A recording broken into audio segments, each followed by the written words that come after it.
Jonah. Not right now. Not right now. Okay, sure.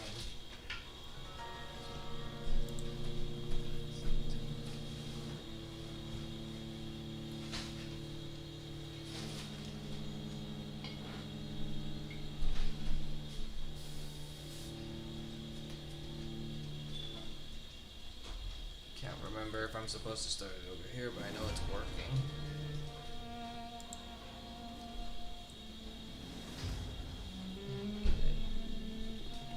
Should be working at least.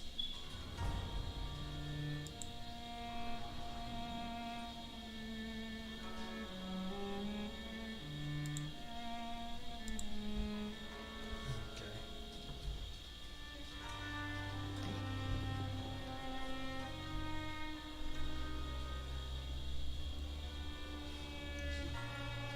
Hey guys, this is Gregor Games, and I'm playing Vampyr once more.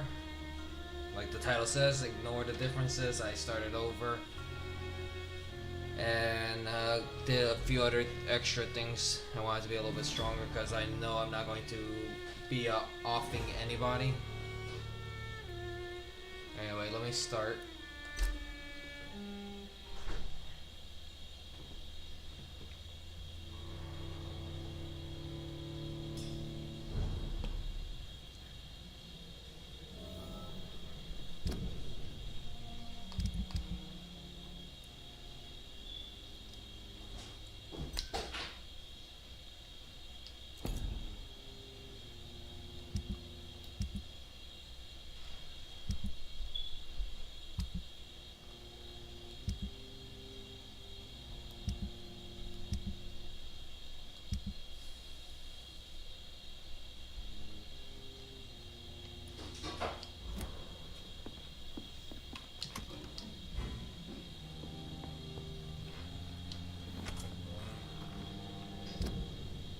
Where am I again? Oh yeah, docks.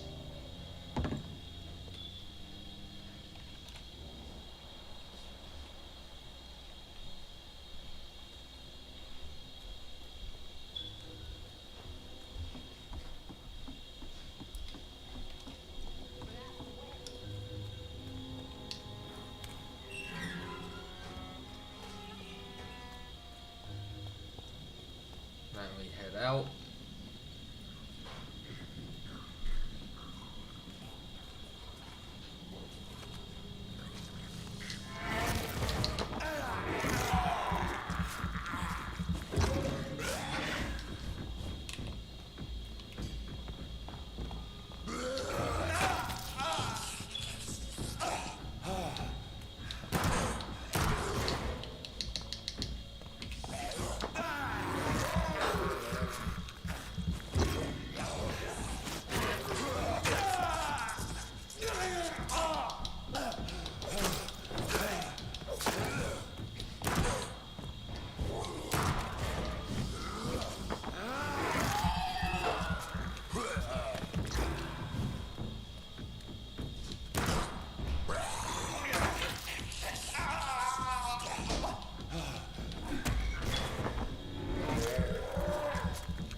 I didn't handle that situation professionally enough.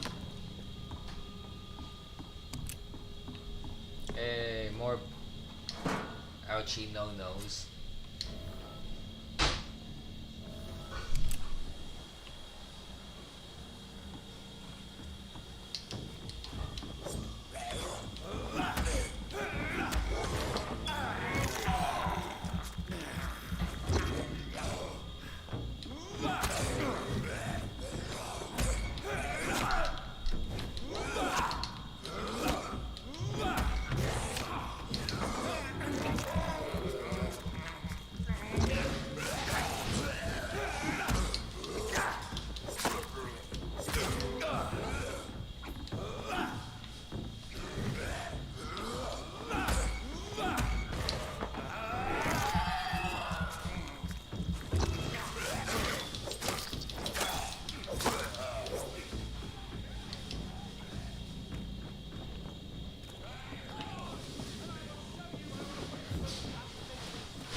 Okay, I need to be cautious here.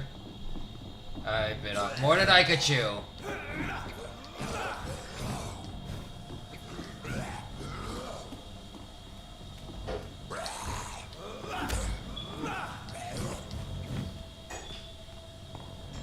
Okay, I found the limit.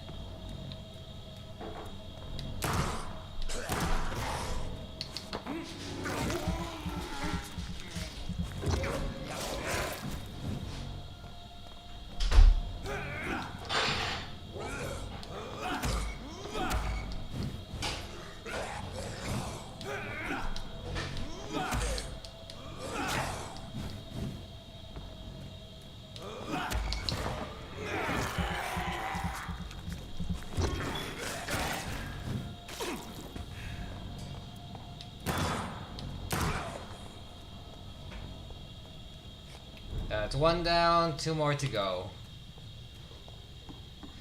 Oh boy. Goody.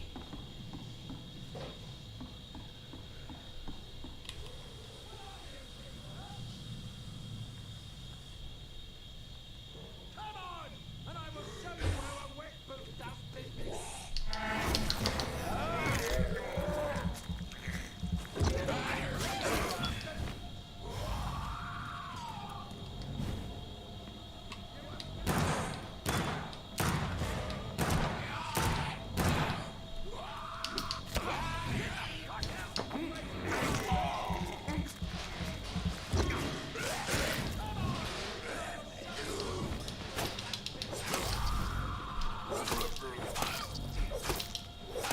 Okay, handled.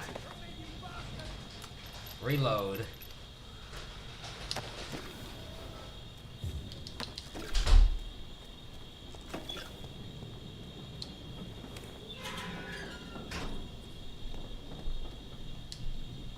Are you all right, sir?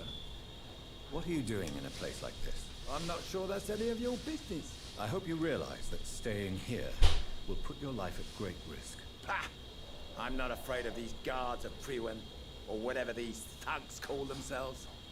I can still kick some respect into those youngsters. I wasn't specifically referring to them, but are you really after these men? Why? They took my boy! I've had no news since he joined that crazy gang. So I decided to come and find him myself, to get some answers. I see. But as I said, you...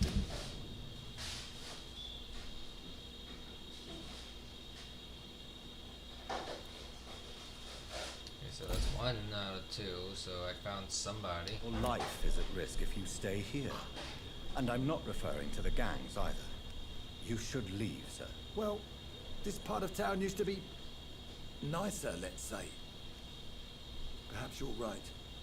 This isn't the best way to save Andrew. Good, and I don't have to talk to you.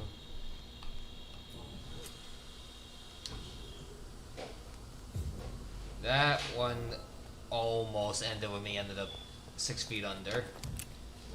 Hey, more hitting people with metal or rocks. Keep exploring. Take everything that's not bolted to the ground and keep it moving.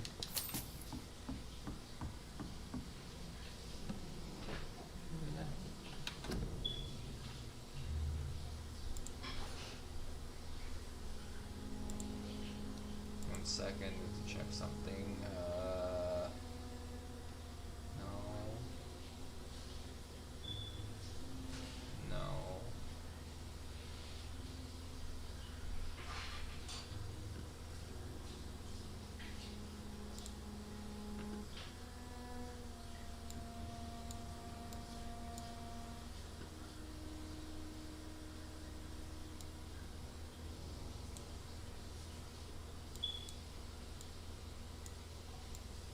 That.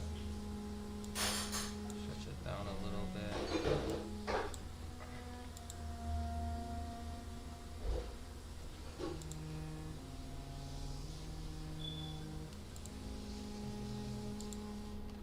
Okay. Old man saved. Nothing to worry about. Everything to gain. Heal myself while I still can.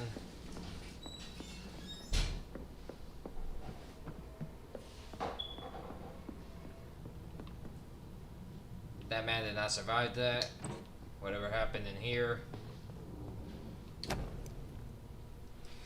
Oh, what's to say? Dear mother, whatever happens to me, always remember that your son loves you. I know you did not always approve of the ways I chose to live my life, but I won't change. I was born and raised in this part of town, and I just can't stand what is happening to my neighborhood, to people we know. I recently made a terrible decision. I decided to strike back against the tyranny of a few. I know that they will retaliate, but I'm ready for whatever comes. Thank you. I've always loved to read. Now that I'm about to take action, I can only quote Etienne de la Boetie. They'll only seem tall because we're on our knees. I won't kneel anymore, mother. I intend to stand straight, whatever the cost. Goodbye, my beloved mother, Jack. There is a name engraved under the blood on the back of the case. Jack Gillingham. Maybe I should return this watch to his family.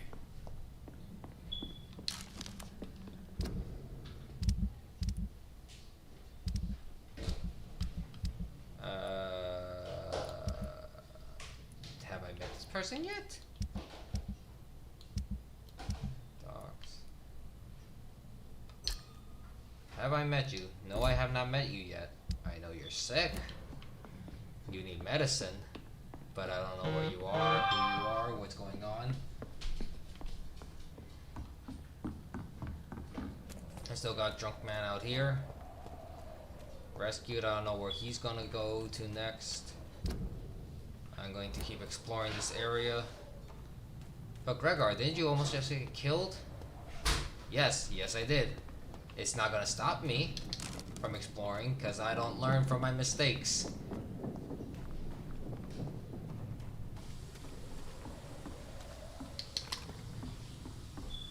This is Braille. I need someone who can read this.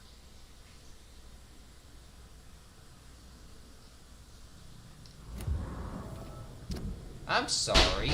An unreadable text written in Braille alphabet with just the title in Roman alphabet, Cure for Blindness. They were working on a cure for blindness during this period, apparently this game is implying. Nice. Dead people.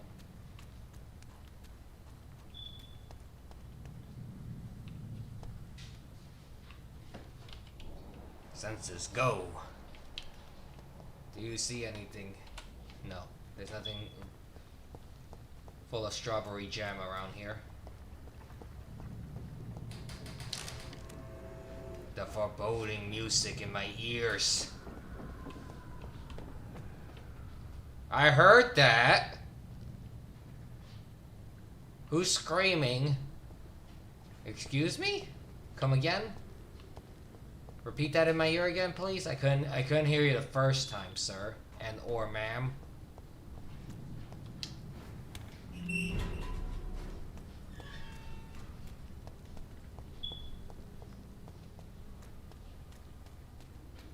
I can feel it coming in my bones.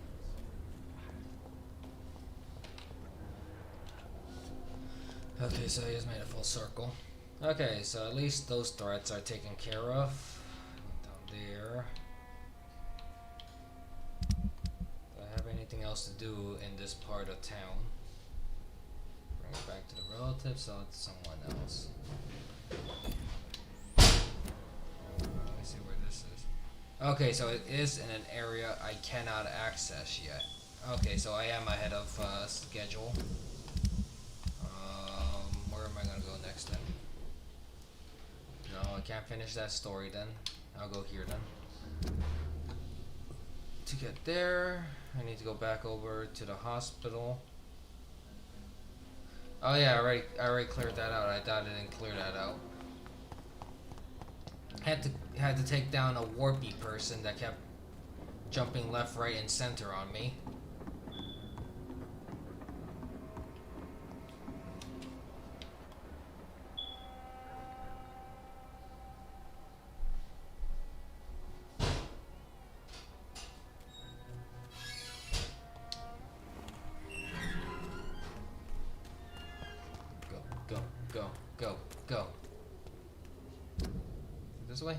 it's this way. Okay. Turn around, sir. Or what? Stop now! Don't.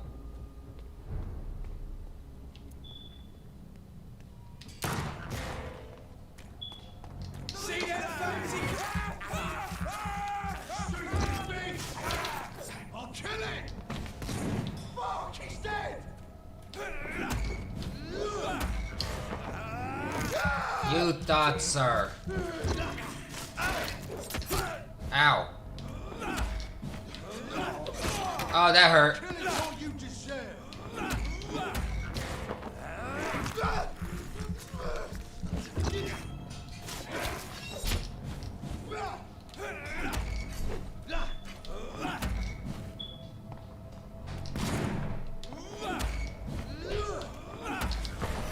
Goodbye.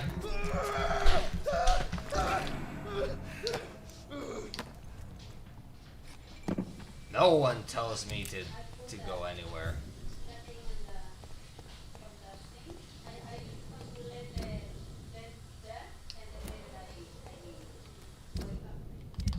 So what's the mission now? Yeah, be careful using your hands. Because they could, like, you know, mess with your hands. Why is it every time I say I got or it's some. It's one of them! Leech spine! Watch out!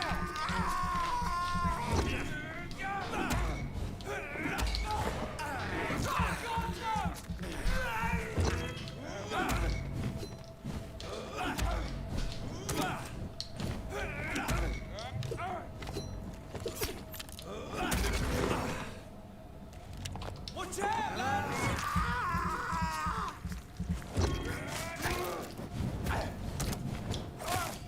Bloody leech! Shut up. I'm on fire, sir. You will sustain me.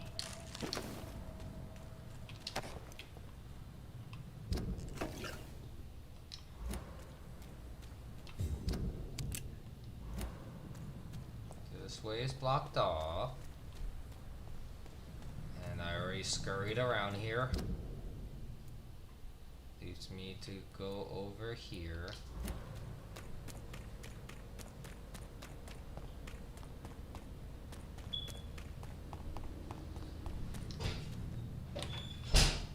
Go back home, idiots!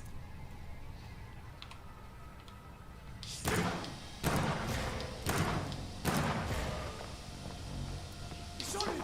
It's on him!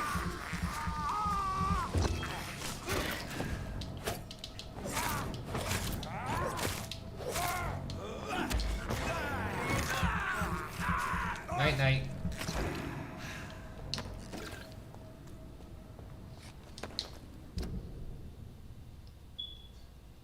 I could go do the regular mission, or how strong are you guys? He's mine! I love how they just stand there watching me attack their friend. He's dead! Oh, you missed.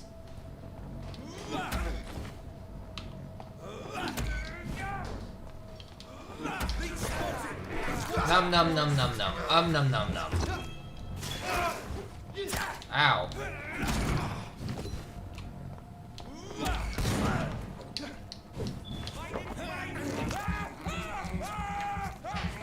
Even he's doing num nums here.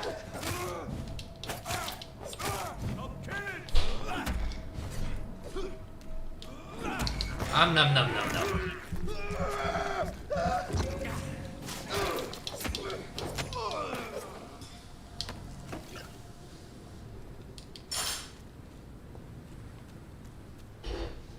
I know the first one was a waste of ammo, but it was fun.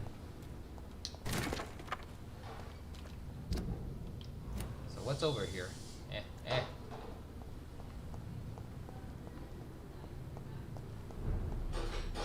Finsbury Gate. Stable, but I hear something growling menacingly in my ears. Why does it sound more demonic than vampiric?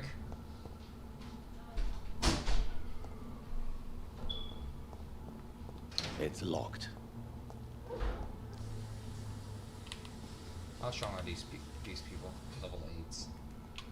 Is it level 8? Easy does it, boys.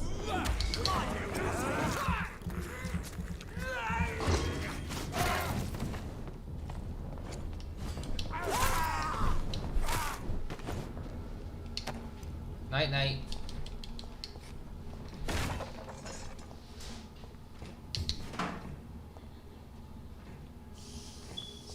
Sounds like somebody's trying to break into a house. And it sounds like something wants to kill me from the distance.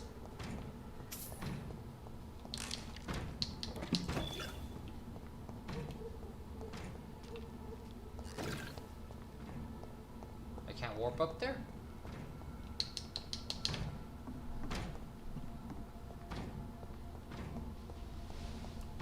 Okay, I don't think I can go in there yet.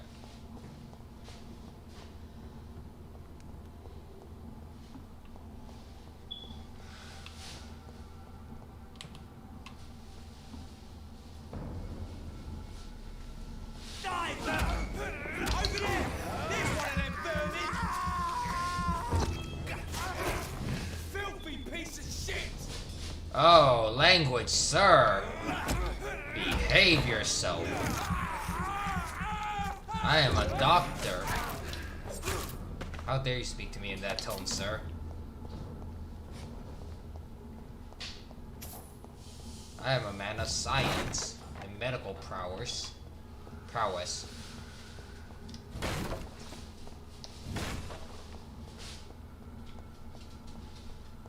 This looks like fun.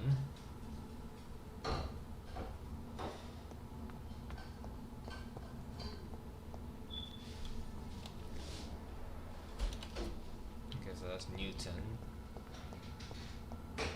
Go this way. Oh, you can actually warp over here. Never mind. Okay, good. Good to know that. That means I don't have to walk all the way back. Which means I can... Hello there, buddy. Level 8. You're resistant a bit to melee, but very resistant to being shot.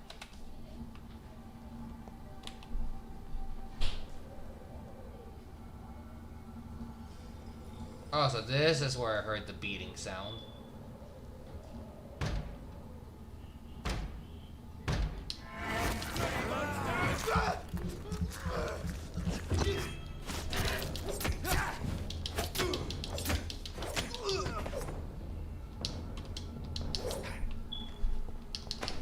That last strike was not intended, but it looked nice. So I'll accept it. More parts.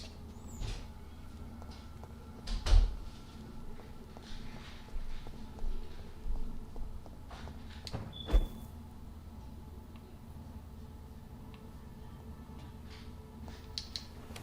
I go in here?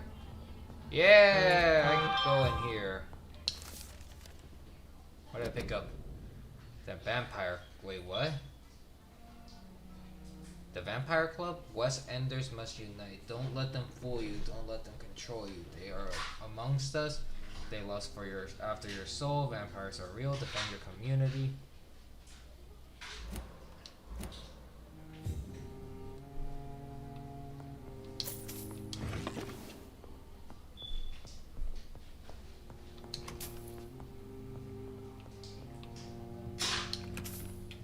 It's locked, all right. So, excuse me. Somebody explain this to me. How is it locked on this side, but I got perfectly in here fine and dandy over here? Go up here. Continue the exploration into funness. It's locked. My exploration has ended abruptly. Okay, so there's nothing else for me to do here.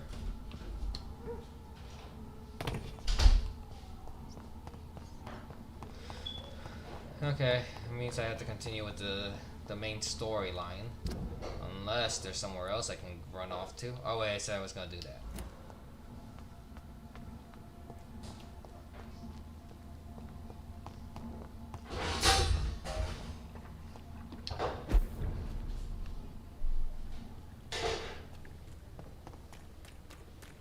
I can't go warpy here because I'm near people. Tell what happened to Doro Strickland.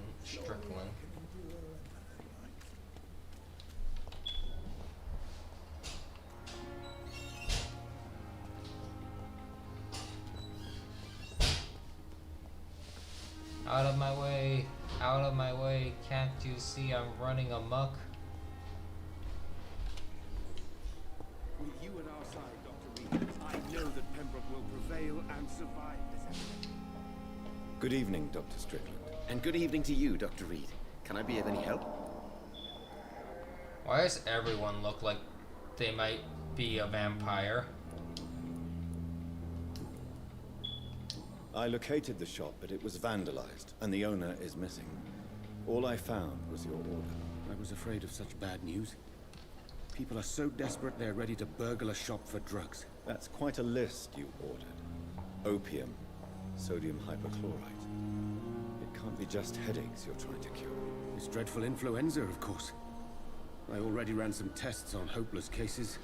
Without success, I must admit. Do you realize you could create a lethal...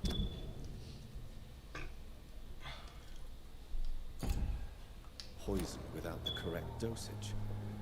Then there are the legal ramifications. Is this not true of any medical substance, Dr. Reed? However, if you would agree to improve it, I'd be glad to accept your help. As long as you promise to be scrupulous with your experiments, I may try to gather these substances and even help improve upon the mixture. That's all I'm asking for, Dr. Reed. That's all I'm asking. I want to know about these secret tests you run, and if they can save people from this epidemic. Speak to me now, Thoreau. I know I may sound presumptuous, but I'm... To look for a second, there's no one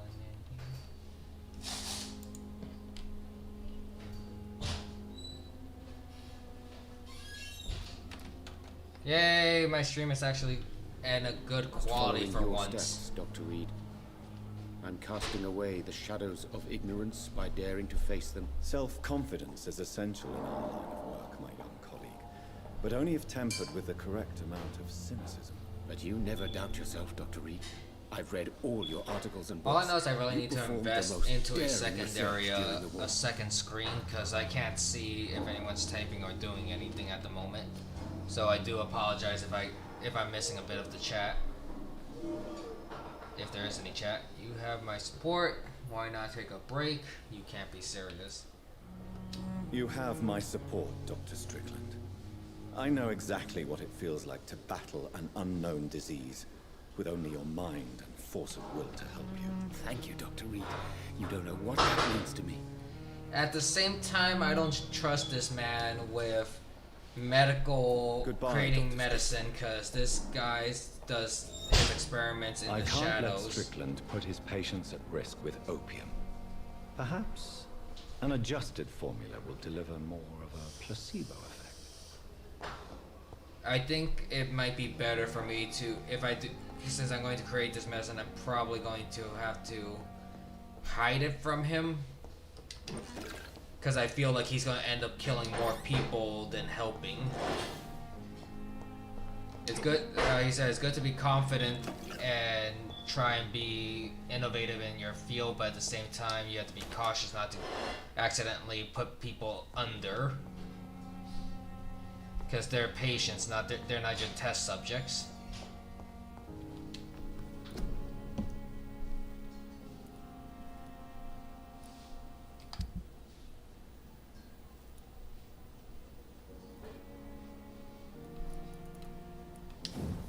Can I upgrade this yet?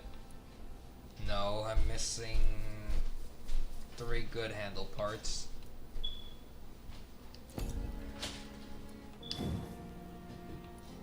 Done.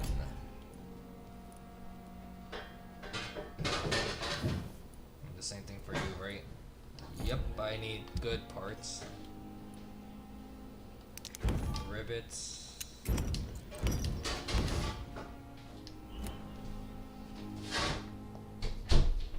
Strickland's project could be A small bottle containing the improved recipe of Dr. Strickland's new drug. I have a mind to report him to Dr. Ackroyd. It might be better to report this, cause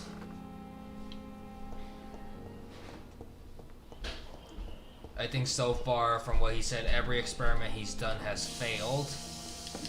He hasn't really improved upon his abilities. Sacrificing people even in a time of need is not the best plan.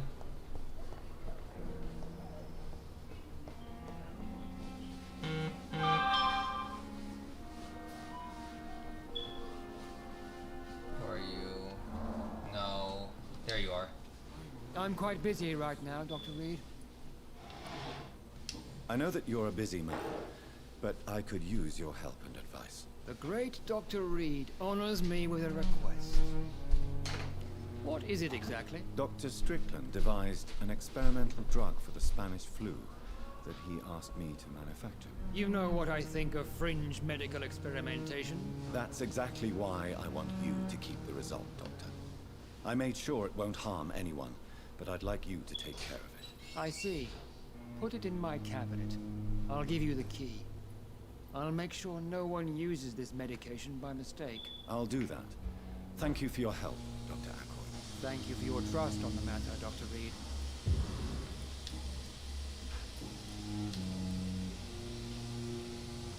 Do you think Dr. Strickland has any chance of curing the Spanish flu by himself? His wish to cure the sick is not driven by pride, but by an idealistic view about our mission here. Honestly, I don't know which is worse. Once I finish this, I'm going to continue the story because I need a good boss battle.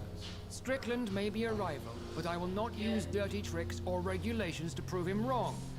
We are doctors, not politicians. Well, I gotta give Ackroyd some points for that one. That one actually made me laugh. Thank you for your time. We'll talk later. We're doctors, not politicians. Come on, we all know it's true. Politicians love playing dirty with each other. Getting one up on each other, blackmail, whatever it takes to succeed.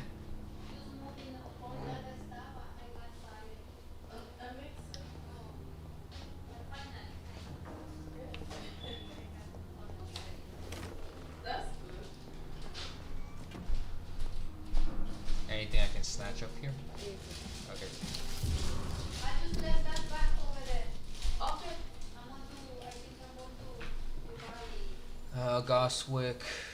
Data release to be determined. Patient shows many signs of extreme fatigue and major sores on the throat, mouth, and tongue, but no signs of the flu. Refuses to speak.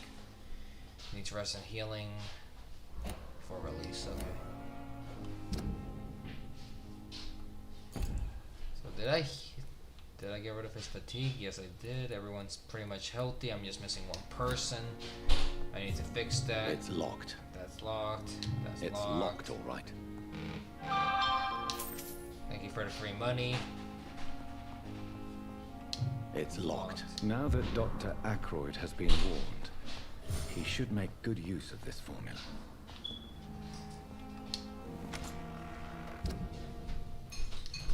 So I go with that. How much money do I have? 478 shillings. Oh, sorry. Need to check. Everyone have patience with me. Thank you for the patience though, but I need to quickly just check my inventory, make sure everything's accounted for. That way I know what I'm going to be doing in a second.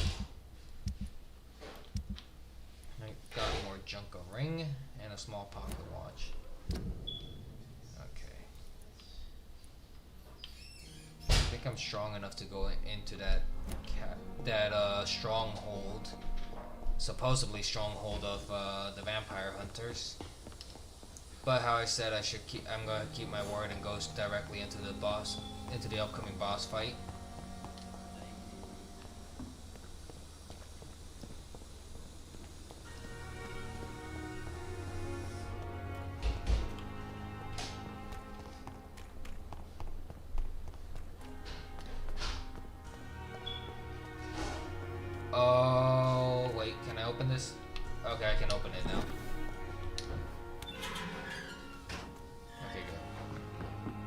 In I go.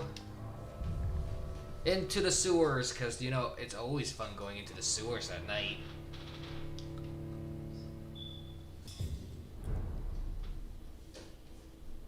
How's it healthy down here?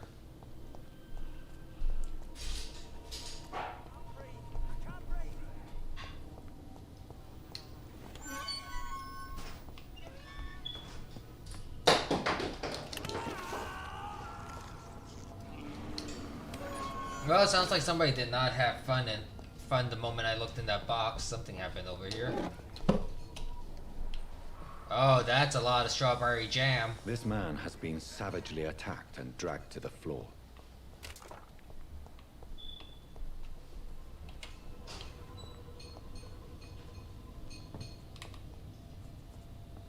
I think I'm strong enough for this area.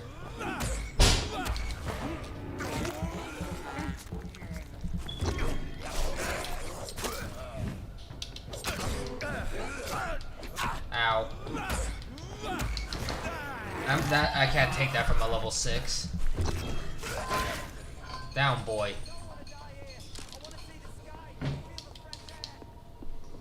I'm coming, sir. Your request will be dealt with in a moment. I am dealing with other matters at hand, and I will get to you in a timely fashion. Please await rescue. Take that.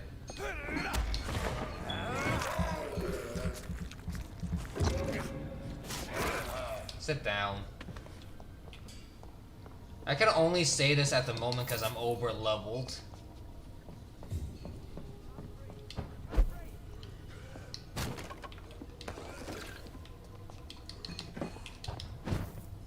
Come up here, grab that.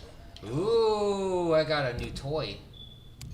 Are you a lot stronger than the other club I have? I can level you up one more time though. Okay. Oh, that's why. It's a two-handed weapon. Sir, I said I will deal with you in a timely fashion. I am coming to your aid at the moment. Please hold on.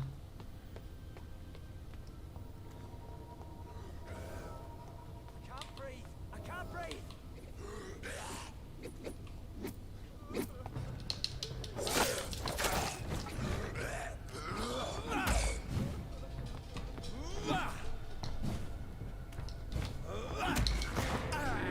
Okay, thank you for standing still, sir.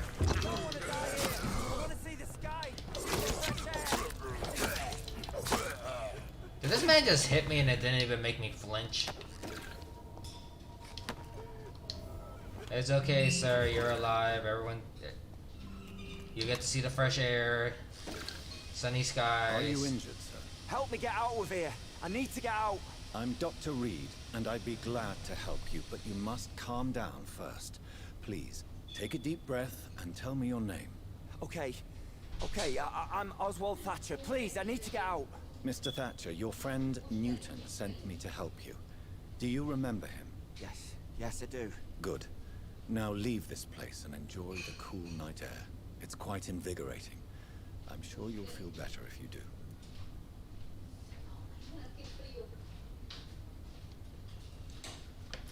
Okay, another rescue down.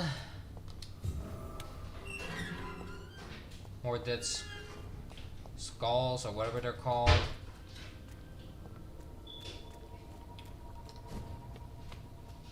You would think he would notice me gliding across the ground.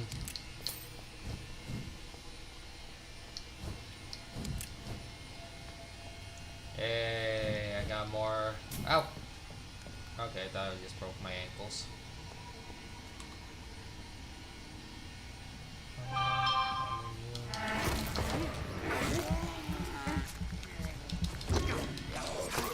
Sit down.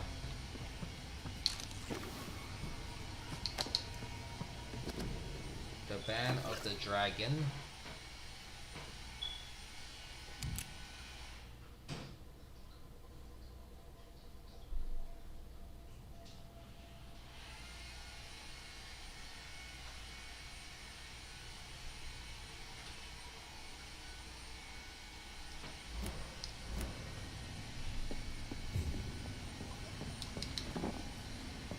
Wait, regeneration serum. Beware. This looks like my kind of party. Let's go.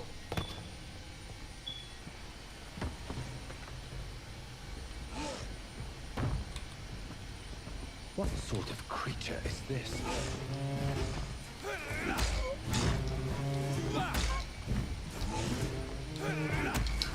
Come here, you.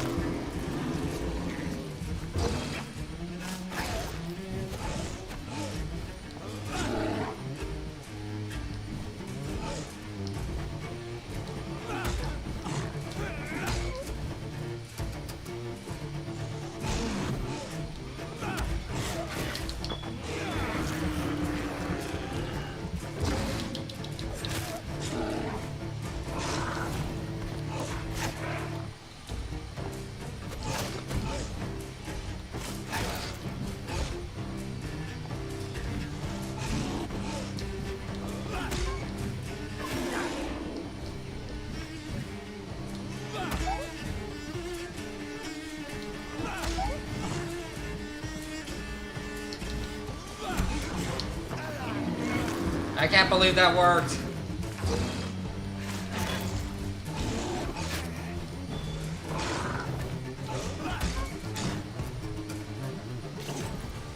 Heal. Ow.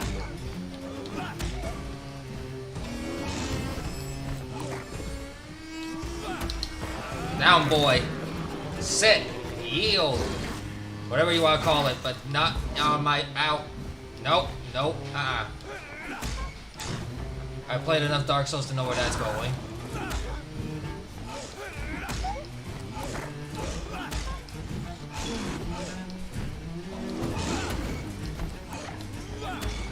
Sit.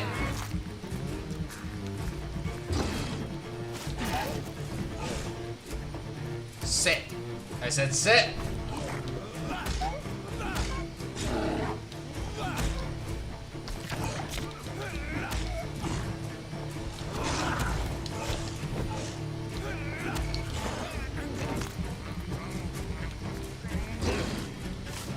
Num num num num, sir.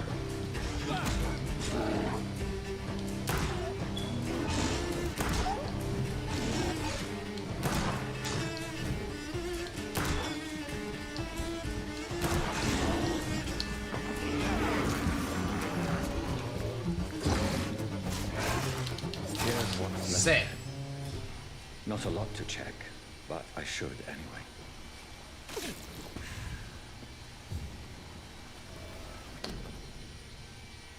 If you're sick and if you have no money, whoever you are, wherever you're from, come see Dorothy to get help. No tricks, no charge, no questions asked.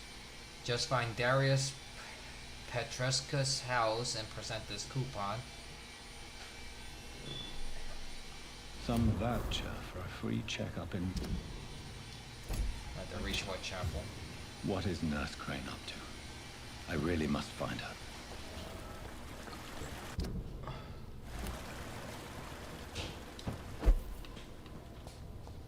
Oh wait, box. Shiny. Must touch shiny, shiny, shiny.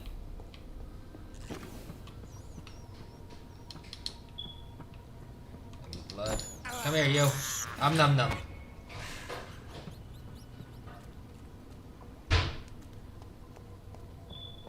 That's showing up on my feed, isn't it? The Discord messages. Oh boy.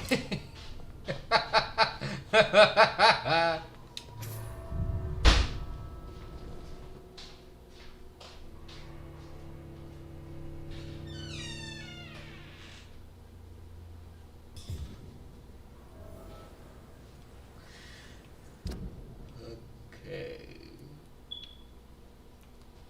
Now I have to go from here to there.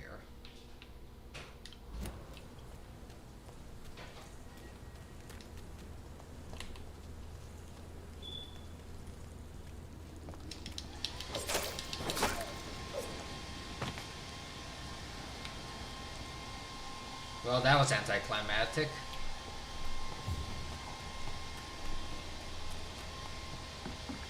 Just go. It's always raining on my head, but this, I guess, this is no. Tom, Tom, Tom, Tom, Tom. Who's Tom again?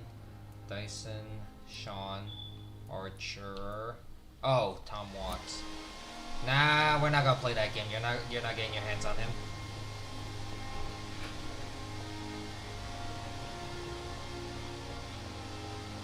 Go this way. Enter at your own risk. Oh my god. Oh lord. I must enter at my own risk.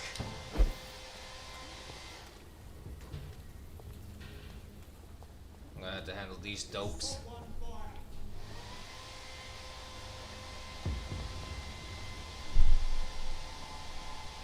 Sorry, sir, no one is.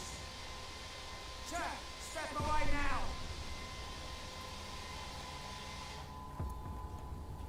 Drop the lead, boys.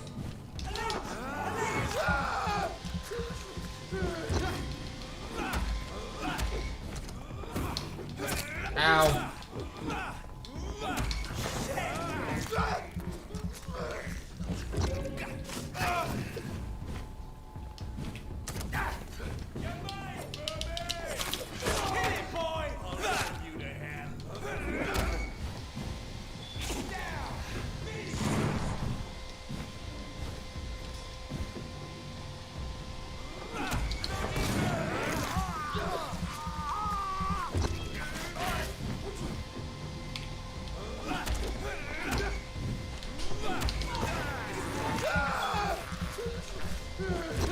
Num num, sir. We have to stop it.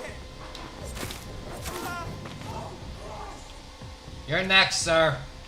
With those cheap shots.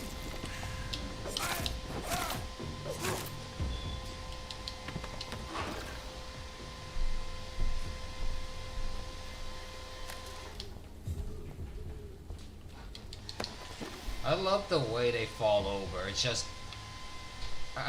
I don't remember doing that to you, sir.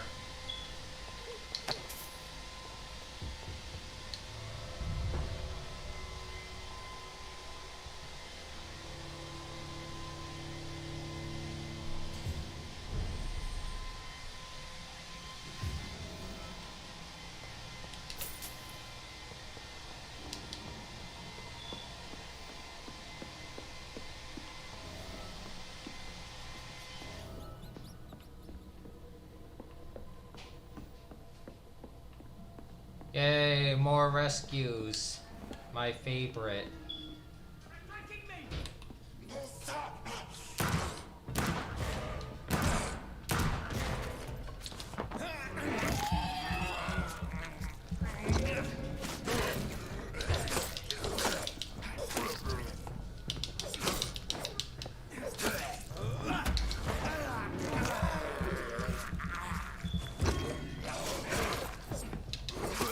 Down.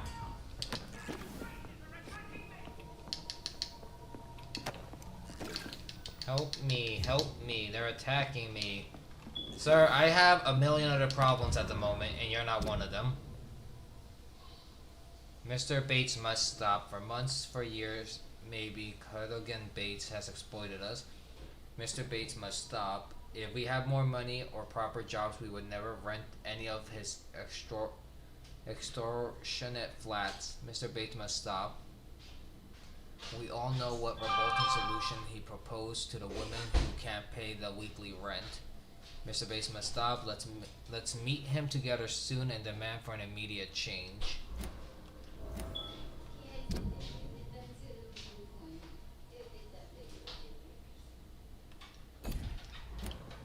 Ah.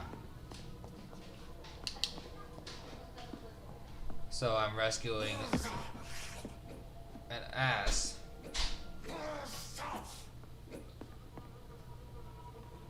Is this man crying? The damn strangers are attacking me.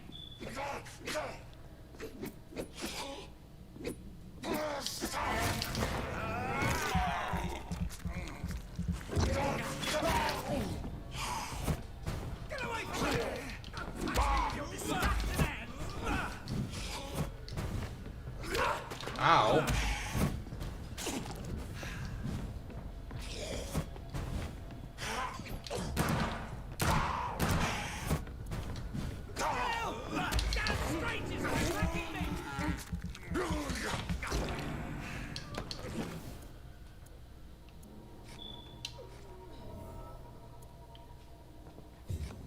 I need to stop shooting so much.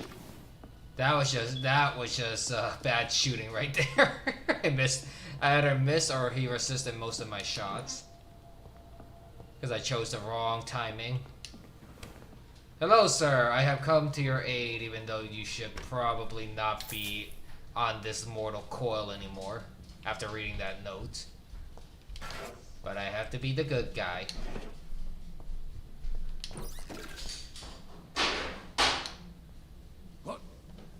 What happened? Who are you? It's all right, sir.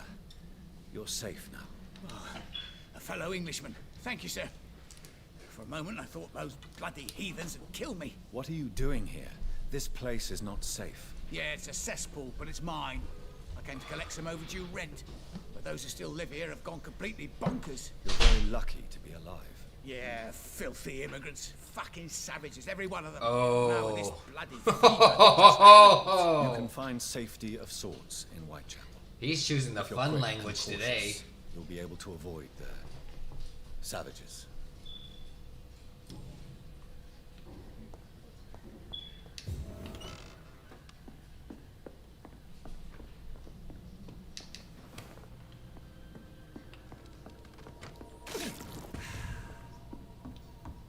I need that 100% health.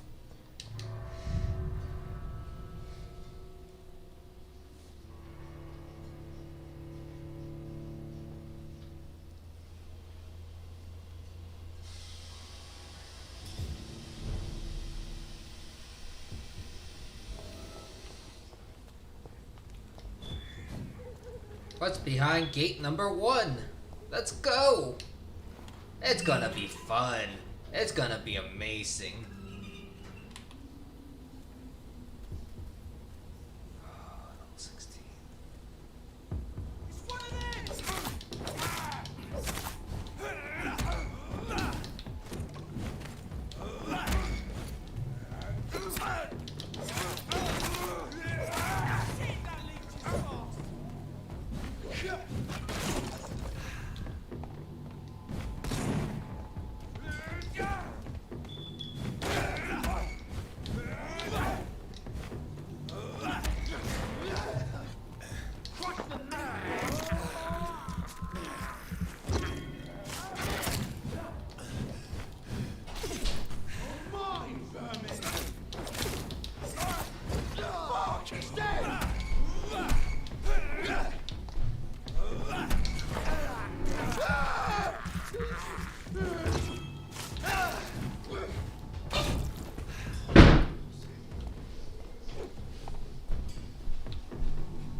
Down, sir.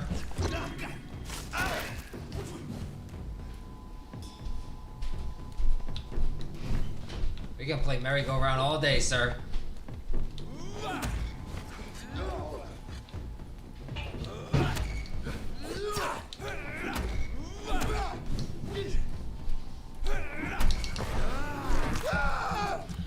Round and round I go. When I stop, I don't know. But this man has to die. Yeah! That was a lot more clean than the last one I did with all 16s.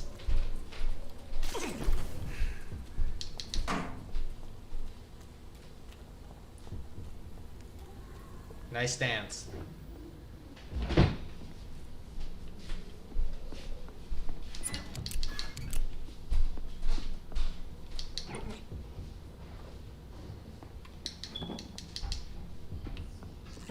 I have breached their perimeter. I'm going in, boys. Claws and all.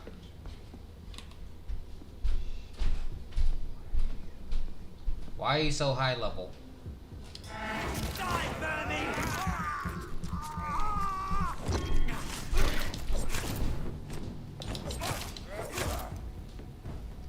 It didn't help you.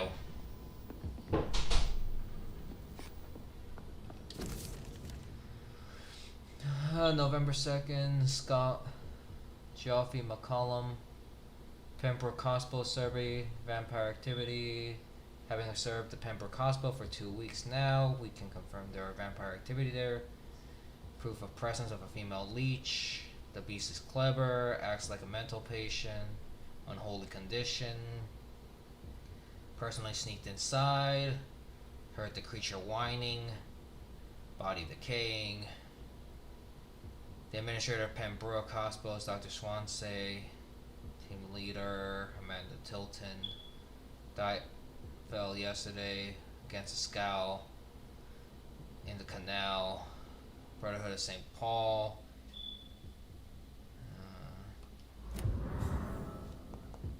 I picked up something. Ah, much better. Stunny object.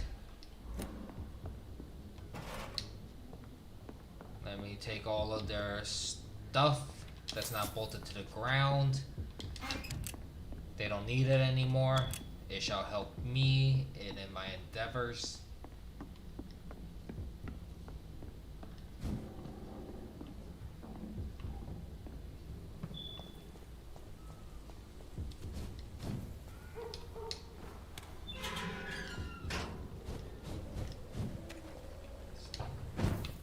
Up I go. There's a station. How much do I have? A lot of items. Let me recycle some more.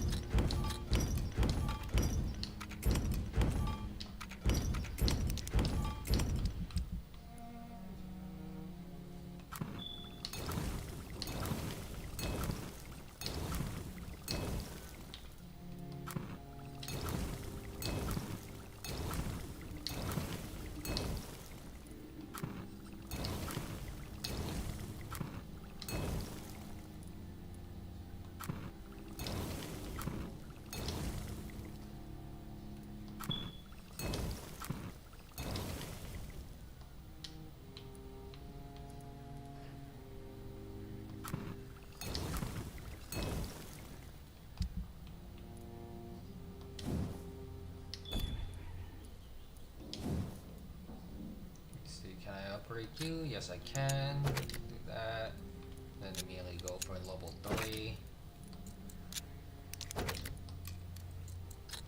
There we go. Now I have better gear. Where do I equip it again? Here. Get rid of you for you. Let me see. 18 stun, 28 stun, attack 10, 31.5. Need to find a way to lower the stamina drain a little bit. I should probably upgrade my secondary weapon too, just in case.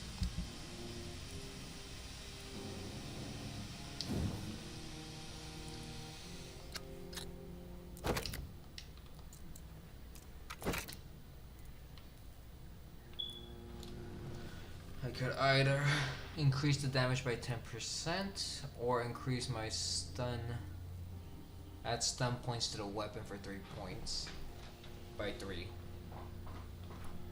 And what is this one? Decrease stamina consumption by 10%.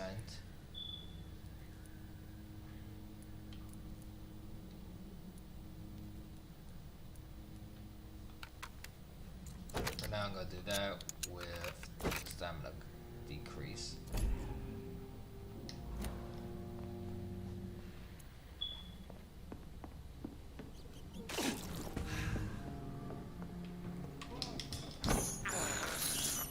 This is despicable.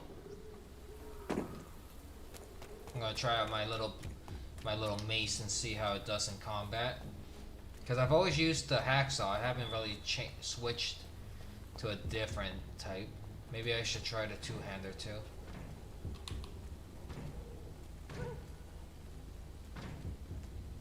He's mine! Burn it, boys!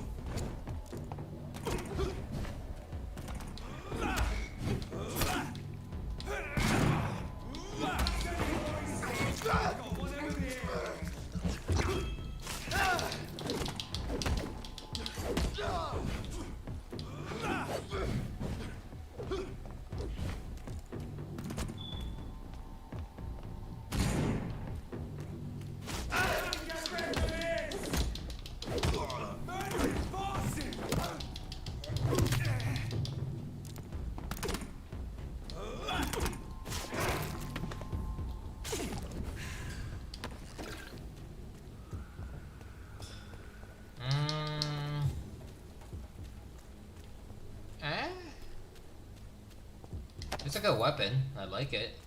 It gets the job done. Could have I done that better? Yeah. I took a lot of damage needlessly. Anything I can take from here? Ooh, I can go inside here.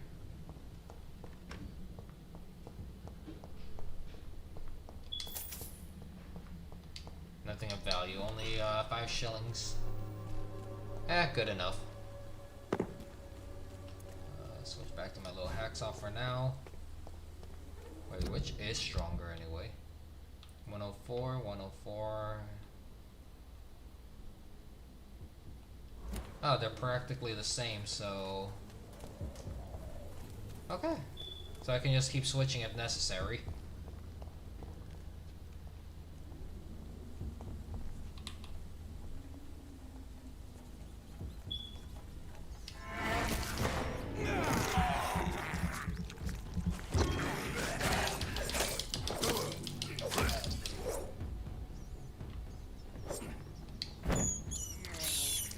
I have this thirst for blood.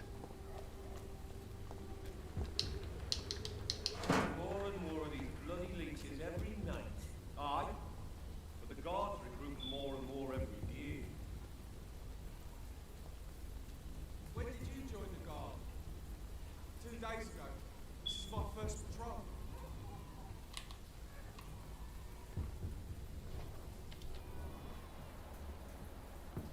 Go back home, idiot!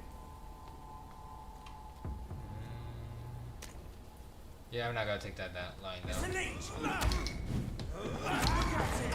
This is bugger!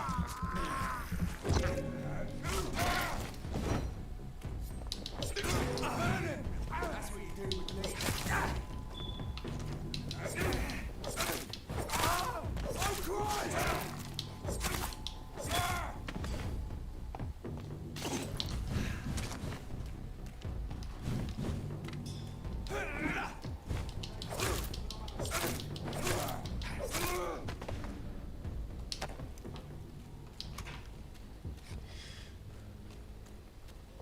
That went well.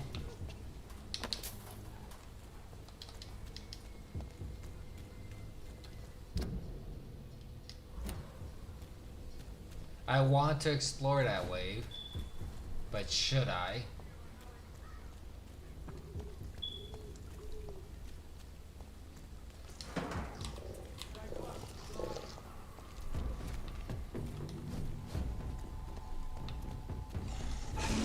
It's a leech!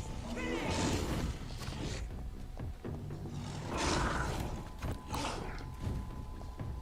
I made a mistake. Nope.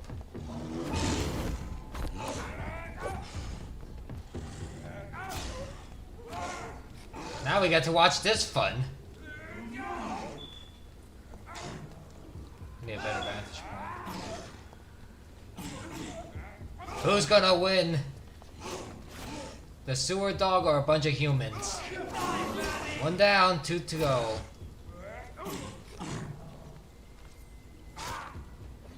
Oh, here comes backup.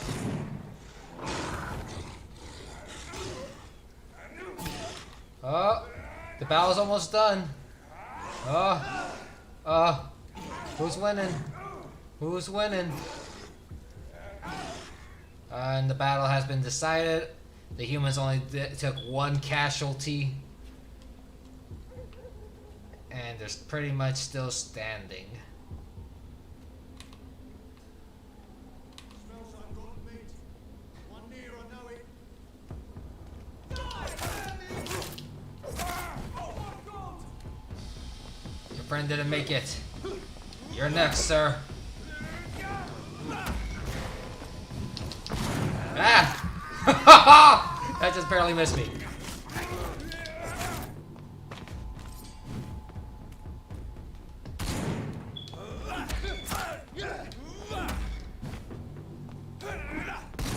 Oh, I just took that to the face. Oh, okay, I can bite you. Nom nom nom. Tasty snack.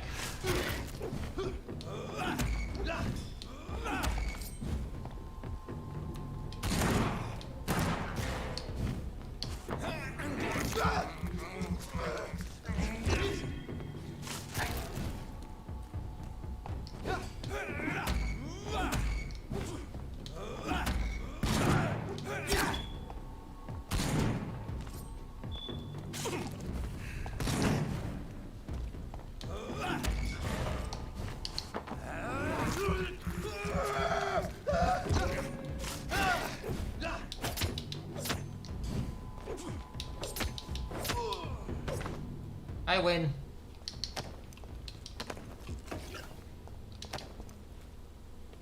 Are you not entertained? I made a gladiatorial battle.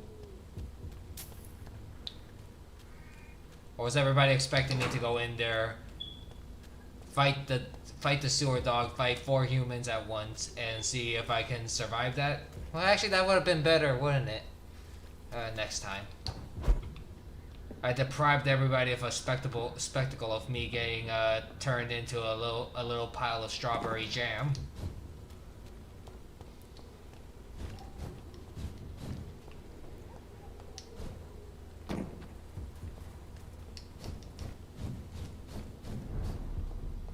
The old road.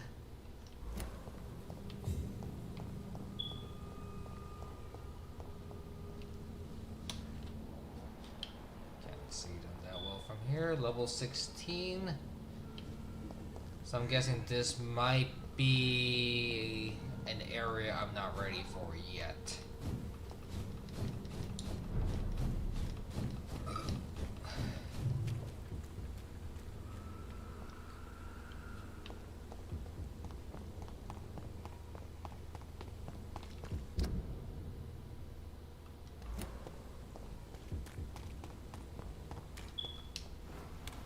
Telling me to go this way.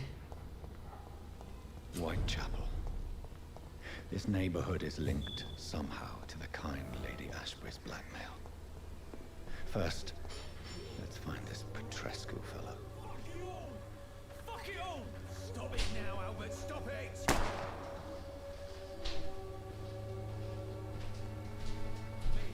I'll not die in some piss sticking out here reaching worse than a weak old lavvy.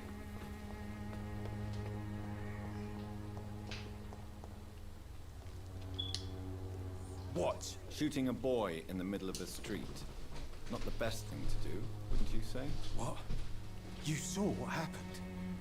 Who are you? I'm Dr. Reed, and I'd like to ask you a few questions, if you promise me to set your gun aside. No. Look, I'm not a violent man. I'm Benjamin Palmer, doctor. And no one can help me. Not even you.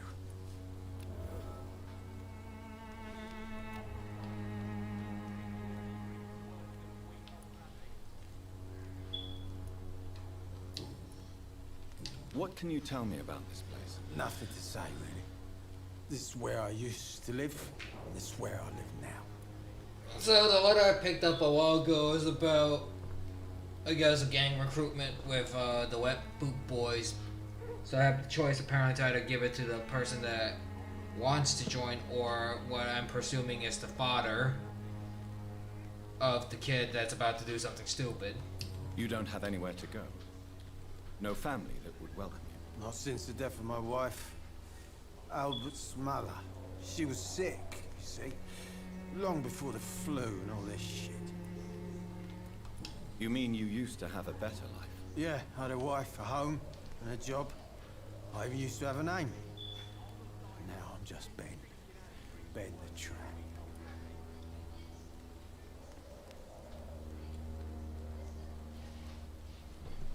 Ah, okay. Perhaps you could focus for a moment and tell me your troubles. I'm sick, broke, and my son just stole my pills. Everything's coming up roses. Do you know Nurse Dorothy Crane from the Pembroke Hospital? Have you heard anything? It's funny, I've been searching for her too. I need some pills. But the woman is a phantom, if you ask me. Really? And why is that? Word is she ain't real. She's a cover for some doctor who runs an illegal dispensary for migrants.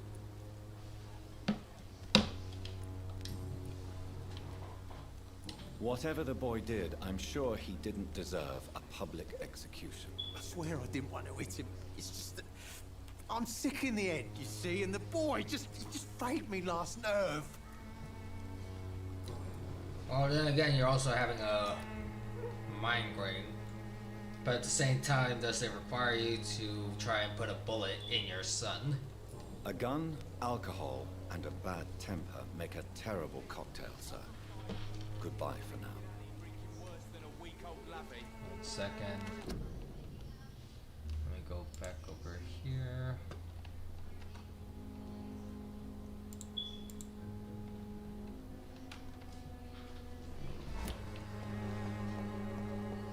Hello.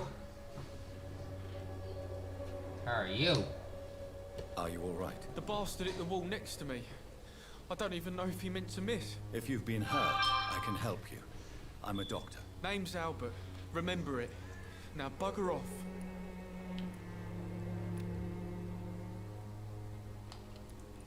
Do you need assistance? Please. Feeling tired these days. There you go. Let's hope nobody steals it from you. Very funny. What happened? Did you really steal that man's medication? Hey! I didn't do anything. It ain't me. Huh. So I can either say you picked an easy target. What you did was inexcusable. Maybe he confused you with someone else. So I have to choose to either. Essentially, two of them is telling him that he did it, and one of them is telling him, "Oh no, that you didn't do anything wrong."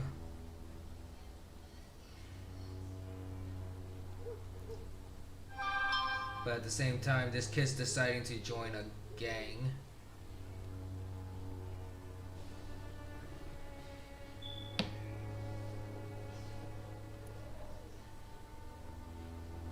All right.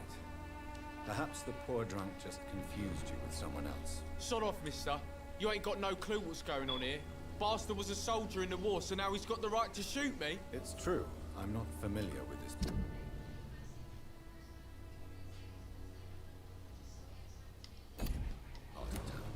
Perhaps you could help me.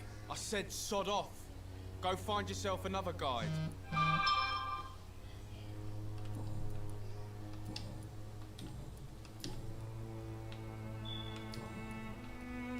Do you know Nurse Dorothy Crane from the Pembroke Hospital? If you know anything about her, I'd appreciate it. Never heard of her. She's pretty, I'll keep an eye out.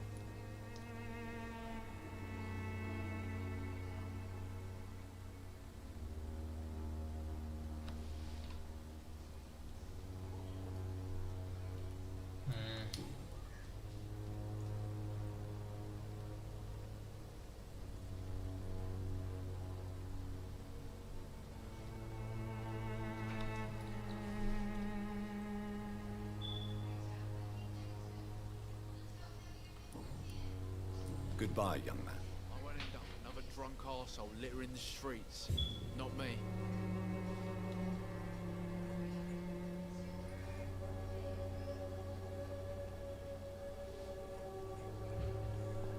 The wet boots will be proud of me.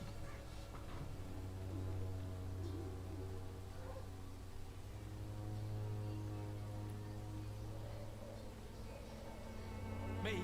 I'll not die in some piss-stinking alley reeking worse than a week-old lavvy.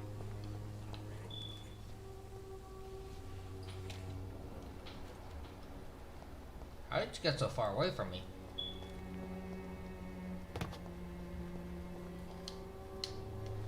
Good evening, Benjamin. Can I help you? I'm afraid not, Mr. Reed.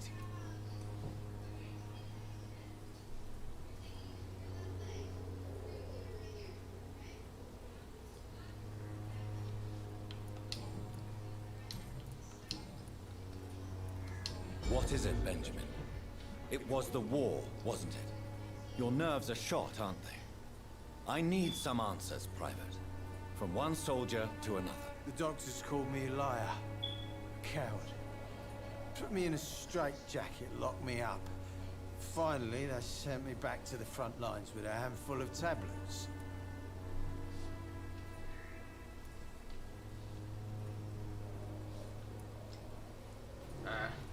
It's a pity that doctors still practice such barbaric methods.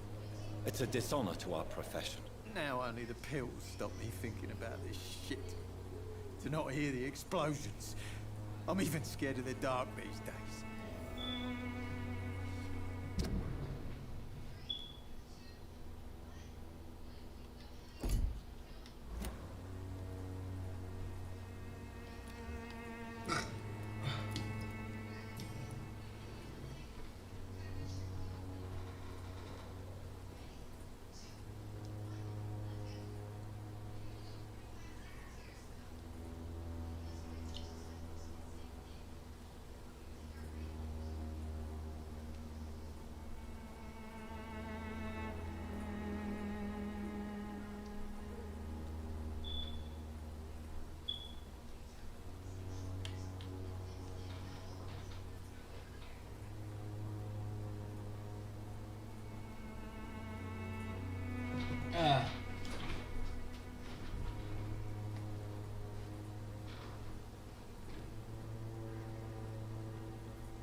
A gun, alcohol, and a bad temper make a terrible cocktail, sir.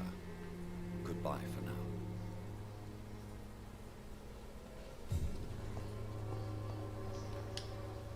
Good evening, miss. Good evening, sir. Are you interested in a miraculous cure for this unknown and deadly epidemic? Actually, I am. Then you have come to the right place. The famous Swanborough cordial is all you need to help keep you in perfect health. Oh, really? Why didn't I hear about it during my studies? I'm Jonathan Reed, by the way. Dr. Jonathan Reed. Ah, my brother has spoken of your research, sir.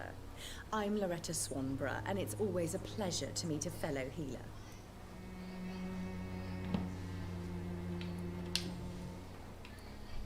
Tell me, who intrigues you most in Whitechapel? The region itself is something to see, but I would say Camellia the mute florist who gives away her flowers.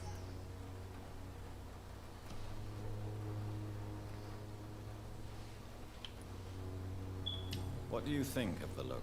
Most of them are afraid or desperate. They all come to me eventually for my remedy.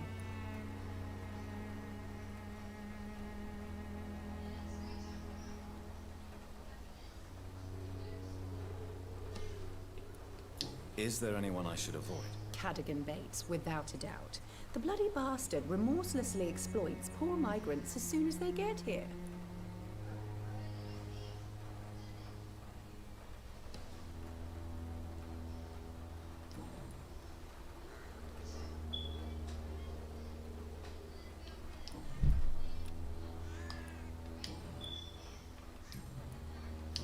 Do you know Nurse Dorothy Crane from the Pembroke Hospital?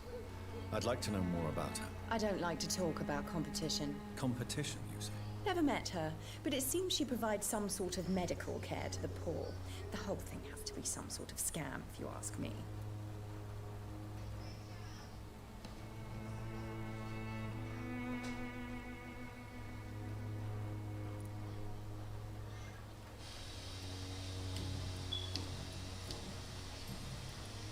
I'd like to see what kind of medicine you're selling.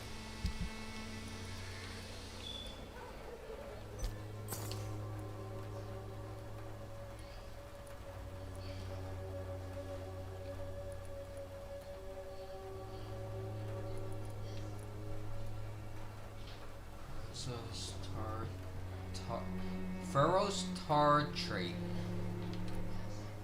Ferrous tartrate, sodium hypochlorite solution, codeine, ergotamine,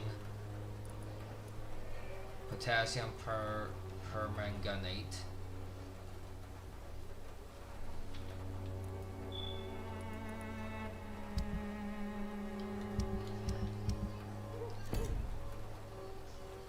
The Swanborough cordial can be the answer to all your problems. Still trying to sell it to me. I bought it, but As long as you have the money.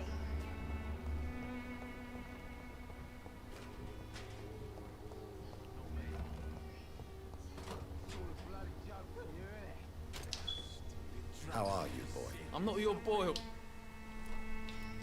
I found the recruiter you were expecting. He's dead, but he carried a note. The Wet Boot Boys have accepted your application. I knew it! I told you I was tough enough. I'll be free soon.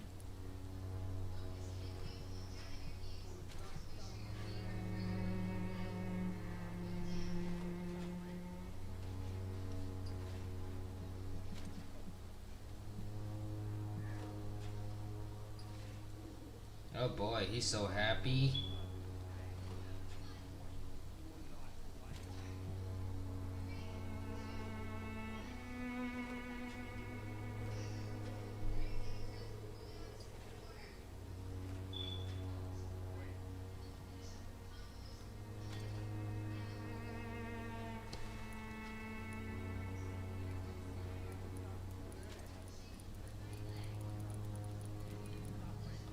This note was found on a dead man, Albert.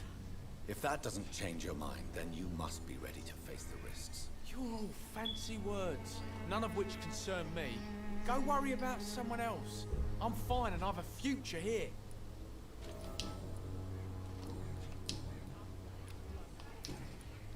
Goodbye, young man. The wet boots will be proud of me.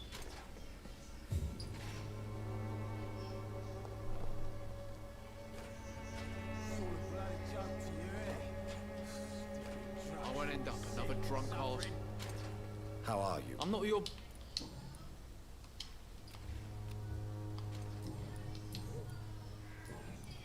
Goodbye, young man. I won't end up another drunk arsehole littering the streets. Not me.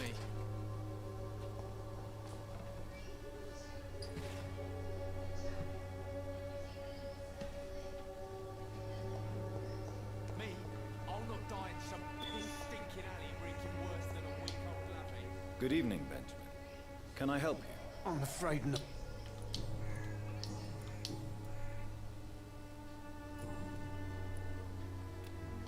A gun, alcohol, and a...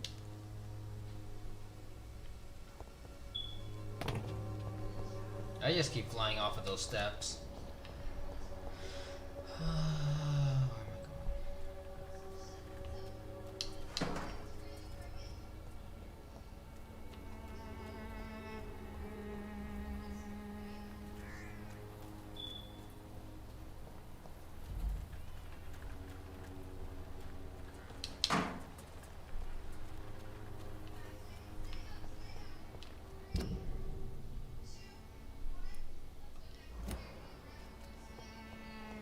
I hear crying in my ears.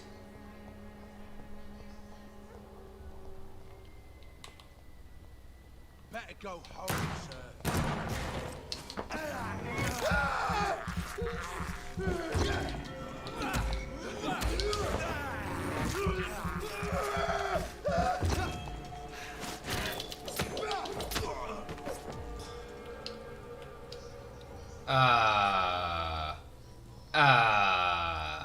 Is that man trying to assert dominance on me by T-posing? How dare he? I am dominant here. Come at me, sir. The safe for die, vermin!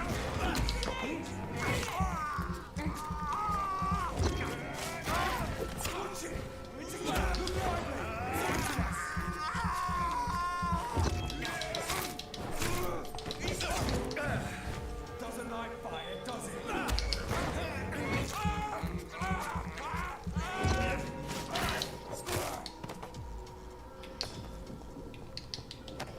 He tried T-posing on me, and they all paid the price. Beautiful. Amazing.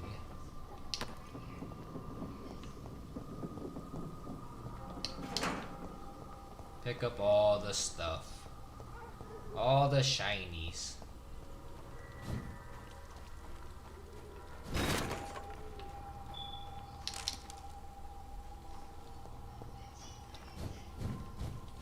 Box of pills. Ball of water. Going up here. Gonna check that.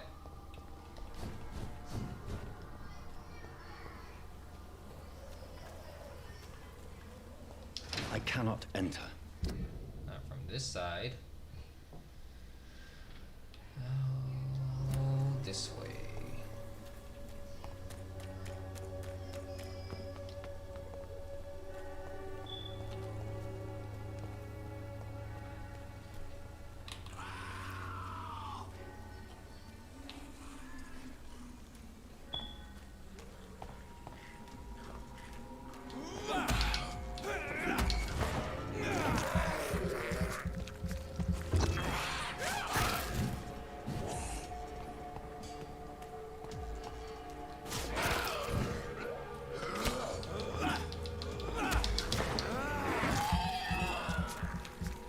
Don't touch me.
Stay close and keep an eye on each other.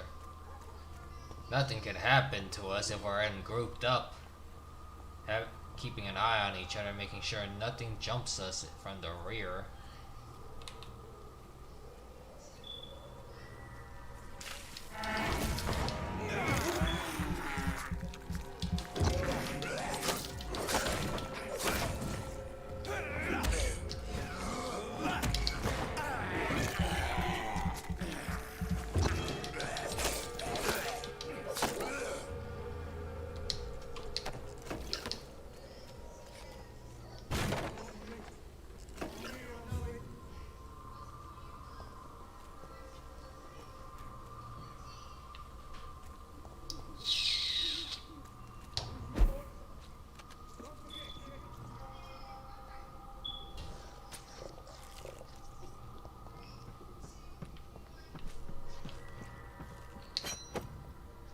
Used hatchet. Melee weapon.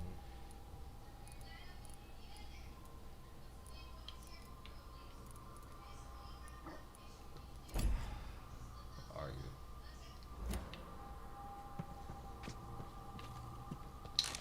Shiny.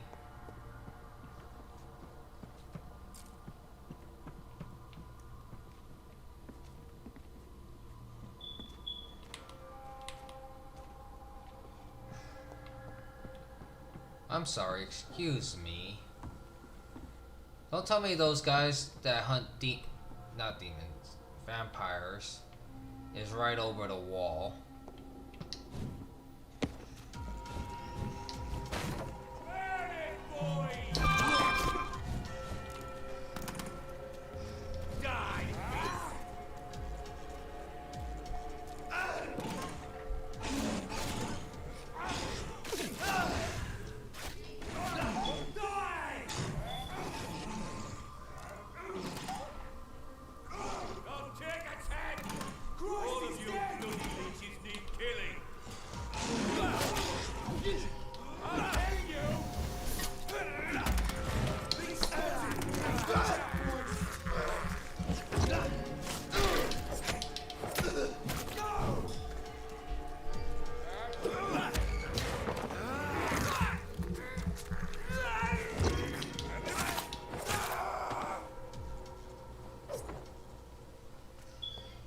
Extra slash for good measure.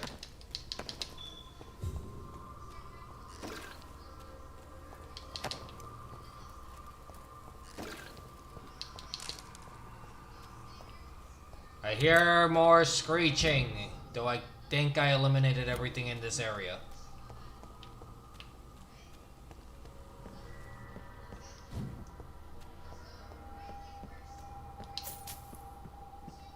Every time, it's always the humans always win the fight against these creatures.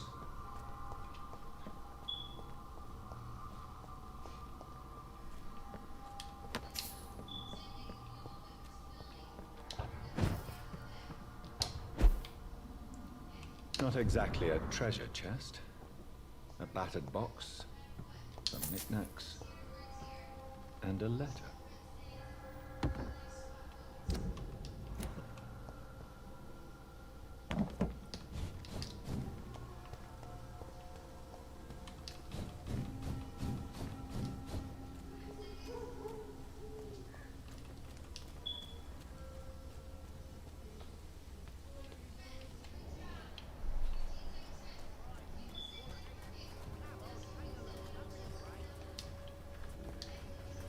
Excuse me, sir.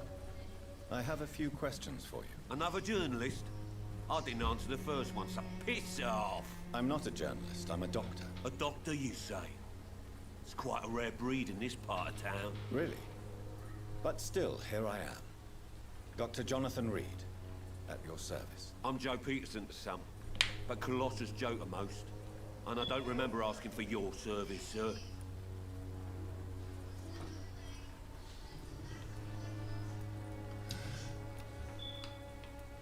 May I ask what you do around here? I do whatever I want, and sometimes even more. Now sod off. According to you, physicians are scarce in this part of town. Why is that? Not familiar with this neighborhood, are you? I'll guess This part of town does have quite a reputation. Would you say it's justified? totally. Look at me, for instance. I always look my opponent in the eye before knocking him out.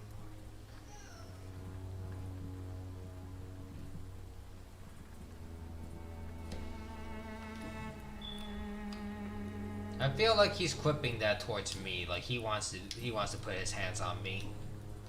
Have you heard of a nurse named Dorothy Crane? She's a colleague of mine, and is supposed to live around here. Dorothy Crane? Yeah, I know her. One of the few good souls who dare to help the sick around here. Could you please tell me more about her? She's a nice girl. Tries to help the migrants. I offered to give her a hand, but she said my reputation would attract too much attention. Open anything? Goodbye, No, Mr. Peterson.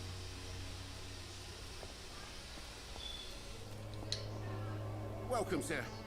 Please, take a browse of my wares. I am Dr. Reed. I would like to ask you a few questions, if you don't mind. Doctor? Interesting. I'm Barrett Lewis. Usually I don't have time to waste with talk, but at this hour of the night I can hardly refuse.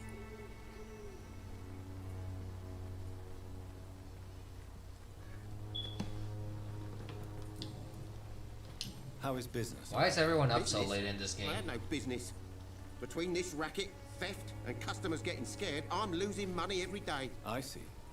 Sounds like you blame someone in particular for your situation. It's no secret Joe Peterson spends his time harassing merchants. But with me, he's trying to put me out of business once and for all. I learned As a something new merchant, about both you of see them. Whitechapel every day. Have you noticed anything out of the ordinary recently? What you mean besides the epidemic, the war, and all the usual crap? As long as I can remember, this part of town has been a bottomless pit, and no sign of the bottom yet. Violence is increasing in the borough. Yeah. A few nights ago, some blokes jumped me. Came out of one of the condemned workshops. Fever, madness, something like that. Where did this happen? Why did you go there? In the closed workshops nearby. I worked there as an apprentice in better days. Now I only go to find trinkets or tools. Too bad I was mugged, though. There was good money in that little box of loot I lost. Have you been hurt? No, but that's only because I ran like hell. Those men were raving lunatics, I tell you. Not even able to speak anymore, just screaming.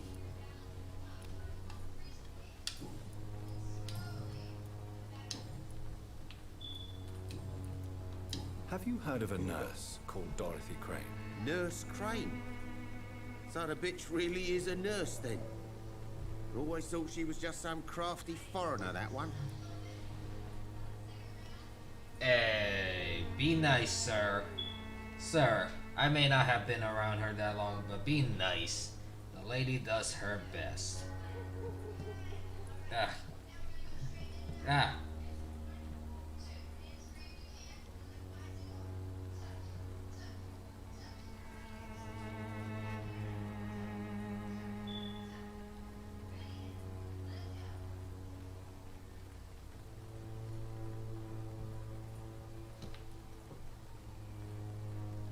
Yes, she's a nurse, and quite a good one. What did she do to gain such notoriety? Dorothy Crane ain't even a real name.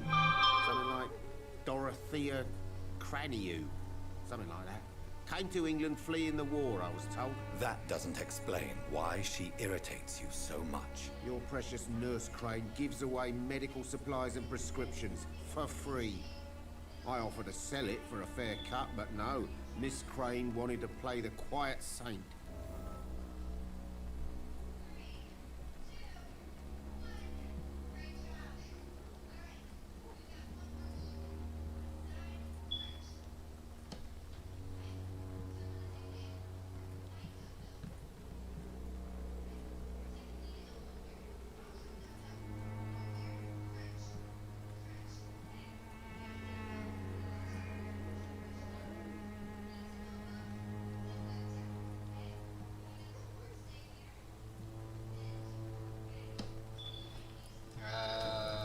That's done. Crane is done. There's nothing I can say, ask him anymore because I don't have Right. any of it. Show me what. A single hint. I cannot use. I can allow the characters to say what they say, but I can't say it myself because I still need to read up on things. Somebody there. There's somebody there.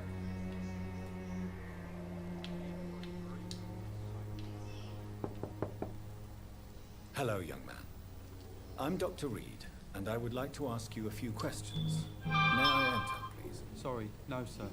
My father does not like people entering our house, you see. Your father is worried about you, boy. He asked me to look for you. So my father actually worries about me then? Okay. Come on in. I'm Harry, by the way. Is there only pain and suffering in this world? I'll get to you in a second, sir. Wait, am I stuck walking?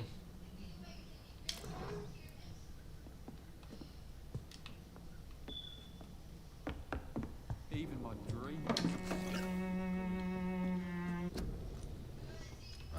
Return to main menu.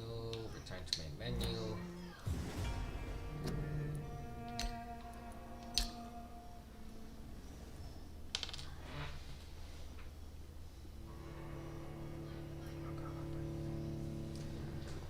Oh!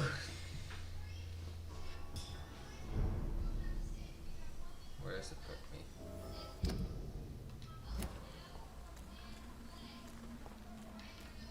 Okay.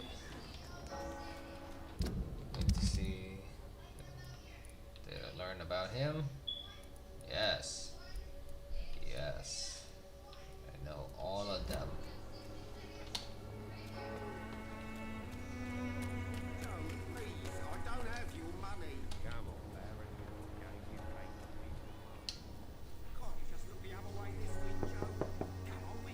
Good evening, Harry. May I come in? Sure. Sure. Even my dreams are soaked with gloom. This man is dreary. Well, child.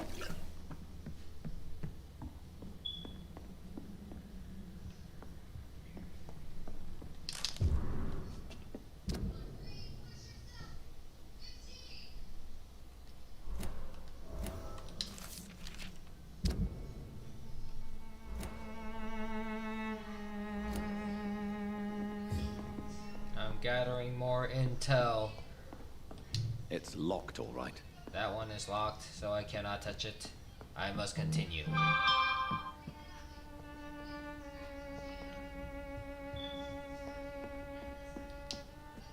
So, may I ask you a few questions? I'm not bothered. What could be worse?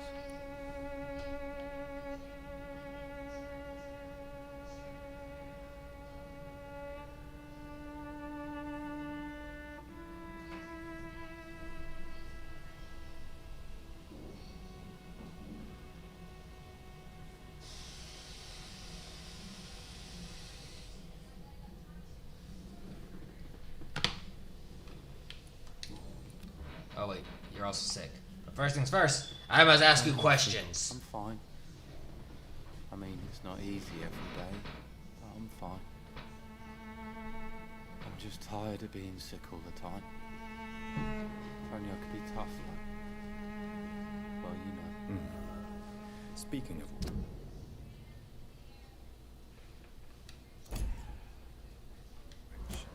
What can you tell me about your father? My father is an idiot who makes idiot things. That's all I have to say. Forgive my bluntness, young man, but you don't seem happy living in Whitechapel. Why should I? I never wanted to come here in the first place. It was my father's decision. And look around you. Does this look like a nice place to live?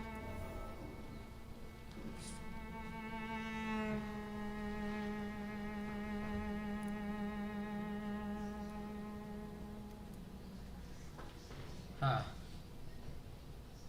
Oh, God.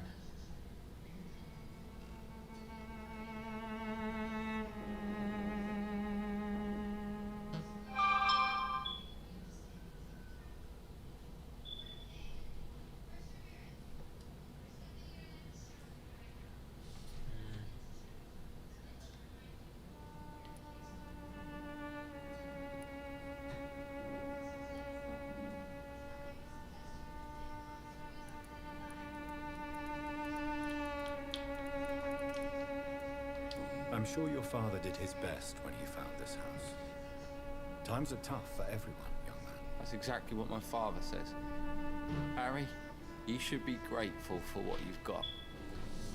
I wasn't even consulted when we moved here. If life here is so terrible for you, why don't you just leave this place? Have you ever spoken to your father about it? I don't go outside. It terrifies me so. I went outside once without my father noticing and I saw terrible things. Bloody, frightening things. So that's why you stay at home all day? For fear of the epidemic? I'm not afraid of disease or death, Dr. Reed. It's the living I'm afraid of.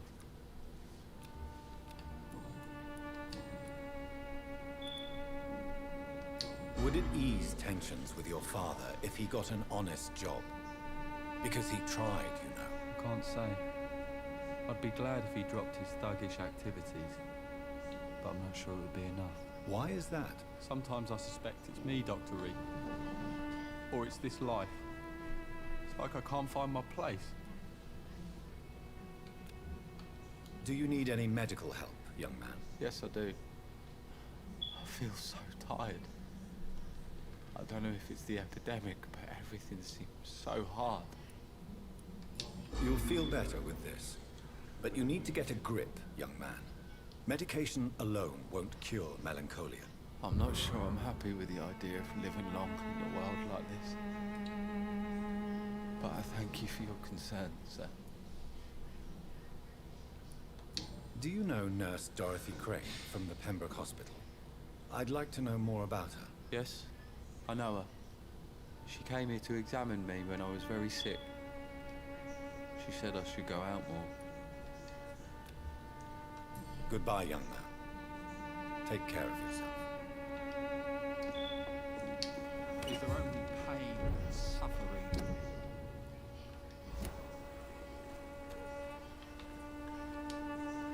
You again? What do you want this time? Why does it feel like I'm a lot taller than him all of a sudden? How did you become the local bully everyone is afraid of, Joe? There's no pride in roughing up poor bastards. But this is the only job I've found. And it pays well, too. A job?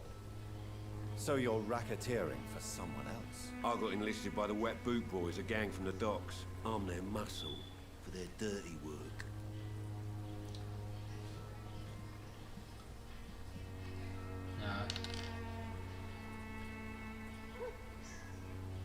I don't know much to say about it.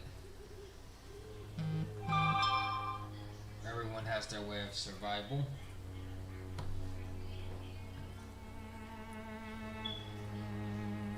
But then again... You are a criminal who endorses criminal activity. The least you could do is stop hiding behind this pretense. I don't care what you think, sir.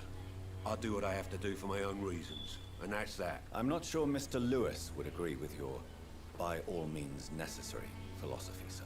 Oh, do you really think he's the poor victim here? Barrett can be as sneaky as anyone. Long ago, I even called the bastard my best friend.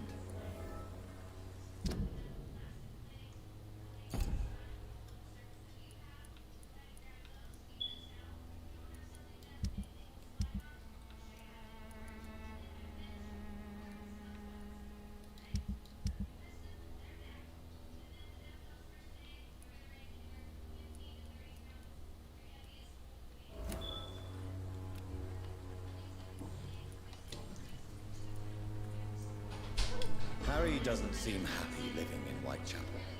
Why did you make him come here? I've always put my son's interests above everything else, whatever he may think. Our house is small but affordable. The walls are thin, but the door is solid. You really love your son, don't you, Mr. Peterson? He's my pride and joy. Even if he hates me for the choices I make and pushes me buttons more than he should. Do you have any regrets? Only one. Not to have my beloved wife by my side. She died when Harry was little. My sweet Jane. She gave the boy confidence. Since the criminal nature of your job means you could be arrested, Are you not afraid of what would happen to your boy if you were? No one will ever take my son away from me. If that ever occurred, I'd hunt the bastard down and rip off his head with my bare hands. Yeah. Why do you keep on working for the gang, Joe? You know it doesn't suit you. It's true, I hate this job. And I know I made some bad choices, but I'm a wet boot boy now. People won't forget it. You could leave tomorrow. Start another life in another town. That's easy for you to say, Doctor. We are poor. My son's weak, and there's no way he'll endure another disappointment.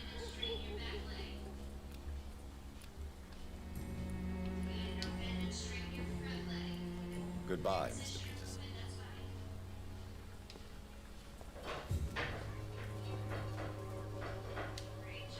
Fancy buying something, sir? You never lose your focus, do you?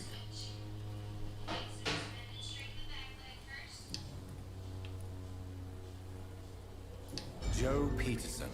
He's the villain here, isn't he? But you seem to know each other. I've known Joe for years. I saw him box once or twice. He was a friend then. But these days, he's just another thug.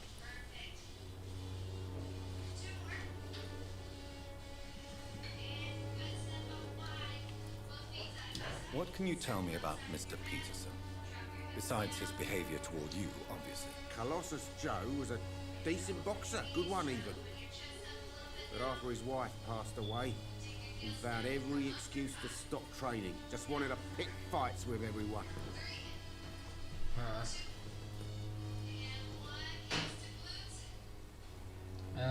Grief affects everybody differently.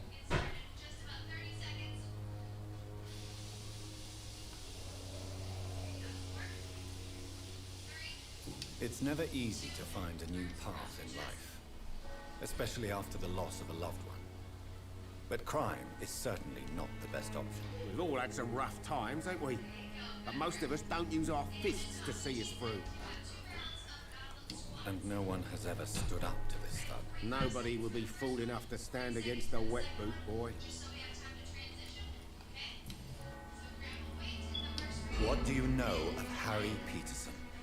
The boy seems so fragile, not like his father at all. Harry's a good boy, but he spends most of his time complaining. He's had it tough, all right, but he needs to grow a pair. What troubles him exactly? But despite being his father's son, almost everything, I think. He never wanted to come to Whitechapel in the first place. Hates this place more than most of us.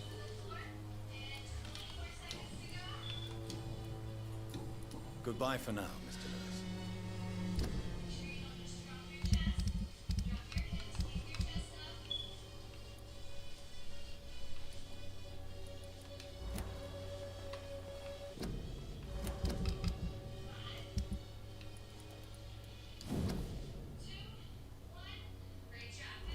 A love letter from Joe Peterson's wife, addressed to Barrett Lewis.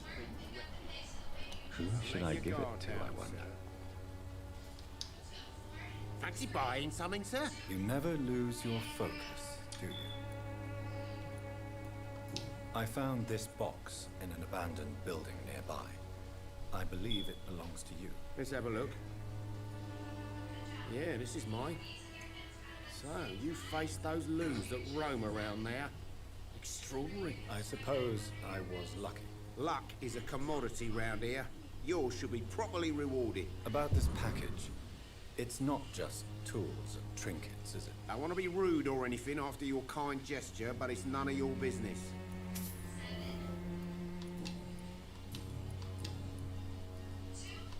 Barrett, you had an affair with Joe's wife, didn't you? Yeah, I did.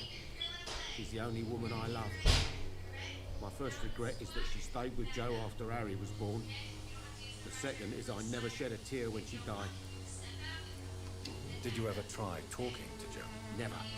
But I suspected he knew everything, even without knowing it. And he decided to make me pay in his own way. Do you mean you're Harry's father? No one will ever know for sure. And it's better that way. And I don't believe I'd have been all that bad as a dad. Goodbye for now, Mr. Lewis. Cheap price, good quality. Have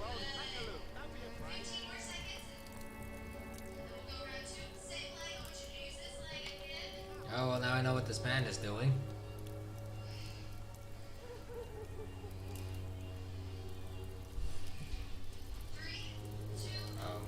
Sir? You again? What do you want this time? You're not even talking to me. Now you're just staring off into the distance. Goodbye, Mr. Peterson.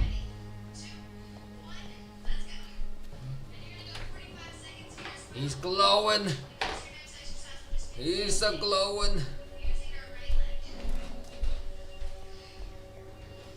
They're all glowing.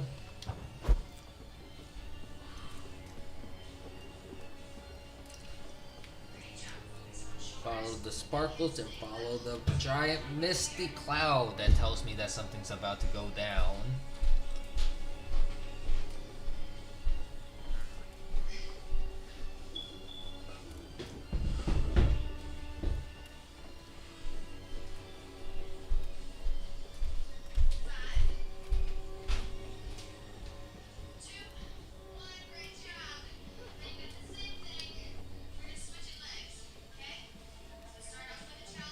So you only hurt people because you care about me? Is that it? Don't be such a brat. I do what I must to provide us with food and medicine, that's all. Mum would never have let you bully an old friend like Mr. Lewis. Shame on you. Harry, I'm your father and I love you. But don't you ever speak to me like that again. What? You're gonna beat me too? Give me patience.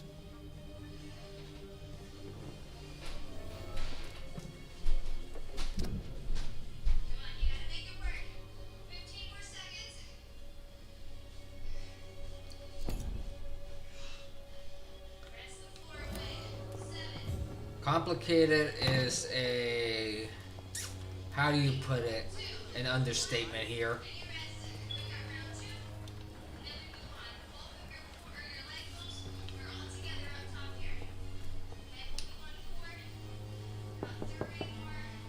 I will return at a more convenient time.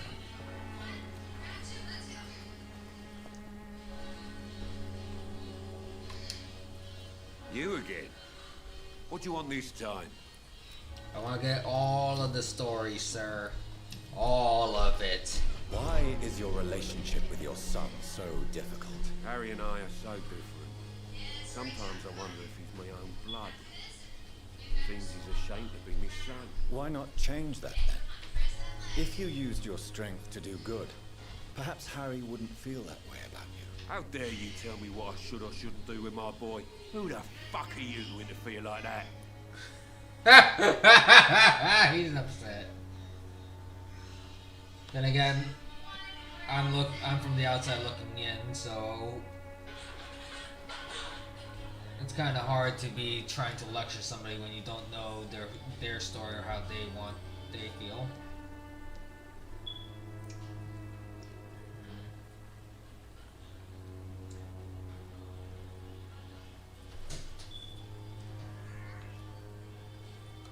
I mean no harm to your family. But if you want my advice, this is no place to raise a child. No matter where we live, Harry will always be sick and frail. At least here, I'm respected. And no one will ever dare touch him.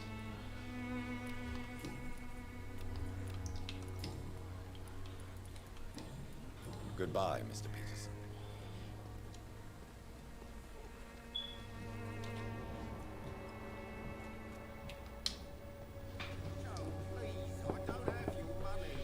Good evening, Harry.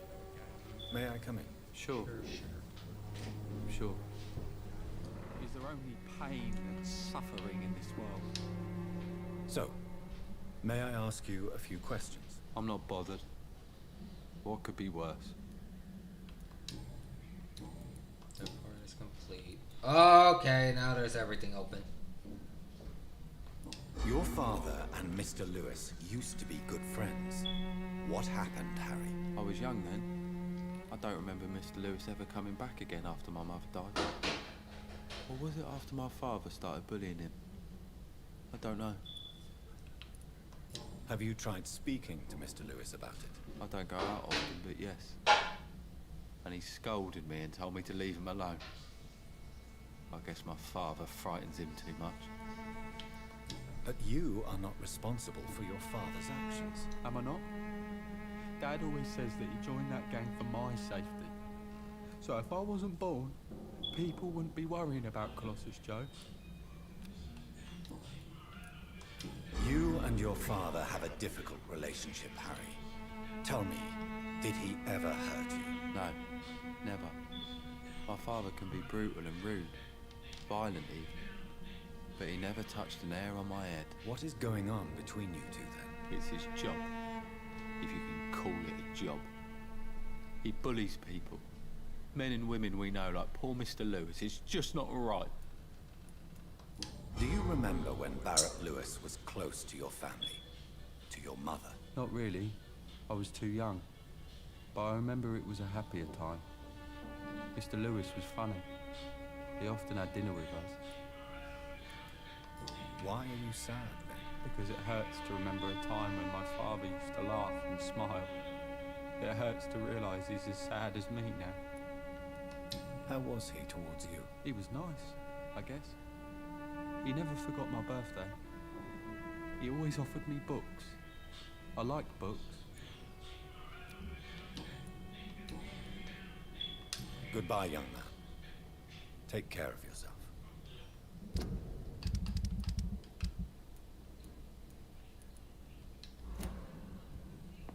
Is there only pain and suffering in this world?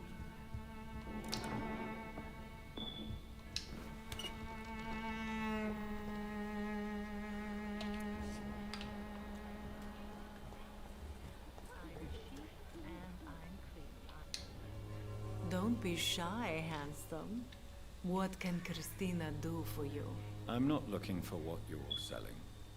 But I'd like to ask you a few questions, if I may. I'm a doctor. Dr. Reed. All right then, but be quick. Though I usually get paid when I open my mouth. Okay. Do you need any assistance, Miss Popper? It depends on the price of your medicine. I am shocked that you would think I am that sort of man. Forgive my suspicion. I'm so used to liars with good manners. Thank you, sir. Christina, have you been examined? The epidemic is spreading fast in London, and you could be exposed, or expose others. I don't like doctors or hospitals, but I don't like you asking questions. Considering your line of work, I assure you it is only a matter of time before you have health issues. If it is going to happen, it will happen. Right now, I need money. That's what's important. You can put your own life in danger, that's your decision. But what about your clients? If you're contaminated, you will put them in danger too. And you think that would worry me? If you knew the men I deal with, their health would not be what you'd worry about.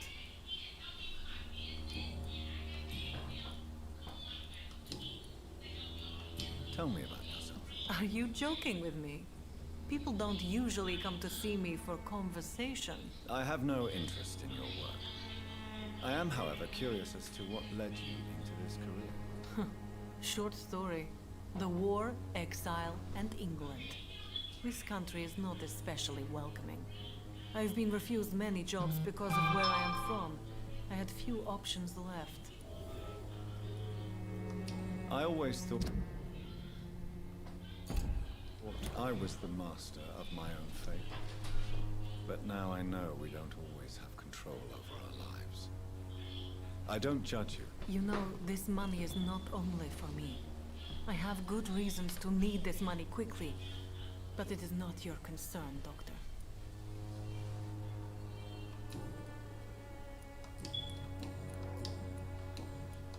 Do you know Nurse Dorothy Crane from the Pembroke Hospital? Anything you can tell me about her would be helpful. I don't know her, but I know her name is Dorothea Crăciunescu. She came from Romania like me and many others. You seem to respect her. Dorothea helps the sick people of Whitechapel. Everyone should respect that. Goodbye, miss. Take care of yourself as best you can.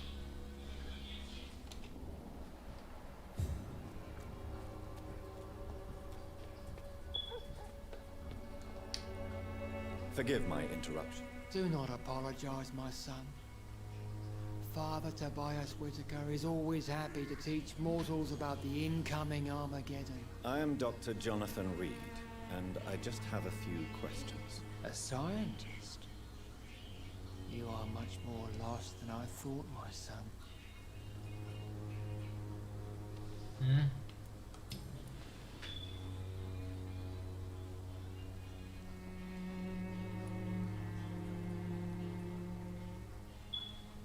What do you mean when you say that I am more lost than you thought? All scientists are entangled in a world of causes and consequences. And most of them can't see the plain truth. Quite a judgmental opinion, if you ask me. But what do I know? Blinded by science as I am. But you are seeking answers, aren't you? Answers about the Armageddon about to strike the city. Answers about the hidden truth. Well, I suppose I can spare a few minutes listening to your so-called truth. As a doctor, you must be aware of the decimating epidemic. But let me tell you that this so-called Spanish flu is just the beginning of the end. What do you mean? The beast is finally revealing itself, corrupting the flesh and the heart of men. With my own eyes I have seen them, those minions from the abyss. Really? And what would be your answer to this biblical threat? We must fight the disease before this legion outnumbers us. But not with scalpels and microscopes. No. What is left then? Cleansing fire.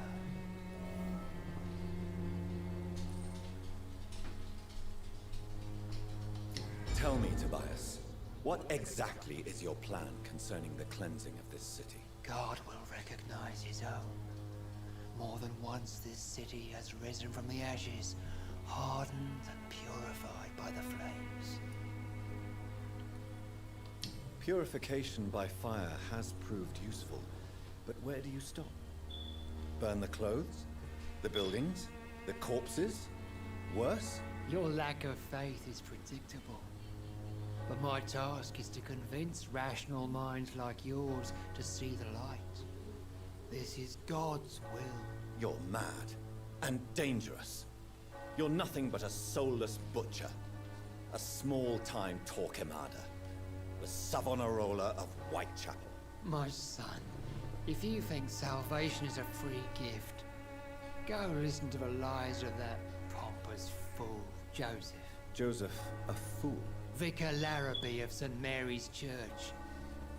While he continues preaching his fraudulent redemption, more and more people die in the streets.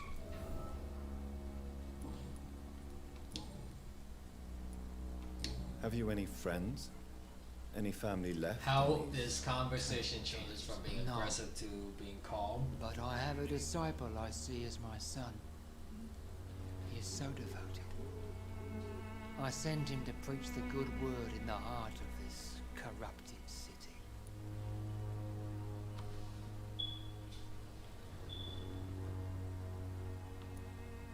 Where did you send him? I sent Samuel to the Stonebridge Cemetery, where the pestilence and evil grows night after night. You sent him on some preaching crusade during the epidemic. As a true believer, Samuel will fear no evil while he walks through the valley of the shadow of death. God. Do you know Nurse Dorothy Crane from the Pembroke Hospital? I'd like to know more about her.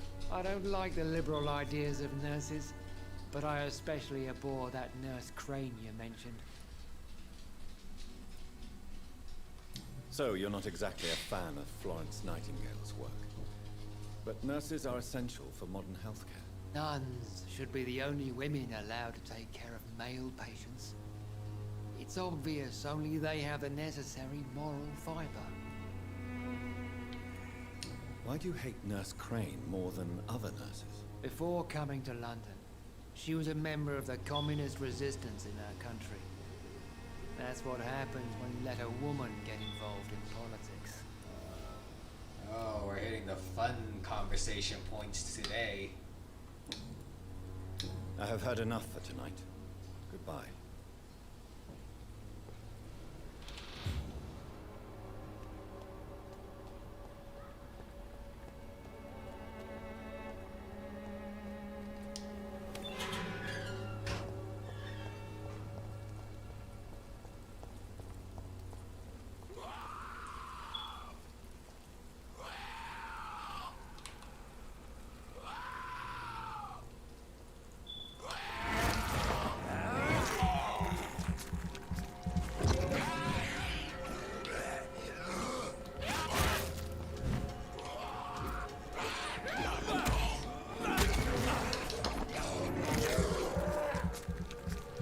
Yeah, no, that's not how this works.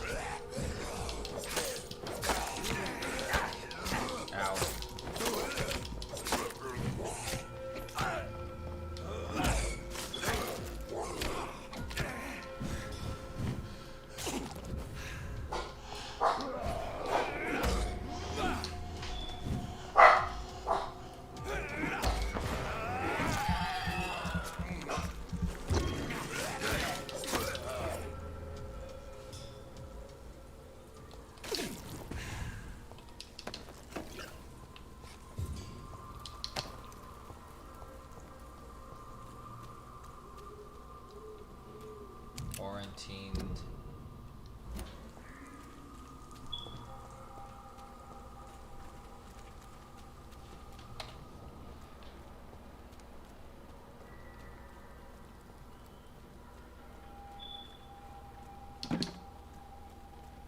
Always grab the shinies.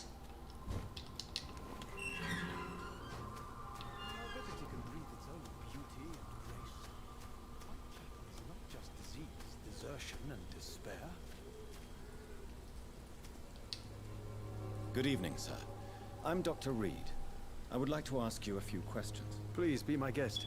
Although I may not be the best informant regarding this part of town, my words speak about that which the eyes cannot see. Really? Are you an artist of some kind? I'm a poet, sir. Richard Nethercott, at your service. Okay. Weirdo.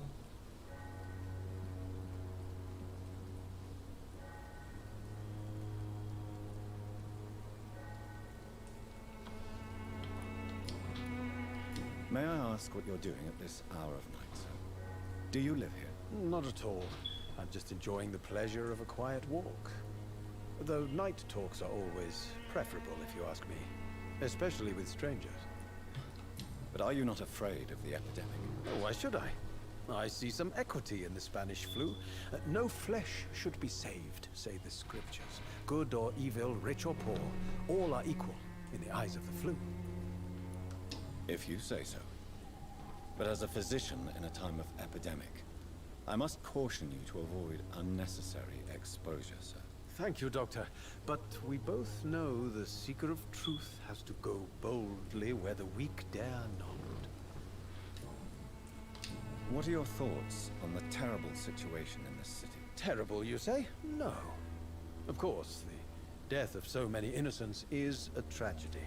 But the scourge has not been all bad for the city. Oh, no, sir. What are you talking about? Do you remember London before the flu? Noisy, cacophonic, quiet nowhere to be found. And now, listen to this oddly peaceful silence. This man has problems. Quite a unique point of view. I only see a dreadful disease. Peaceful silence, really. It is unique. Yes. The enjoyable silence of the grave. You have a unique perspective on the situation, I must admit. Most people fail to understand my perspective. I don't blame them. But how could I call myself a poet if I veiled my feelings? Are you aware that your life could be in danger in this part of town? But this is where I must be to feel the real beat of the city. I had to come, see it for myself, alone. I understand your need for solitude, but it's not safe around here. I don't care. I don't have many friends, Doctor, and my family despises me. If some misfortune came upon you, who would be here to help you? Well, you for a start, my dear Doctor.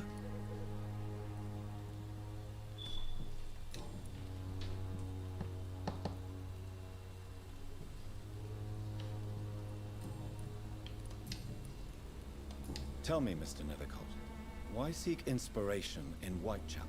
The place is not beautiful per se, but how to explain it?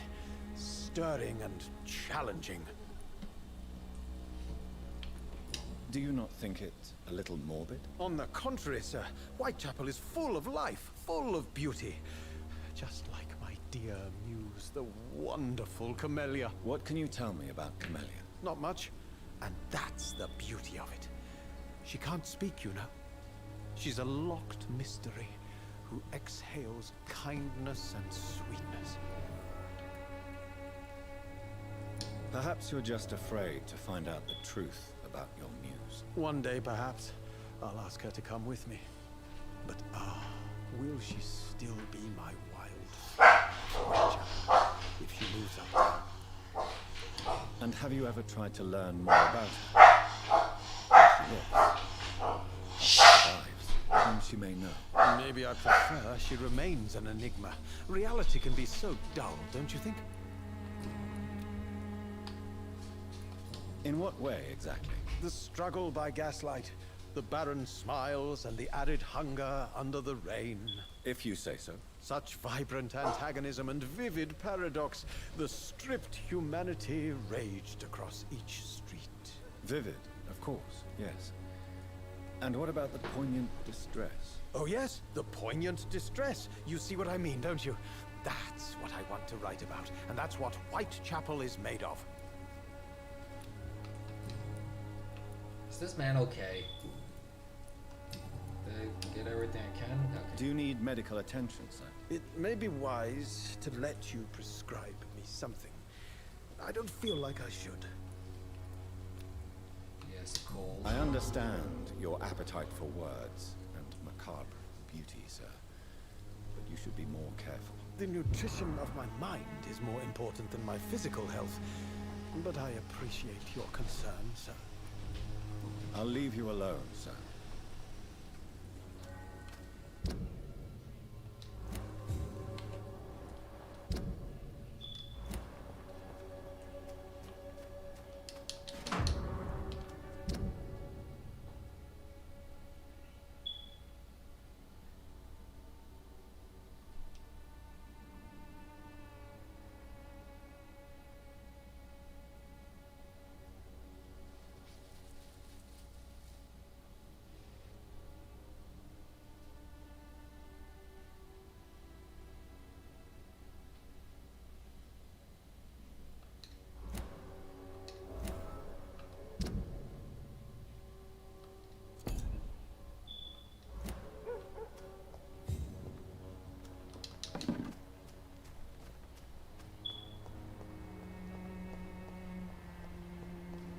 This man refuses to at least change his title to something less. Good evening, Mr. Niven. And good evening to you too, my good sir. Can I be of any help? In here, no. There it is. You don't really make a living from your scribblings, do you, Richard? No, sir, I don't. I work so hard. I put all my time, my energy, my devotion into the precise carving of words. Still, you don't seem to suffer from poverty. With thanks to my parents, actually. I'm afraid I would not be able to live on my own without their help. You seem embarrassed. Someday I hope to proudly offer my first publication to my parents. Until that day, I'll remain the failure of a son they have to support.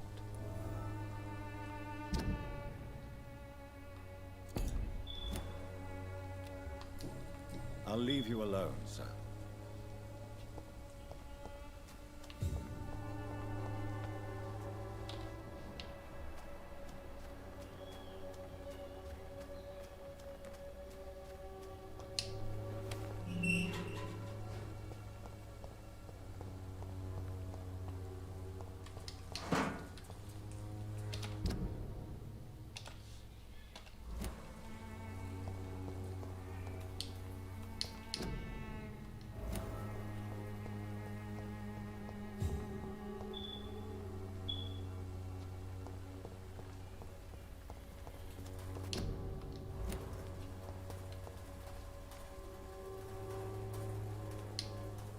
Good evening, miss. I'm Dr. Reed. I'd like to ask you a few questions. I know what you're thinking. A tall stranger who meets a girl in the street at night. It reeks of the penny dreadfuls. But I mean you no harm, truly.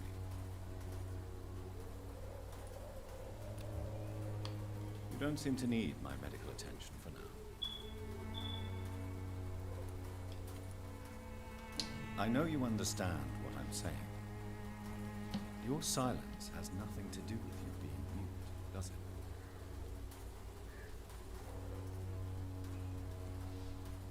it? Tell me about Richard Nethercott. I understand he is quite fond of you, Camellia.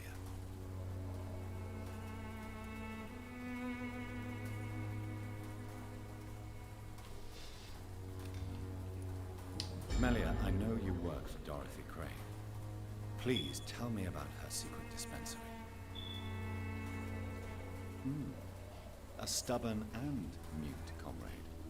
Nurse Crane and Darius Petrescu have been clever.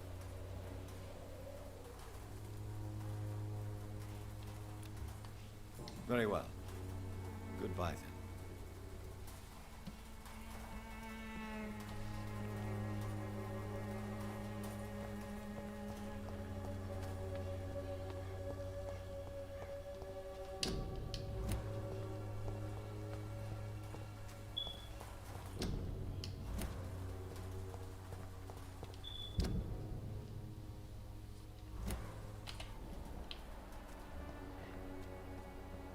Who are you? Excuse me, sir. Are you familiar with this part of town? Name's Clayton Darby, reporter. Sorry, I'm new to Whitechapel. But perhaps you could help me since you're a journalist. My name is Jonathan Reed. Dr. Reed, the famous surgeon. I'll gladly help if I'm able, sir.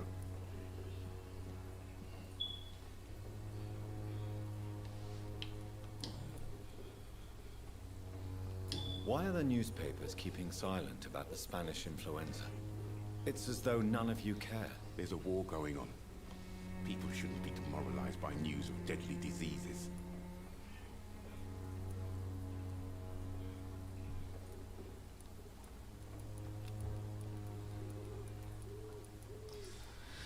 Oh, this one is kind of a tricky topic, isn't it? If you're at war, do you really talk about something else that could demoralize the public, even further than already being stuck in a major conflict?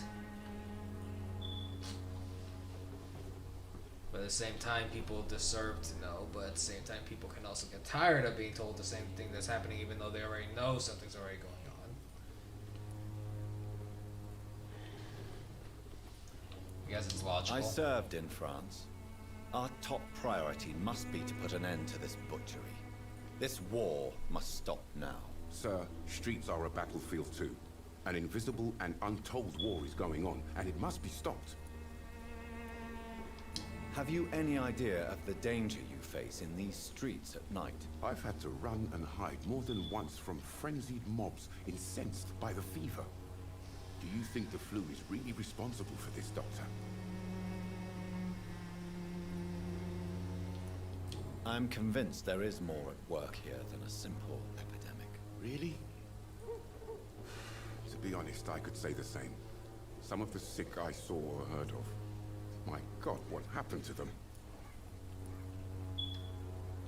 What is a journalist doing in this borough after sunset? He goes where none of his colleagues would dare to go, to inform the country. So you risk your life to reveal the truth. I saw many reporters do the same during the war. Whitechapel is the crucible of so many untold stories and tragedies. I want people to know them. That's quite honorable of you. But is the public interested? Not at all, sir. And that's why I'm an independent journalist, hoping to sell some stories. Christina Popper claims she sells her body because she can't find any other work. Do you believe her? Of course I do. Her story is exactly what I want my readers to understand. We live in an intolerant and divided nation. Do you think things will ever change, Mr. Darby? I believe the situation can only improve. And now that women can vote, I'm convinced things will change. Do you need assistance? That would be nice of you, Doctor. Who knows what I may have caught during my investigation. If you persist in investigating the most pox-ridden boroughs of London, you must accept the risks. Thank you, sir.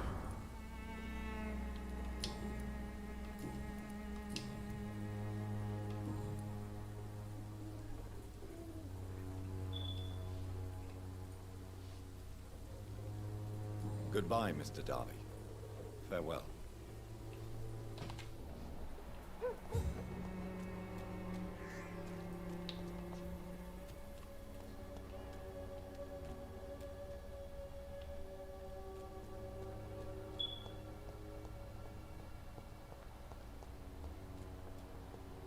I think I hear like a small child or a cat.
I knew something was up.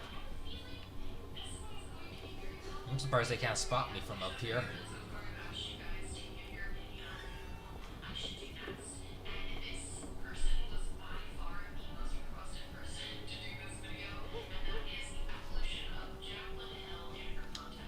You still want more from Christina? When we spent the night together, my wallet went missing. Are you calling me a thief? I don't have your stupid wallet. I know you. You're a nice girl. Can't we solve this amicably? No, I don't think so. And if you think you know me just because we shared the bed together, you're just a lousy and arrogant journalist.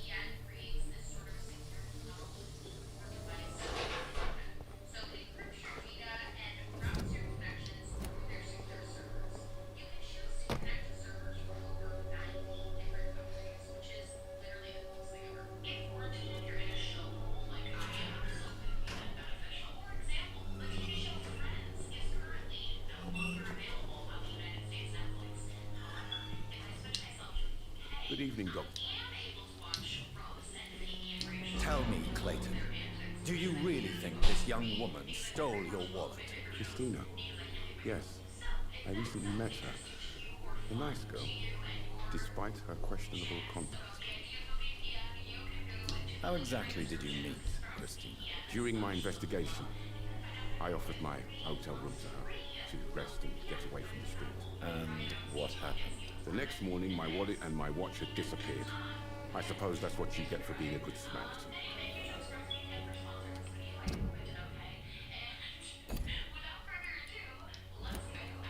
If you are going to sleep with a lady of the night, Clayton, I would advise you to be cautious. I can't really be mad at her, though. She's just trying to survive. She doesn't have many options. Was it wise to become so intimate with a woman you were supposed to interview, Clayton? Maybe it was. But I have learned to look for the inner truth and beauty in people.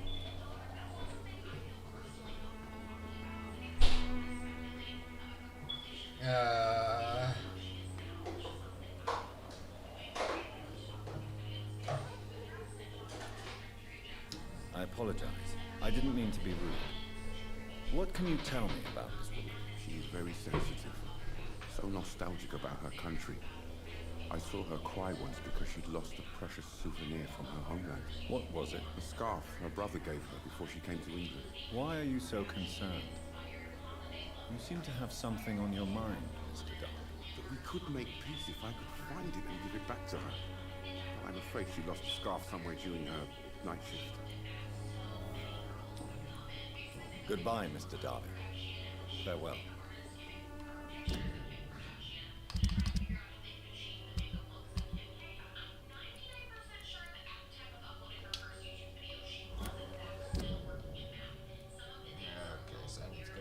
In there, either or. Good evening, Christine. Change your mind, Mr. Reed? Clayton Darby claims he will expose the crisis in Whitechapel to all of London. Do you believe him?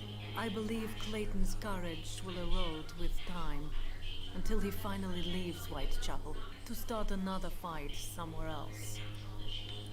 Why this skepticism? How can you speak about starvation if you've never been hungry? Or about poverty? Or anything else you have never suffered from? Are you talking from experience? I've seen your type come here to get a good fuck in a cheap room or a dark alley before going back to their fancy houses in the West End.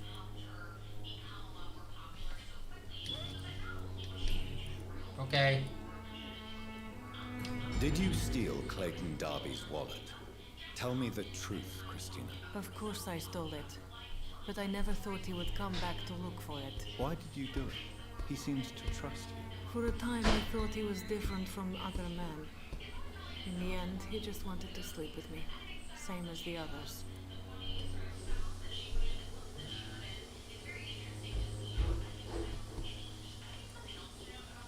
Perhaps Clayton is... Because he's saying he wants me to find the scarf, so Maybe he you might two be should different. talk. A conversation couldn't hurt.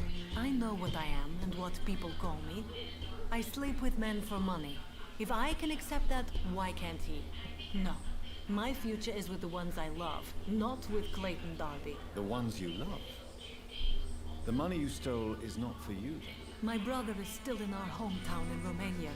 I am the only one who can buy him a ticket to England. Tell me, Christina, is it worth risking your health and your life for your brother's safety? He's the only family I have left. I had to leave Romania without him. I can't be happy until he is near me again. I understand your concern.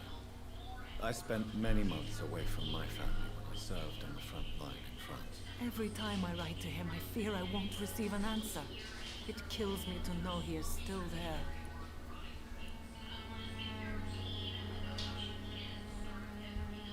But what about your life, Christina?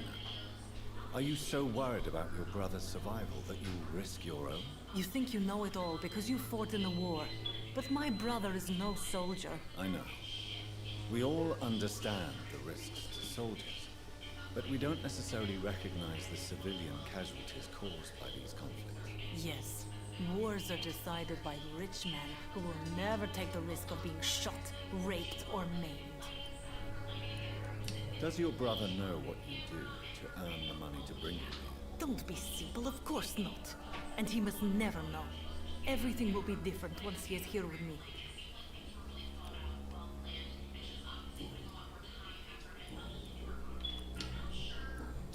Goodbye, miss. Take care of yourself as best you can. Well, then I have no other choice but to go into this area. Because I want these items and complete 2 quests. Because they're both located in the same area. Which means I'm gonna have to be prepared for a harsh fight. Yup, harsh fight it is. Any other of you guys hiding around? Any more? I'm sorry. Why do you have a mask like that, sir? Reverend Henry King.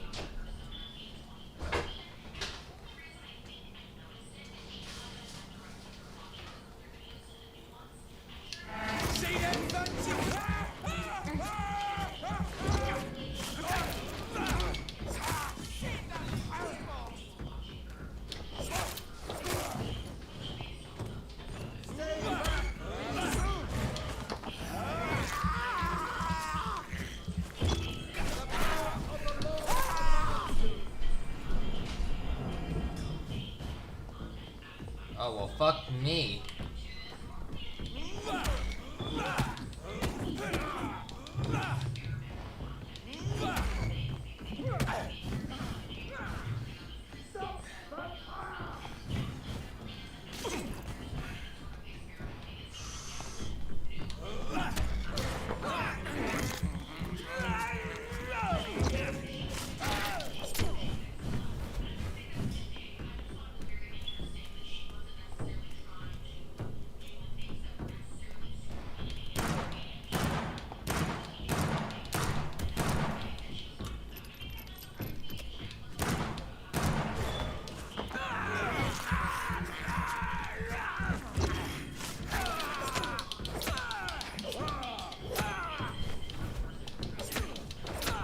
Down, boy. This man stunned me with his faith. His crucifix. This is not good news. Oh, I won that fight.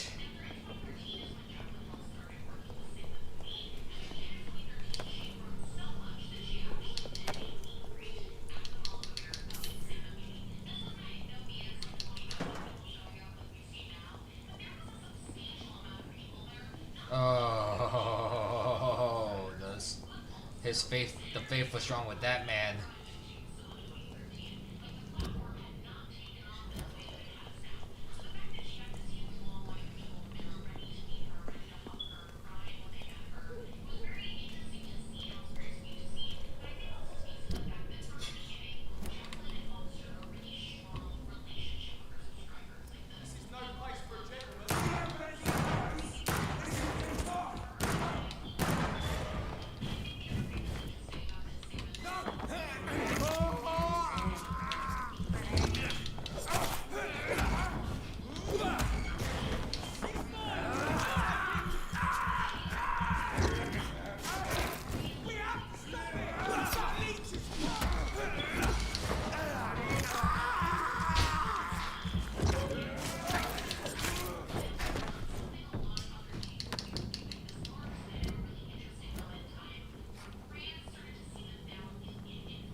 You guys would have been fine if you just left me alone.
That's a lot of screeching, and I want in on the party.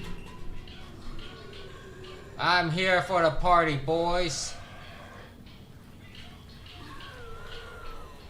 1, 2, and 3.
Well, it's not that difficult to survive in this area.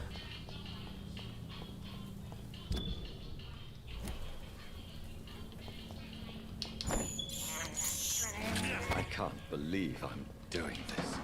You keep repeating that line, sir. At this point, you should be accustomed to chowing down on a few vermin every so often.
Got me a new hideout.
got jumped.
Oh, this was a close fight.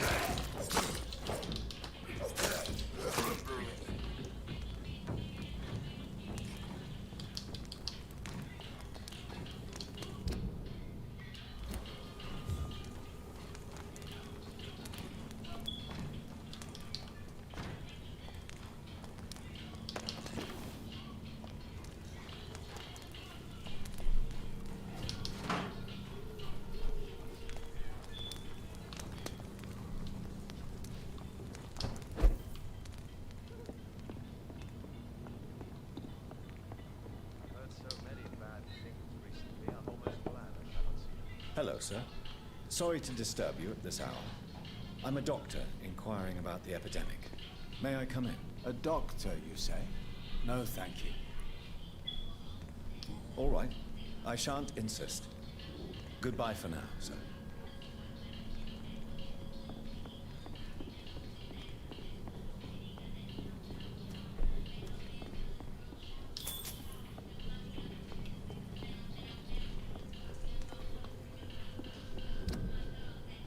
Okay, so I can't do this mission yet. I'll track you. Since I'm in the area already.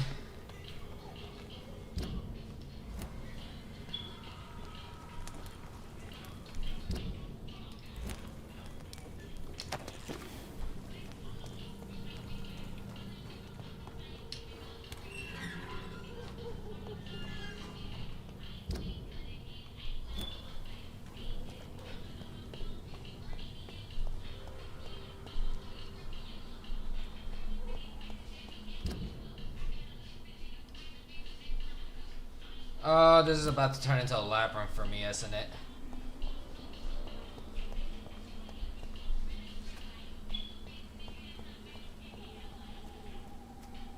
I should probably go in with this active.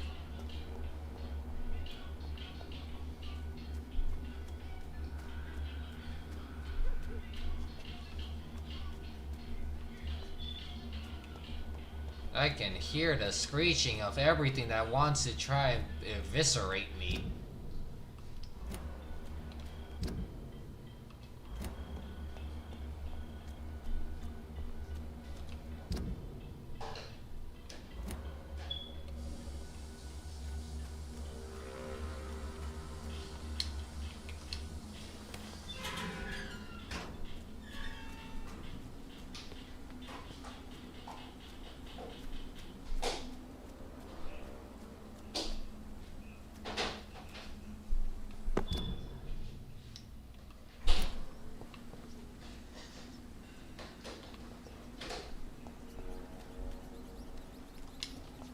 That was just water.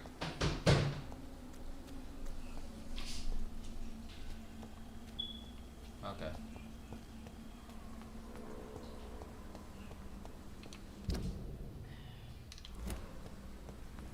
I'm walking in a graveyard, and nothing has jumped at me yet.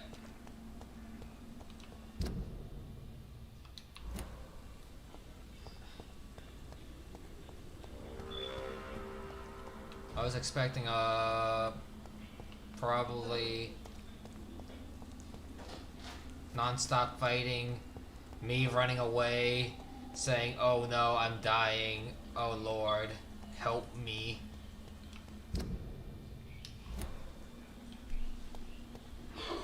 I've done so good not to get yeeted into early retirement. Oh, goody! Speak of the devil. It has started.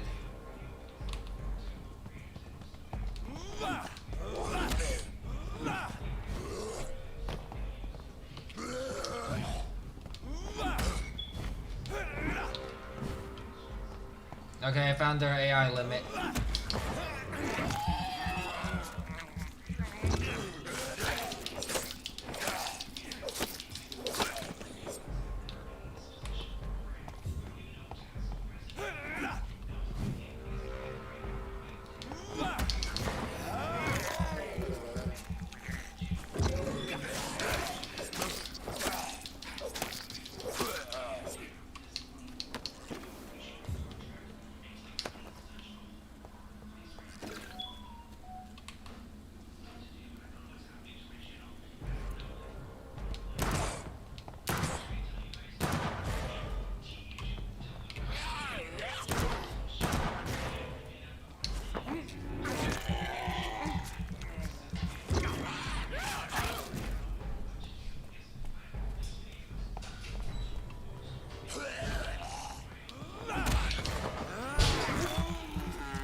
I hear someone calling for help.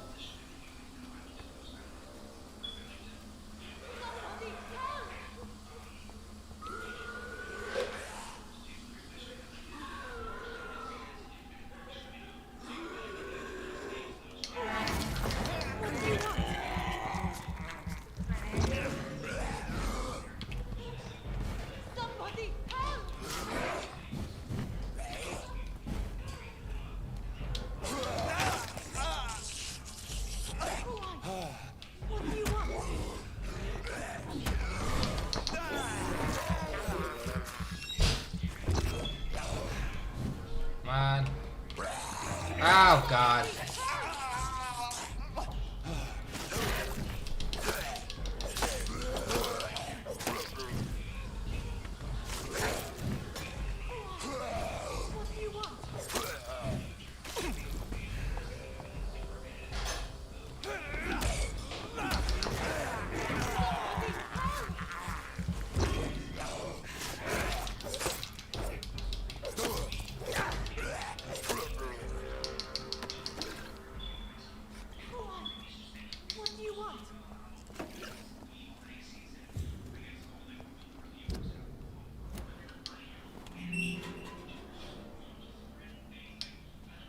Are you all right, miss?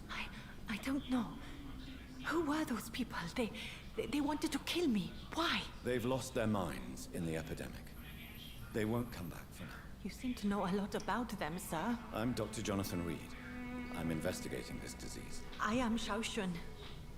Thank you so much for helping me, Mr. Reed. I must go to the cemetery now. Goodbye.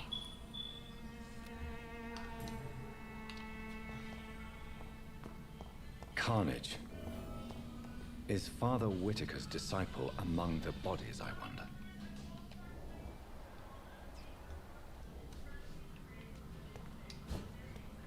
It's locked. This man's far too old to be Samuel. No. By the look of his clothes, this man's a docker. I think I found Samuel him. isn't here. Okay. I had better follow the blood trail.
Ow.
As I feared, Samuel no longer preaches the good word.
It's locked.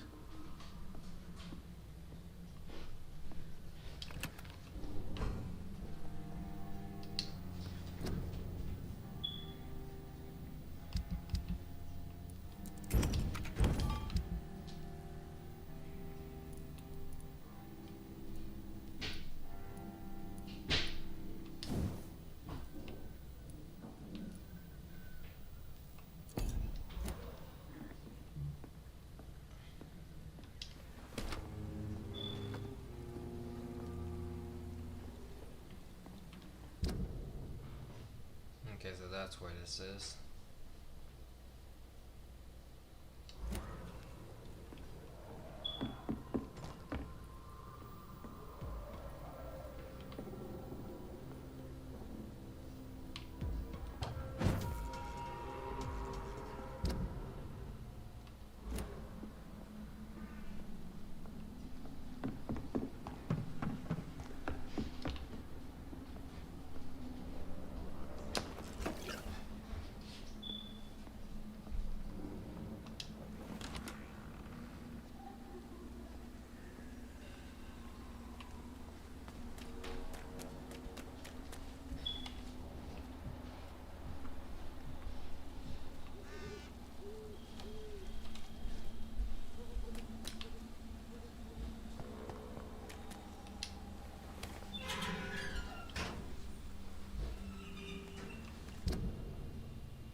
No place for you, sir. I said go back home.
Stay away!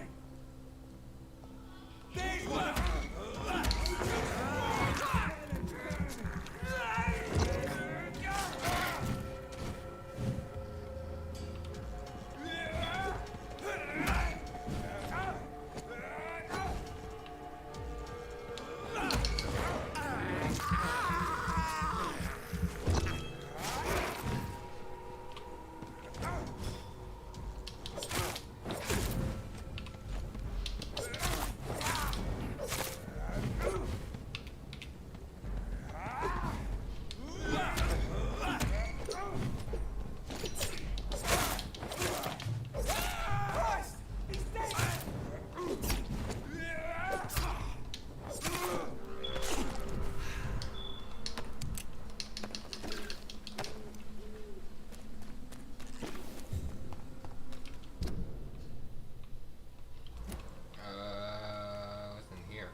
Somebody just wiped out all of them in here.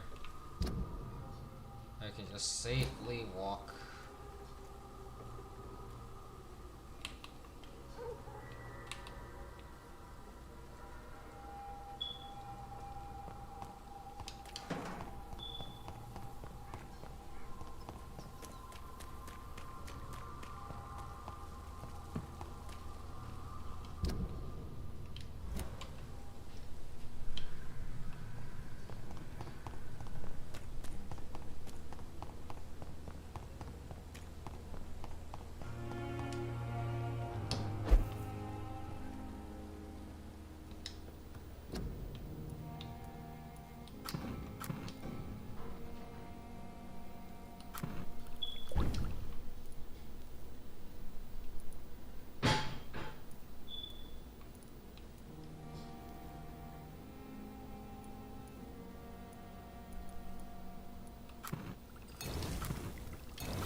I've had so many rescues tonight. I'm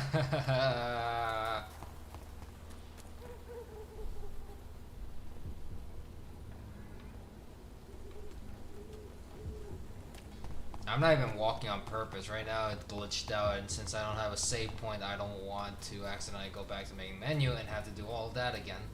So I'm going to probably do that after I talk to Crazy Priest Man for sending his disciple off to die.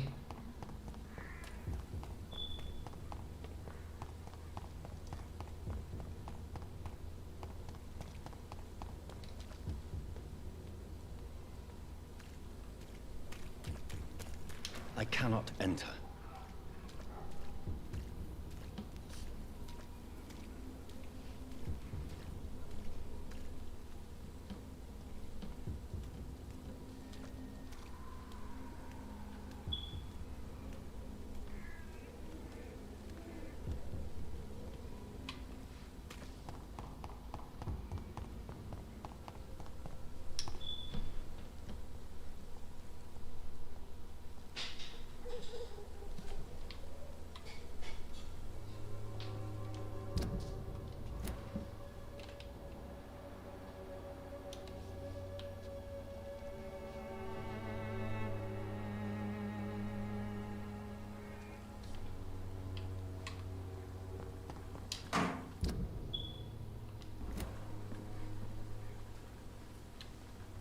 Come on, I'm telling you to go.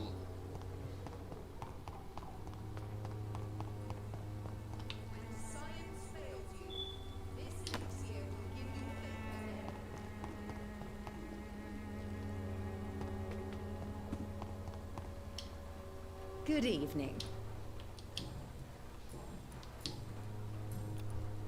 Goodbye, Miss Swanra. Perhaps we'll talk again.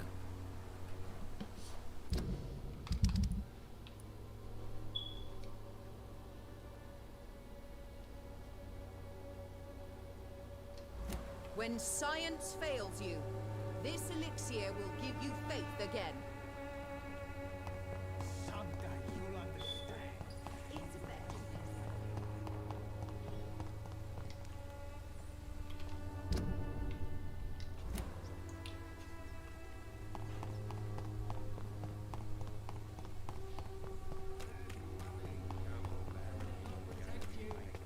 For there is no protection against malevolence. Good evening, Mr. Whitaker. It's Father Whitaker, my son. So, are you still lost in your rational delusions?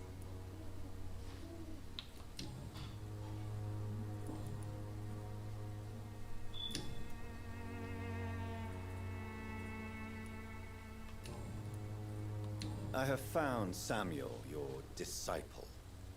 I am afraid I have bad news. I already expected the worst. He should already have come back. He is dead, isn't he? Yes, he is now. The epidemic took him. Samuel steadily made donations to our cause. He would have rewarded you himself if you'd found me in that awful cemetery. Please accept this money.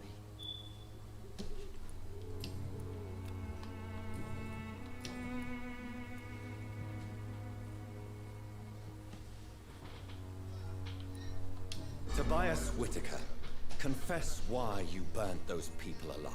I have done what no one was ready to do. I will smite the flesh of the unclean to protect the righteous. You are just another heartless murderer, exploiting the epidemic to kill with impunity. No! No. The only way to contain the spread is to strike at the source itself.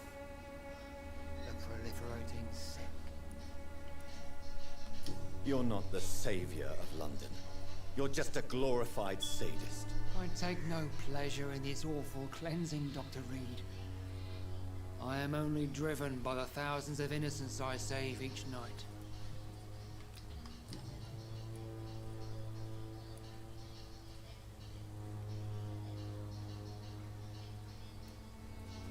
Why did you send Samuel to the cemetery, Tobias?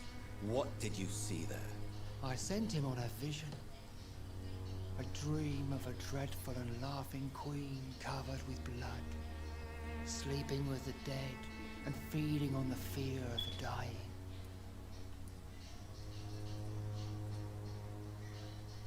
A laughing queen dressed in blood. Tell me more. This epidemic is her feast, the announcement of her return. Against her, science is no more than a child's toy. But who is she? She is the mother of harlots and abomination of the earth. She is Babylon, drunk on the blood of the saints.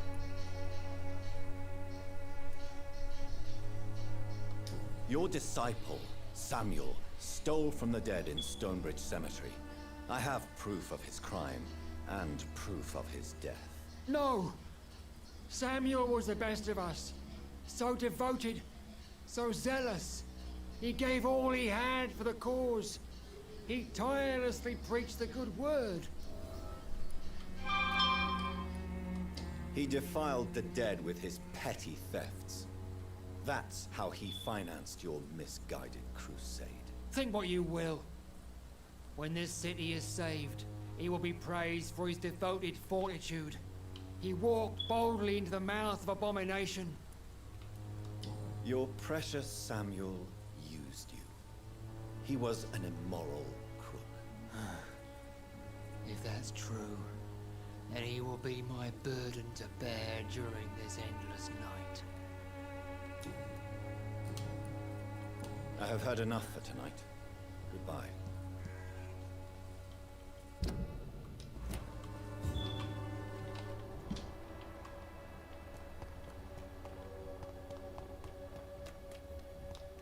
You look so pale. Good evening, Doctor.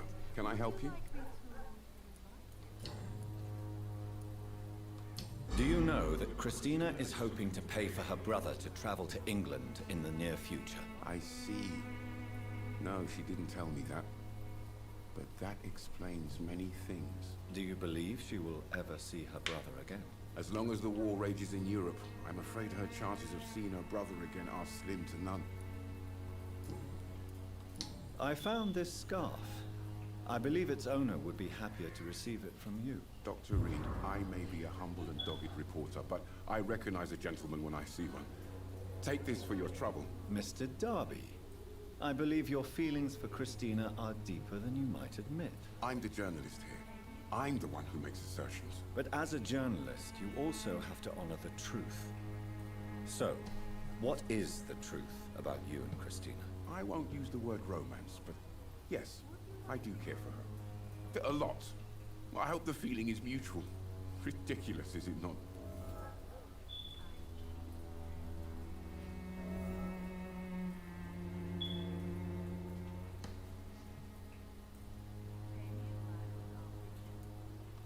I believe love has neither boundaries nor rules, Mr. Darby, even if society says the opposite. I hope more people will listen to your advice, Doctor. Starting with Christina.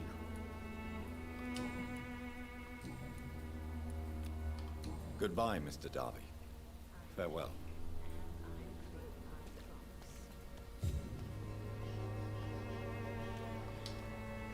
Good evening, Christina. Change your mind?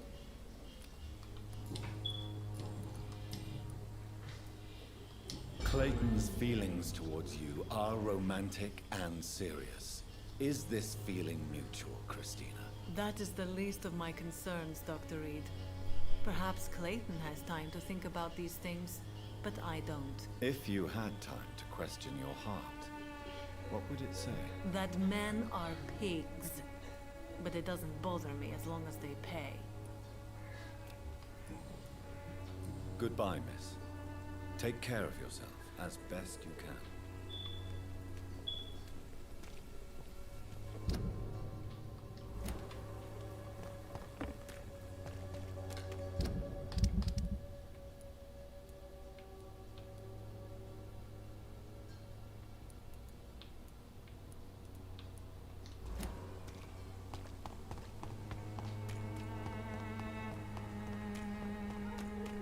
Cheap price, good quality.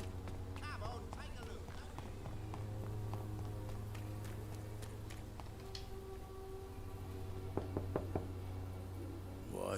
What do you want? Leave me alone. Good evening, sir. I'm Dr. Reed.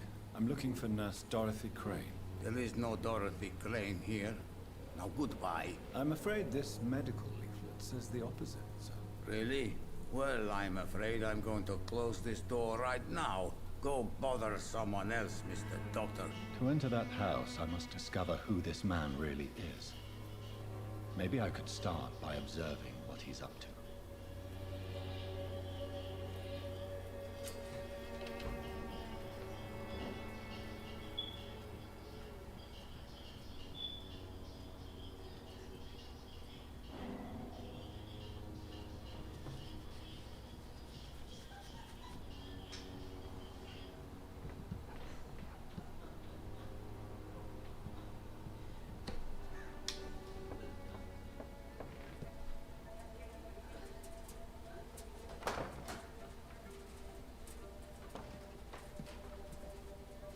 A strange man was at the door with a pass for our medical facility. I refused him entry.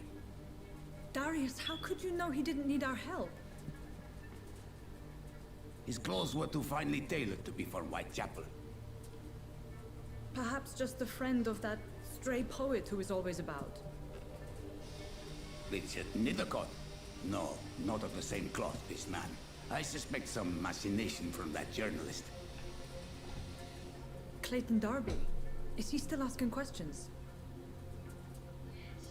Yes. I saw him drifting around St. Mary's Church. I swear he is tracking me just downwind.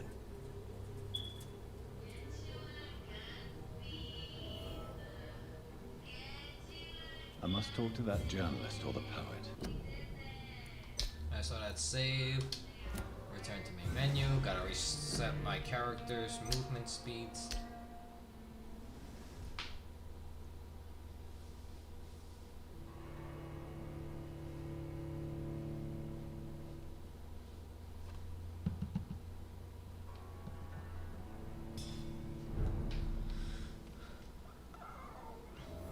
Good.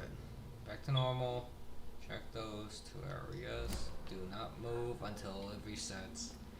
And now I can walk like a normal human being. Yay. I went the long way around. I know my way around Whitechapel.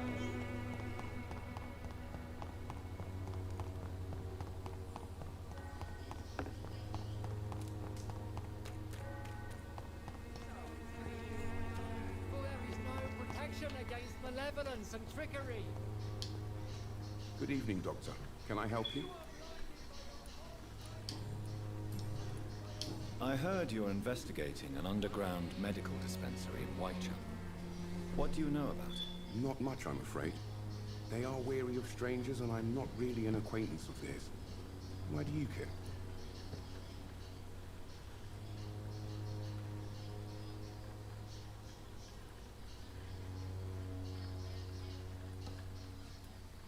It's confidential. Speaking as a doctor, I'm sure you understand.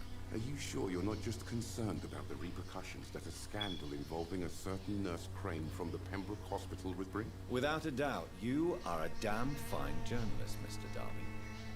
What do you know of her accomplice, a man named Darius? I don't know much about the man. He's very cautious. Never goes out. Doesn't seem to have any friends or family. He has no relatives at all? No. Except for that strange man, a poet named Richard Nithercott, who sometimes comes by. Darius would never let him in. Where can I find this Mr. Nithercott? He spends most of his time lurking around Whitechapel, talking to himself or declaring verses. These days, you can usually find him behind the church. He never goes out? No. A few days ago, he unexpectedly did. I followed him, but it was just a ruse to keep me away from his house. Really? How do you know? He went to the nearest mailbox, but just before posting his letter, he ripped it up and threw it away. Goodbye, Mr. Darby. Farewell.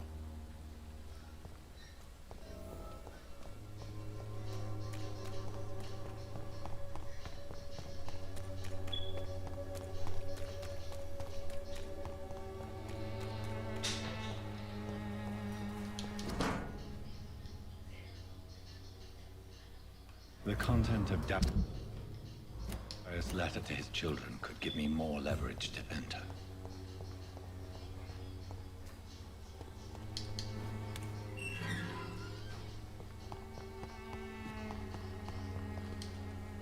Good evening, Mr. Nithercott. And good evening to you too, my good sir. Can I be of any help?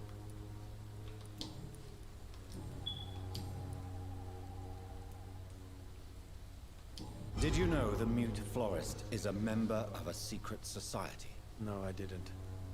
But I thank you for this information, sir. For it only enriches the mystery surrounding the precious camellia. Are you not curious? Is there not more you wish to know? That girl has not an ounce of malice in her. Whatever she may be hiding, it's certain to be for the benefit of most, if not all. I fear you are a hopeless romantic, Mr. Nithercott. Guilty as charged, Dr. Reed. May I ask you a few questions about the district? Extraordinary part of town, is it not? I'll be glad to help you, if I can.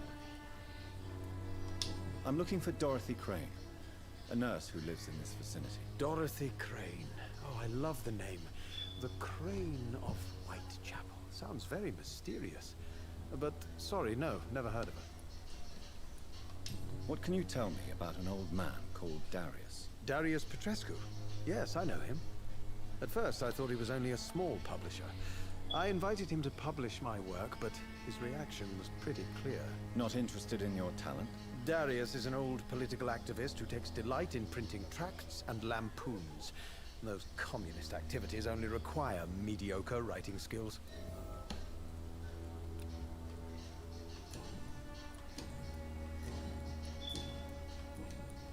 I'll leave you alone, sir. Darius is a bit less of a mystery now. It should not be that difficult to incite him to let me in.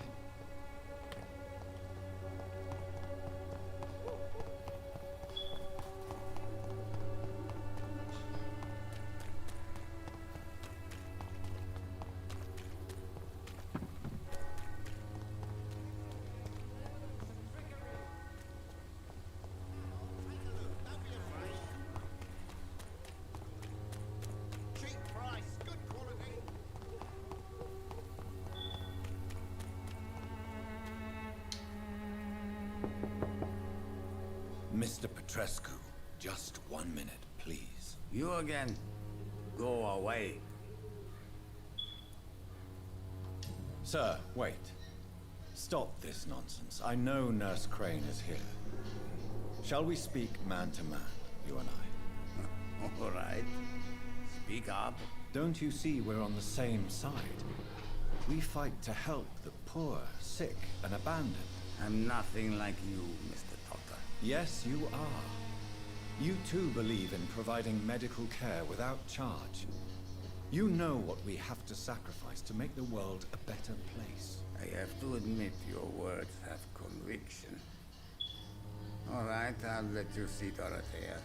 Don't make me regret this, though.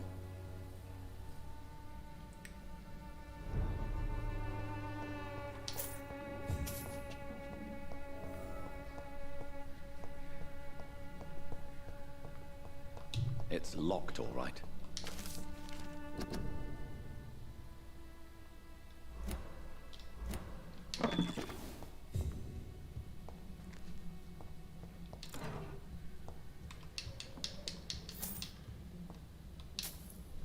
If you want to talk to Dorothea, you must go across the courtyard and take the stairs. We've not been formally introduced. May I ask your name and occupation, sir? I am Darius Petrescu. I'm here to keep snitches and spies away from Dorothea.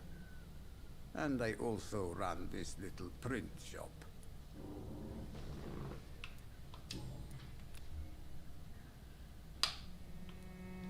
So Dorothy's real name is not Crane? Like myself and many people in this area, Dorothea is from occupied Romania. That's all you need to know. She seems important to the community. More than you can imagine. The West End does not want to hear of Whitechapel's misery. Dorothea is one of the few doing something about it. Tell me everything you know about Camellia, the mute florist. I do not believe in the afterlife, Doctor, but I'm almost convinced Camellia is an angel. She volunteered to give out our medical leaflets. Are you not worried for her safety? She is as brave as she is tough, and clever, too. If only I had met her when I was younger. Are you in love with Camellia, Mr. Petrescu? Don't be stupid. If I had met her when I was younger, we could have won our revolution.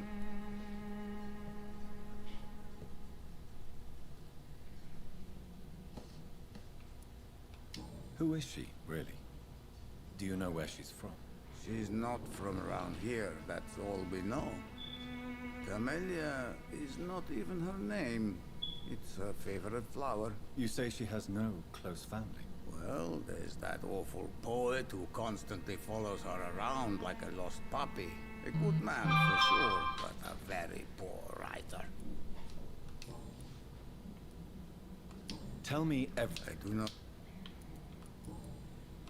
Did you refuse to publish Richard Nethercott's previous works, Darius? Yes, his manuscript is as pompous as he is starched. Now there's a man who loves the sound of his own voice. You could have told him so. As a great writer recently said, politeness is the most acceptable hypocrisy.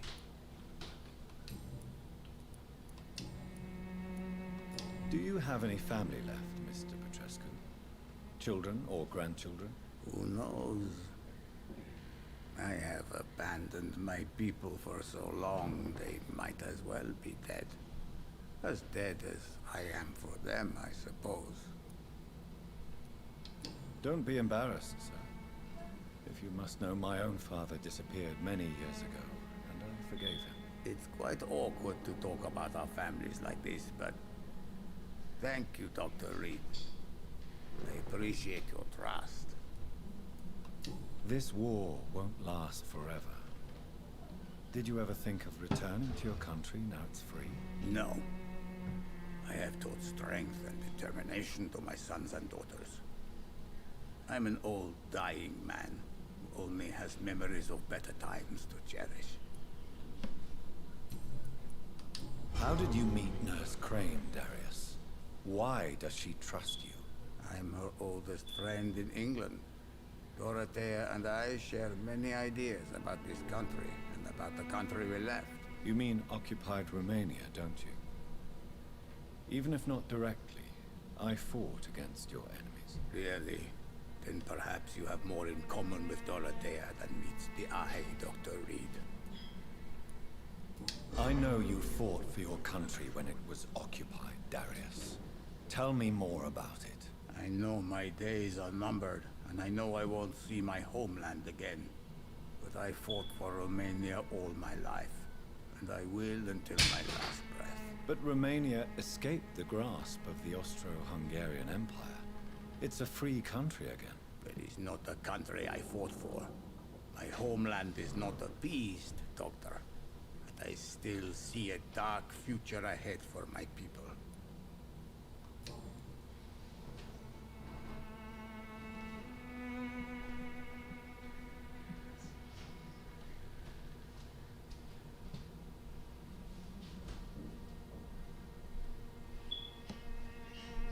Goodbye, Mr. Petrescu. Yes? Do you need some help, Mr. Petrescu? I am very tired, but that is all. I don't need you, Doctor. Well, I think you do. Take this, and you'll feel better. Free drugs from an English doctor? It must be my lucky day. Do you need some help, Mr. Petrescu? I am all right, Mr. Doctor. Goodbye, Mr. Petrescu.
What do we have here, nurse? Patient Raz Van Vasily. High fever running on 3 days.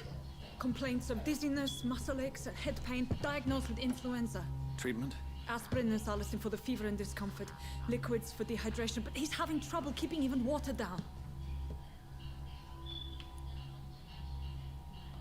Thank you, nurse. Anything else I should know? He did lose consciousness this morning, but he's never had convulsions like these. He's not convulsing, he's choking. He's not getting any air. Scalpel! Hand me that scalpel! What can I do, Doctor?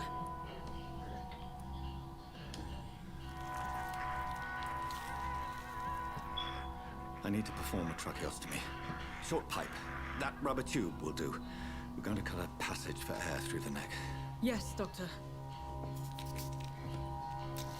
He's breathing again, but he's coughing up blood. Internal hemorrhaging. I need to make another incision into the chest cavity to drain the fluids from the lung. Prepare another tube. A thoracostomy? Doctor, we've nothing to fight the infection. We need an aseptic environment. Don't question me, nurse. I need a drain. Now. Yes, Doctor.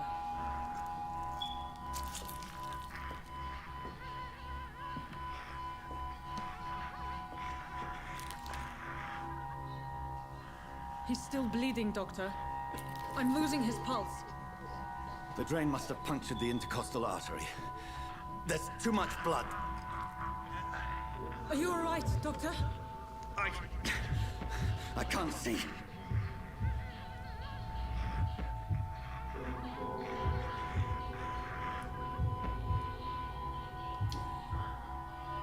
I must first suture the artery. Find the wound. The source of the blood. Needle and thread, Doctor. Good. The stitches are holding. How's he doing? We're losing him. We've lost his pulse. He's dying, Doctor.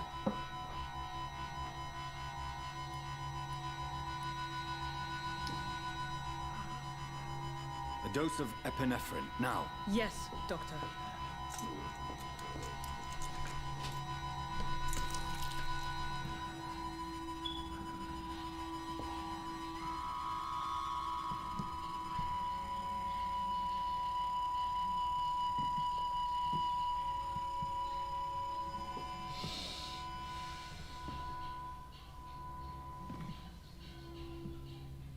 We've lost the pulse. He's gone, Doctor. Yes. We did everything we could. Yes, I know. You are true to your reputation, Dr. Reed. Dedicated and precise. No one could have done more. This was not an influenza-induced seizure. I've never seen symptoms like these on the continent. Neither have I. But the previous symptoms leading up to this attack were the same, indistinguishable from the epidemic. No. There was something more vile in these reactions. Something primitive. There have been numerous reports of mental breakdowns caused by the fever that accompanies the flu itself, Doctor. Yes, but... I'd best take some samples of the blood for analysis.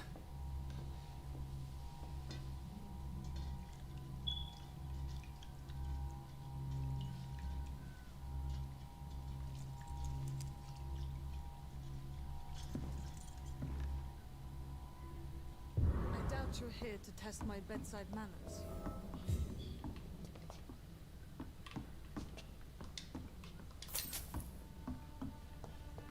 To what do I owe this cut?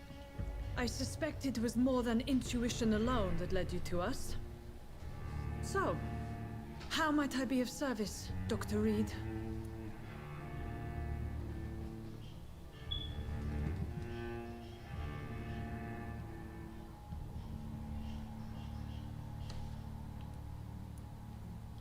I've come to put an end to this insufferable blackmailing, Dorothy. Doctor, you think your warnings scare me? I've stolen and plied, blackmailed and lied, but what else am I to do? I'm all these people have.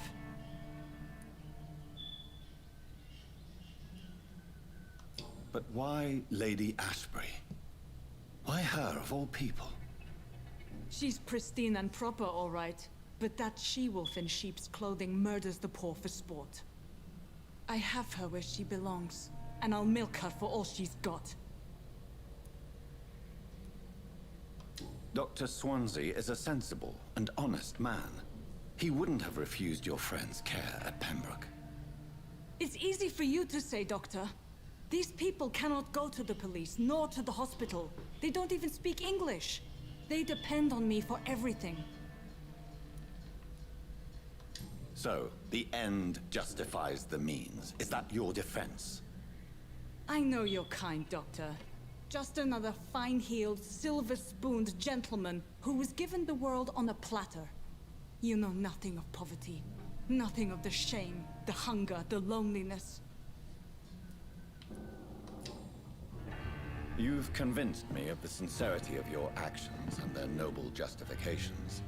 But all the same, blackmail is a crime, and it will stop, Nurse Crane. So, are you going to turn me over to the authorities?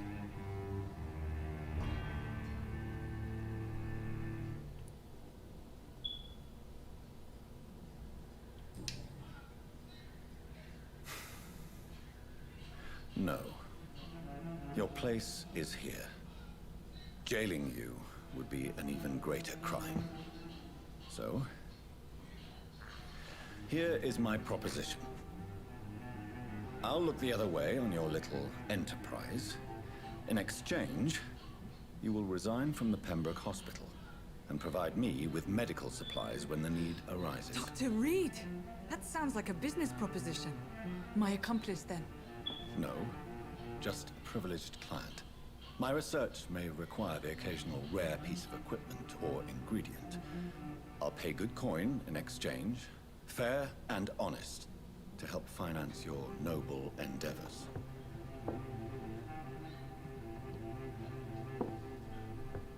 We have ourselves a deal, Doctor.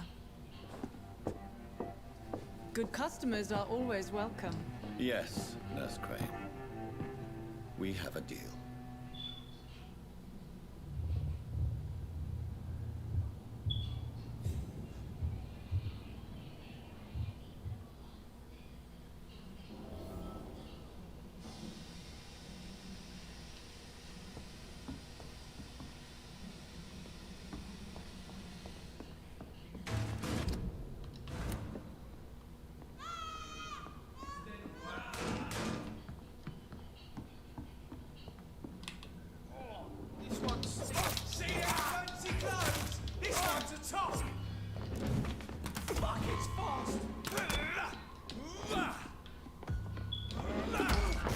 You killed innocent people for what?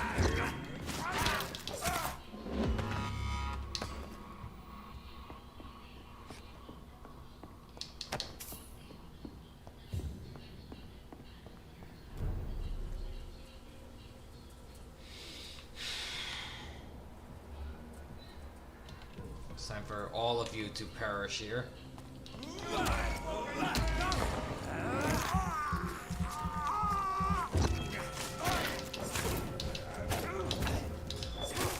He's done for. Did this man just shoot me through a, well, I can't say through a wall.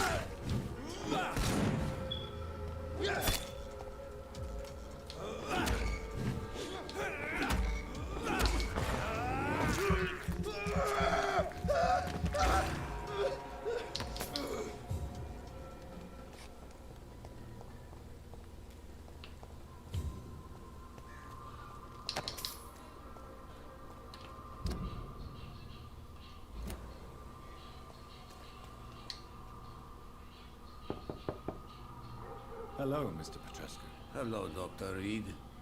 Come on in. Okay, that's what I was worried about, if he was okay or not. Mine green. 2 mine greens. I can't see him yet because I just rescued him. Can't see him because he needs that.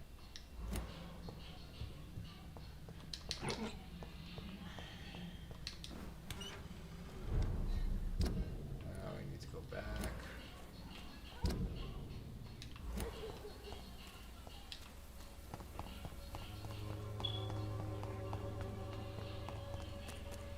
Joe, please, I don't have your money. Come on, Barry.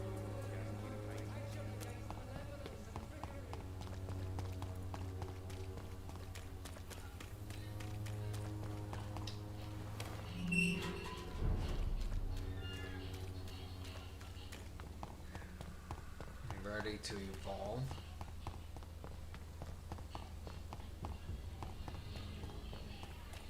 I could have a lot more strawberry jam if I just decide to. Human blood.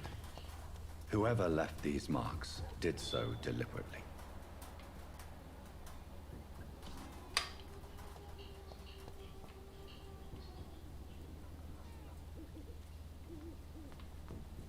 Kill it, boy!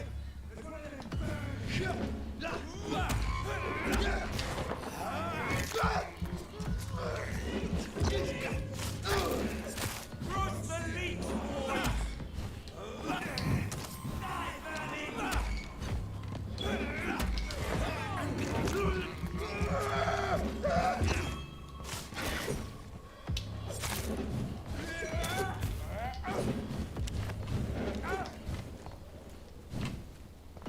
Let's see how it likes a bit of fire.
Where's his brother? Because I just took out one of them. Where's the second?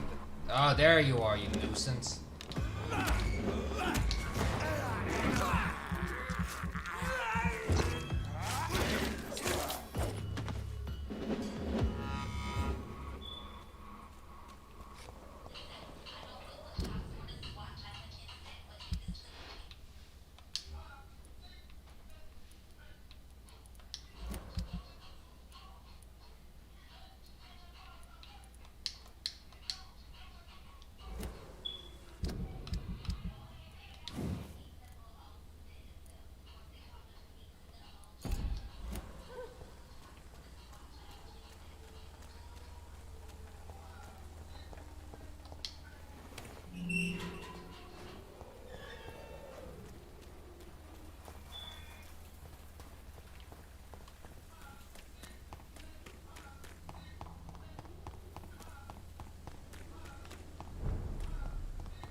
Good evening, Miss Howcroft.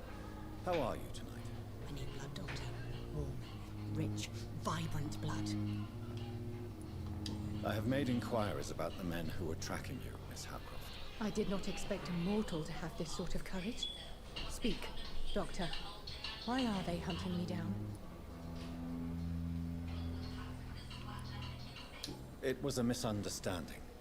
These hunters were in fact looking for a very different creature, but they mistakenly put their sights on you. I knew it. I have become undone. Those hunters have discovered me, but they don't know what I'm capable of. If you'll accept some advice from a petty mortal, I think you should assume a low profile and just quietly disappear into the shadows. You are right. And you have served me well, mortal. Take this as a reward for your time. Perhaps I will allow you to drink deep of my blood. One day. Thank you. I'll keep that proposition in mind.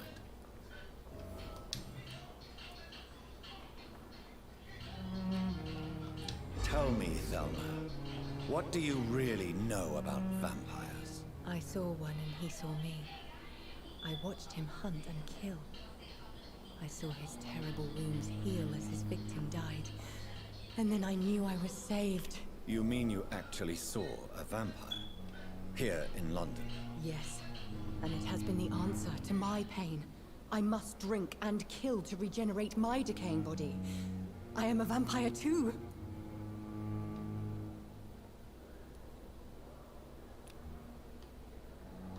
No. You are deluded. You think you crave blood, but you have no physical need for it.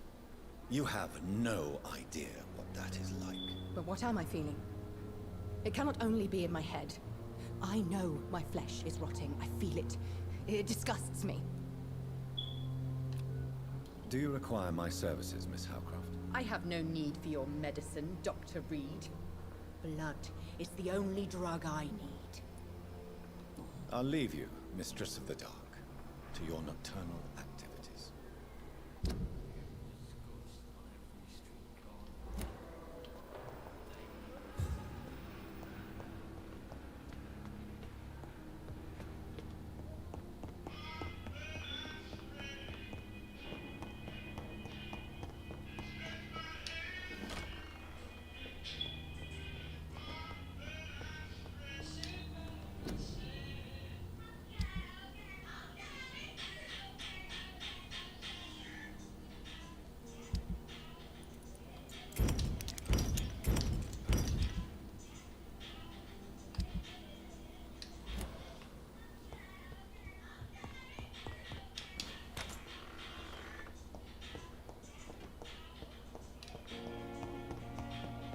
They evolve sooner or later.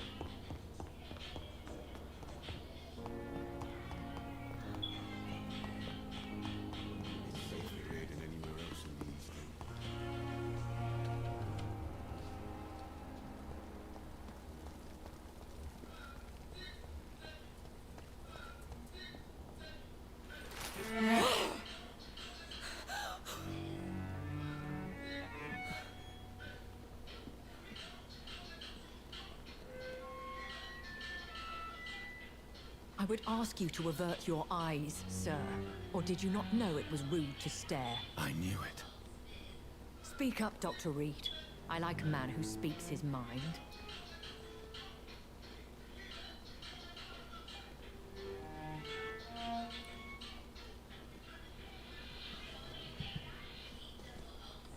Hiding your true appetites behind a facade of compassion. Bravo. Very clever indeed.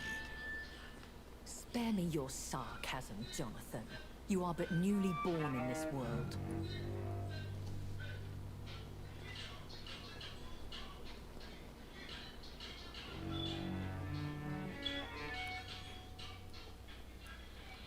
So in the end, the accusation was true, wasn't it? The situation is somewhat awkward nonetheless. I have not been observed sustaining myself for many decades. I have to say I'm a trifle embarrassed. Anyway, I have concluded my inquiries concerning your blackmailer. I see. Please excuse my agitated state. Under normal circumstances, I wouldn't let anyone see me in this condition. I must confess I have not put an end to the blackmail, my lady. Unfortunately, I could not bring myself to do it. I'm so disappointed in you, Jonathan. I didn't expect this from you. Lady Ashbury, you yourself admitted how ridiculous the sum of money was. I can assure you it was all used for charitable ends. Well, you were full of surprises, aren't you, Jonathan? All right, say I trust you, but you will still pay the ransom. That is only fair. After all, it was you who failed to bring this problem to a satisfactory conclusion. I believe I could agree to that. And since a lady always keeps her promises, I will now answer any questions you may have.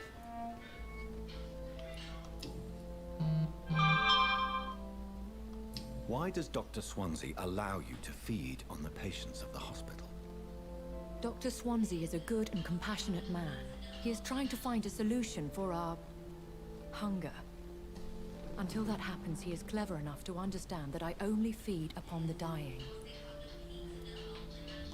What do you know about this Brotherhood of St. Paul's Stole? The Brotherhood is well known amongst London vampire society. As long as our kind is discreet, and as long as they do not interfere, we have come to a mutual understanding. And no one suspected you of the murders? As you well know, suspicion has recently fallen on me of killing for pleasure. But you have my word, Jonathan.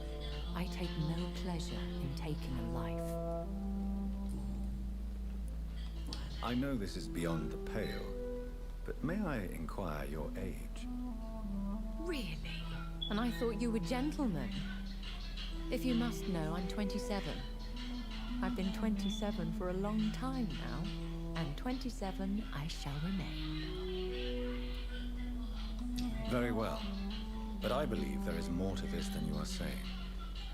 A lady has to have some secrets. And who bestowed upon you this eternal youth?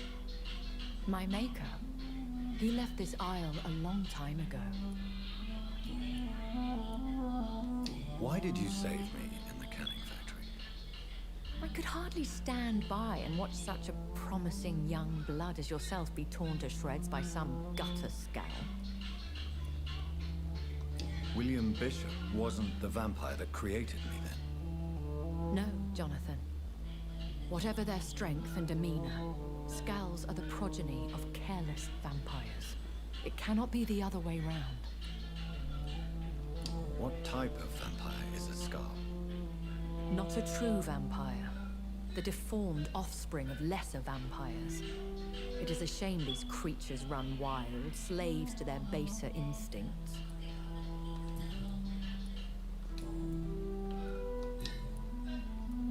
I've been away from London and England for 3 years. This isn't the city I remember. Things have gone from bad to worse here, Jonathan. I've lived in this city for a long time, and I've never seen it like this. The Spanish flu has hit London that bad. Yes, but it's not just that. I've heard things. things I've not heard for a very, very long time. There are whispers in the shadows. Something far worse than the Spanish flu is here in the city. What is it you fear? Fear has long since flown this form. But there is something malevolent circling us. I feel fear is merely waiting in the wings.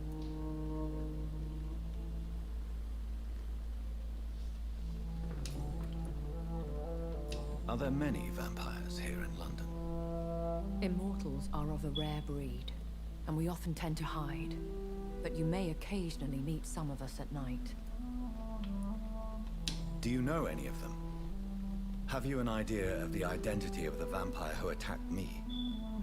You mean your maker? No, Jonathan, I have no clue. But I fear he or she is as careless as cruel. To let you discover your new condition by yourself. What do you mean? Every now and then, you may discover an immortal in the deep of the night. But we are a rare and reclusive breed. Our progeny is almost never accidental. Will they all be as affable as you, my lady? I do not see why not. But remember, even the shark smiles before he bites. That sounds like a lesson from experience. Vampire politics are as intricate and sometimes tedious as a game of chess in a gentleman's club. I've learned from experience it is best to decline to play. When I awoke, changed, I was chased and attacked by vampire hunters. Prepared and well-trained. Though I can't be certain, more than likely it was the once glorious Guard of Priwen. Once glorious, but still dangerous. They have seen better days, but all fanatics are dangerous. You would be wise to stay clear. They are sworn to destroy our kind. You make them sound like some sort of cult. More a society, and like all the best ones, a secret society. I thought them almost gone, but it seemed they have been recruiting.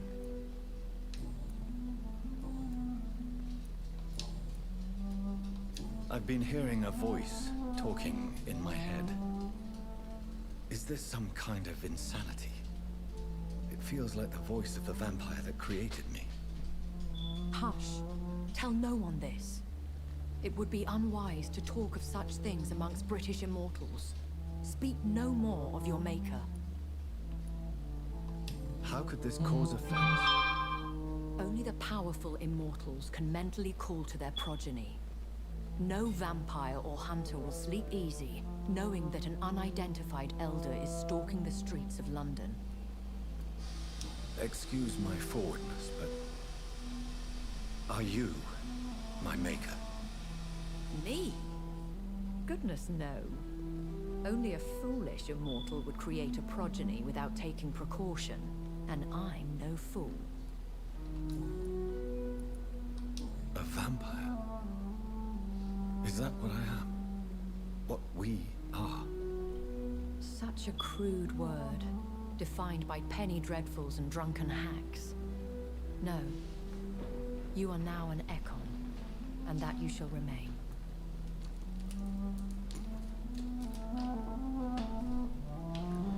Are you an Ekon too? Yes, I am. We are the closest thing to what man refers to as vampires. Forget what you think you know about us. So we are Ekons. How can I identify us amongst other vampires? How to put it? All Ekon are vampires. There's logic. But vampires Oh are god. not Ekon. We are but a branch of the immortal tree. I don't understand. Why was I created and then left for dead? That is a question only the one who made you can answer. It's not normal practice. I doubt even if you find him, he will answer you, considering how cruelly he treated you. So me being a vampire could have been a mistake. I very much doubt it, Jonathan. Contrary to the legends, it is not as simple to make another vampire by just biting someone. I'd like to avoid creating another vampire by mistake anyway. Tell me, how is it done? The process is dangerous. It could even kill your potential progeny. If you did decide to sire an offspring, they must drink of your blood, Jonathan. Huh? I bid you farewell. For now, my lady. I must quickly analyze the blood I took from Nurse Crane's patient.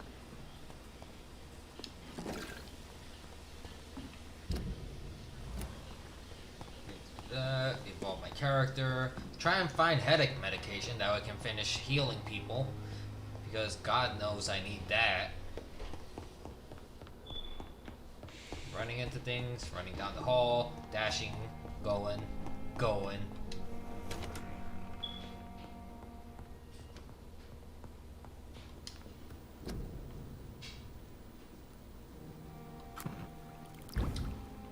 Of course you would, like stamina serum. Razvan Vasily was infected by Spanish flu, but also has the highly unstable blood of the Scowls. Is the London vampire epidemic transmitted through the flu? I should talk to Dr. Swansea about it. I'll go talk to him once I evolve. Evolution. Ooh, I can get an ultimate attack.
That's you.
Oh, that's where you are.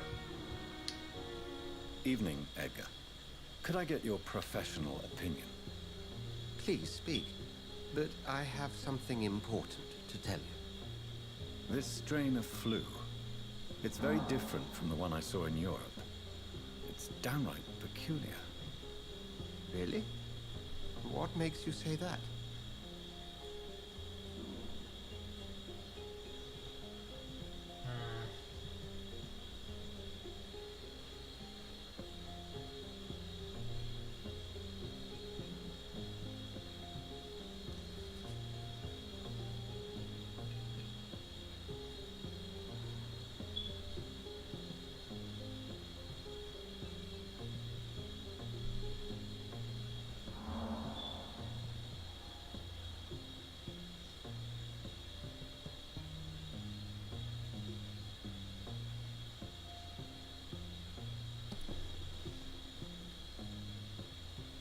I've just looked at the blood of one of our recently deceased. I see. Do you have anything more to go on? This disease spreads and looks like the Spanish flu, but its effects differ greatly. The London strain is different from the continental one. This is very interesting. Did you find something else? Yes. Unlike the flu, the infected begin to show an increase in outwardly aggressive behavior. More than simple agitation. Once docile people become violent. You mean like rabies? Is there a chance we could create a vaccine, Jonathan, like Pasteur? By the stove, that would be smashing. There's a lot we're not seeing here. But it is spreading, and quickly. If we don't act, the whole city could be lost. But Jonathan, we've a fantastic opportunity sitting right here in front of us. A weapon of choice. What on earth do you mean? Why, you, my dear boy. With your expertise and your blood, we could isolate the properties that course through your veins. Think about the possibilities.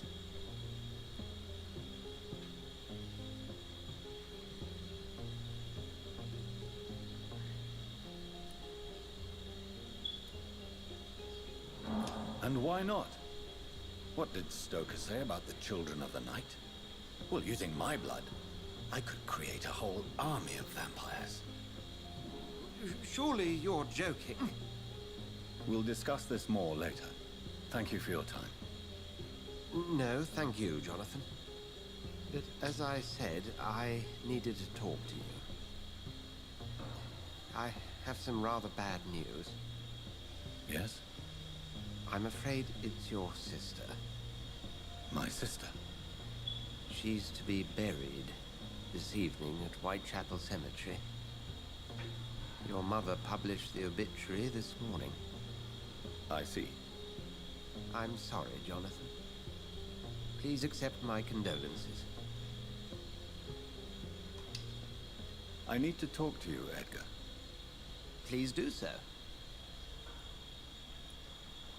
So you manage a hospital financed by a vampire? Yes. Pembroke was founded by Lady Ashbury. She's also our largest donor. A convenient yet expensive way to have a fresh supply of blood on hand, day and night, don't you think? All vampires drink blood by nature. Me, I praise the lady's exemplary moral fiber.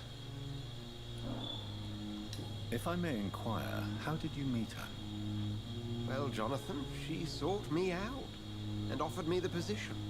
It's been a very profitable partnership for both parties. Do you know anything about the vampire hunters in the East End? Without a doubt, it's the Guard of Priwen. Zealots to the last man. Where do they come from? Once they shared the Brotherhood's ideology on non-intervention. But they concluded vampires were a scourge. They're definitely well organized and equipped. They're extremely dangerous and not to be trifled with. To them, you're a feral beast, and I, your accomplice. Nurse Crane will not be returning to Pembroke Hospital. Oh, really? Did something happen? She seems such a very capable woman.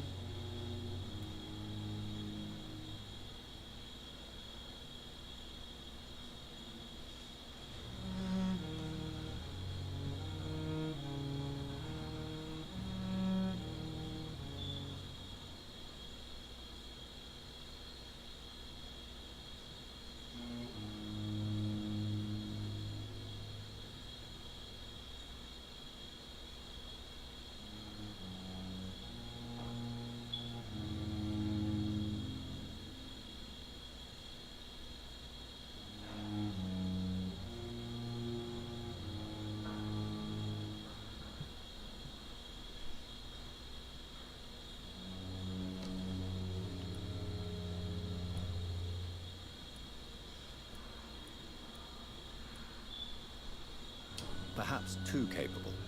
Nurse Crane also ran an illicit dispensary in Whitechapel. I had to ask for her resignation. I see.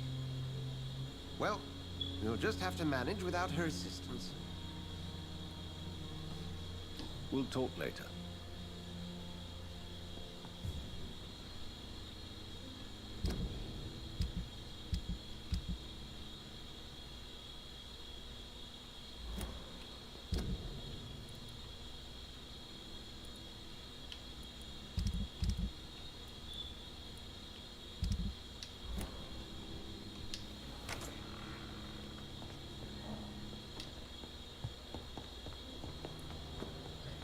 Whitechapel.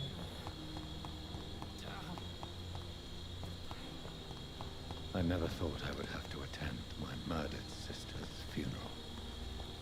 Mary, I can't forgive myself. I'll find the truth about what happened to us. I swear.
Oh, please, I don't have your money.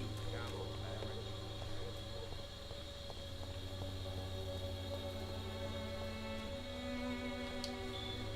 Good evening, sir. Do you remember me? If you're here for a reward, you'll be sorely disappointed. But I'll gladly shake the hand of a fellow countryman. I'm not here for a bounty. I'm a doctor. Dr. Reed from the Pembroke. A doctor? In Whitechapel? What an opportunity. My name's Bates. Cadogan Bates. Do you require assistance, Mr. Bates? Not me, but your skills could help a lot of people round here. That would help my business, because I say, a live tenant's a paying tenant.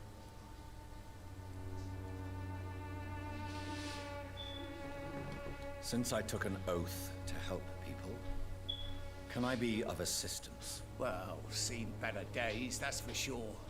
But it was bound to happen with all these refugees about. Infecting you is probably the last thing on these people's minds. Take this, in any case. What? You give me this for free? Don't have a clue about this place, do you? It's unusual to see someone so happy around here, especially considering the current situation. Why should I be sad now? There've always been wars, disease, tragedy. There always will be. That's an unusual way of seeing things in these trying times. I don't see why I should shed a tear for another man's woes. I'm healthy, and I intend to stay so. What is your business, exactly? I offer fair lodgings for a modest price to the poor and weary of Whitechapel. I see. And what about those who cannot pay? Well, deals can be done, if you know what I mean. Money's not the only currency. After all, I'm not immune to a pretty face. You obviously place yourself above the misery of Whitechapel. But you are as repellent an individual as I have ever met. Begging your pardon, I thought you was a man who could appreciate the complexity of the modern world. Things ain't just black and white, you know. What help could I possibly be to your business? That's simple. I already get good money from all those fleeing the war. Can you imagine what they'd be willing to pay if I could offer medical assistance too? Mr. Bates, do not make me regret saving your life in this quarantine zone. I understand, Dr. Reed, you're from a good family. Don't want to get your hands dirty. That's fine. I'll be happy to act as your middleman. I'm no saint, but to take advantage as you do, you are a despicable man who could only prosper in these dark times. So it's a no, then. That's too bad. The Reed tonic could have really helped people, you know, save lives. Isn't that what you do? I mean, people buy that Swamburer's shit. Tell me, what's your honest opinion of the increasing violence in London? People are just beginning to discover what we've always known. This city's rotten to the core. They just took their bloody time to wake up and notice it. What do you mean? People are acting like the violence is news. But it's always been savage down here. It just bubbles to the surface every now and again. You seem to have recovered well since your attack. Do you ever think about what happened to you? Not much. It was a fucking nightmare. Savages, absolute bloody savages. Their appearance. Jesus. It made me want to puke. You'd better not come back here. I won't be around next time to save you.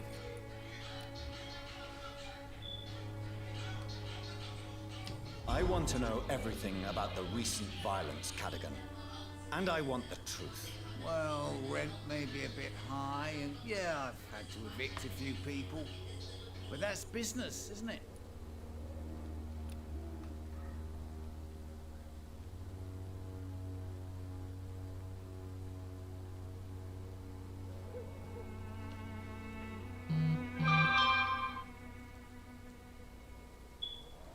Take this as my final warning. You will not profit from the misery of others. Business is one thing, but what you do is quite another. Really? What you gonna do? You ain't from here. You ain't Whitechapel, Doctor. You wouldn't know the first thing about playing dirty, even if you wanted to. Have you heard anything about Nurse Crane and her dispensary? Not really. Why am I not convinced? Maybe it's because you lack faith. Being a skeptic must be useful for a man of science. A man such as yourself, knee-deep in the muck of Whitechapel, must know more. Speak now. Yeah, thanks to Nurse Crane's dedication. These foreigners keep coming to Whitechapel, and my lodgings welcome all. So business is booming. More than ever. Hope Nurse Crane's dispensary does nothing but flourish. More money in my pocket in the end. Goodbye, Mr. Bates.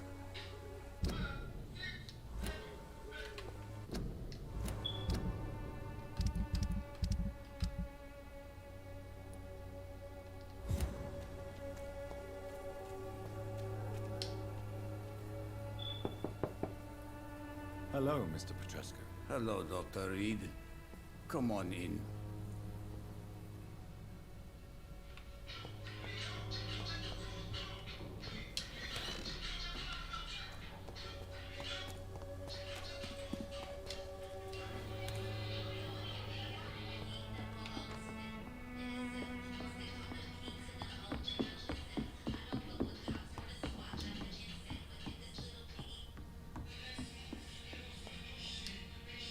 Welcome back, Dr. Reed. Good evening, nurse. How should I address you? Dorothy? Dorothea? Miss Crane? Dorothy is all right. If you don't mind me calling you Jonathan. That's fine with me. What can I do for you then, Jonathan? How is the sanitary situation in Whitechapel? I don't know whether you have undertaken your own patrols or examinations, but local health seems stable. How are things going in the dispensary? Things are going fine since we made our arrangement. Do you have many patients? A few, but most of them just pass through and go back home, especially since those vigilantes stormed the building on the night you were here. Have there been any more attacks by the uniformed men? No. It looks like they have found another business to extort. How are things going in the dispensary? Things are going fine since we made our arrangement. How are things going? Things are going...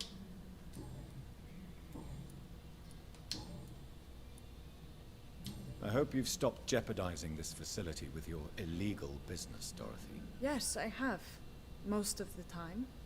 But the blackmail money is too useful to stop it completely.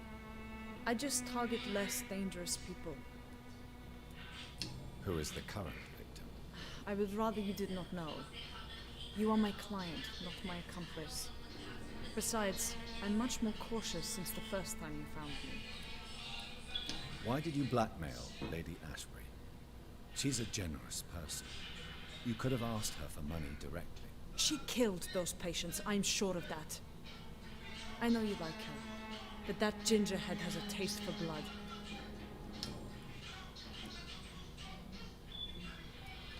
Do you need medical help, Dorothy? I'm a professional nurse.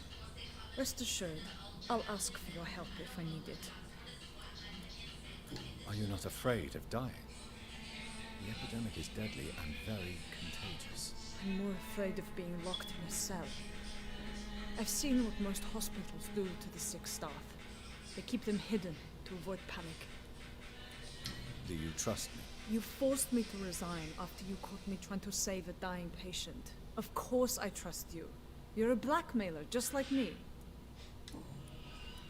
Tell me about yourself. There is not much to say. My real name is Dorothea Crasciunescu. I was born in Romania, and I may have been the best nurse Pembroke ever had, before you fired me. Do you regret your time at Pembroke? I miss the energy. There was so much to do, so much to learn. Even though I was double-crossing the board, I felt I was part of something worthwhile there. Do you think about going back to Romania once the war is over and the epidemic here has been contained? Jonathan, this war will be over long before you will see any improvement in Whitechapel's sanitary situation.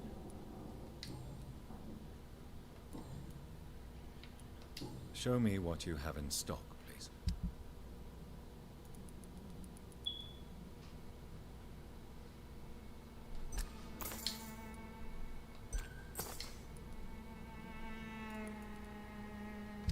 Take those two off your hands.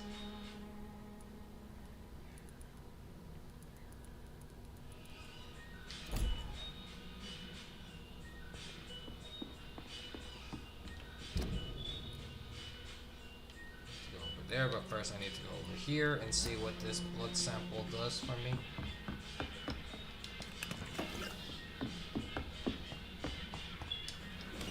Hopefully it gives me what I need.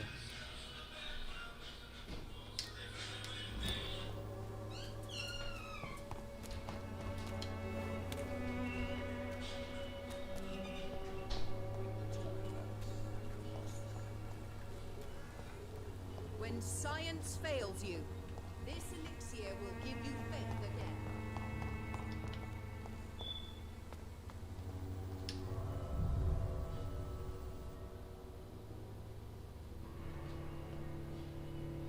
Why do I feel like I just walked into something that's not gonna end well for me?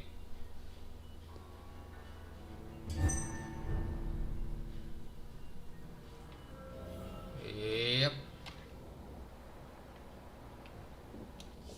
There's only only one reason why my abilities would have shown up.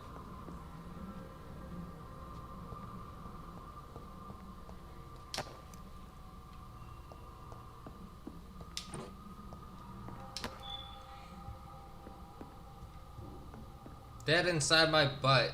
It looks like somebody got dragged around and kicked all over the place.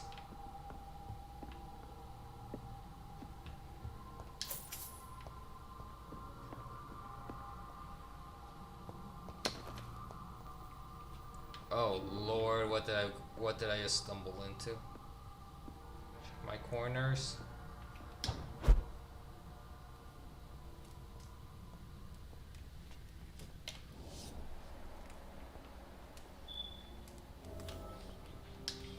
Okay, so this was a hideout. Okay. I thought I was about to get...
Vampire Club, Rare, Fire and Sun, About the Thing, Blood as Addiction.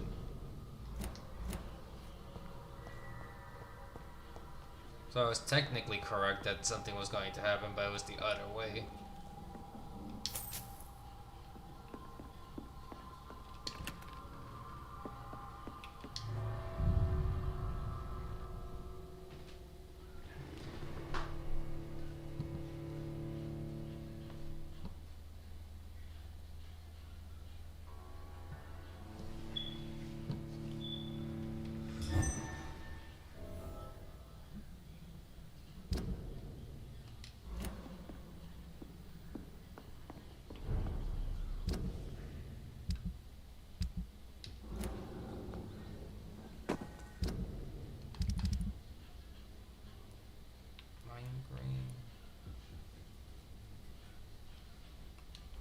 So now I can help this man.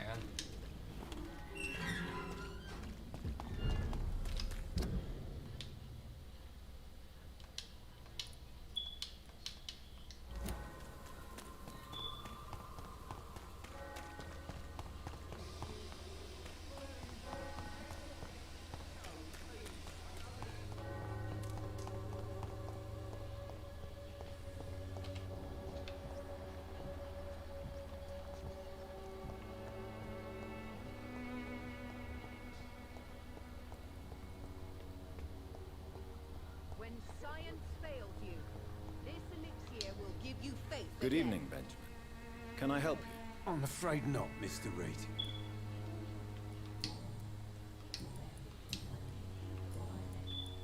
Have you any... I visited her dispensary recently. If I'd heard about it sooner, it would have made life easier.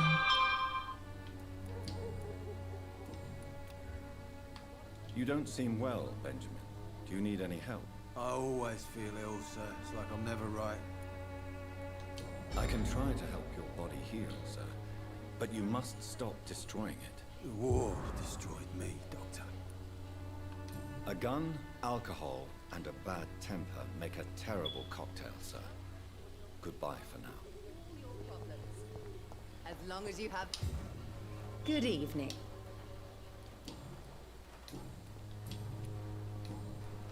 Have you any news on Nurse Crane and her dispensary? I can't believe that people are naive enough to trust her medicine. She's just a shady nurse with good connections. I'd like to see what kind of medicine you're selling. Gangs of brutes.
There's one of them!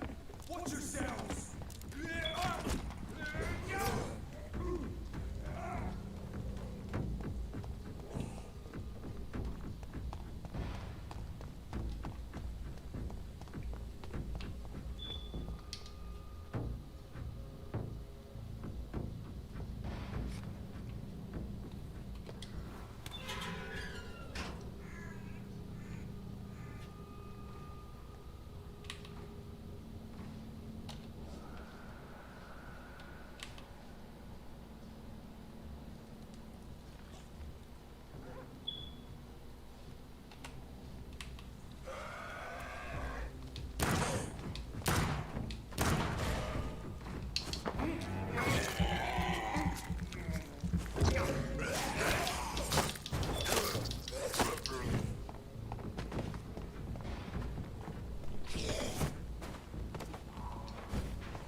Good evening, sir.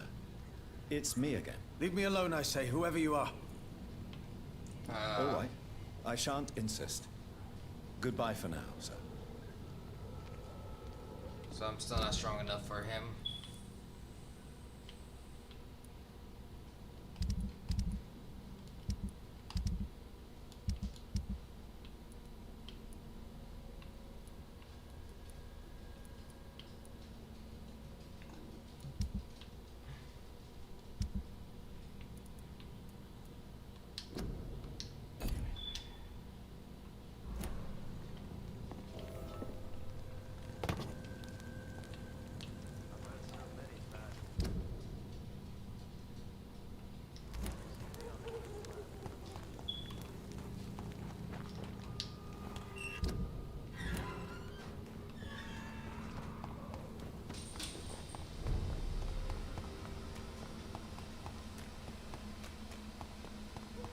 Avery, I leave you to care for my mother. I'm in no state to comfort her.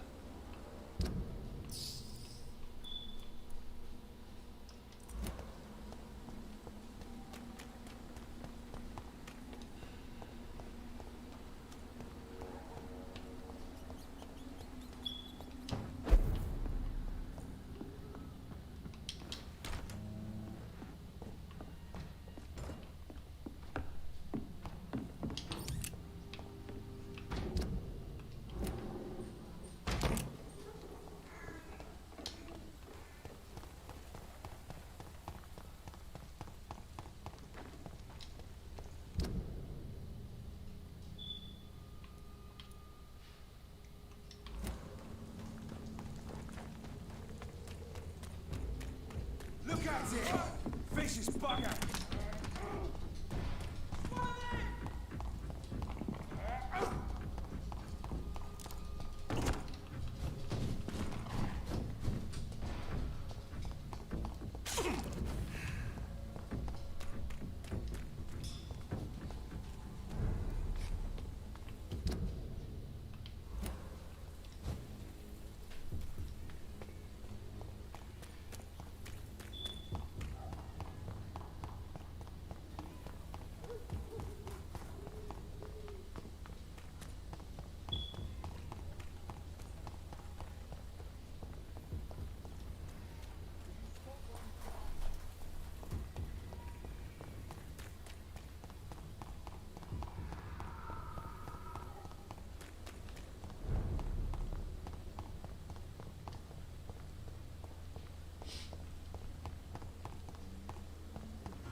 Good evening, Doc. Please show me what you... Of course.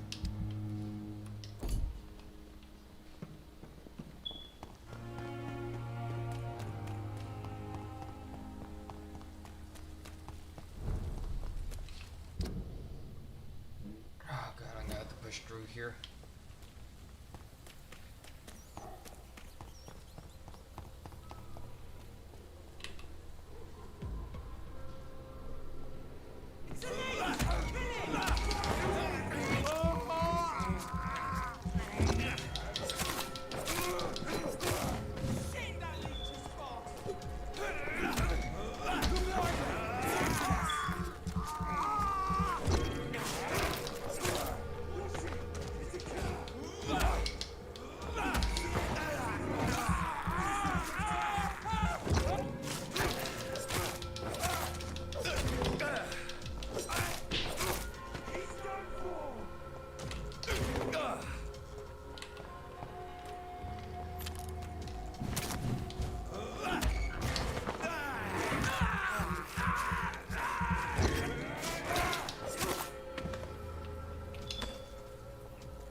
must be moving on.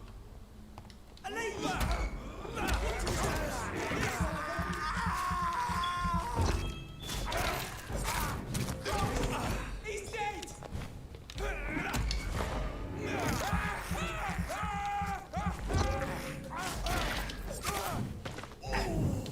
Couldn't spot.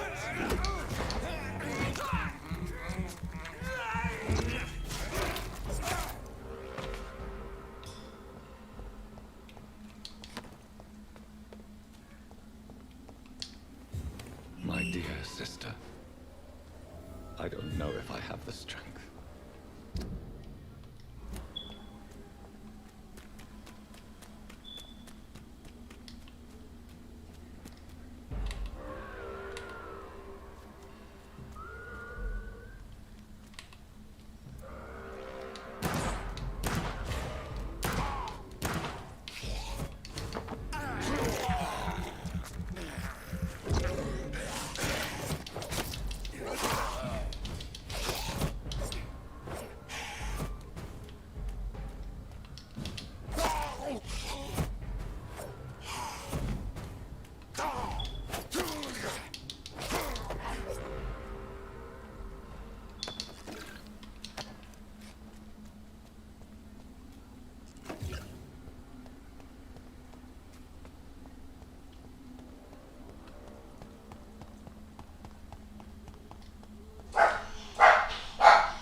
Are you all right, Miss Shun? My name is Xiao Shun.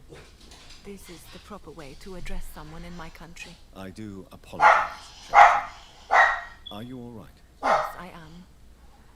This is the only place where I can find some kind of serenity. Some way to remember my dear Matthew.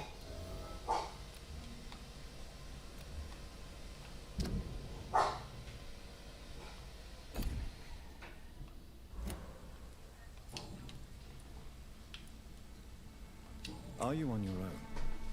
Do you have any friends or family who you could be with? I have family and friends, but I need to be here alone. One day maybe I'll go back to them, but not now. I need silence, and I need sadness.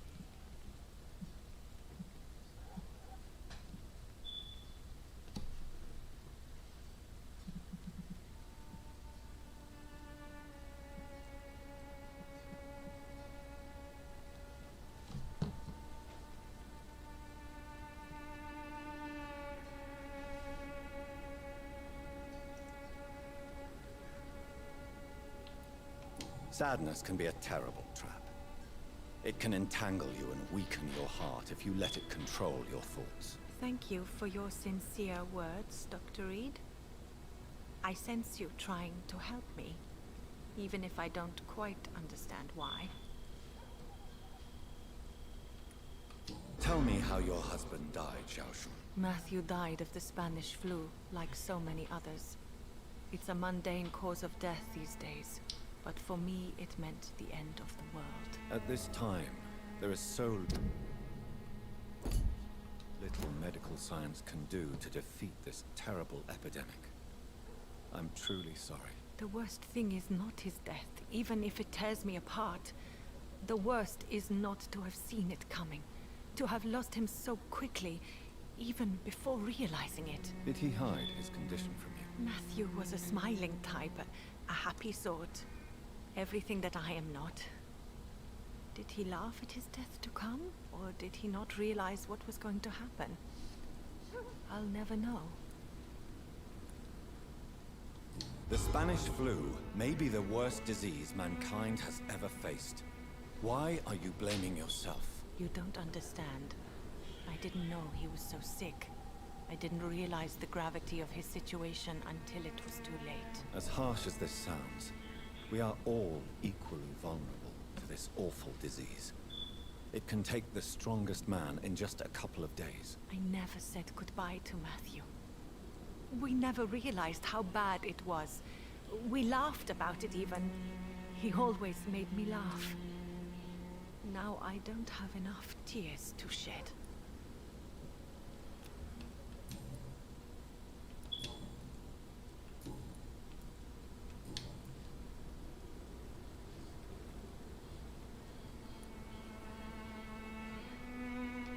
Are you a doctor yourself? Is this why you feel so guilty for not saving your sick husband? No, I am not. But I still need to blame someone for Matthew's death. And who else, if not his wife, who did not see it coming? I'm a physician. One of the best in the country. But I was unable to save my own sister, Mary. She died in my arms. Why tell me this? Is it supposed to make me feel better? No. But I wanted you to know that you have done nothing wrong. Unlike me. May I ask what caused the death of your sister? You could say she was also killed by a terrible disease. A disease I have sworn to fight and cure, no matter how long it takes. Thank you for sharing that with me, Dr. Reed. Maybe it's time we start to rebuild our lives, you and I. You realize you can't stay here forever, don't you? Eventually, you'll have to leave the cemetery. Why? Why should I go? Since this is the only place I can find peace of mind.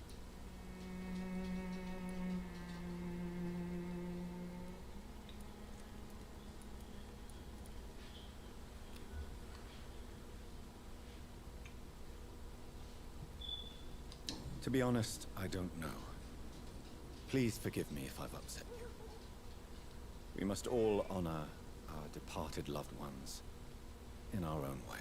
You sound like you're no stranger to the pain I feel. Let's just say, I too have a good reason to visit cemeteries at night. Please accept my condolences for your loss then, Dr. Reed. You should go home now. I think you're right. Cemeteries are for the dead, for they need silence too. Thank you for your honesty and your wisdom, Dr. Reed. Thank you for your company, Xiaoshun.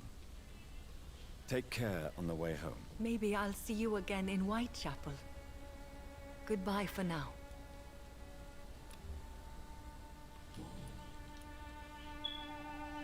Have you recent news of Nurse Crane and her dispensary? This part of town is very fragile. I hope the trust so many people put in her will not be betrayed.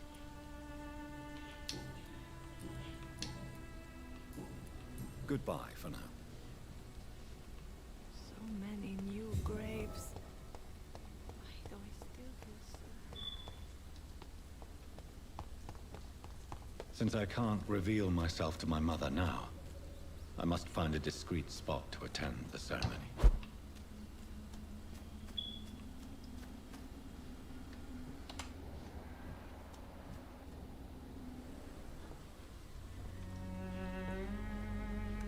I am the resurrection and the life.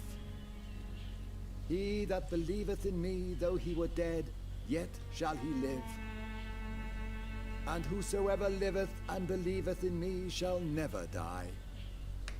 We commend unto thy hands of mercy, most merciful Father, the soul of our sister departed, and we commit her body to the ground. Earth to earth, ashes to ashes, dust to dust.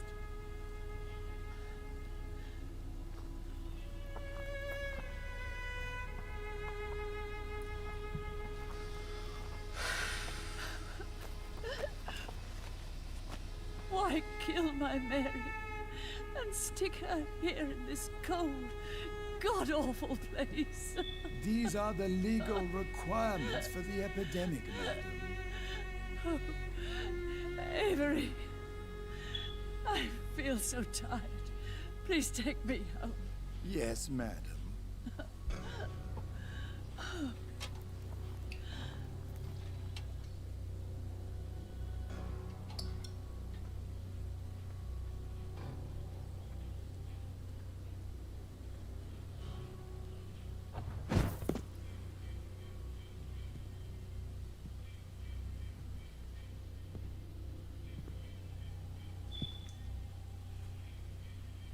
Oh, Mary.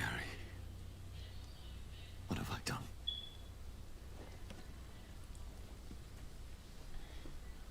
If I could only change one thing. One thing.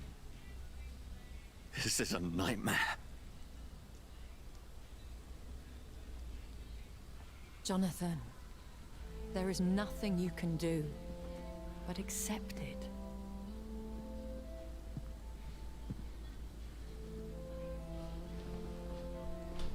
What brings you here? I thought you could use the company. I am so sorry for your loss, Jonathan.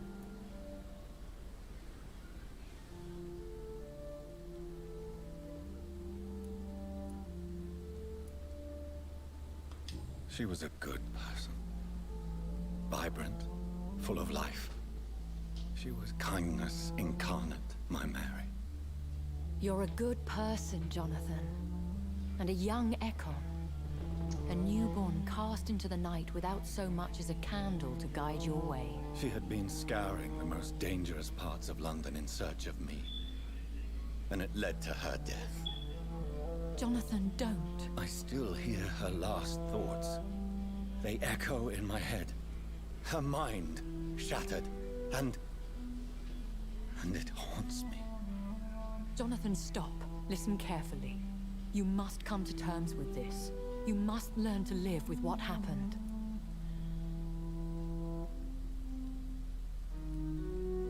I'm learning. Every night is a new lesson. What I am, what I must do to survive. But my sister, she shouldn't have suffered because of my weakness. Don't you see? You're doing the work of our enemies, feeding your remorse. We are weakest when we grieve, and the guilt blurs our senses. And so this is why you're here. To warn me. You felt this pain yourself. You too have endured this. I don't want to lose you, Jonathan. I've lost so many friends. Loved ones I cherished. Pray for Mary's forgiveness, if you must.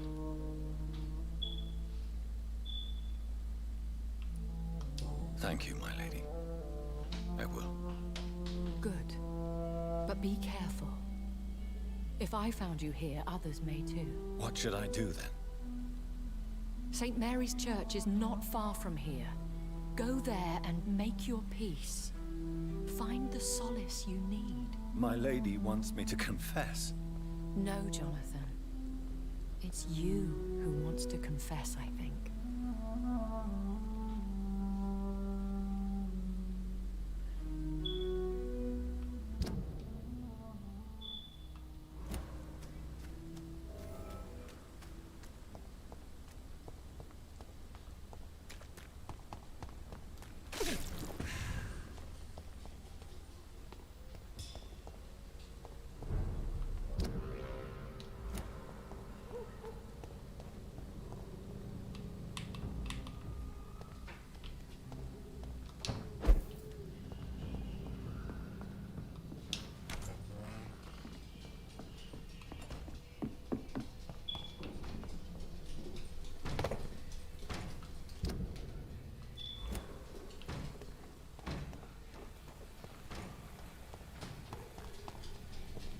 And off to church he goes, a newborn seeking divine consent to lick the blood from the soft and pointy crown.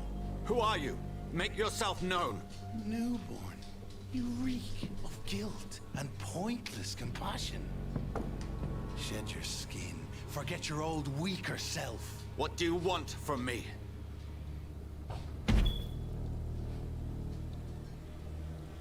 What the? Approve of lone wolves who bring unwanted eyes to our pastures. So your name is Ascalon? Ascalon's will is vampire law. Learn them, abide by them, or I shall return as your judge and jury. What? These immortals try my patience with their plans and unsolicited counsel.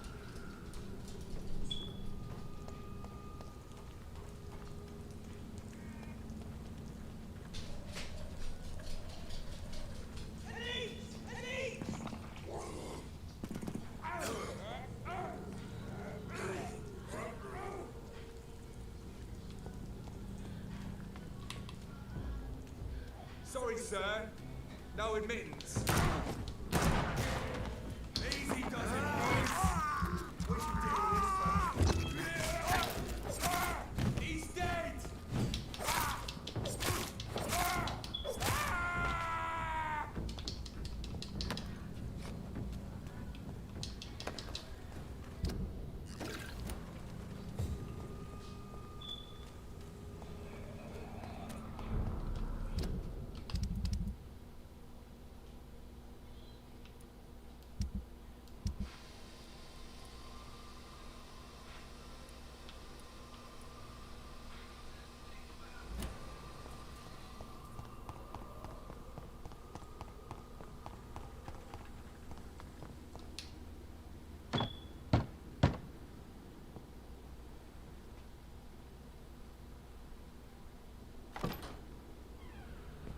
Thomas?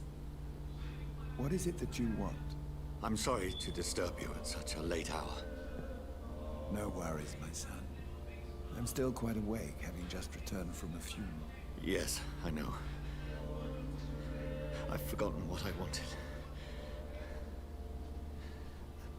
I don't know.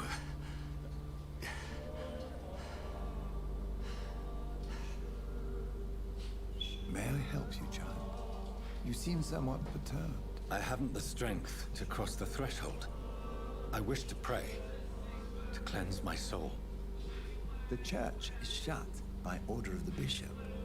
But I'm still the vicar of St. Mary's, if that is any use to you, my son.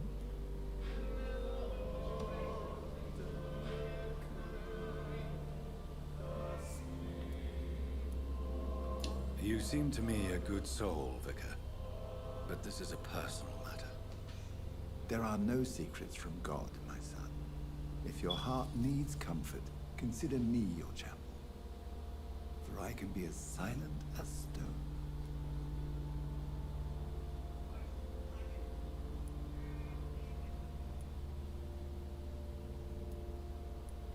I've words for one departed.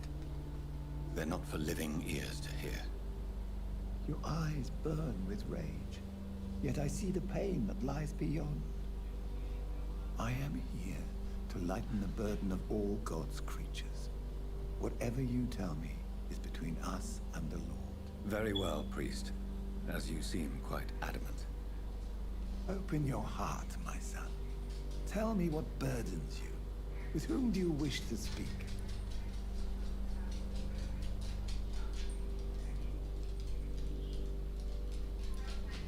She was my sister.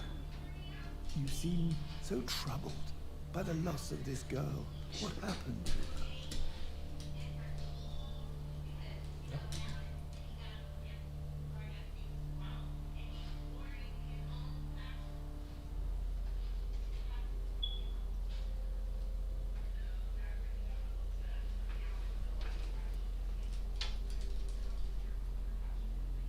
She was murdered. I see. And how are you feeling, my son?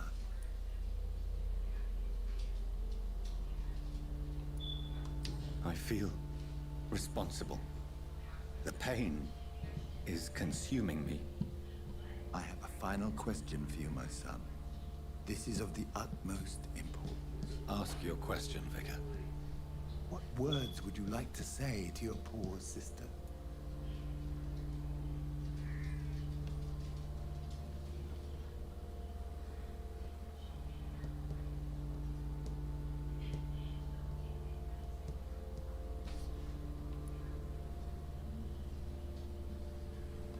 I'm so sorry, Mary. I promise to find who is responsible for all this. I'll put an end to this horror. You have been heard, my son, and your burden will lighten if your words are sincere. Go in peace now, and live your life in the way she would have wanted.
confessed to that vicar. Do I feel better? Only time will tell.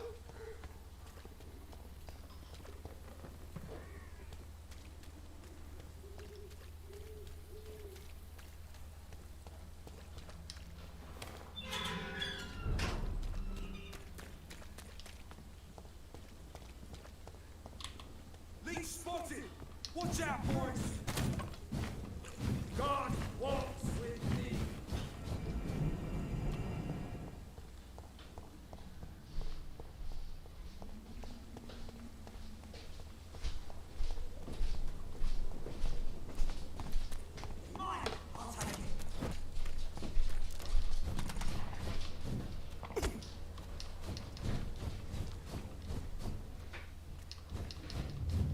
Remorse and pain are precious when binding you to the earth. You. I remember you.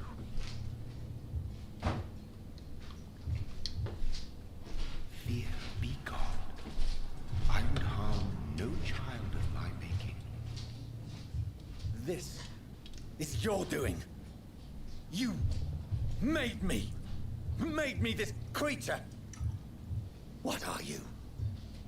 I am the land. You are our champion.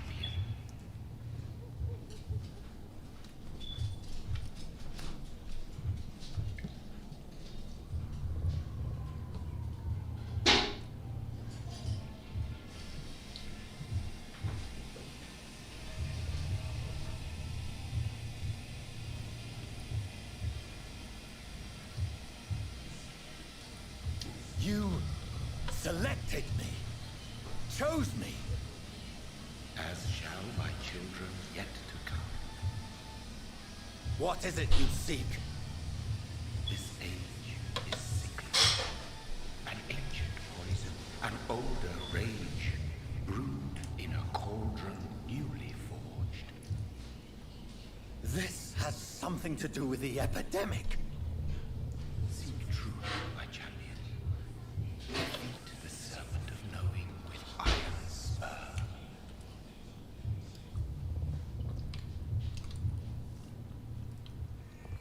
I've had enough of others making decisions for me, pretending to know how I should feel or behave.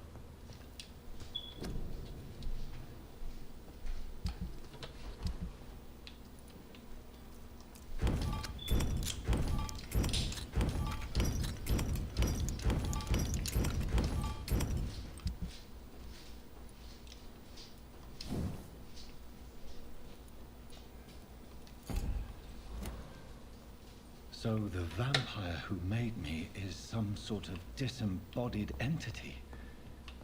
Or was he just projecting this vision in my mind? Maybe Edgar can help me with this one.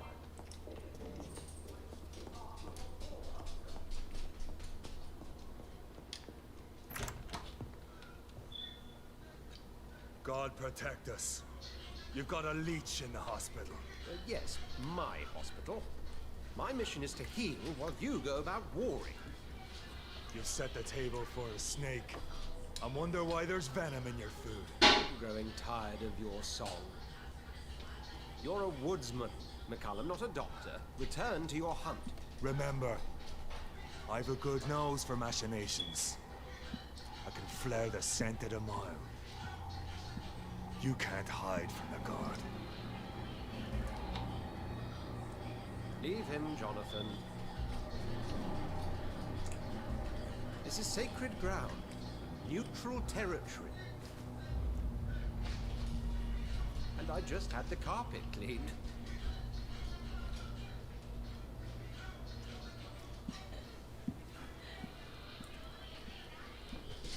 By the sacred stone, this is very bad news. Bad news indeed. What happened? The hospital has been attacked. We have injured patients, at least one dead and several missing. This has spiraled out of control. Even the most infirm are asking to be allowed to return home.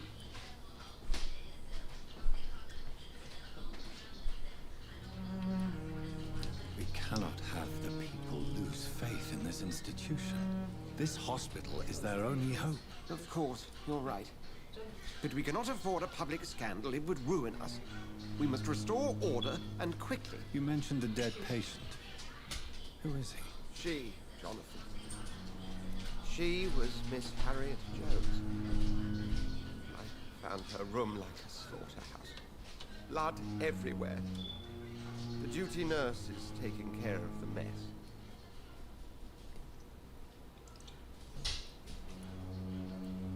Very well. I'll help you. I know this place means something to you. I have noticed how you suppress your appetite when around the staff and patients. You need to know you can trust me, Edgar. I do, dear fellow, I do. Please then, tell me. Sean Hampton, the man we thought we'd saved at the docks. It seems he was infected after all. So Hampton became more beast than man. Exactly. And now Guard of Prewen suspects the hospital of vampire activity. Do you realize what that could mean for us? Rest assured, I will protect you and your staff. McCullum is a fanatic. The Guard will stop at nothing. You don't know what they're capable of, Jonathan. Very well. Since I brought Mr. Hampton here, I will put an end to this.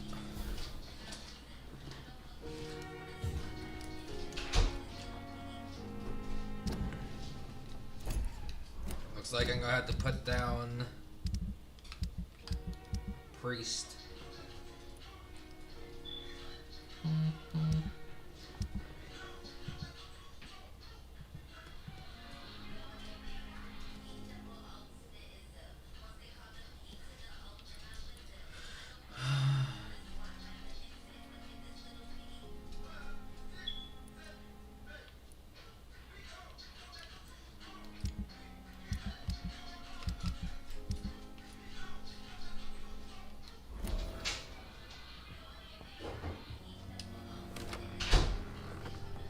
Sean Hampton lives and breathes for the well-being of his flock. There's no other place he would go but the docks. Hear disgust on every street corner.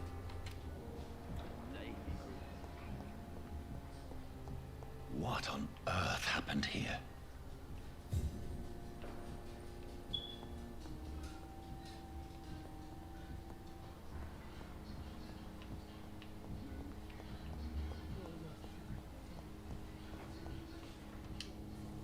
Good evening, Nurse Brannigan. Good evening, Doctor.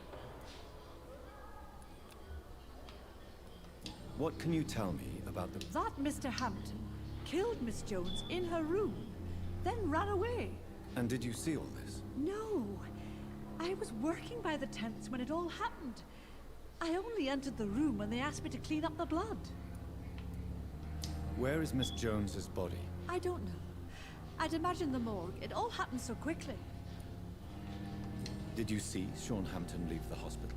I think I saw a silhouette exiting the hospital gates after the shouting started. At first I thought it was someone who was just scared, but... well, maybe it was him?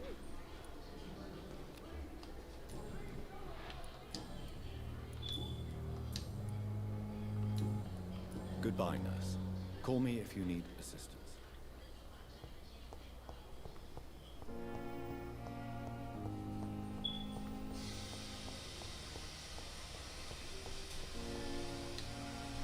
Good evening, Nurse Hawkins. Good evening, Doc.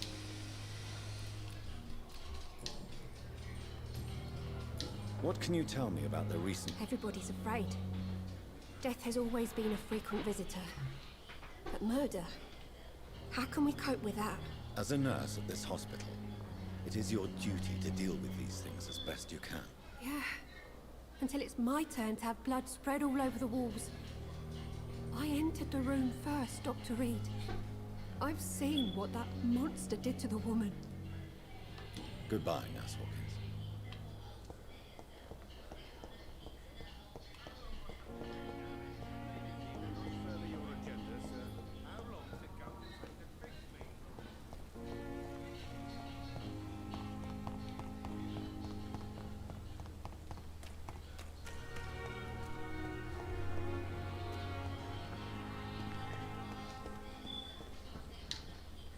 Good evening, Dr. Reed. Such a pleasure to see you again.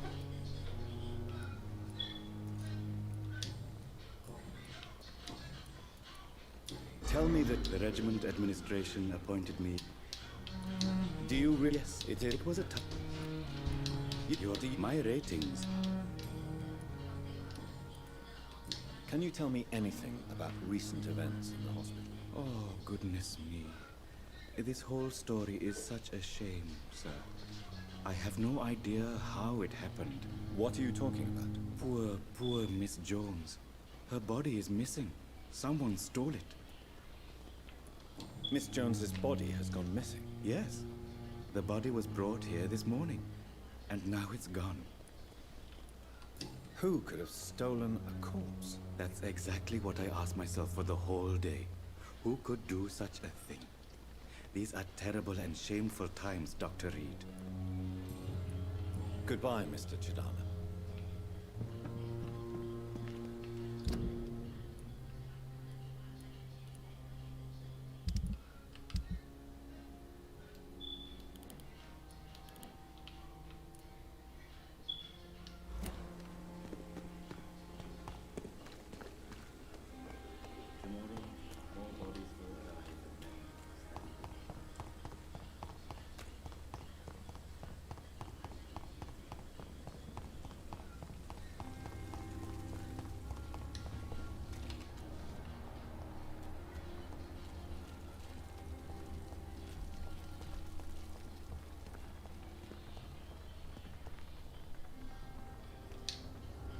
Oh, Jonathan, I cannot believe my eyes. Poor woman, butchered by some savage scowl.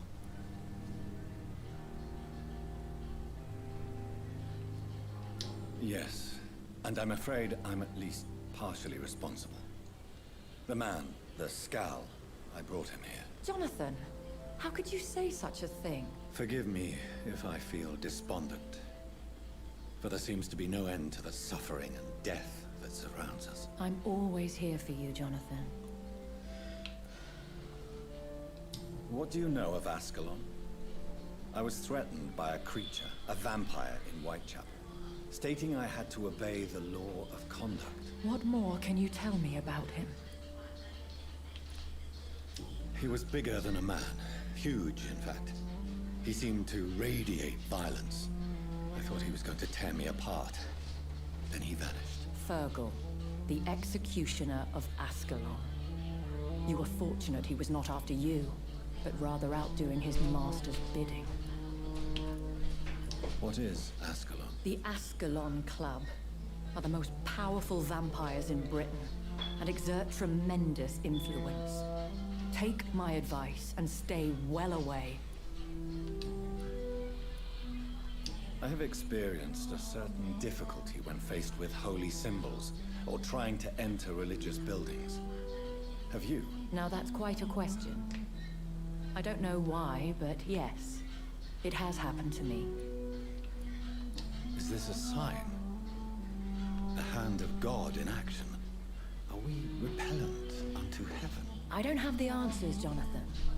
But I believe superstition and magic is just fact awaiting the lens of science.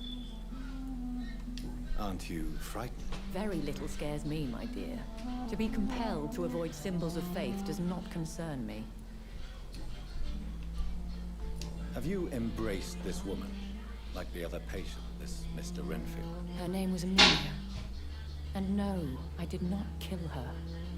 I vowed a very long time ago that I would never take another life, unless they asked.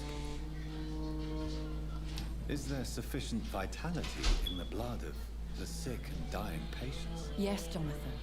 The hunger gnaws at me every waking hour. Frankly, I'm starving. Temptation surrounds us. Rich, vital. How can you resist? Over the years, any pleasure I once gleaned from feeding is long gone. I drink for sustenance. And though I still thirst for more, I restrain myself. Thank you, my lady. I hope to see you again soon.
It's locked.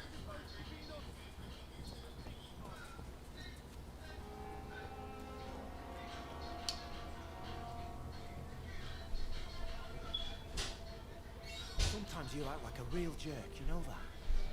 Come on, Ozzy, don't be like that. What, like what? Like someone who felt betrayed by the man he loves? Did you ever even try to find me? Rescue me? No, it's not like that. I wanted to. I was so afraid to leave the hospital, not to be seen with you. We survived this shit together. That's all that matters. I know you did your best.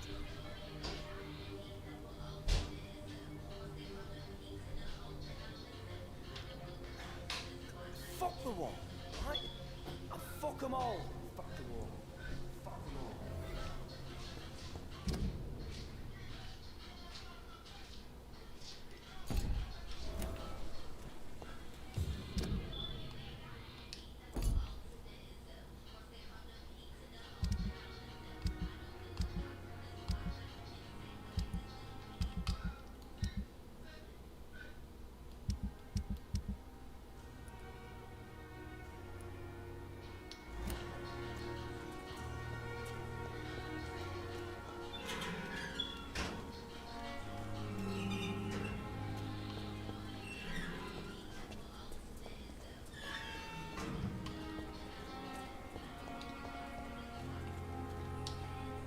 Hello again, Mr. Thatcher. Do you feel any better now? Yes, this neighborhood may stink of dog shit and reek of piss, but to me it smells like the purest mountain air. Do you need medical attention? Don't get me wrong, sir. I'm grateful for what you've done, but I've never felt comfortable with doctors. I'm certain you have your reasons, but let me assure you, I'm not like other doctors you may have consulted with. It is true. You risked your life to save me, after all. It would be impolite to refuse your counsel.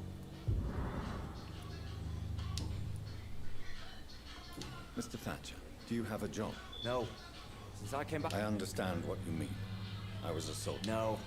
Nobody can truly... Why were you locked in that sewer? What happened? I went by the canal after an argument. Why did you run? What was the reason? Newton wanted me to go to a hospital. Tell me about your claustrophobia. That's what the bloody doctors...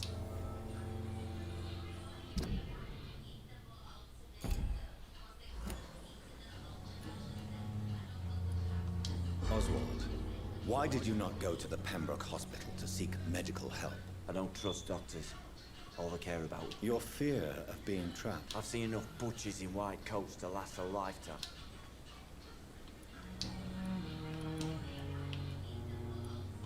Do you want to talk about what? No, I really... An irrational fear. Well, Doctor, take a guess then, if you...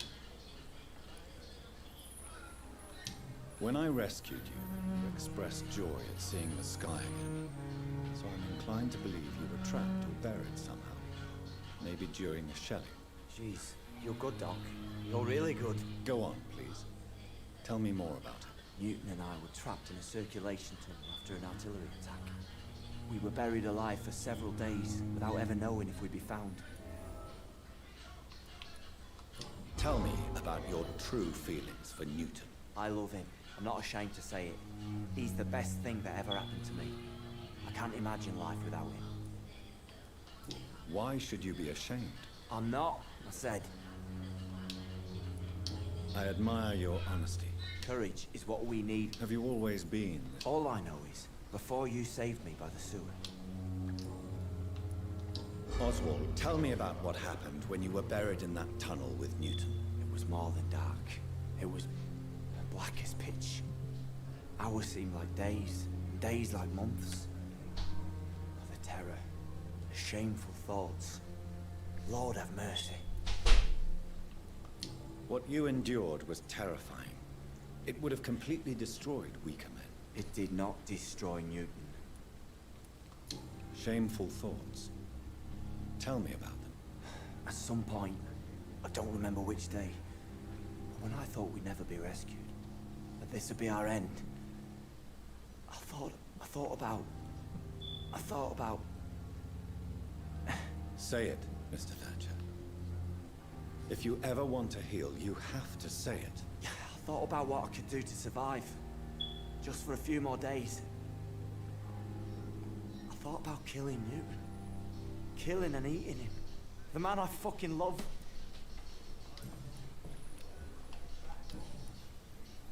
Goodbye, Mr. Thatcher.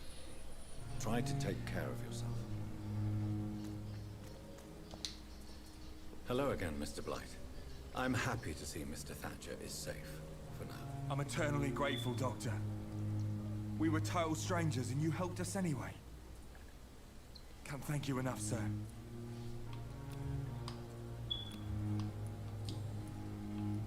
Why do you stay here now that Mr. Thatcher's back? It's complicated.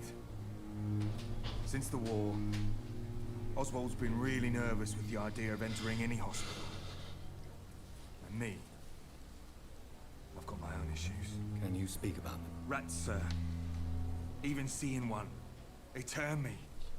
Just want to run.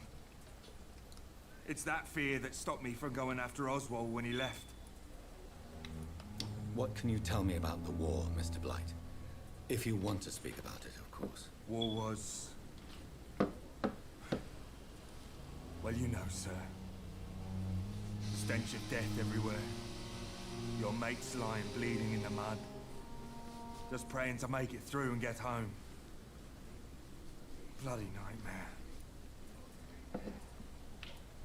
Did you know Oswald Thatcher before the war? No. We met in the battlefield. I think we're in the same boat to France. We've stuck together ever since. I fought in France, too. I served as a field surgeon. But it was not uncommon to repel an assault, especially at... Yeah. The first time I was wounded, I had to protect the infirmary from hostiles. Twice.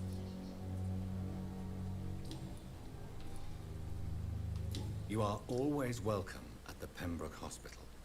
As a former officer, I'll be honored to welcome a fellow veteran. I'm not giving up on bringing Oswald back to the hospital. I just need to convince him that he needs some help. Perhaps he needs to reach that decision by himself. Could you speak to him?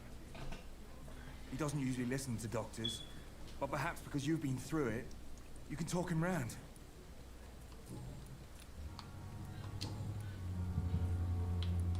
How do you feel about Oswald Thatcher?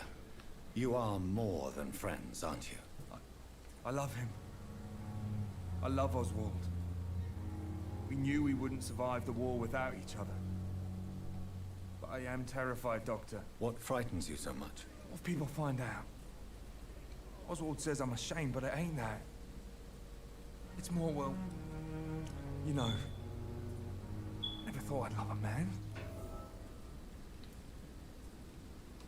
Enjoy your love. And enjoy life as long as you can, Mr. Blight.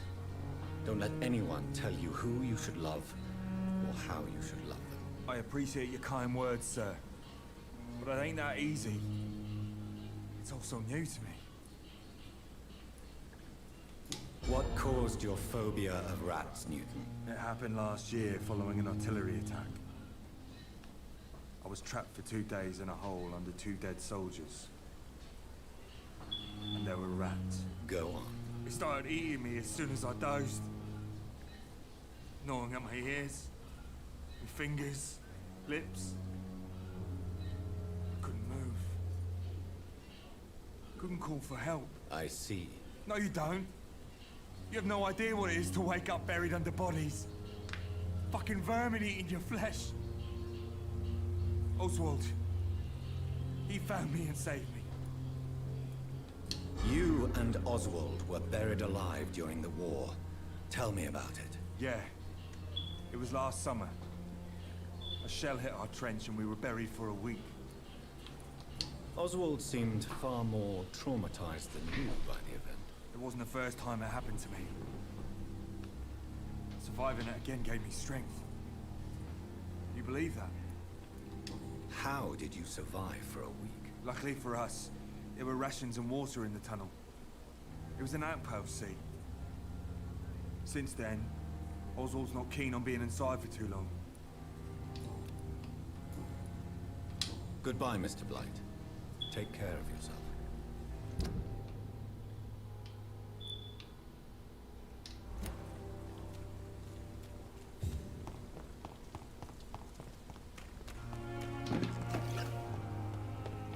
There was a reason why that one was there, but I couldn't. She was not part of my count.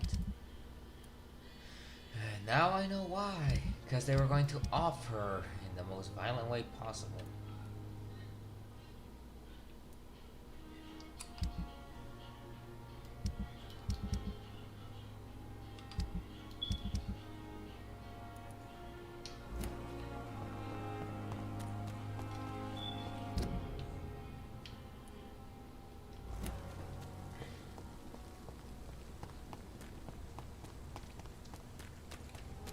Oh, It seems the Priwen are redoubling their patrols in the district. I must be more careful. Fear no evil. We do the Lord's work here.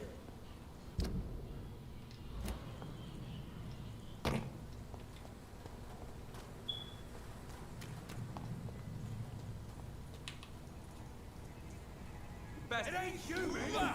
Get it!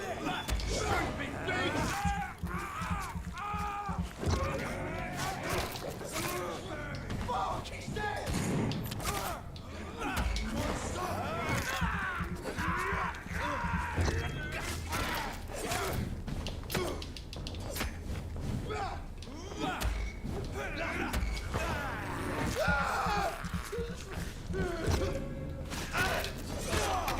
Ow.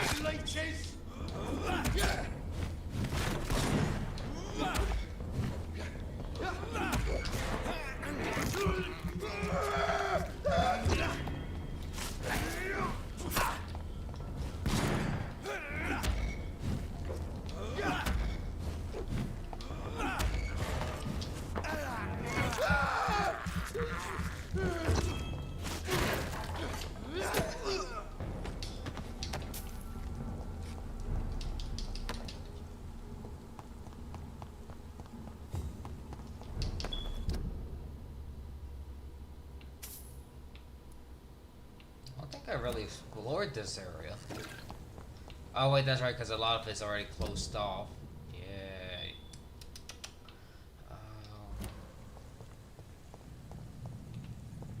Fastest way there will be to go under.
Not a good place for a stroll.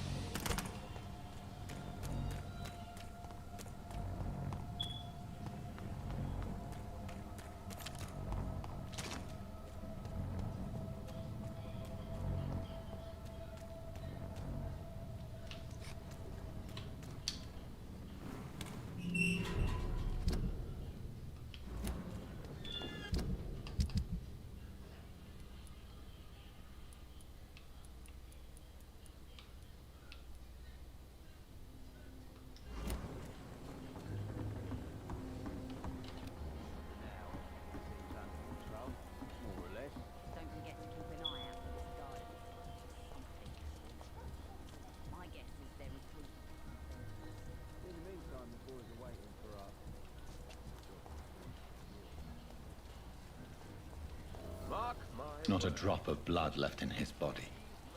This is the work of a vampire. Whatever do you mean? I'm a tracker of these creatures. A vampire hunter. You best be off to your hunting then. For if the sewer dog is back, and hunting all these poor folk, he needs to catch him. A sewer dog? What's it look like? It's an old story. A monster with daggers for teeth and icy claws. He comes of a sudden, nighttime, claiming innocence, then vanishes.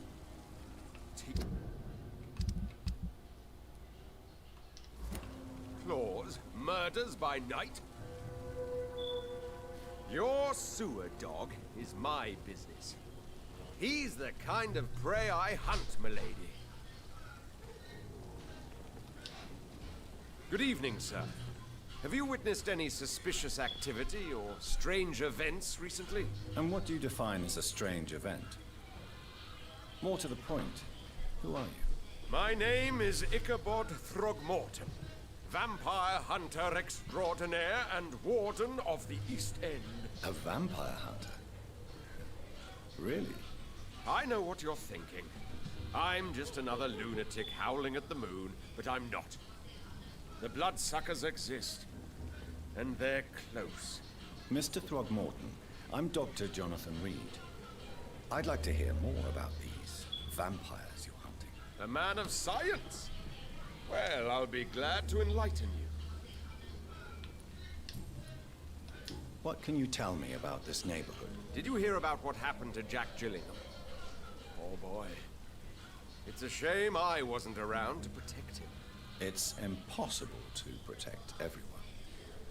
The violence seems endemic in this part of town. But it's my duty. I am convinced Jack Gillingham was killed by a vampire. These evil rodents are spreading like a plague.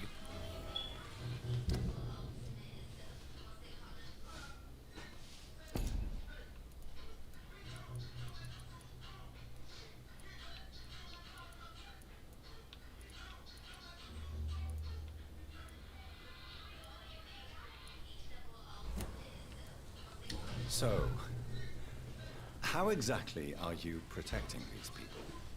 I'm curious. I patrol late at night, investigating anything unusual. I try and encourage people to stay indoors, but people are careless. Can I help in any way? Actually, yes. I plan to put up posters to alert the population to the vampire threat. Are you asking me to paste posters about vampires around the doors? If you wouldn't mind. If you did that, then I can focus on my patrols. How do you identify a vampire? It's simple, really. They can't stand daylight. They're afraid of garlic and holy symbols. They also cannot enter a house without being invited. Have you ever killed one of these creatures? Yourself, I mean. Of course I have. What kind of question is that? It's a dirty business, believe me.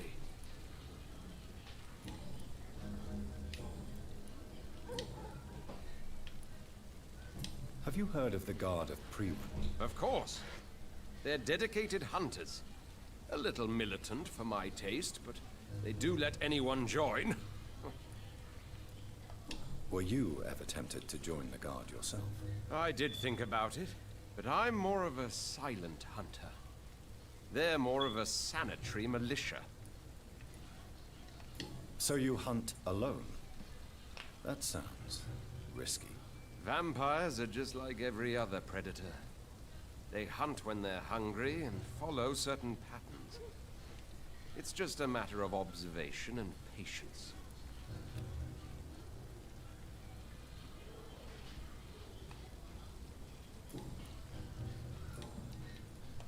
I'm looking for Sean Hampton. Can you help me, Mr. Throgmorton? The sad saint? He should be at his night asylum at this hour. But I cannot tell you how to find it, sorry. Really? Why is that? It's nothing personal, Doctor. I'm sure your intentions are good, but people who sleep there, they have plenty of reasons to hide. I could make you tell me, but I respect your refusal. You really believe Sean is a saint, don't you? All I will say is this. Gossip has it that when he was a child, he was molested. By a priest of all people. Funny thing is, though, it only strengthened his faith.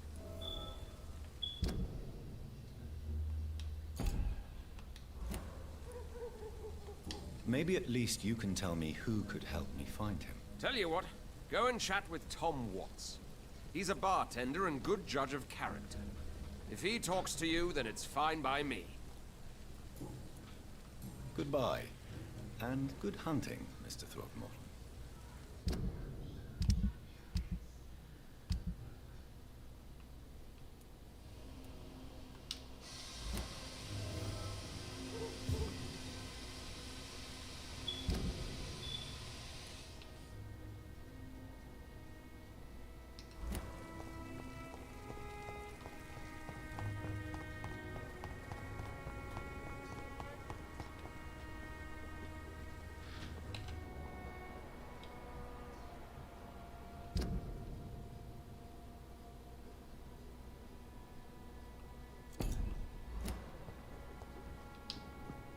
Good evening, sir.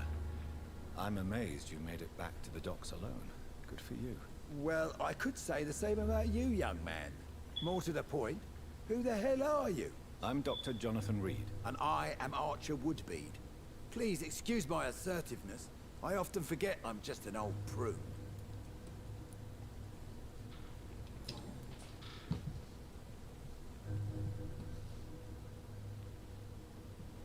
Oh boy, I forgot this. I forgot he was one of the people I rescued. What can you tell me about this part of town? People used to feel safe around here.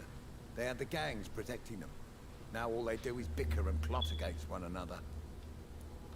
Missing the good old days, are you not? Trust me, son. The longer you live, the less meaning your existence will have. You need to remember the days you still had beliefs.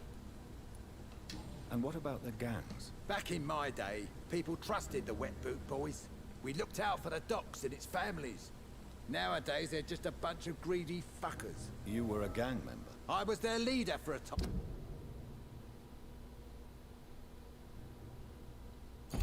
I believe it or not, now these bastards act like I'm nothing. Not one of them. They owe me some damn respect.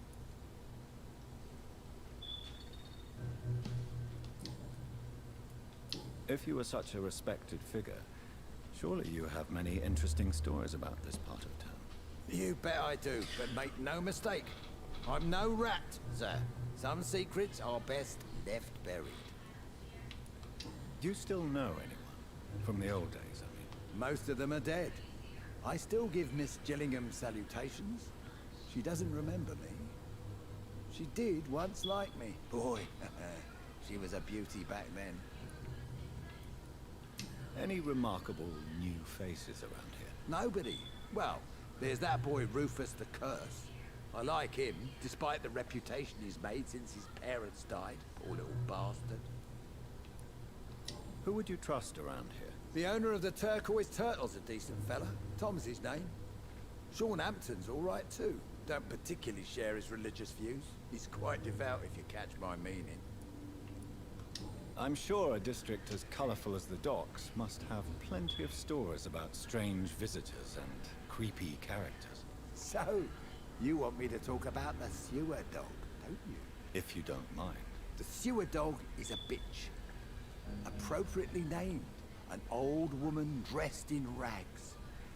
She has an elegance, though. Despite her ugliness. I saw her once. Scared the life out of me.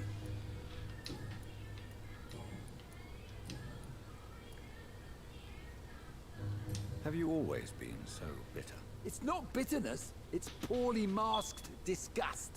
When everything turns to shit, we all have to eat a spoon or two. With everything that's happened recently, the war, Spanish flu, I must concede that these are difficult times. A few nights ago, I saw a kid eating a rat. He was right in front of one of those abandoned houses nearby. Just chewing on a living rat's insides. Tell me about the Wet Boot Boys, Archer. I want to know more. We were there for the families and each other. It was us against the world. We were vicious, tough, even cruel. But we were united. You sound like you were some kind of radical union member. Yes, nowadays the communists and gangs squabble over pointless territory. Sounds stupid when you say it out loud. Tell me everything you know about the Guard of Priwen. Andrew never told me what they do. I do know they're vigilantes with military training. Access to some impressive firepower. And what is your personal opinion about the Guard, then? This Guard of Priwen is just another gang preying on the young and naive. Preying on people like my boy. I know how it works. I invented it. Why did your son really join the Guard of Priwen? If I believed in a higher power, I'd see this as punishment for my own sins. I deserve it for all the young men I enlisted back in the day. You don't believe in God, though, do you, Mr. Woodbeard? So why did he join? Now I think about it, Andrew joined the Guard, not to defy me, but to follow in my footsteps, to make me proud. So your son has left you nothing to explain his actions? No letter or message? Not even a note. I'm a proud man, Dr. Reed. But I would kneel and pray if I thought it would give me my Andrew back.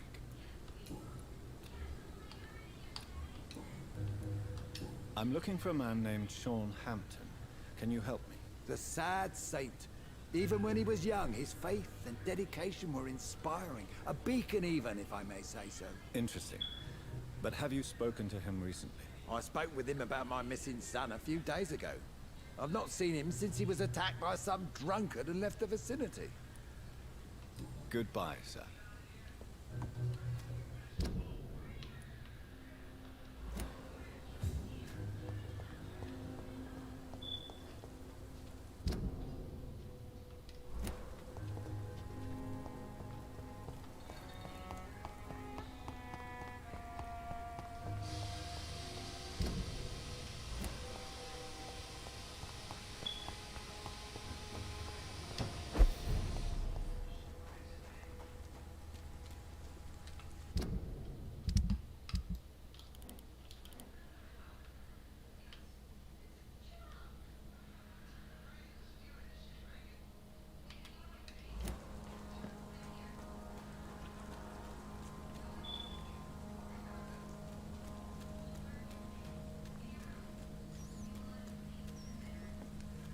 It's locked, all right.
Seems like the Guard of Priwen is on Sean Hampton's trail, too.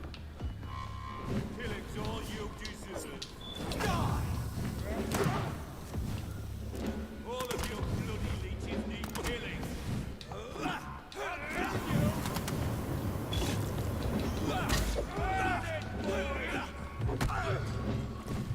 Want some of this?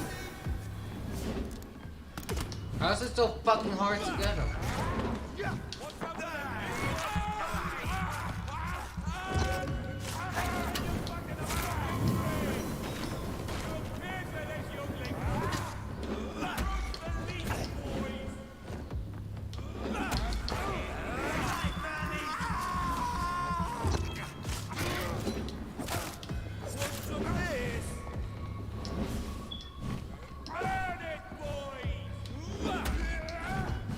All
are deep, the result of rabid rage.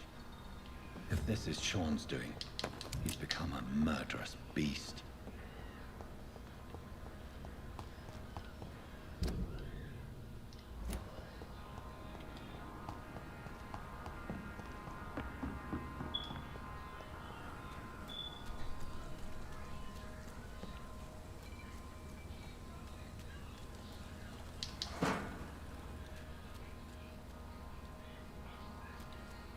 Over there!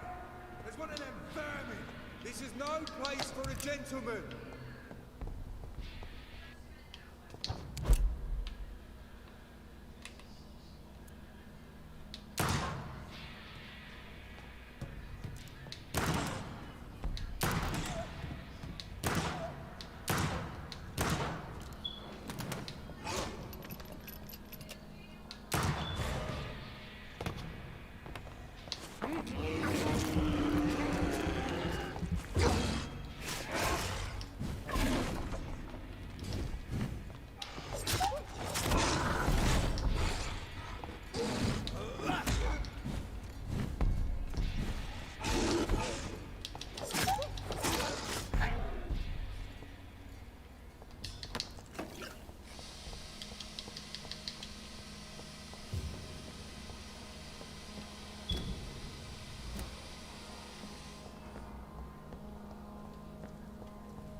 Steady, boy!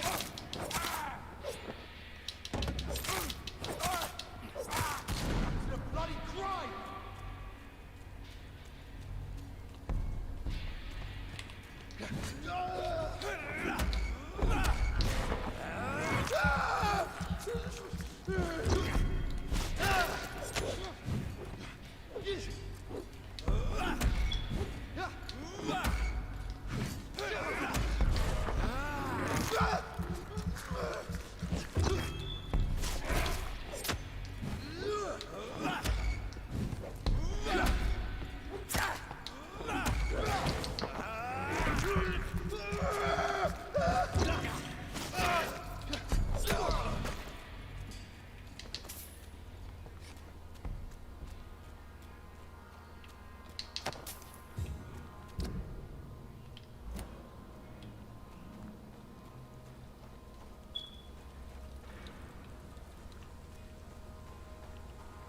I cannot enter.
Good evening, madam.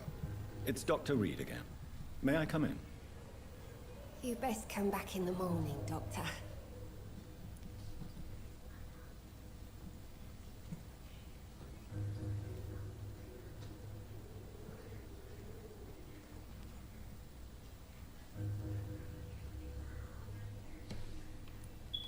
The disease takes away the good people too, madam. Why not let me in? It's Mrs. Fishburne. Stella Fishburne. And yes, indeed. Why not let a doctor in? Please don't stay too long, sir.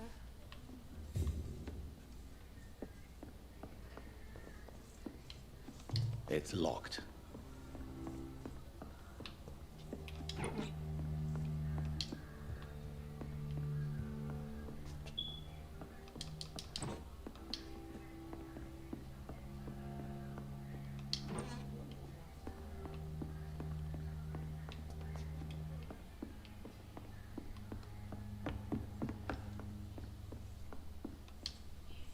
So you have questions about the flu, then? Yes, among other things. Forgive my rudeness at the door. It's just my son doesn't like strangers coming in the house.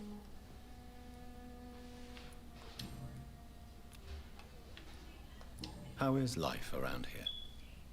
Life has always been hard in the East End. But it's everywhere nowadays, isn't it? Do you think the increase in violence has anything to do with the epidemic? Don't know. But it's most likely linked to the gangs. One second, I'll be right back. Recently, it's like everyone has had to pick a side.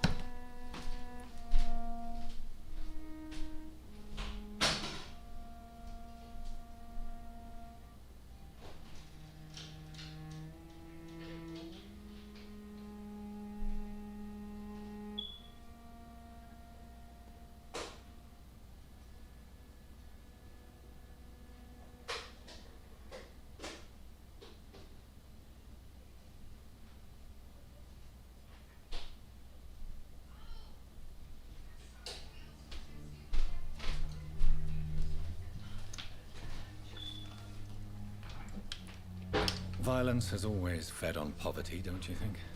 It's a cruel law of the human condition. And selfishness is their rotten fruit. These days, you can just die in the gutter and no one will bat an eye.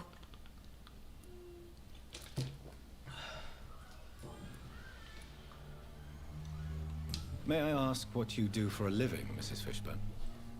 Since my husband died, I worked at the Dawson Rope factory, but it closed before the war. I occasionally help at the night asylum in exchange for food. Did your husband die in the war?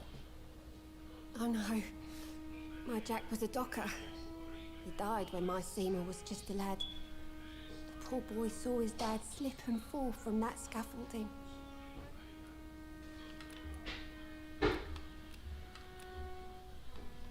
How do you pay the rent, then? My Seymour works at the docks, just like his dad. He's very attached to the house he grew up in. It's not always easy, but we get by all right. The orphan that regards you as a mother. Please tell me about him, Stella. You mean Rufus? I wish I could do even more for the poor boy. Most people are so selfish. But you're not. Years may have passed, but I haven't forgotten how it feels to go through days with nothing but an empty stomach.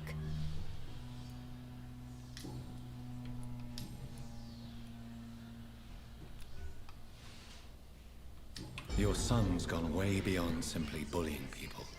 He has a taste for blood, and you know it, don't you, Stella? One night, he told me straight up, in his own words. It was several days after one of his episodes. Why did he confess? Did you suspect something? No. I guess he wanted his old mum to help him fight his demons. Did Seymour tell you everything that night? More than I could stand. The words he used to describe his hate, his rage, how he feels when he's done it. Stella, I know you are ashamed of your son's crimes. So why do you protect Seymour? I can't report my own son, can I? Not a burden I could bear. Burden? How do you mean? They'd hang him for sure. I won't send my only son to his death.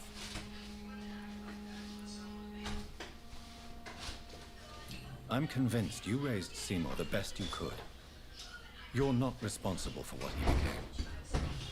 If someone ever found the courage to speak to the police, I will take my share. Tell me about these demons Seymour needs your help to fight. Seymour used to be such a happy child. And he is still a helping son most of the time. But when he gets angry, he can hardly contain his rage. All men and women are born innocent, Mrs. Fishburne. There can be a monster within any of us. Do you think he can be cured, Doctor? Do you think something can extinguish this rage inside my Seymour?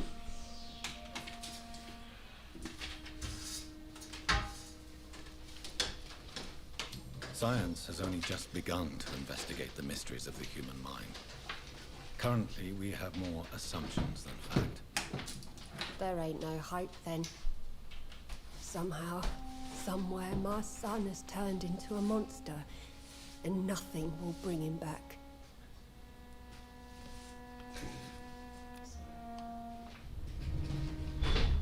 Goodbye, Miss Fishburne. Take care of yourself. I'm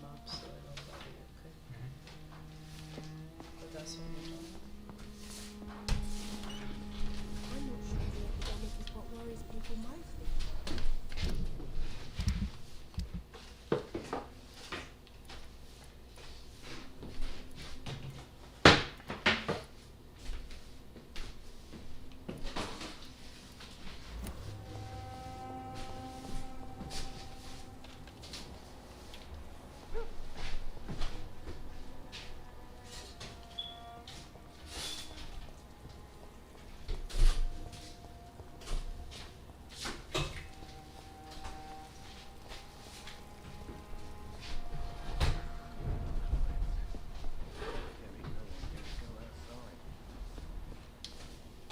Welcome back, Doctor. What can I do for you?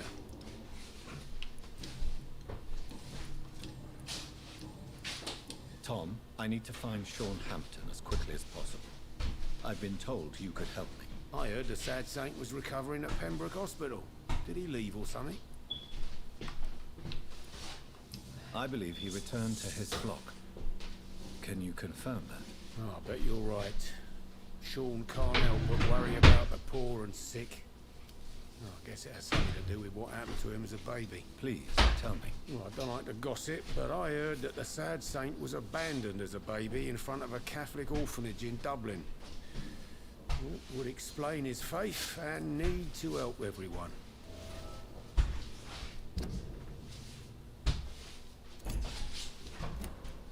The important thing is I find him, quickly. Why not try his night asylum?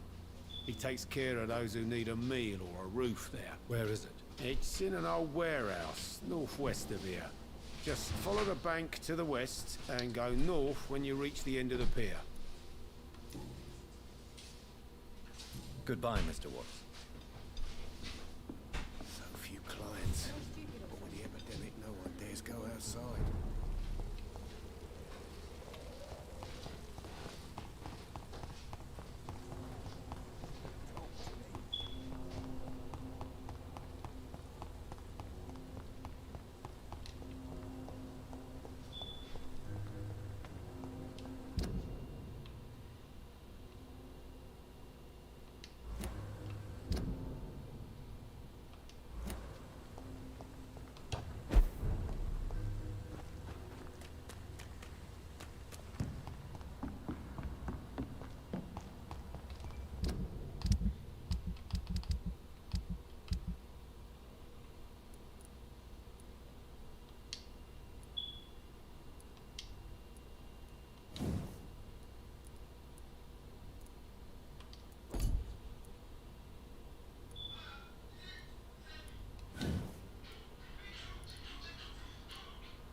man has just been slaughtered by a vampire. The body's still warm.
I guess he's not very happy to see me.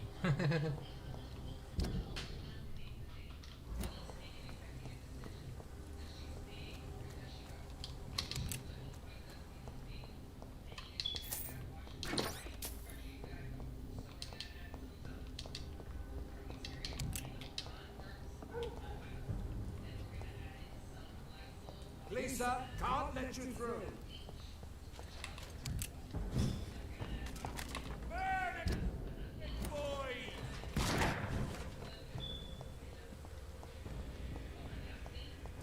Shall prevail.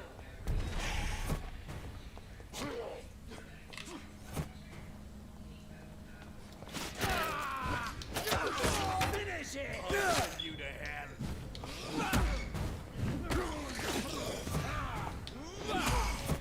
Fear no evil. We do the Lord's will.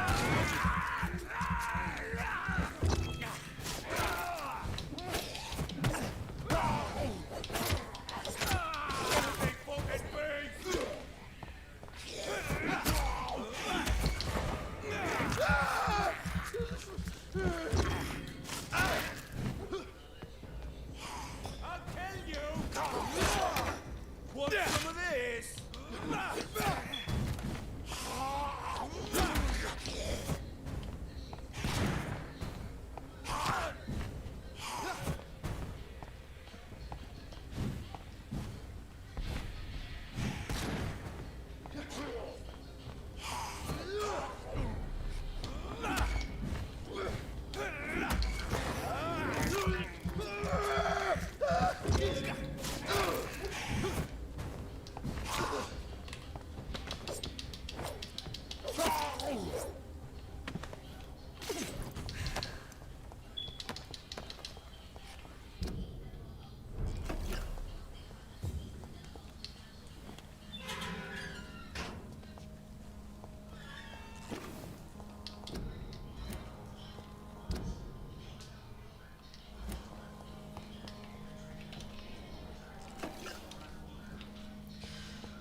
Good evening.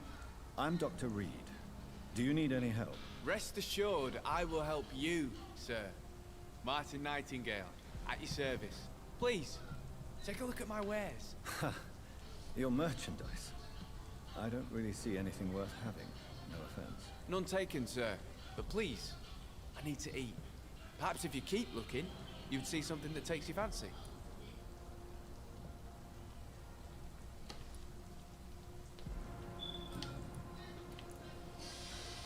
Let me be frank. You're as much of a businessman as I am a werewolf, right? Who the hell are you to question me? It's hard enough to stay clean when you don't have a place to sleep. I'm doing my best here. I meant no offense, Mr. Nightingale. I was merely pointing out the fact that you're unlikely to survive long if you continue wandering this path. And what should I do then, sir? Should I join the Wet Boot Boys like so many others? No thanks. I'd rather be a bad seller than a dead gang member.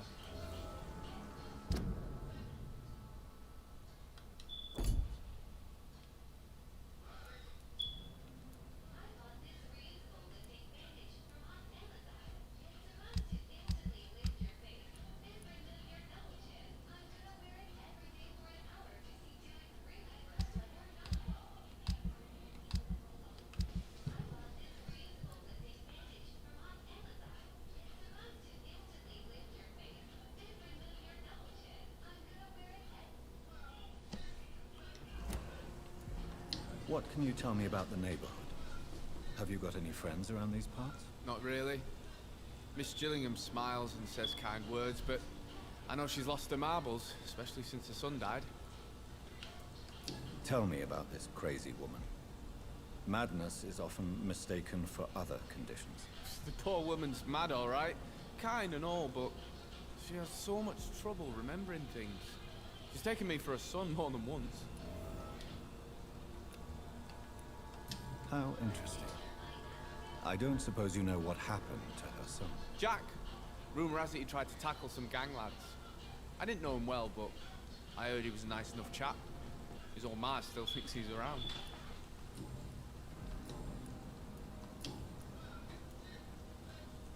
Why not try seeking help instead of peddling your wares? I'm sure there are people around here that would gladly help. There's always the night asylum. I heard it's run by a very nice man, but I'm no beggar. Not yet, at least. There is no shame in asking for help, my boy. Sometimes it can even be the best course of action. I don't feel okay with that. I'm gonna make a name for myself, and I'll do it by myself.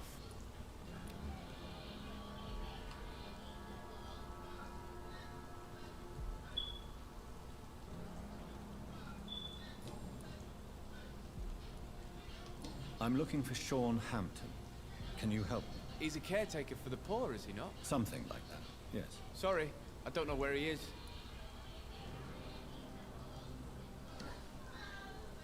Goodbye. Come and have a gander.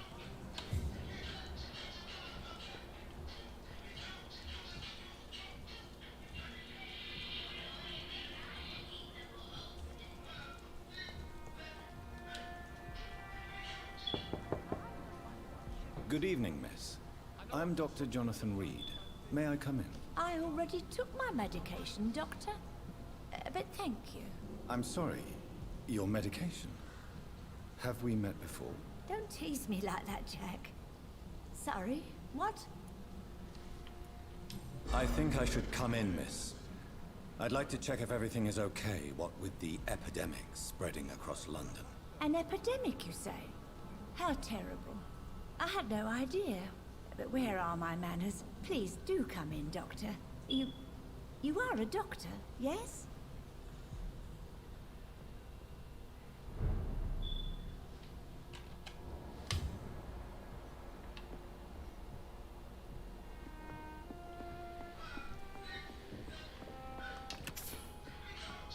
I am a It's locked, doctor. all right. I'm also a notorious kleptomaniac. Anything that bolted to the ground is now mine. Game logic.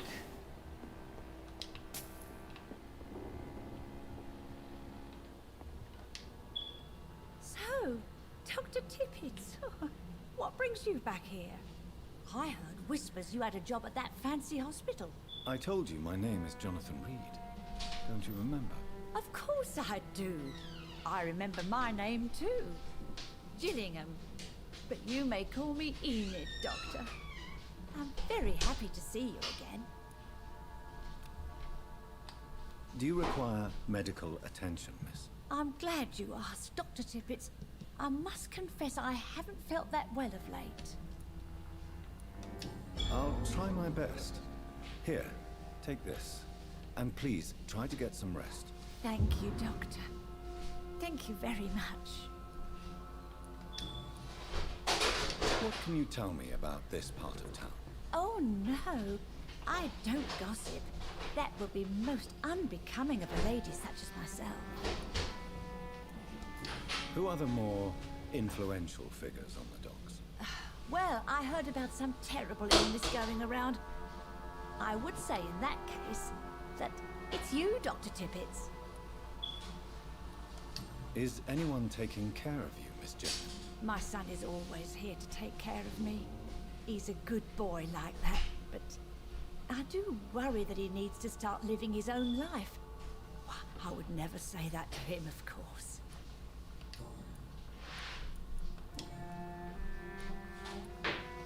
Enid, have you really no idea what happened to your son?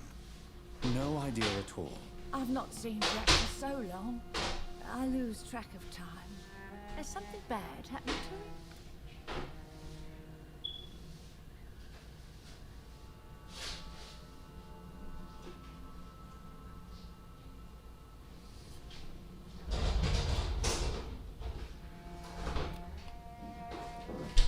Jack is dead, Miss Gilligan.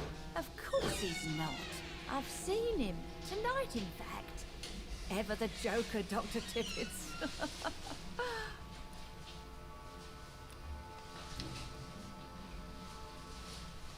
I'm looking for a Sean Hampton. Do you know where I might find him? Sean Hampton, you say? Name does seem vaguely familiar, but alas, I cannot recall from where. I found this watch. It was a gift from you to your boy, wasn't it? I think it should return to you now. Oh, I remember. Yes, I recall the day I offered Jack this watch. Oh, it was such a beautiful day. Thank you, sir. Trinkets and possessions help us remember our past. Promise me you'll not lose it. I would never lose anything that belonged to Jack. Why don't you take this? Dr. Tippett? Please, for your charity.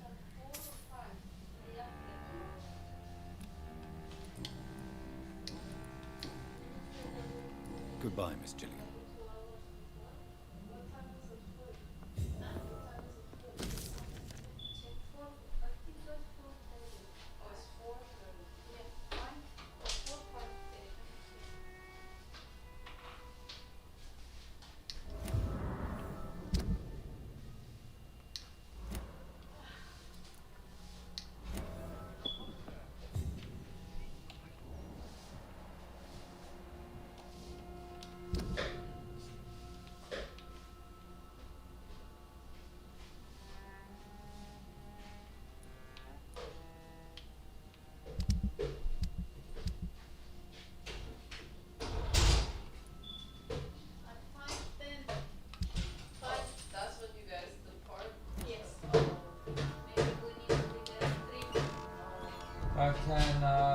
Yeah, two or three. I've got something that'll strike your fancy. If not, I'll find you something. Good evening. There's no need to call.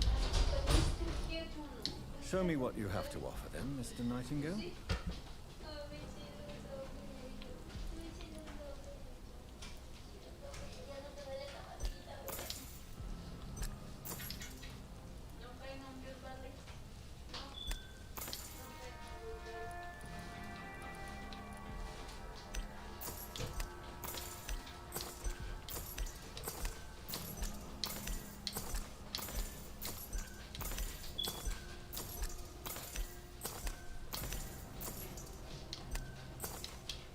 I know I've got something that'll strike your fancy. If not, I'll find you something.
somewhere around here to get over there.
I have this thirst for blood.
for places to... Over there! One of them vermin!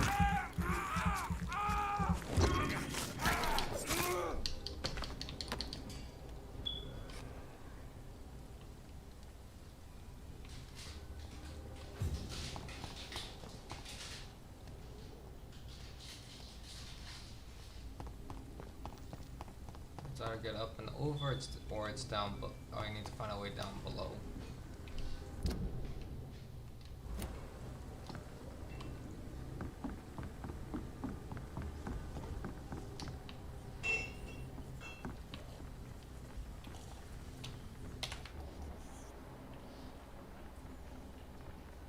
I'm sorry, excuse me.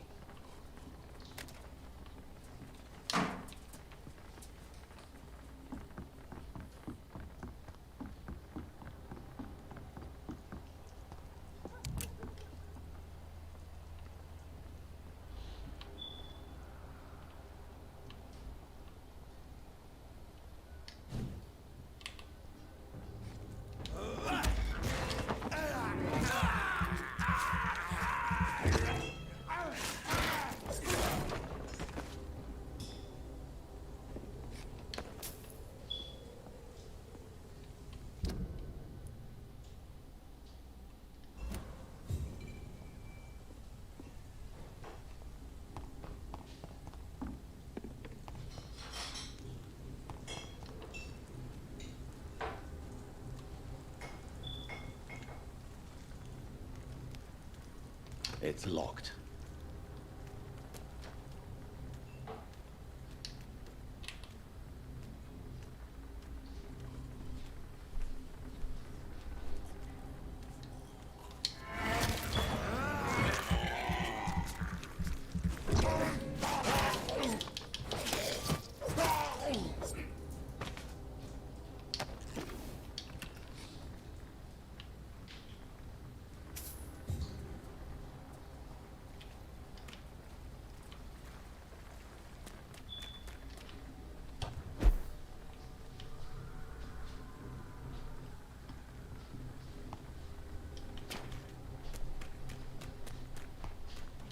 I cannot enter.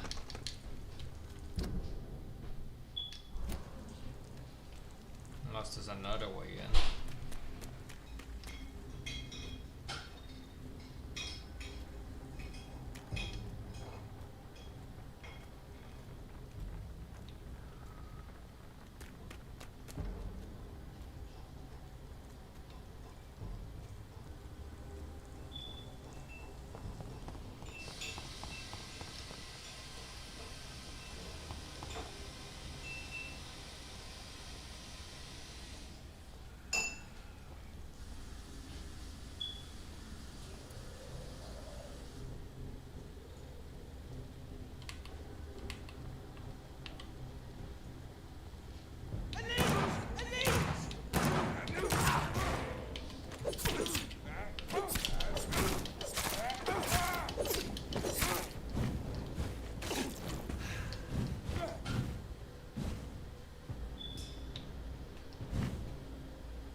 This is where I came from.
start glowing.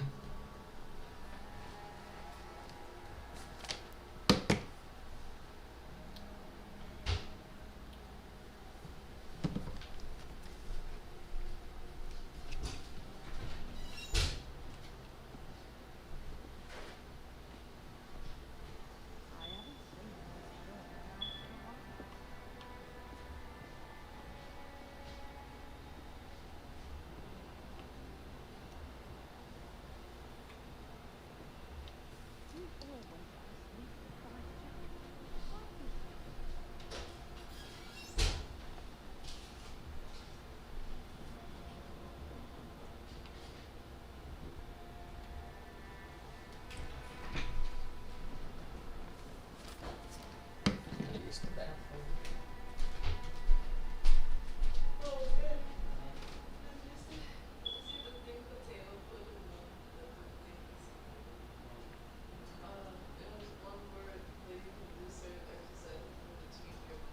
Oh, that yes.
It's been a while since you last paid me a visit.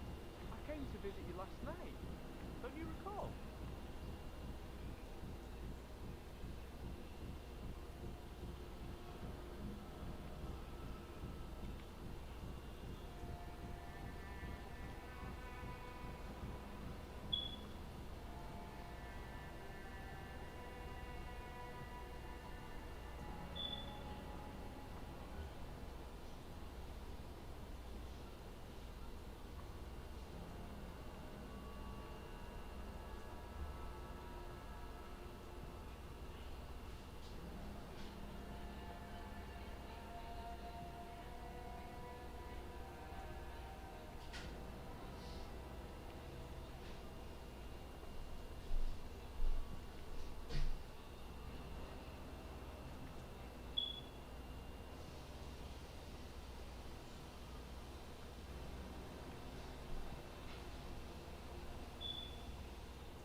How long does it take for this to proc again? Or did I miss my chance?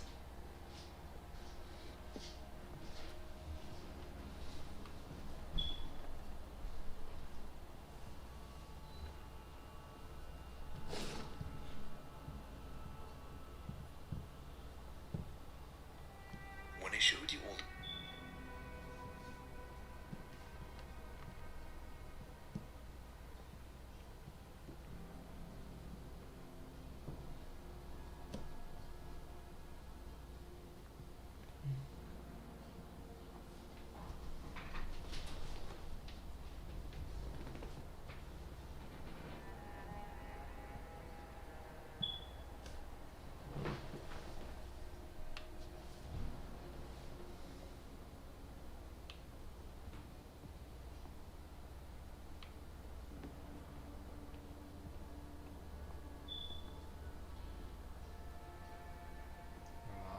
Where's that glow?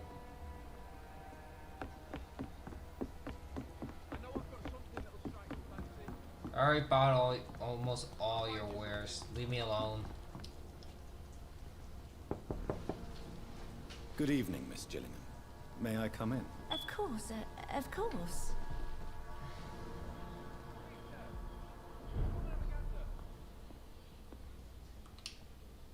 So, Dr. Tippets, what brings you back here?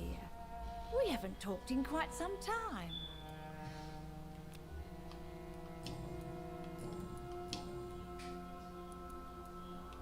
Tell me, Enid, why do you feel guilty about your son?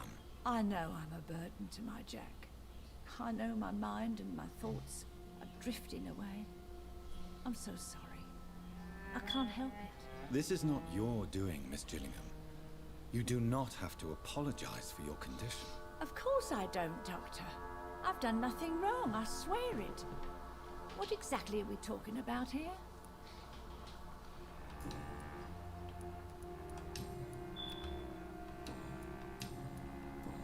Goodbye, Miss Gillingham.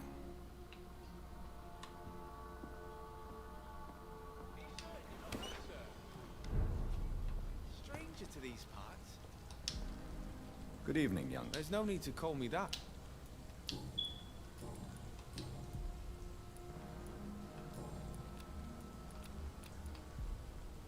Goodbye. Please, sir. Come and have a gander.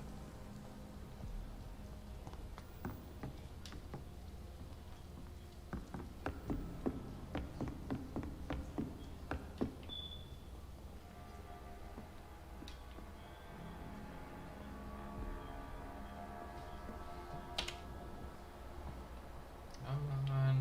Give me that nice little glow.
There it is.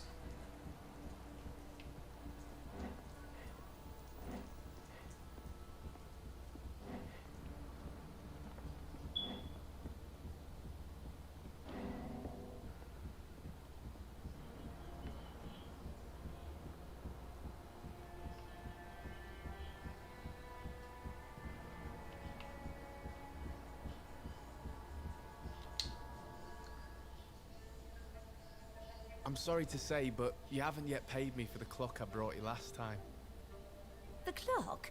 Oh, yes. I found a broken clock in the living room and I couldn't remember where it came from.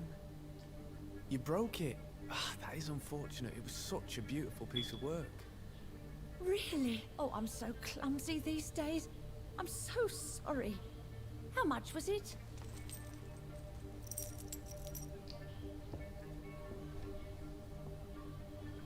This'll be enough. I can't make you pay the whole price if it's broken. That's so kind of you. I'm going to make some tea now. It'll will be enough until the next time you forget it, you old bat.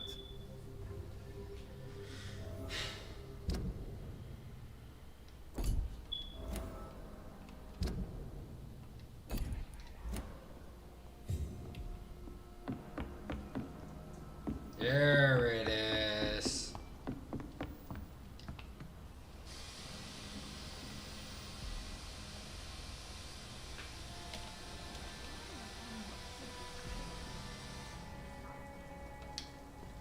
Good evening, young man. There's no need to call me that, Dr. Reed.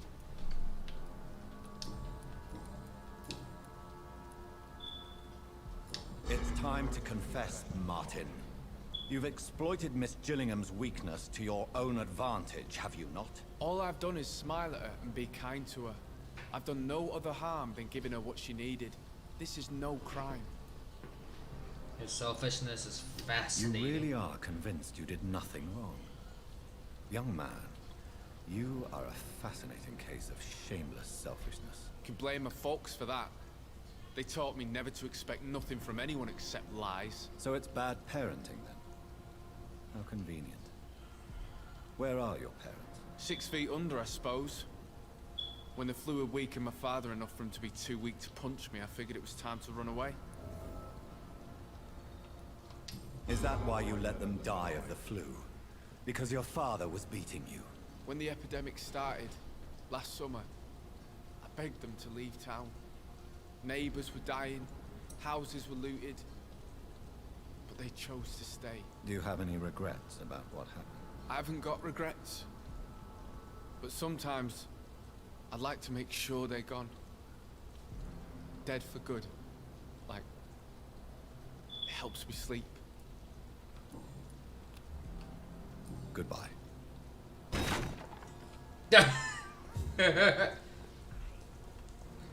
I turned so hard I broke a barrel. Okay, that's nice. And I gotta fix the glitch again of it keeping me walking rather than my at least a decent brisk pace. I know it makes me look more brooding as a vampire. Yes, it would be nice, but it's a tad bit of a nuisance. So I'm going to save after I upgrade myself. What's the last thing I upgraded? Oh, 3.2. Okay, this needs to be upgraded. Blood capacities. Thirst for blood. 1700. What can I increase with that? I should probably increase my bite since I like stunning critters a bit more. And the heal rate.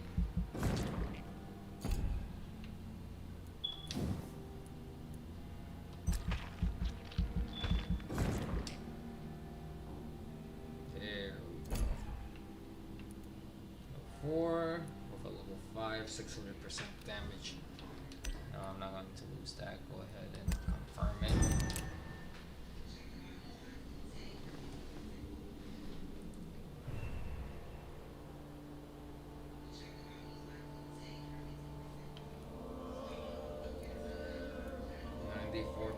So these two have to be sick because there's no one else sick.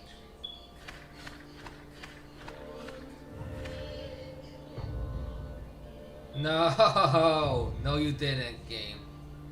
No. Okay. 1, 2, 3, 4, 5, 6, 7 fatigue.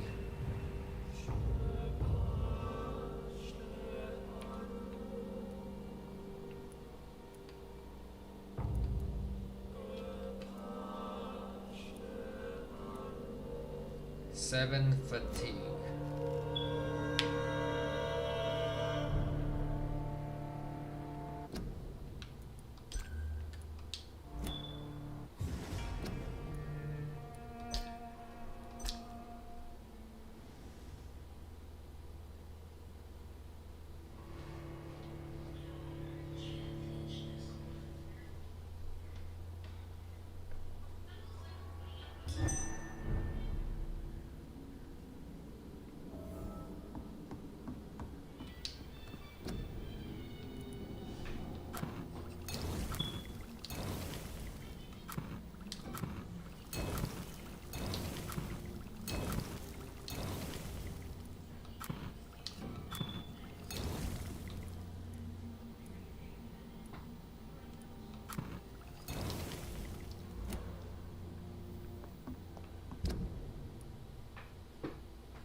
first I should probably take care of this issue.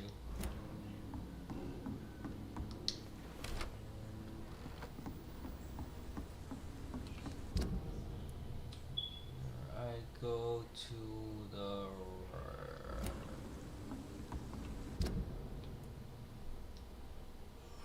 left twice.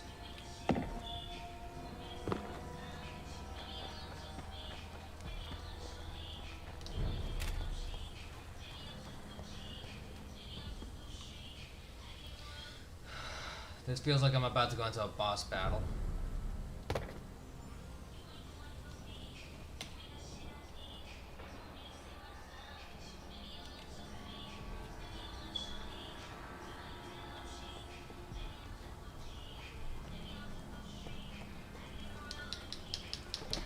Please don't let him be a vampire squall. I know he got attacked, but please don't. He's not a nuisance.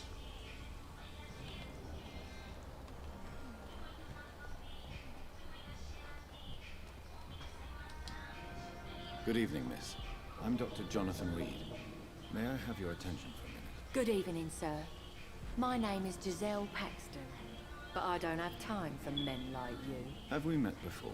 No, but I just need to look at your fancy clothes to know that you must be desperate to visit the docks at night. That's quite judgmental of you. Sir, I've led enough strikes when I had a job to identify you as an enemy of the working class. May I ask what you do for a living? I'm killing myself scraping for a living. And you? Have you ever had to struggle in your entire life? As I told you, I'm a doctor.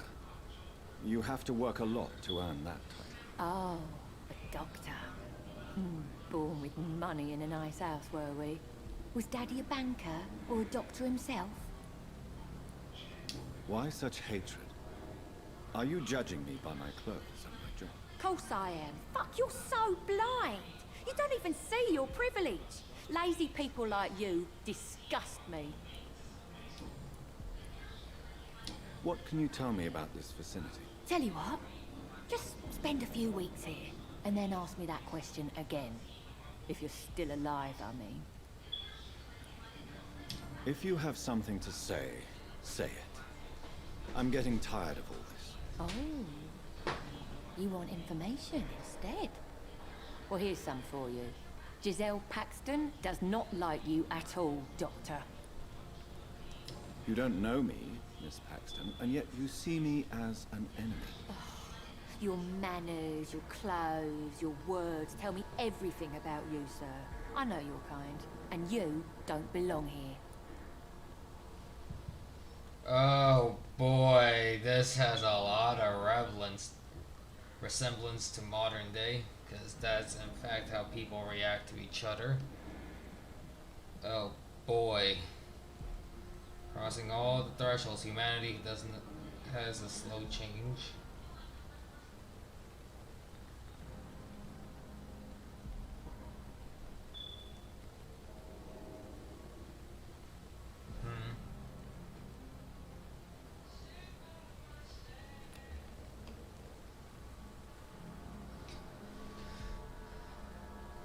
Technically, throughout the game I have helped by giving medication out, which will be true to say I do try and fight it, but that's only through medication. The doctor hasn't really helped the working class directly. She has no clue who he is, because she's only assuming upon his clothes and how he behaves, and either or those two will end up with her trying to bite my head off. And even if I agree with her, she's gonna be like, yeah, you see, huh?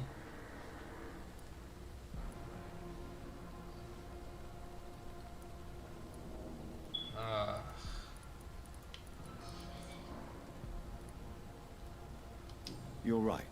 I have never suffered from poverty.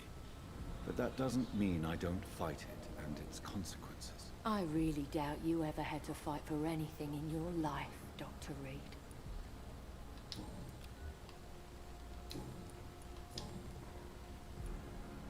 You speak of strikes and class enemy. Am I right to assume you're involved in trade union activism? You bet I am. Well, I was. Nowadays, I'm just another worker blacklisted by the big companies. You lost your job because of your beliefs. Those bastards really hate a worker who refuses slave wages and unsafe conditions, especially when it's a woman. Isn't the whole point of trade unions to help workers in need? Why don't they support you? A few nights back, I lost the money my companions had asked me to hide.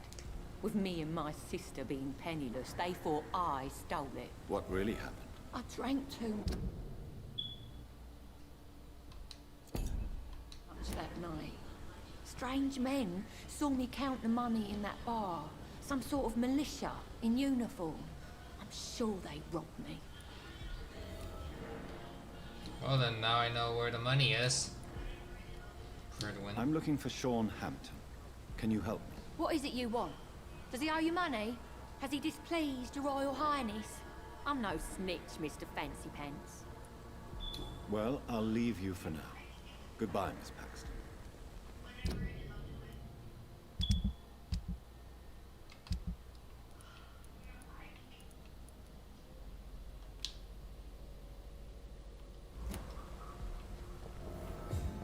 It's locked, all right.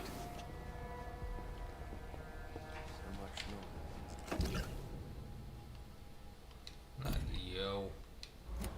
Vampire kills in utter silence.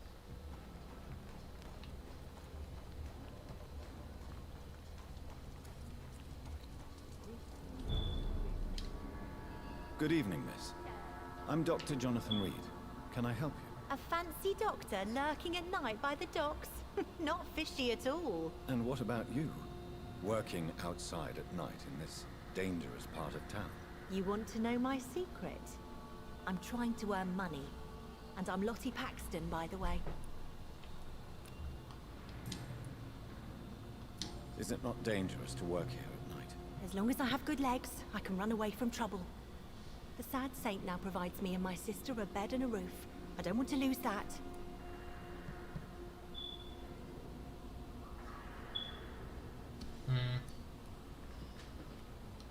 Are you homeless, Miss Paxton? Mr. Hampton's night asylum is our new home now. It's a safe place for me and my sister. What can you tell me about the sad saint? It's just the nickname of Sean Hampton, the sad saint of the East End. He gave me shelter, and he's not always sad. What can you tell me about this place? How are things here? It may be okay for a strong girl like me, but a dandy doctor from the city like yourself, you better watch your back, Mr. Reed. You really think I should go back to a safer place, miss? No. I think you had better stay and help as many people as you can. Just avoid the wet boot boys. Those bastards are worse than the epidemic. Which local dangers must I avoid? Well, the gangs, the thieves, the drunks, the jobless. A man with your fancy clothes will attract a lot of attention. Well, I am not someone so easily intimidated. Glad to hear that. And if you get into trouble, you can always seek help at Sean Hampton's shelter. No one would dare to be violent there.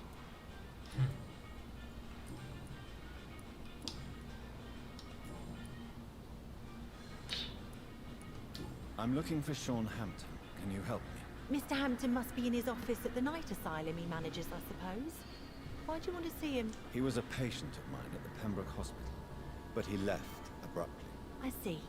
Well, Mr. Hampton is a discreet and dedicated man. I'm sure you'll find him soon enough. Goodbye, Miss Paxton.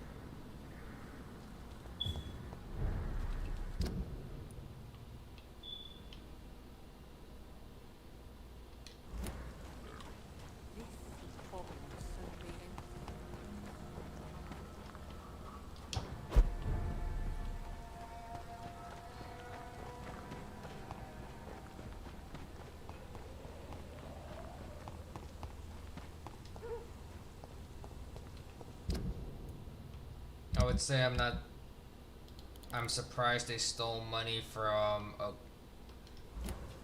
trade union, but at the same time I'm not surprised because these guys have always been a bit of an ass.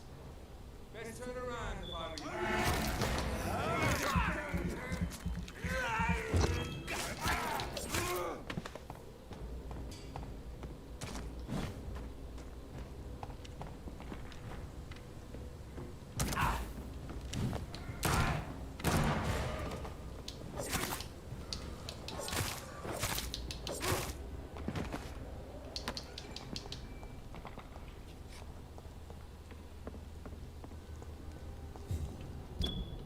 Down here.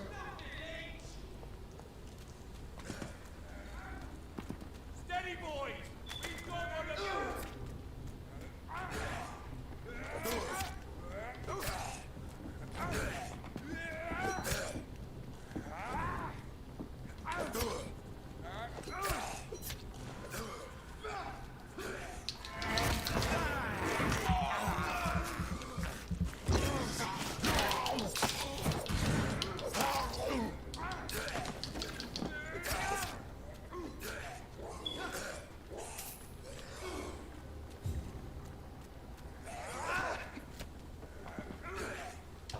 This could be the public house Giselle Paxton mentioned. I should investigate further.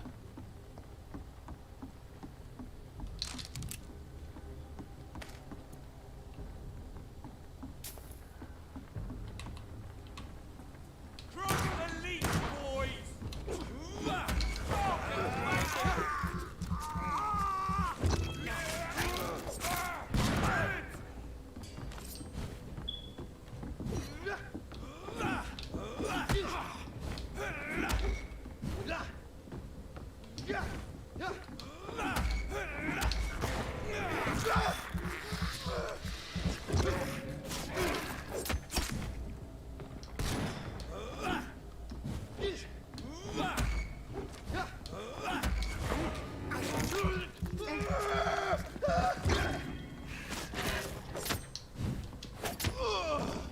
Down, boy. Sit. Yield. All of the above. Giselle's stolen money. Priwen has some unethical ways of financing their war.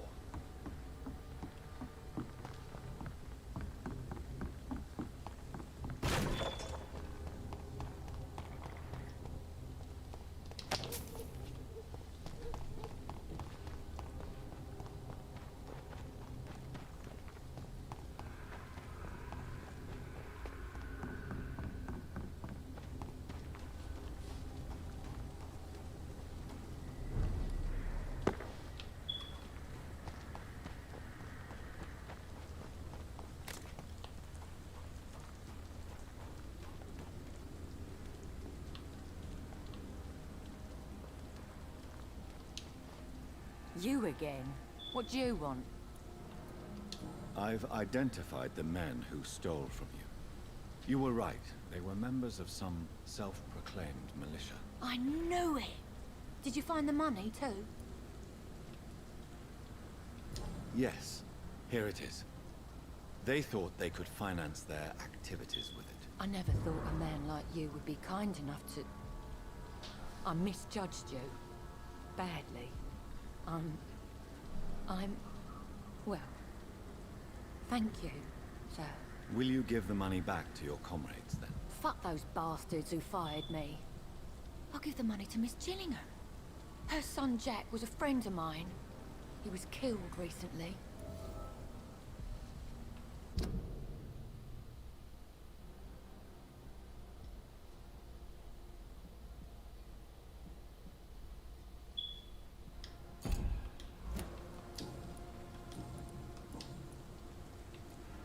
I know you were friends with Miss Gillingham's son, Jack. Tell me about his death. Jack's murder has been a shock to the neighborhood. A sign that the situation is now out of control. Why is that? There has always been tension between the Wet Boot Boys and members of the trade union. But a murder? That's a first. Who killed him? No one will ever know. One thing is certain. While Jack was alive, I had one less reason to drink. Why does that upset you so much? I wish I had found the time And words to tell him how important he was to me before it was too late. Another failure for Giselle Paxton.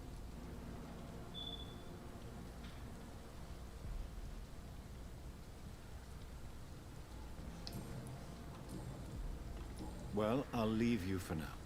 Goodbye, Miss Paxton.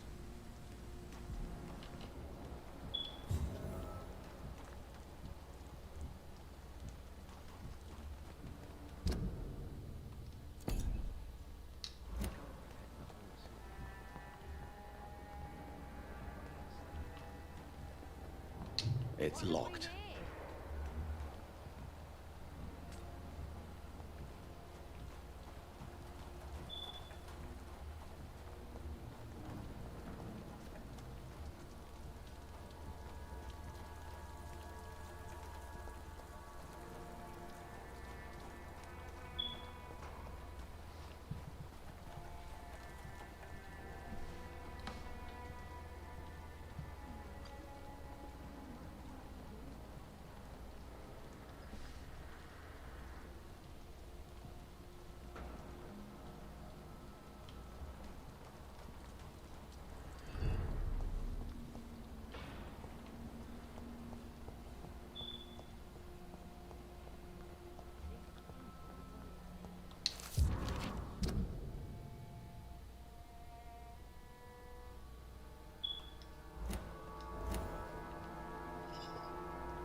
It's locked, all right.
Glad to see you again, Miss.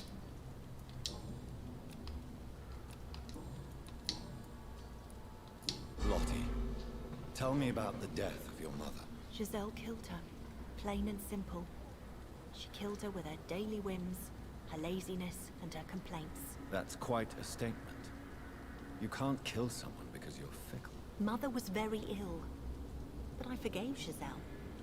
What I couldn't stand was how she cried at her funeral like she was the one left alone. Perhaps your sister is not as tough as you are. I know that, and I don't blame her. It just makes me sad that my own sister is the person I understand the least. Giselle is the only family you have left. Don't you think it's time you forgave her? Sometimes words are harder to forgive than acts, Dr. Reed. Goodbye, Miss Paxton.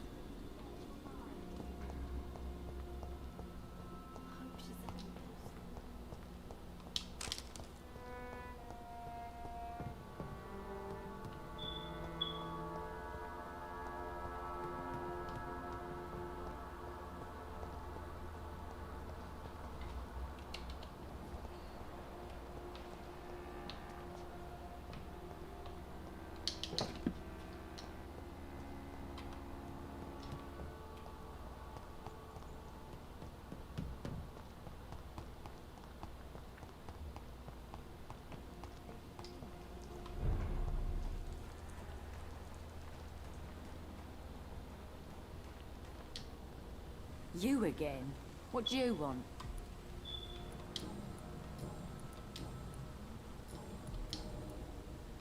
Giselle, I know you sleep at Shornhampton's shelter. What can you tell me about him? He provided a roof for me and my sister. I am grateful, of course, but he gives me the creeps. Why is that? He's always sad, like he's about to cry. He's always asking us to get closer to God, to give ourselves to the Lord. Creepy.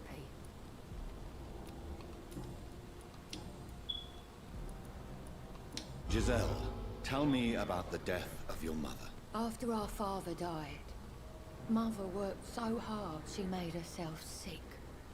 We spent all the money we had on useless drugs and doctors. It was hell. Hell? What do you mean? The three of us were exhausted and desperate. And when I'm desperate, I tend to get angry. And I'm hard to live with.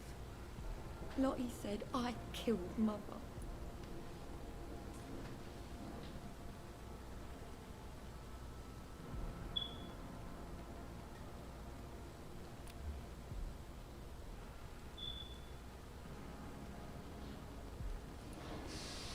You should talk to your sister. Whatever happened when your mother died, the truth lies somewhere between your two versions. I don't want to talk about that. It was years ago. We Paxton sisters are tough. We don't apologize.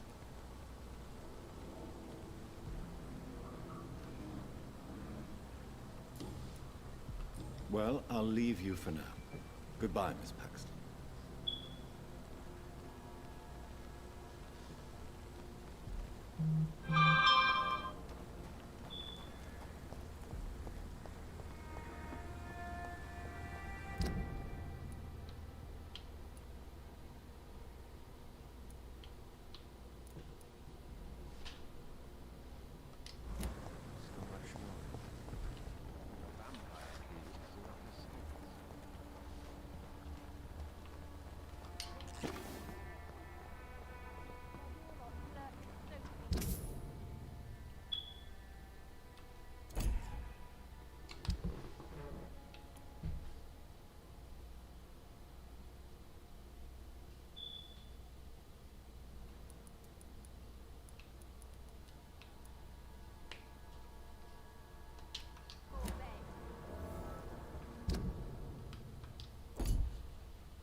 Good evening, Mr. Throgmorton.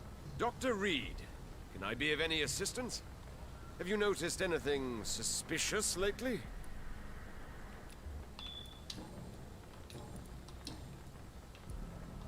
You've never faced, let alone killed, a vampire, Ichabod. You're a fraud. No, I'm not. I may embellish the truth concerning my achievements, but I'm totally dedicated to my quest.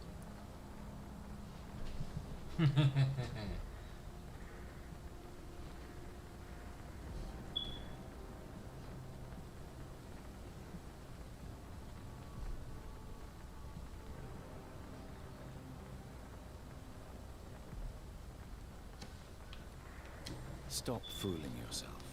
You've never faced a vampire before.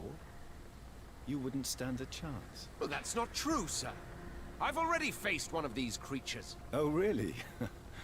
And you're still alive. Well, we did not actually fight. I let it go. What do you mean? I entered the vampire's den. The stench was terrible. I was ready to kill it. But then I saw it. Just a suffering soul like you and me. I spared her. Tell me about the vampire you spared. It was... She was a girl. Her body was a mess. I could see pus running from the deep wound. She was crying in pain. You cared about her. That's what defines us as human, Ichabod. Yes, but she was a truly evil creature. I'm haunted by the tragedies she caused ever since I spared her.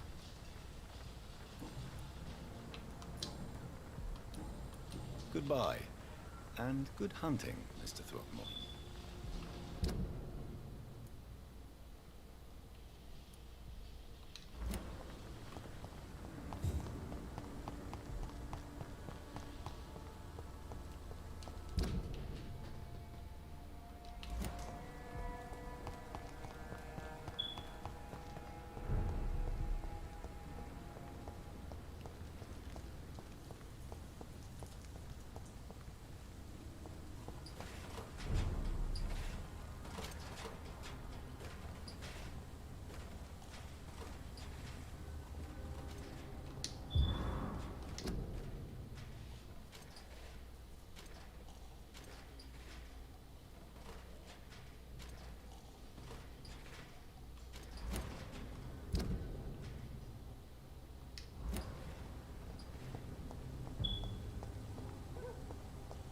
I'd head back if I were you, sir.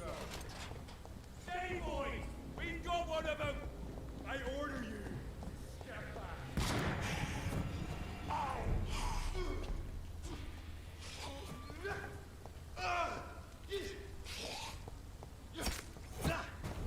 Vampyr brothers!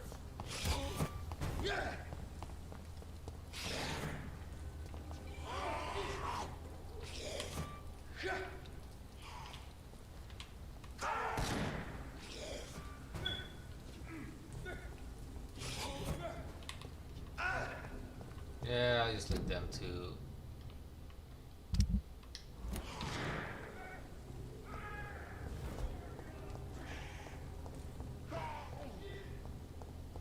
Informing London's inhabitants of the presence of vampires. What does that make me? A double or a triple agent? Oh, his sense of humor.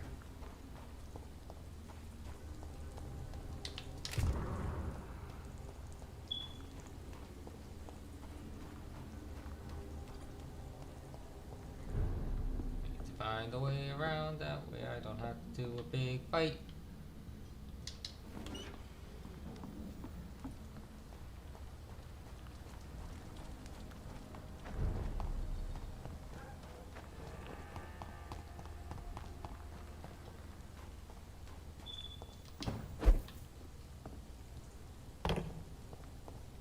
Done.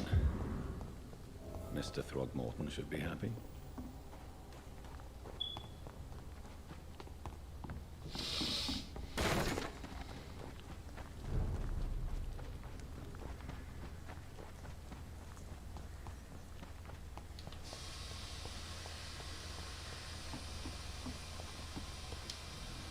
Good evening, Mr. Throgmorton. Dr. Reed. I put up your public service announcement. Consider the common folk warned about the vampiric presence. Thank you, Dr. Reed. You may not realize it, but you saved a great many lives today. Do you really think they could be useful? See the sad saint of the East End? How a single man can help so many people? I consider myself the discreet protector of these men and women. Tell me, Ichabod, why do you consider yourself the protector of Sean Hampton's shelter? He is a truly inspiring example. Dedicated, pious. His shelter is open to all, whoever they are. Most admirable. Goodbye, and good hunting, Mr. Throckmorton.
Why the long face, Doctor?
It looks like we both have changed a lot. I must confess, it saddens me, Sean. Put your faith in the Lord, Doctor. He has a plan for all of us. We may not always see it, but he does. Since you left Pembroke, the amount of blood that has been shed, it's hard to believe you, Sean. Ask what you will. As the Lord is my shepherd, I will not speak a lie to you. Aren't you afraid of what you've become? We are blessed, Doctor. Can't you see it?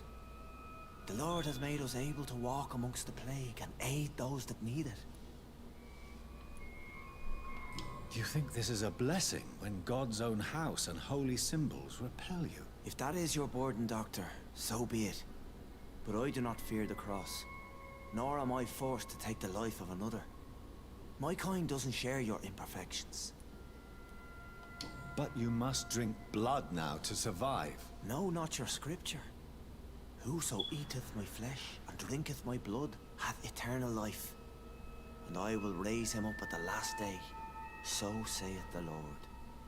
I only need to eat flesh, no blood. Why return here? This is my home. These people are my flock. You will always find me where I am needed. Wonders never cease. Scal managing an asylum. And what of you? A vampire doctor? Meals laid out before you. Yet you restrain. And what about William Bishop? He tried to take care of you. But this hunger, this thirst, cannot be restrained. Alas, poor William. He had a good soul, but was weak in spirit. He could not shake the thirst for booze, never mind blood. But have faith. My will is far stronger than his. Why did you kill Miss Jones at the Pembroke Hospital? Killed old Harriet? You must be mad, Doctor. Why would I do such a thing?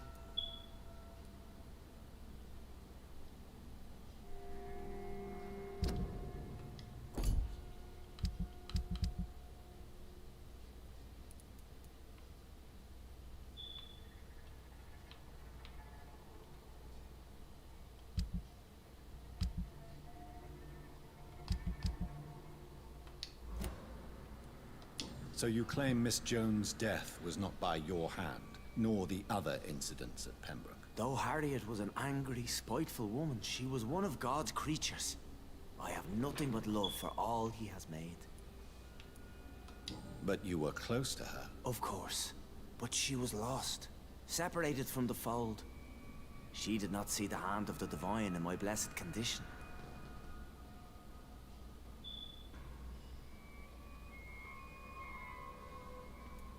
People have been murdered. I've seen the blood. I don't believe you can be trusted. Have a little faith, Doctor. If you will follow, I will guide you to the light. How do you plan to do that? Take this key of the old sewers. The entrance is by the riverbank, south from here. There you'll find all the proof you need.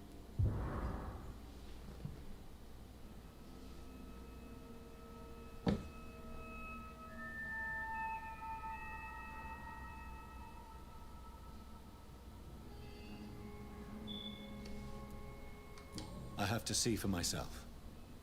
But your sense of purpose and calm gives me some relief. I'll be here when you return. If you still think I'm a threat then, well, I'll surrender myself to your judgment.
The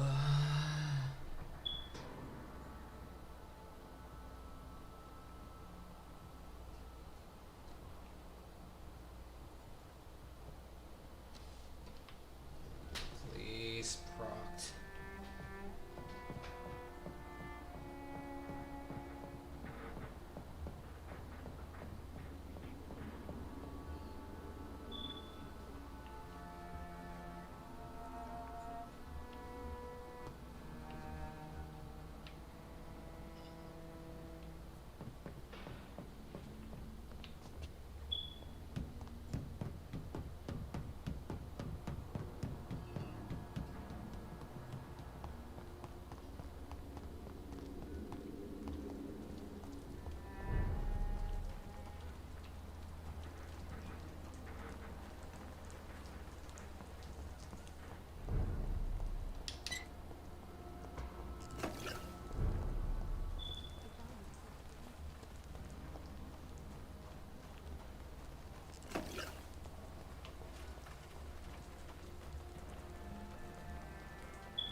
For Christ's sake, get a grip.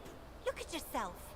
It's quite hard to do without a mirror. Can I borrow yours? Oh wait, we don't have a house. Yes, we're poor, but there is work to do. Honest money waiting to be earned. I had honest work before I was fired by those fascist pigs, remember? So let me drink in peace. You were fired for the bottle, not for your political opinions. When will you realise that? Maybe I do drink too much. And maybe it did cost me my job. But the struggle is real, and don't you dare undermine it.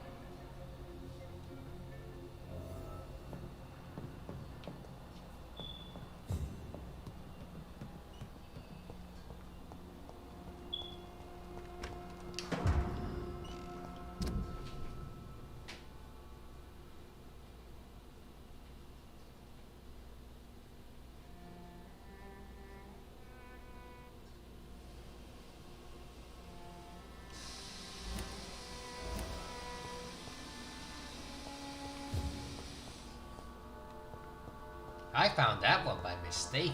I didn't even know that one existed. glad to see you again, Mr. Reed.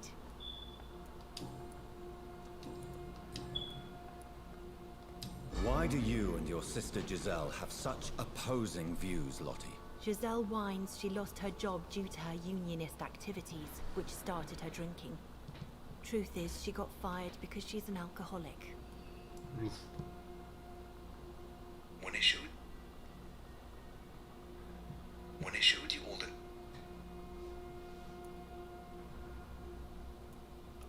And you don't share your sister's views? On the contrary, I totally believe that workers need to unite to fight.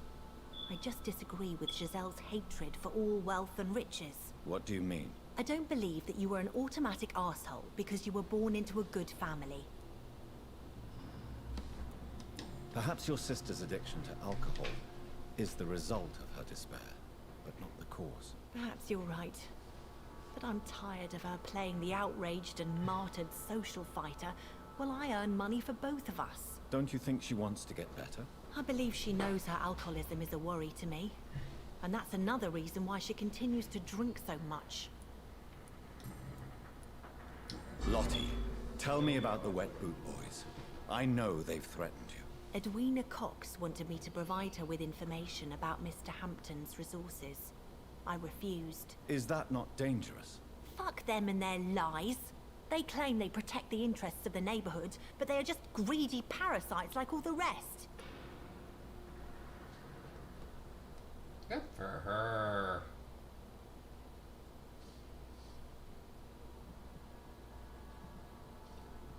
Good for her. It's all fun and games until somebody gets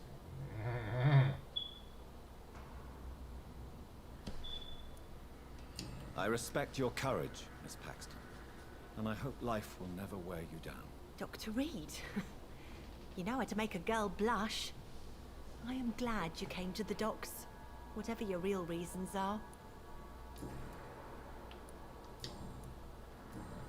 Goodbye, Miss Paxton.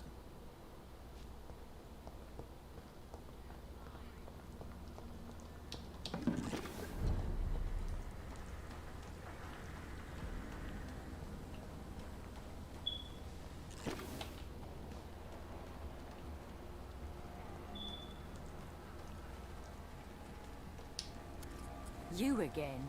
What do you want? Tell me why there is such resentment between you and your sister Lottie. She recently fell under the sad saint's influence. Like she's an angel, and I'm the bad, drinking sister.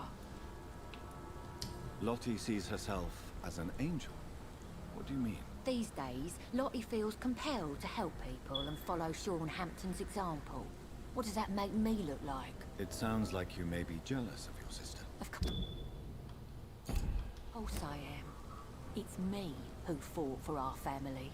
It's me who got fired because I led these strikes. And now I'm the bad seed, and she's the good angel. Why would you be the bad sister? I'm not a bad woman, you know. I'm tough. I get things done. But I have this rage. It makes me do things. What kind of things? I don't know, Dr. Reed. It's like, since I can't change this world, I'd rather destroy myself before the world destroys me. So she's beaten and broken. Well, I'll leave you for now. Goodbye, Miss Paxton.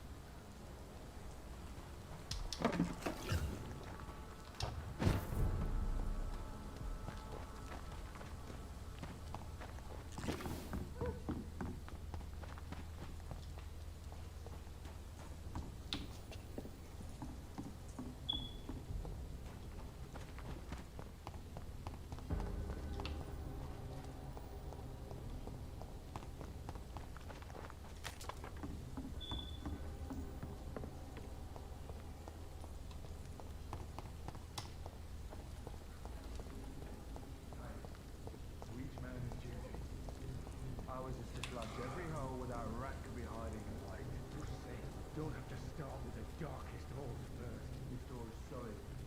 Means someone's serious about keeping people out.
Down, boy.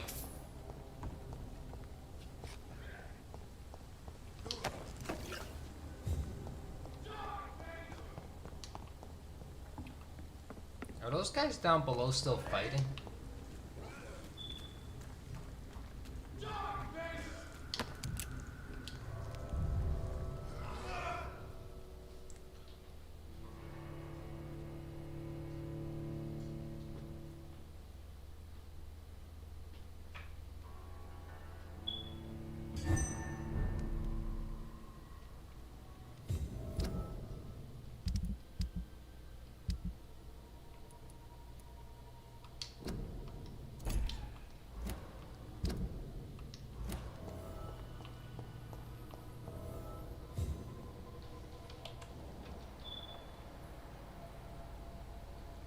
In the sewer, which means I have to check my corners because something's gonna come out and try and beat my buns.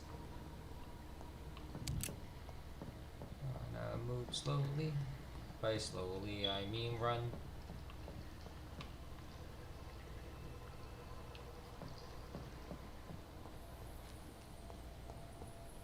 It's locked.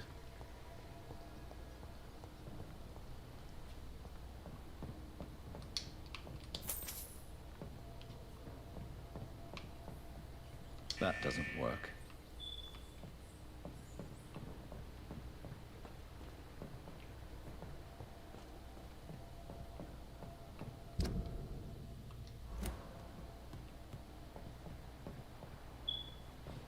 Okay, so I'm trying to lower the water.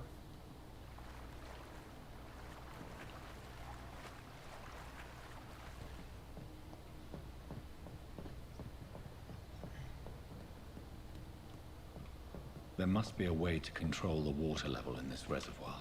I need to find the wheel. So that's it. These wheels control the water level.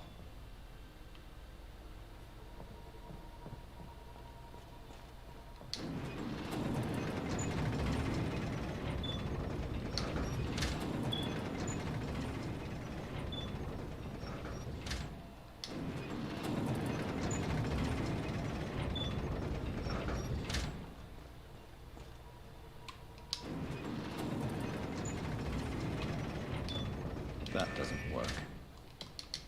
That doesn't work.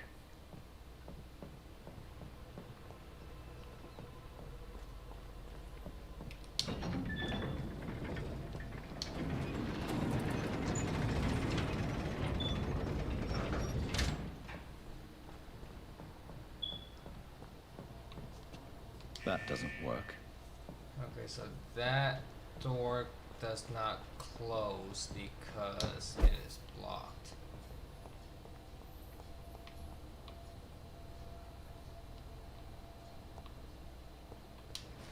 That gate should shut properly now.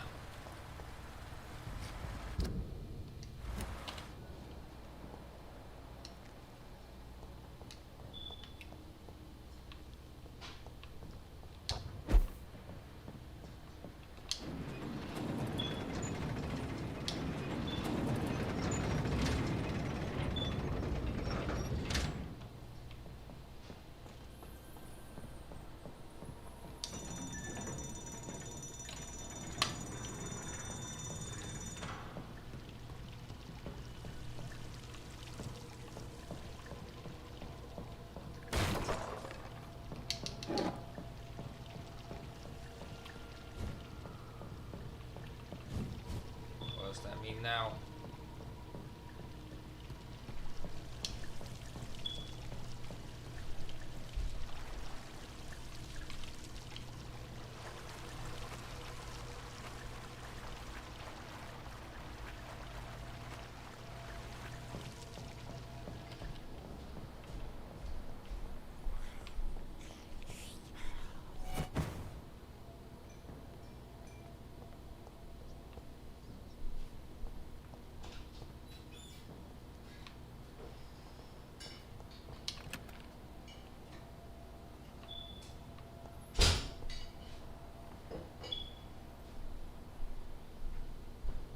There is a lot of bodies down here.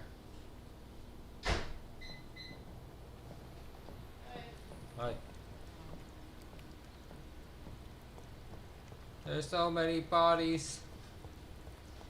There's even stuff hanging from the ceiling. Ooh. Oh god, that's bright. Hello?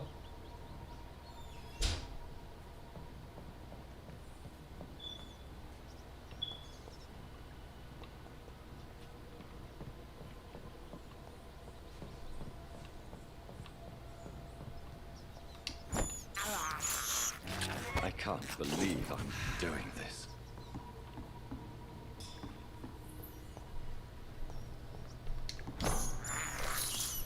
This is despicable. Okay, I can't go through solid objects.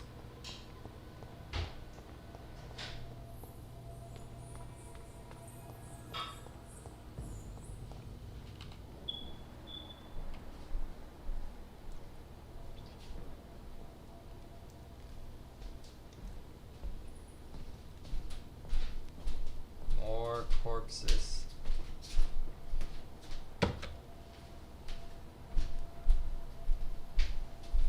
It's locked, all right.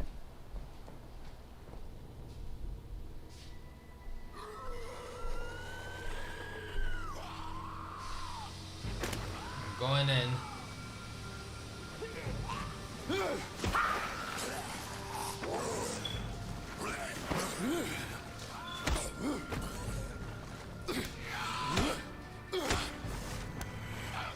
These maggots have escaped the wrath of Ascalon for too long.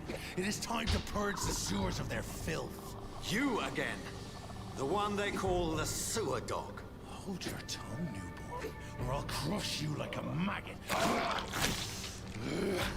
You've let the beast consume you. Finally! A touch of lucidity. Learn to respect the laws of Ascalon!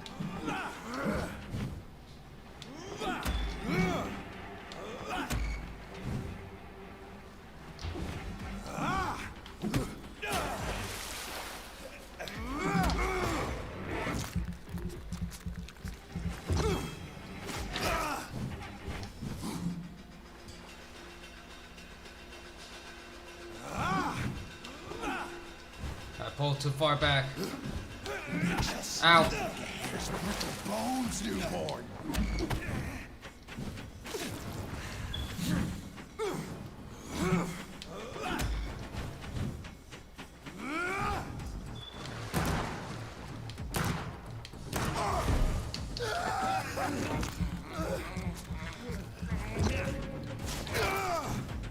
Dare challenge the dictates of Ascalon?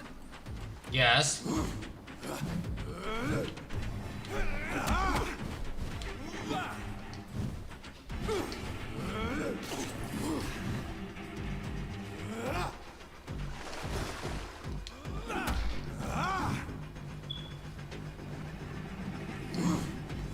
infernal banshee, the hand that crushes all!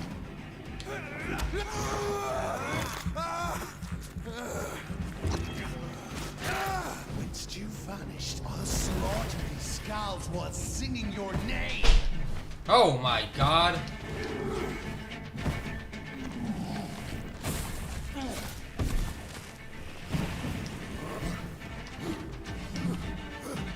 Power you cannot comprehend!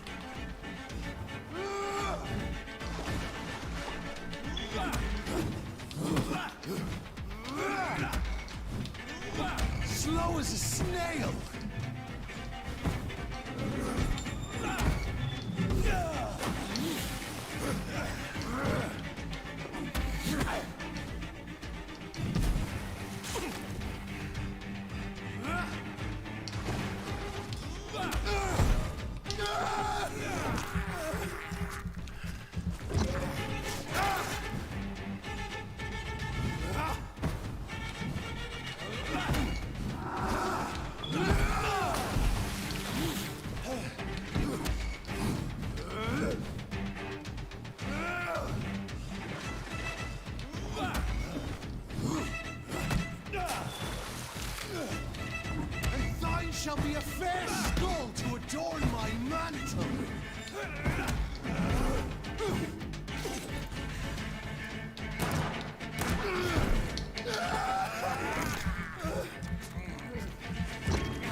to the pit, foolish Aegon.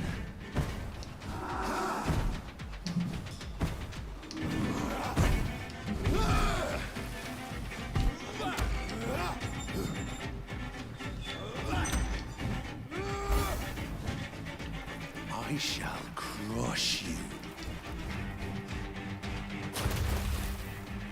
Your blood is now mine.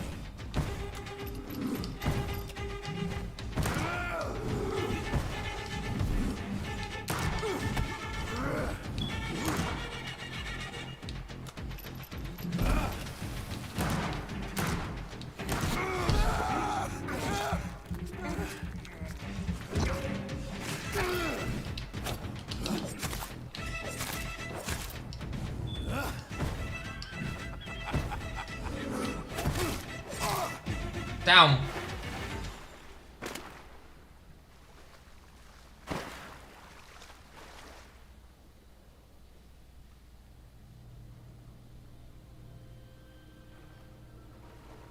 He's not dead yet. There's no way. There's no way. There's no way story-wise that I could have taken him down that.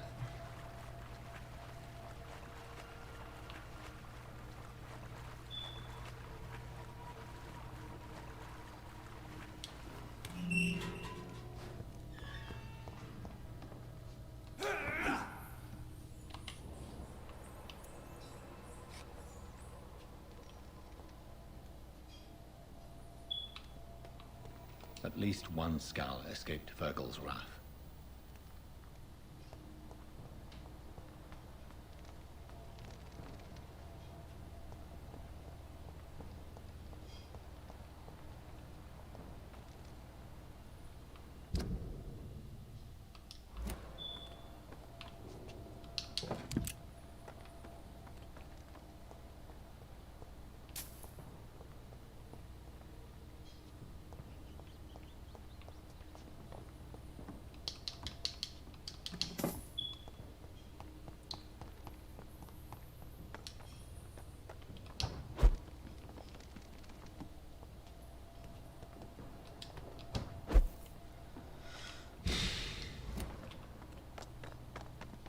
You know, I'll go this way first.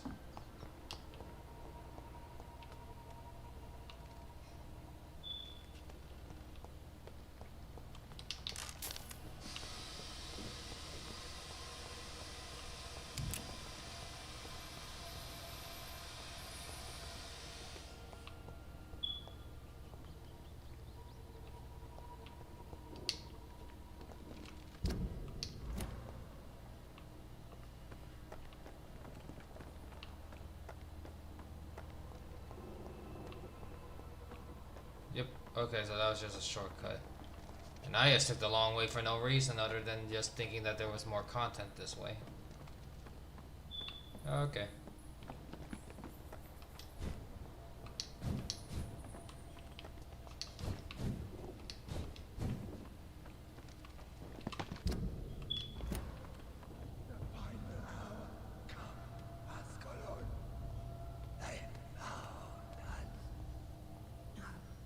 Safe we are, still.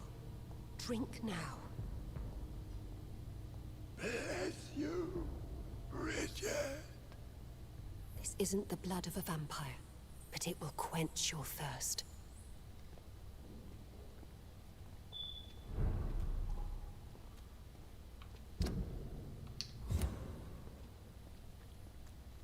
This is our domain, not yours. You've been warned. Wait, I saved you from this creature. That must count for something. Thank you. Now go. Go back to the streets and houses. There is no love lost between us, Vampire. But thank you.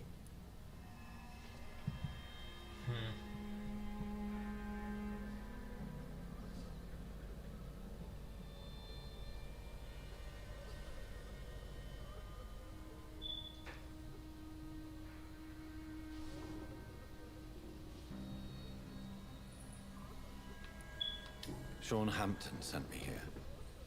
I believe he wanted me to find you. Who are you? If you must know, they call me Old Bridget, and this shelter is where we live. I'm Jonathan Reed. I'm a newborn Ekon. I'm afraid I'm not sure what's going on. I shall not bend a knee, young Ekon, but I sense your pain. Ask, and I will afford you my attention.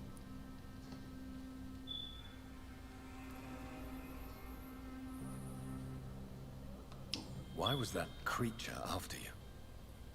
Fergal is the blunt instrument of the Ascalon Club. His masters would see us dead or turned into slaves, if they had their way. What the hell was that thing? He wasn't an Ekon or a Skal. They are known as Volkod, an ancient offshoot of immortals. Blood drives them, enrages them. What of this Ascalon Club? Vampire Society's elite in the Empire. They make the rules and enforce their judgment upon us whom they see as lessers. So was it you that Sean Hampton sent me to find? Perhaps. The sad saint was always kind to us.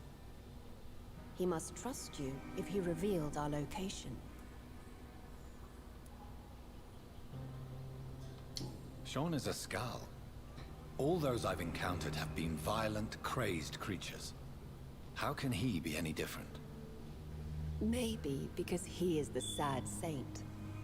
Or perhaps because I am Old Bridget of the Sewer Skulls. Sean killed a patient of mine. And that's just one of the murders he's being hunted for. If you refer to Harriet, she is now among us and under our protection. Harriet Jones is alive. That's it. That's the proof Sean wanted me to find. I must talk to her. No. Harriet is not alive. But you can speak to her. I must warn you. She is fragile and may not receive you warmly. I don't understand. She is filled with bile and hate. Her mind is sharp as a tack, but her body is so weak. I've never seen its like before. She is resting in a room on the far right of this hideout. Thank you. I will bear that in mind.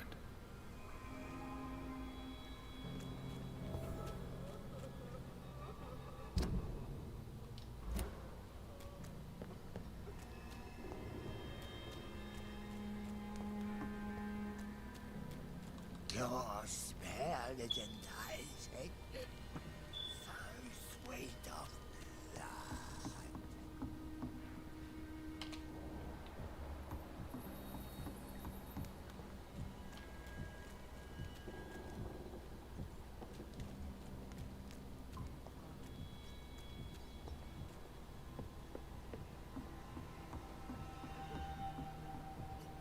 How is London?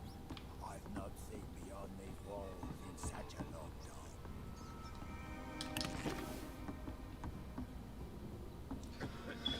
Oh.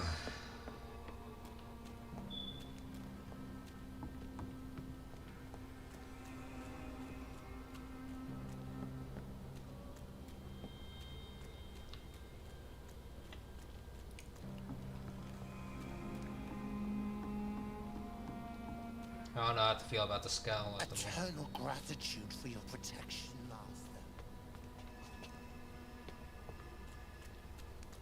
So I did kill that big thing. How? How?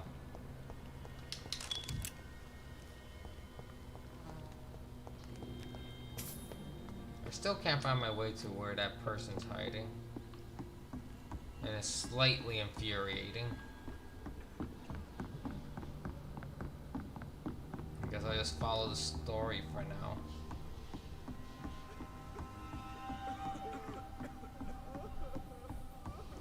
Old Bridget says you are one to trust.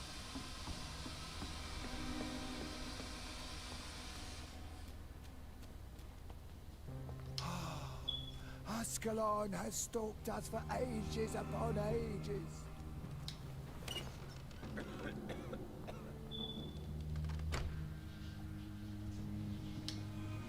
Hello, Harriet. Do you recognize me? Yes, you were from the Pembroke Hospital. The young doctor. So full of secrets. I've so many questions I need to ask you, Harriet. If you would. I love questions. As for the answers, you may not like them. How do you feel? I can't see. I can't move. Oh, my body's burning. I feel as if I'm dying over and over again. Have you tried to eat or drink something? People here tried to feed me, but I'm just not hungry. I don't have the strength. Does the pain ever stop? It is not pain I feel. It's like I can't stop feeling every inch of my body. But at the same time, each muscle and bone is the wrong place. Huh. Oh, that does feel bad. Your room. The blood. What brought you to fake your death in such a gruesome fashion? To see if I would be mourned. Why flee with Sean Hampton? Oh, it's always a pleasure to see a saint fall to sin. But the coward still won't kill. Do you take pleasure in causing so much pain and sorrow? Nobody gave a damn about me. Not a tear shed. Poor Harriet. Always the discarded. Why did you come here? And why not? This is where I live now. Leave me be. Will you respect old Bridget's wishes? Will you obey her? Bridget is kind. She only needs to keep me fed and I'll be good. So you desire to stay here? Yes, I'm with my own kind. Birds of a feather, so to speak. Poor Harriet. Always alone. I have a question of the utmost importance to ask. Will you answer? Questions, questions, questions. The good doctor, always searching for answers. Do you remember what you did after leaving the hospital? Did you kill anyone? First, a question from me. You answer first. Very well then. What do you want to know? Are you like me? Are you also dead? We are not dead, Harriet. Death no longer pertains to us. We are different. I like what I am. I truly do. I relish the pain that courses through me. I know you fled the hospital with Sean Hampton. Did you or Sean kill anyone in your flight? Anyone? Try and remember. I will not lie. I wanted blood, and I wanted revenge, and Sean pulled me from it, brought me here instead. But the shadows heard my prayers. The shadows killed that bastard. You sought vengeance by your own hand, and someone else obliged you. Very convenient. Don't lie to me. I don't lie. I saw him near the docks, and rightly I wished him dead. And I am happy he is. It's true. But I didn't kill him. I was too tired. Who was that man? The one murdered in the street? He used to be my landlord. I lived here for many years before falling ill. Oh, he was an awful man. Disgusting and cruel. So cruel. Shadows? Tell me what you saw. The shadows, they heard me and answered. Something in the deep darkness. Quick, deadly. It asked me if I wanted revenge. I answered, yes. And these shadows, this presence, do you still hear it? Was it a vampire? Did Sean see it? It spoke only to me, and now it is silent, but it is born of hatred. And it will kill again. And it hates you, Doctor. Oh, it hates you. What makes you say that? It whispered your name, Dr. Reed. It wanted to know who you were and where you went. Questions about me? What did you say? Nothing, Doctor. I said nothing. There was nothing it didn't already know. Oh, I'm tired now. Let me rest.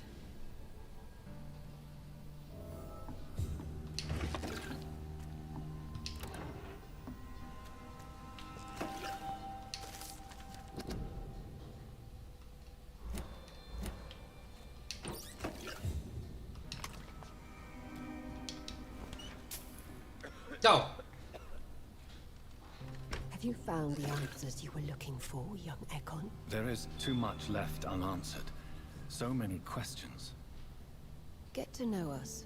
Spend time with us. And I may be willing to answer more questions. Why do you live here? Amongst the filth and vermin? Live.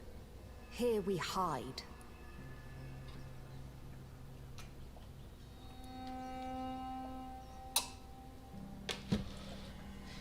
Asking this question, what are you hiding from, is redundant, because we all know what they're hiding from. What are you hiding from? From the guilt, the shame, from the hunters and the light. And of course, our past. Why don't you leave the city? Hide somewhere far from the Guard of Priwen. The Ascalon Club. We are the Sewer Skulls. This is our domain. We have run as far as we can, and now we hide. Your diction, your words. You do not carry yourself like most Skulls I've encountered. True. I'm not like most Skulls. You were once someone else. What happened to you? It is as sad as it is long, young Ekon, but it will remain mine. Can I be of service to you? We ask but one thing. Reveal to no one our secrets. Do not betray us. For how long have you been in hiding here? Skulls have been hiding under London since vampires first entered the city. Where did you hide before the sewers? We claimed ancient tunnels, forgotten caverns, catacombs. We are Skulls, groveling beneath the feet of our makers. What manner of creature is Harriet? She is different from everyone else. I really don't know. I'm not even certain she is a Skull. I've no idea as to what blood made her. What is a Skull, in fact, in your honest opinion? The progeny of a vampire, disavowed by her maker. Perhaps a fruitless branch of a noble tree. A word used to enslave us. I cannot say. You mentioned that vampire blood has tremendous potency. You believe it to be stronger than your own? The vampire's sweet blood. That rich, dark wine that we crave. For it made us, and it can sustain us. I thank you for your time, madam. I must go back to Hampton now. Your kindness has been ample payment, Ekon. To protect us, I'll close the access to our hideout, but you can use our shortcut to reach Mr. Hampton's shelter. Just follow the arrows. Thank you, old Bridget. I hope we'll meet again.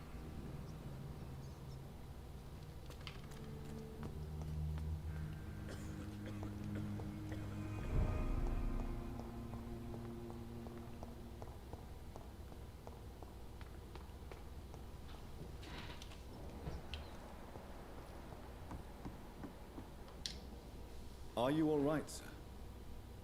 What are you doing here? I could ask you the same question. Don't you know this is a quarantine zone? I'm Dr. Jonathan Reed. I'm investigating the epidemic. You had better get to a safe place while you still can. Oh, really?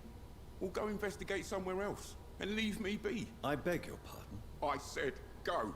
Leave me alone, sir.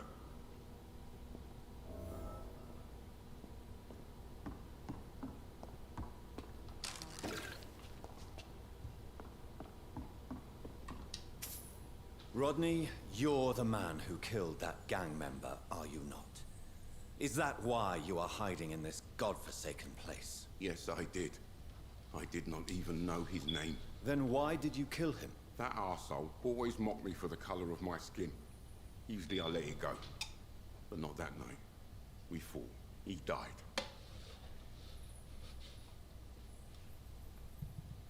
And that means the man had it coming.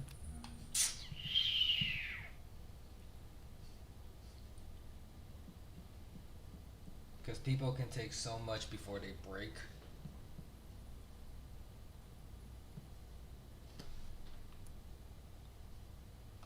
Whatever you've done, you can't spend the rest of your life hiding here. I just wanted to teach him a lesson. Not kill him. I'm not responsible for a murder if I didn't want to commit it. It was an accident. Believe me, Rodney, you won't survive here long. No matter what you did, you must go back to where you used to live. I'll go back to the docks then. But if I die, remember that the blood of Rodney Grader will be on your hands.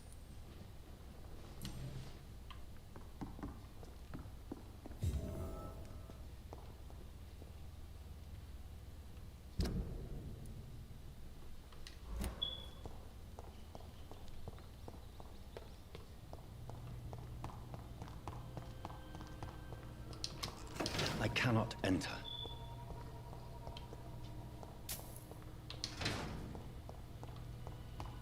Why is this door locked?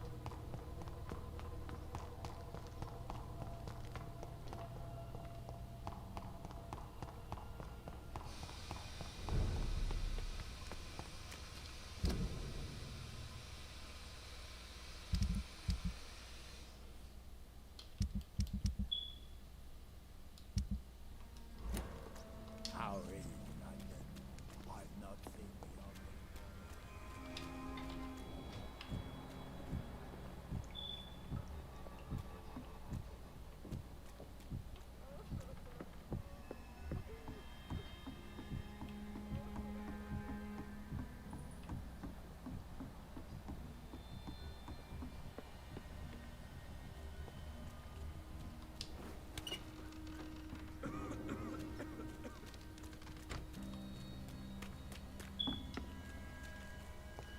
So they closed the way I came, so follow the arrows from... Oh, there it is. There's the arrows.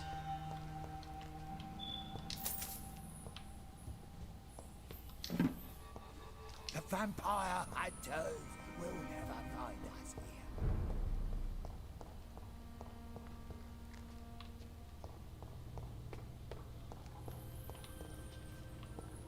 It's locked, all right.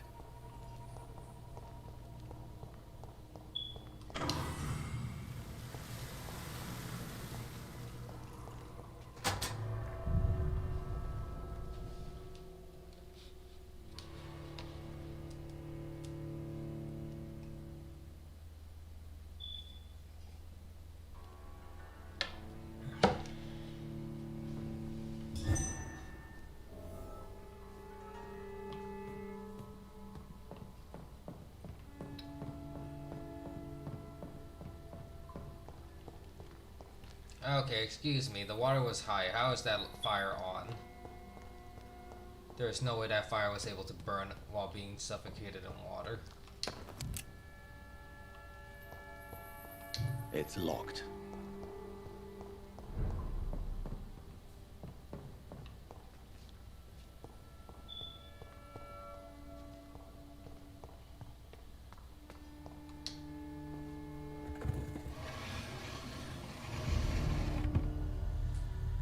Welcome back, Dr. Reed.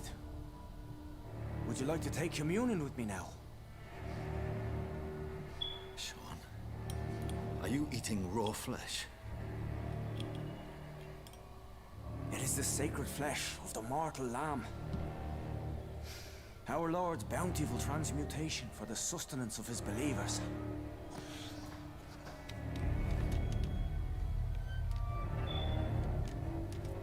Thank you, Lord. I am your most humble servant. So, true to your word, you waited for my return. I told you, Dr. Reed, I was a man to be trusted. Did you have words with the poor Harriet?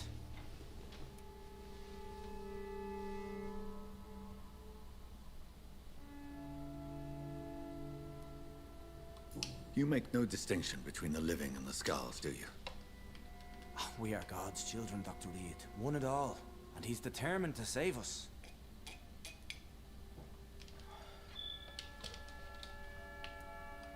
What will be the result if you continue to assist both Skulls and the living? For the last decade, that's what's been happening. And they found a better life. What's to change? You're forgetting the epidemic. Things can go south very quickly. I've seen it. Oh, these are terrible times. Only those pure of heart shall prevail. You've turned Skull now. Don't you see the danger to anyone giving you their trust? We are all sinners, awaiting salvation. This is a simple truth, ordained by the Lord Almighty. I am a seeker of his glorious light. This man... Sean Hampton doesn't look like he's looking at the character. It looks like he's looking at me. Does this place belong to you? How can you be so certain you can keep it open? This warehouse was once property of the Dawson family, but has been bequeathed me through donation. The Dawsons? The wealthiest family in London? Have they a clue as to what goes on here? Not at all. The donation was made before the war. The building was run down. I never met Aloysius Dawson myself. So you have the run of the place and no one's taken notice?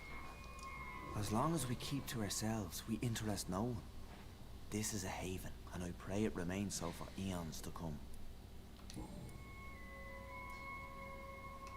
Harriet, Miss Jones, has been behaving in a most violent manner.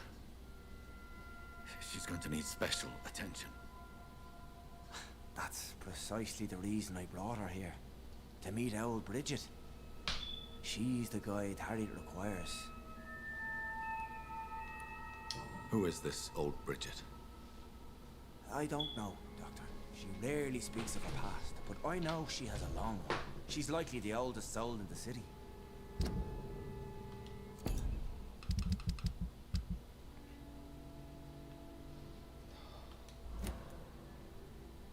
No. Harriet is possessed by her hatred. You cannot let her roam free. She's dangerous.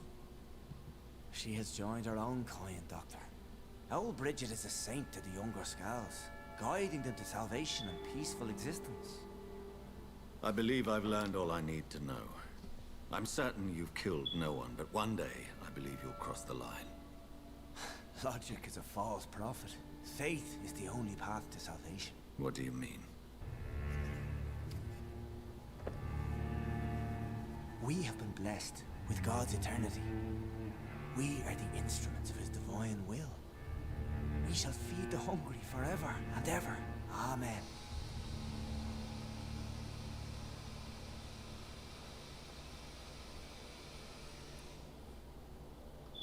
I will strive to emulate your merciful nature, Sean, but it's a difficult pledge to make.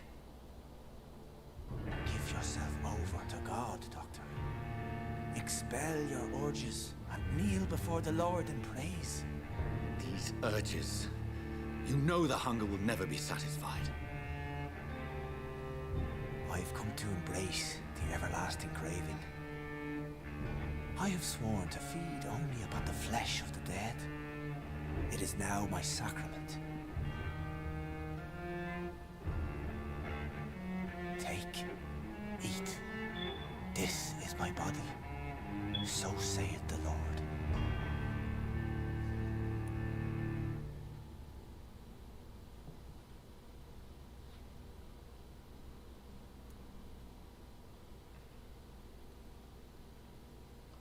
A discoveries. Vampire blood would enhance your metabolism, perhaps even heal you. If what old Bridget says is true, I'll give you some of mine. I'd rather not. It would be extremely awkward. You have no choice, Sean. It's the only way to protect your cheptel, those still amongst the living. No, Dr. Reed. God made me this way. Who am I to disobey his will? You believe that God's plan was for you to be abandoned at birth? The Lord works in mysterious ways.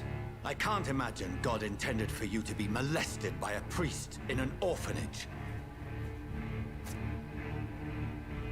Drink, friend. No. I said kneel and drink. Now.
So saith upon the Lord, you have been reborn. Another corpse thrown in the streets.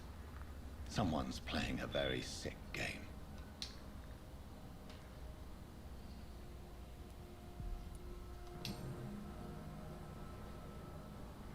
I know this brooch. This is my mother's. A birthday gift from father.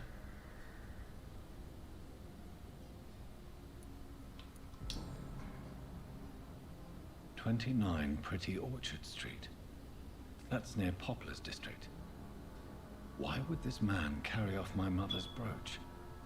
I must go there.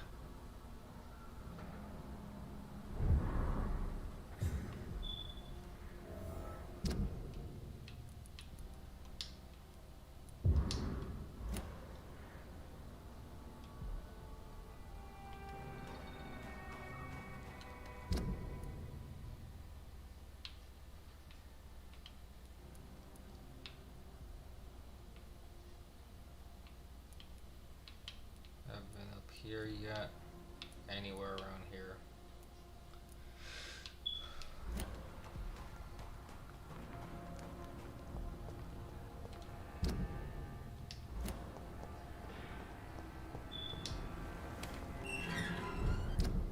My first action though is I know I need to go here, but I still need to return to the hospital to cure everyone else. There's something up at the hospital.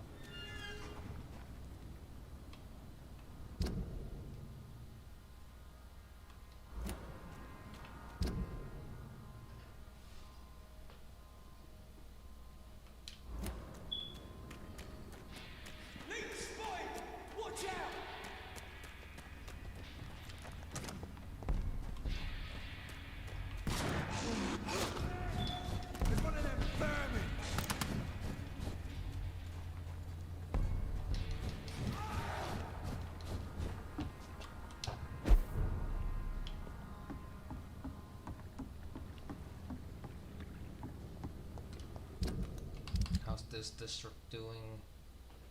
Everyone's perfectly healthy. I have 3, 6, 7 people I need to give fatigue medication to. I still need to give you your migraine medication. Do I even have that to begin with? Yes, I do.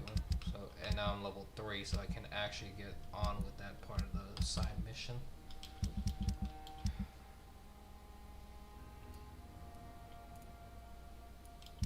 First the hospital, treat them. Andrew, what have you done?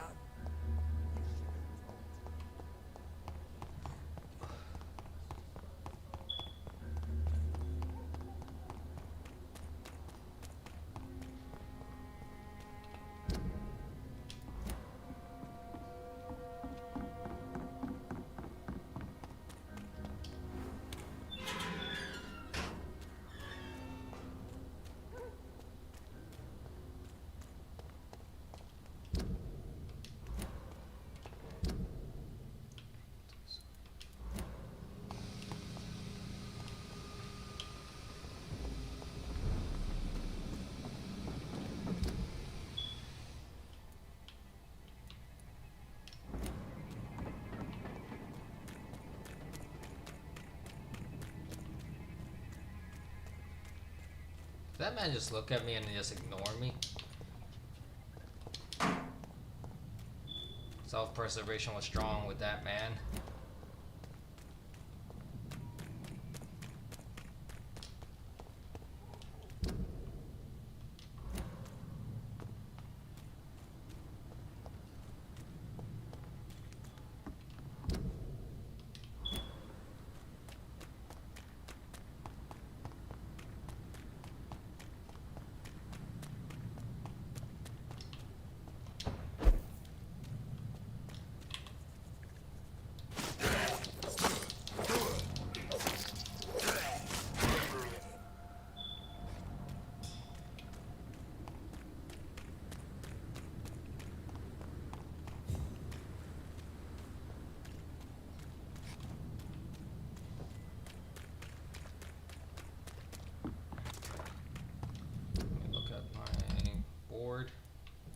So these two down here are fine. She needs it, he needs it. The outer rim needs it, and then everyone, almost everyone internally.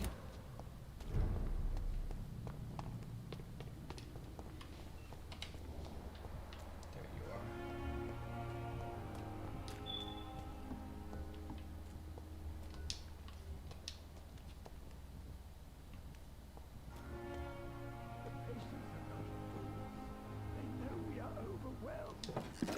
Horrifying epidemic.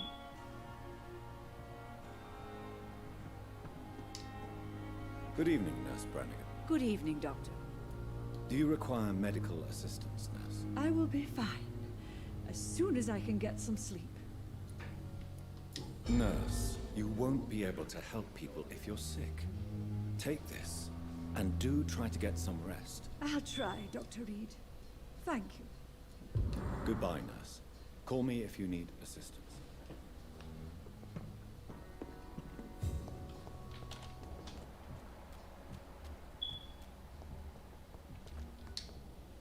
Good evening, Milton. Good evening, Doctor. Still trying to save lives?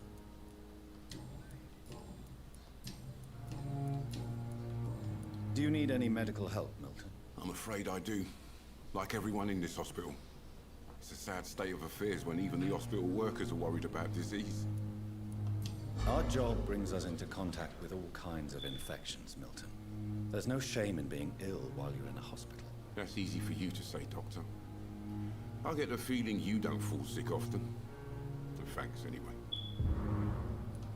I'd like to see your goods. Wise choice,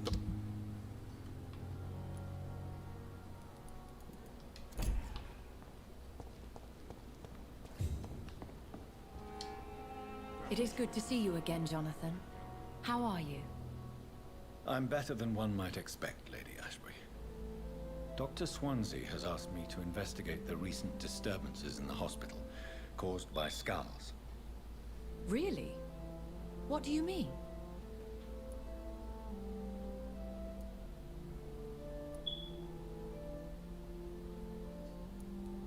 There is something ominous closing around me, Lady Ashbury.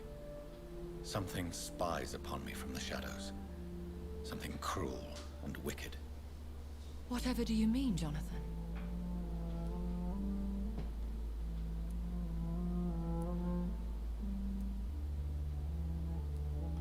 Do you suspect someone? I don't know, Jonathan. I steer clear of vampire politics, especially whilst hunters roam the city's streets. If Sean Hampton and Harriet were not the guilty parties, then who? I saw the bodies and the blood. Your rebirth has not gone unnoticed, Jonathan. Be extremely careful. If you get in the way of an immortal's plans... I discovered the most intriguing skull. An elderly... Old Bridget. Peculiar name, I've never heard of her. According to old Bridget, skulls can lead a peaceful existence like us. They are even able to nourish themselves by feeding on corpses and the flesh of the dead. How vile. Please, Jonathan, let's change the subject. Skulls of London have gone into hiding. Both mortals and immortals plot their extermination. Yes. Skulls are the orphans of the Vampire Society. They are the shame of their genitors. A disgrace to the vampire that created them. Goodbye for now, my lady.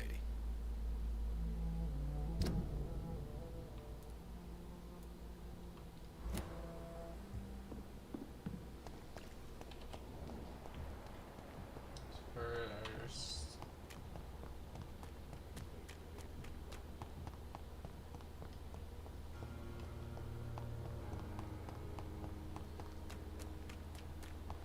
Need to go heal everybody, because I'm the only doctor that knows how to make medicine.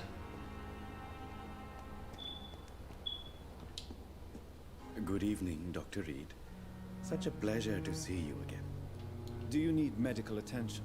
Well, the proximity of the dead is not the most healthy company, even if the quiet can be appreciated. Don't take too many risks with your health, Mr. Chidana. None of us are immune to this disease. And that is a good thing. Death and disease is a constant reminder of our mortality. But you have my thanks, Dr. Reed. Goodbye, Mr. Chidana. So that's 3, and the other 4 are 2 patients, a doctor, and a mom.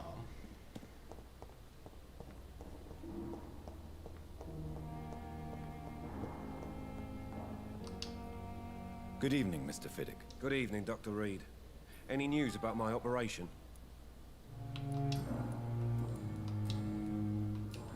Is there anything else that's bothering you? Can I help in any way? Really? Why has no one else asked me that since I got here? I thought I was in a hospital. Unfortunately, you are not the only person who needs help. And complaining about it won't do you any good. Well, perhaps you're right, Dr. Reed. I'm sure if me missus was still alive, she wouldn't be happy with me going on like this. Goodbye for now, Mr. Fiddick. I'll see you later. Oh, sweet girl.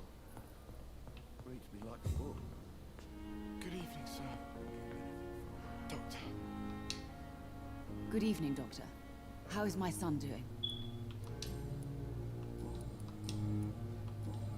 Do you require medical attention as well, Mrs. Goswick? Do you know you're the only one who's asked me this?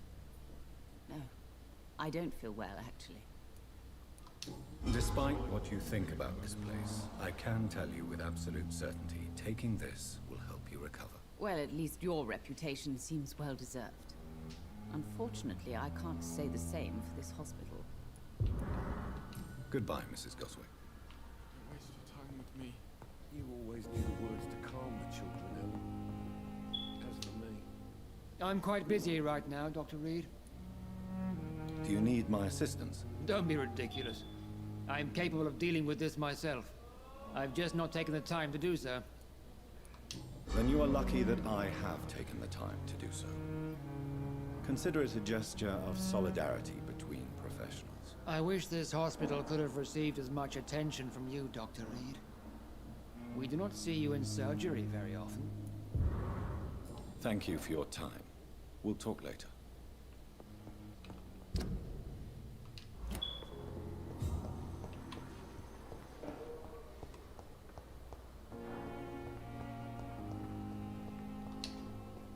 Good evening, Mr. Elwood. Evening, Dr. Reed. Soldier, do you need assistance? Not really. I think I caught something in this bloody hospital. I swear I'm dead, yet smiling inside, Dr. Reed. As long as you remain here, I will make sure you don't have to worry about your health. Don't think you can do much about it. Damage is done. Goodbye for now, Mr. Elwood.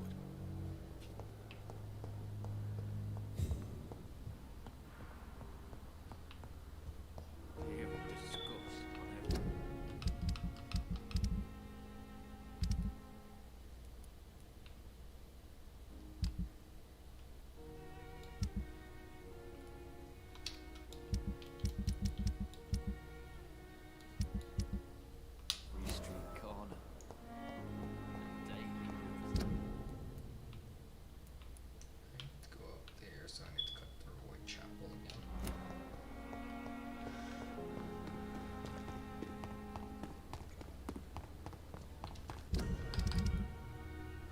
We're recovering.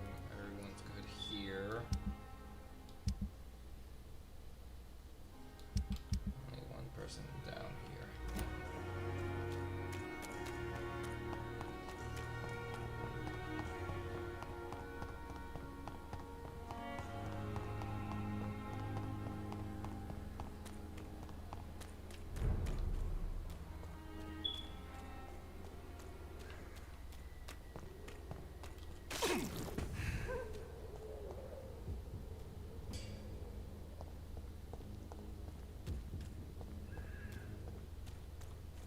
There's safer places to be than here. There's one of them vermin. Die, vermin! You missed me.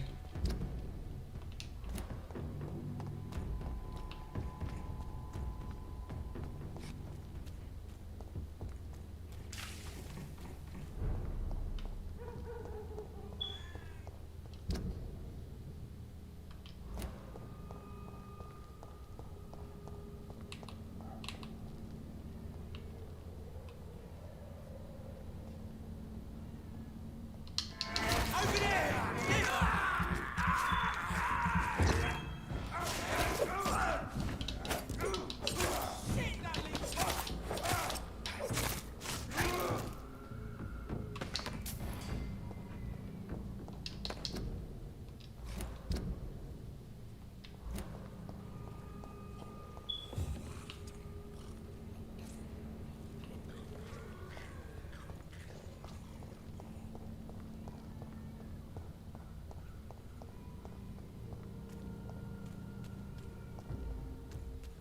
Best turn around if I were you.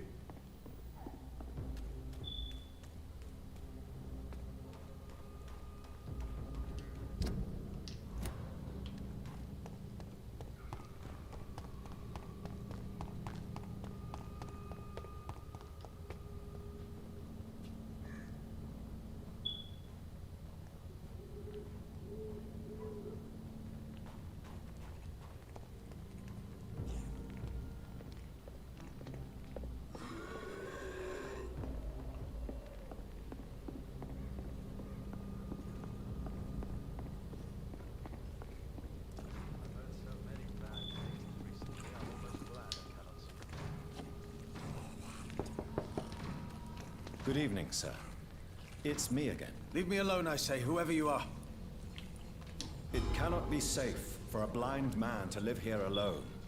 Let me enter, sir. I swear I mean you no harm. Well, a voice never lies, and yours clearly is the voice of a gentleman. All right, Doctor, come on in. What kind of gentleman pays visits to people at this late hour?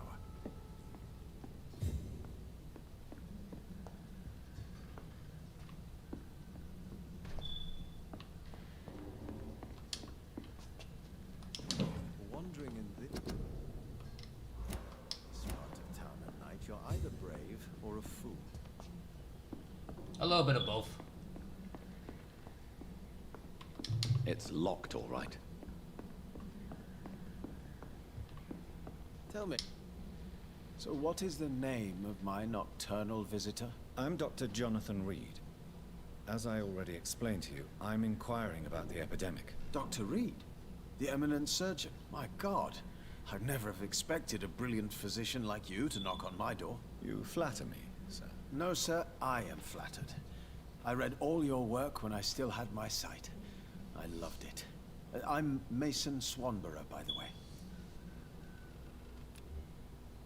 You seem unwell, sir. Do you need my assistance? Actually, I feel worse than usual. Can you give me something? Yes. I can give you a little something that has been proven effective. Thank you, Doctor.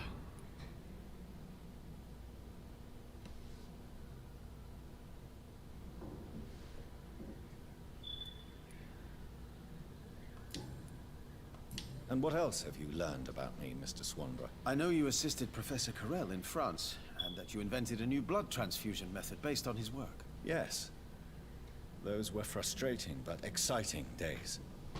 I loved it. Yes, the thrill of research and discovery. This is what drives people like us, Dr. Reed. Oh, how I envy you. Does someone take care of you in this isolated place? My sister Loretta and I have our daily routine. Every morning and evening she comes by so we can talk and eat. Then she leaves and I stay. Do you not appreciate your sister's visit? Loretta is the best and worst thing that happened to me. And I believe she could say the same thing about me. Where does your sister go? Well, let's just say, she earns enough money for us both. What's so amusing about that? I won't hide the truth from you. Loretta sells a fake miracle elixir to the sick people of Whitechapel.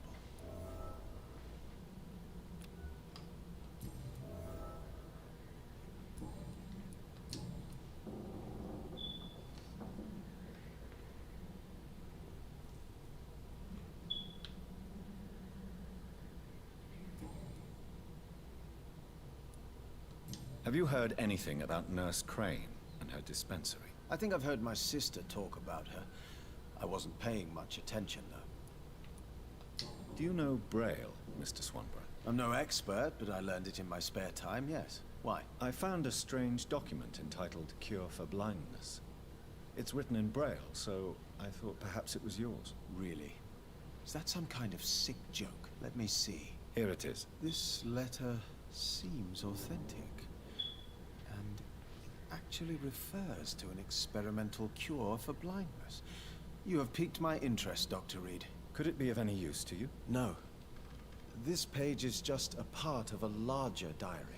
I'd be glad if you could find the other pages.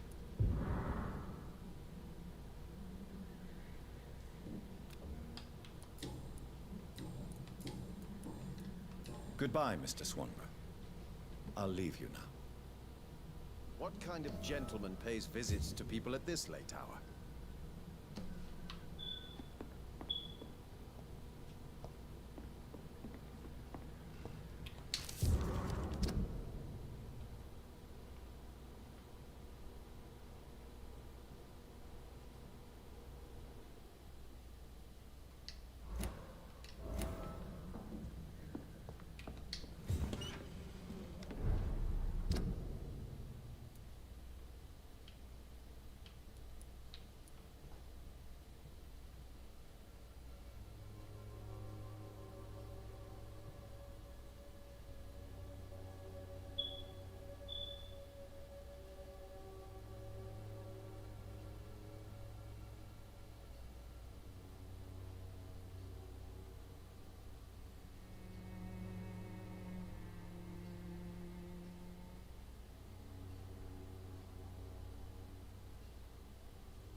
Tell me, how do you see the world these days?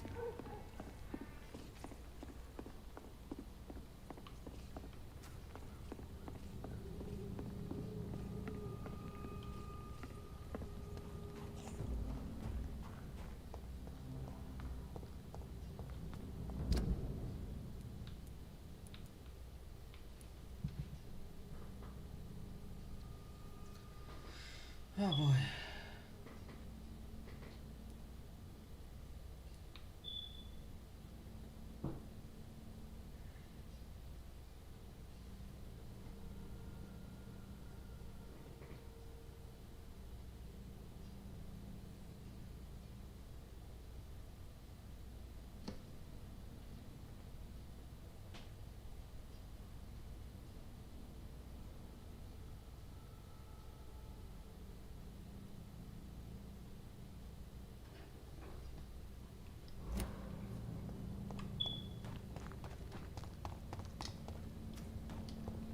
Need to find these pages.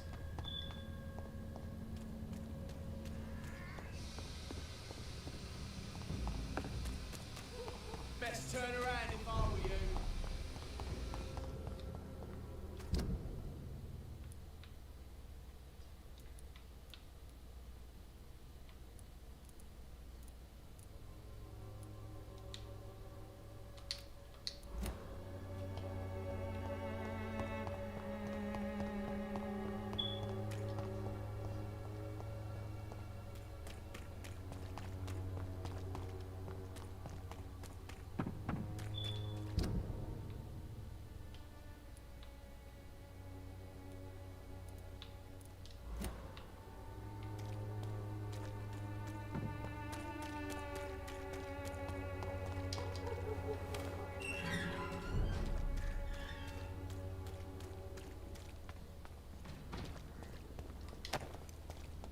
Stay back!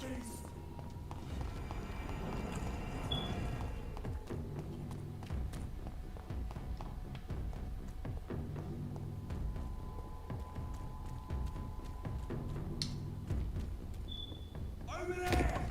There's one of them vermin!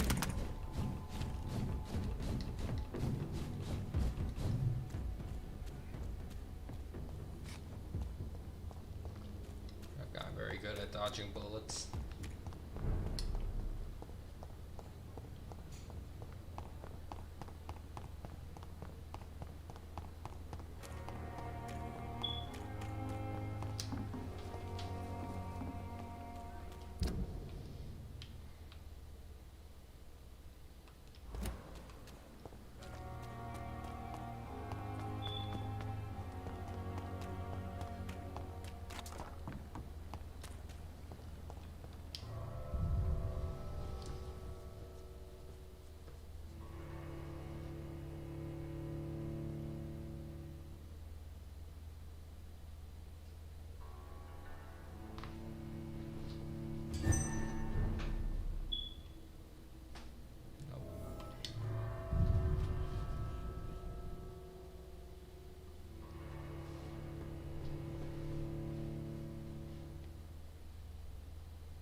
It's locked, all right.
I should just run as far away from this place as I can.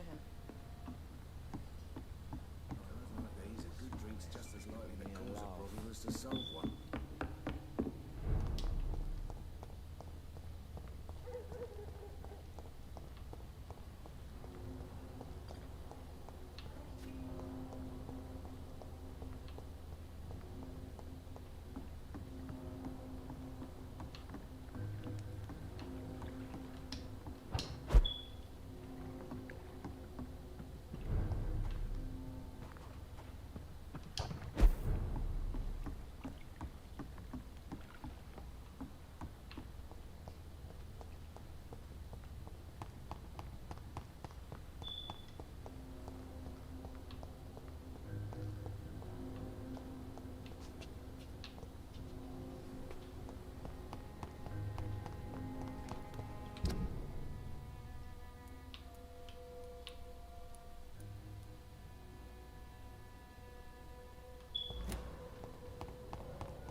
Good evening, Mr. Fishburne. Yeah. Goodbye, Mr. Fishburne.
lucky to have Dr. Reed, you know. I met him in New York.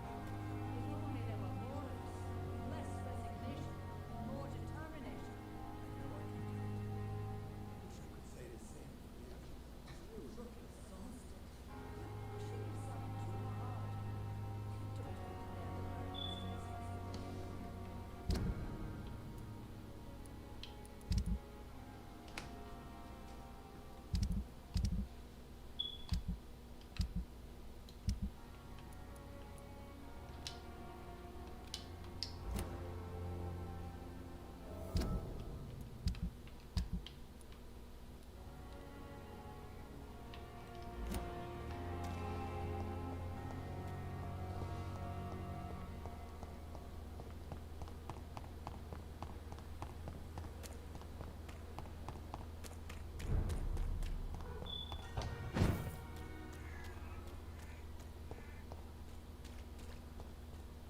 It's one of them!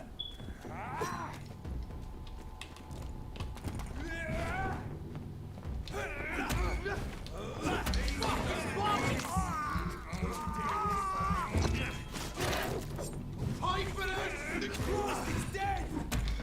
This one's mine! Fuck! He's dead!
More Braille. I should bring this to Mason Swanborough. Knew I left it behind.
It's locked.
I should bring this to Mason Swanborough.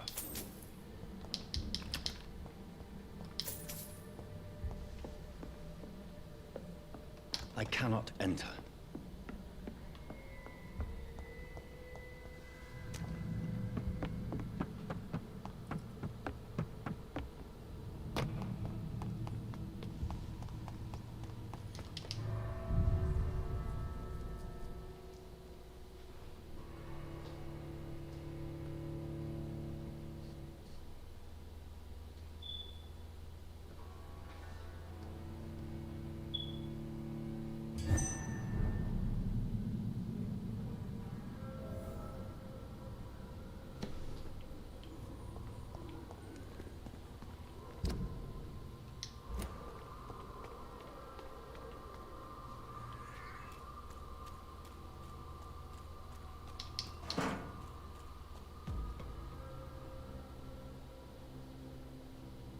This is no place for you, sir.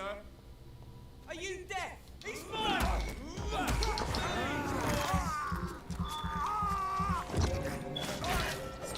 Bloody leech! Burn, vermin!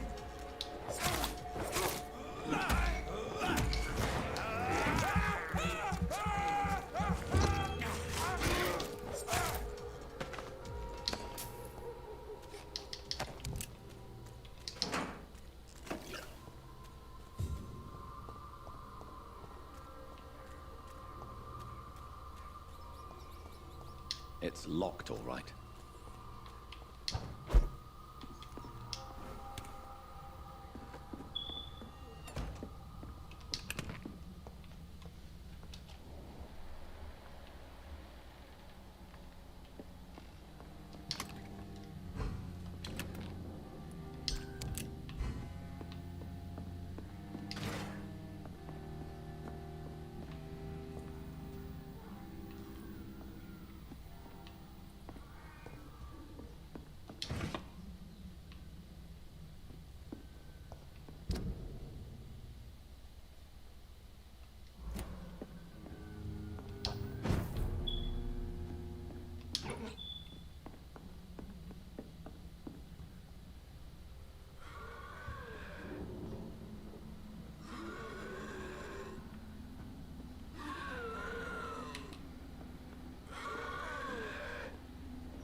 Good evening, Mr. Swanborough. Is it you, Dr. Reed? Please come in. Wandering in this part of town at night, you're either brave or a fool. What can I do for you, Doctor? I found another page of the diary, Mr. Swanborough. This diary is still not complete. The man who wrote it claims he is a member of some scholarly brotherhood called the St. Paul's Stole. Really? I've heard of them. Very capable scientists. Perhaps the man who wrote this really found a cure. I would need more pages to figure it out, but it's as promising as it is intriguing. Here is another page of the diary we were talking about. Ah, now we're talking.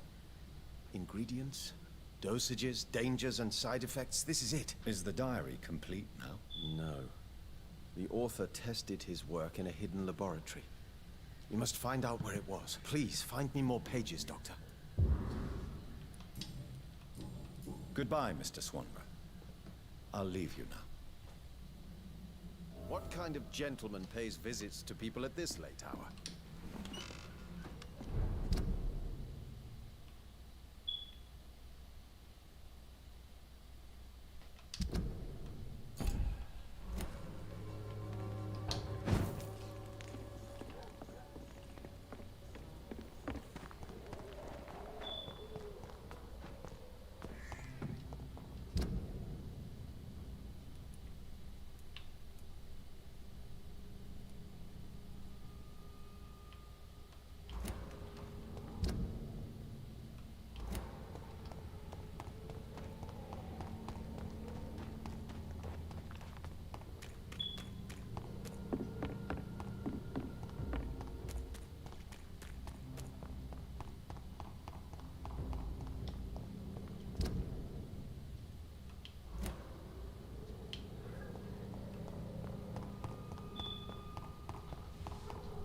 I need to just go straight across.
does it, boys.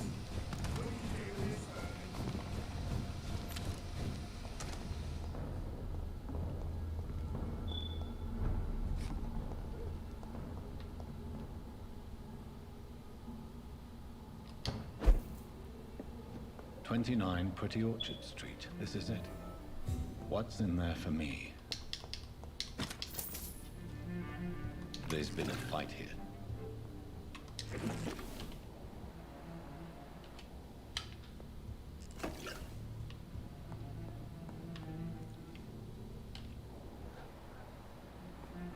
This window was shattered with violent force.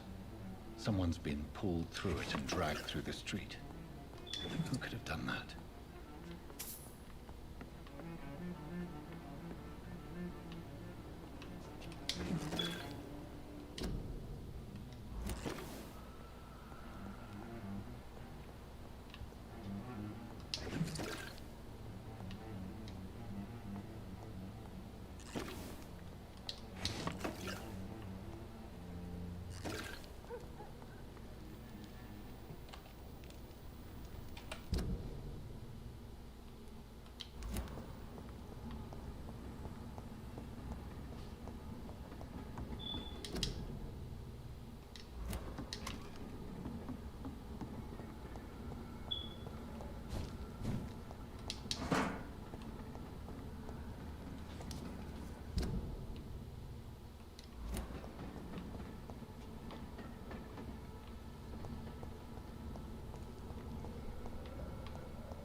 It's locked.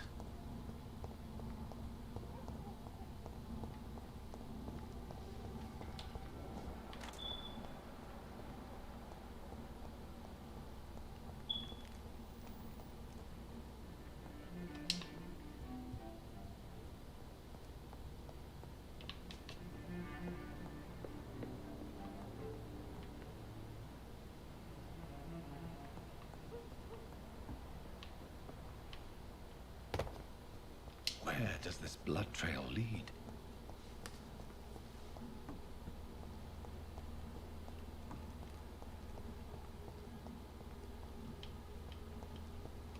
I cannot enter. Go back home, idiot.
Drag the poor wench across all these streets to let her expire and be found here. You're surprising. Occasionally, you make a good point. How's that? We're being misled.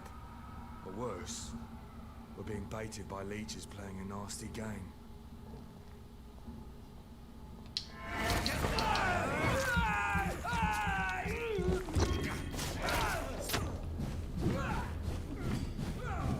The beast must die.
The marks on this woman's neck were made by the fangs of a vampire.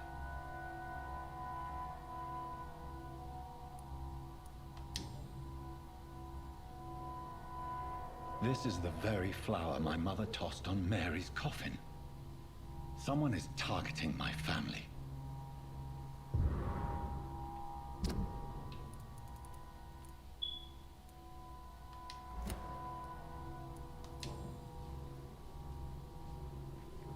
Only a golden watch in her pockets.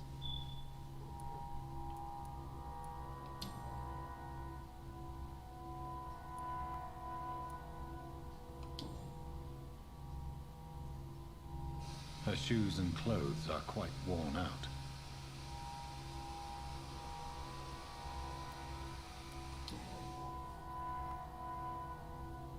Only a golden watch in her pockets.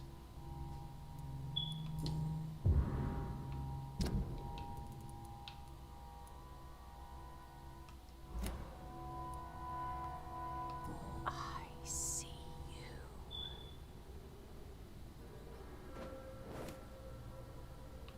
Right then. It's a sick game. But given no choice in the matter, I might as well win it.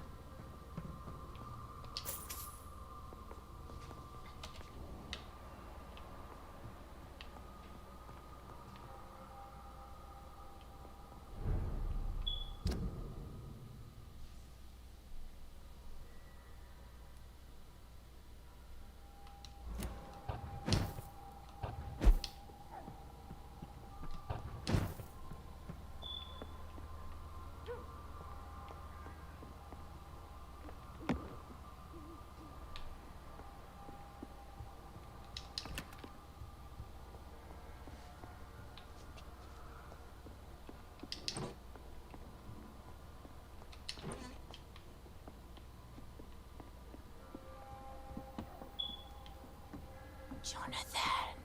What was that?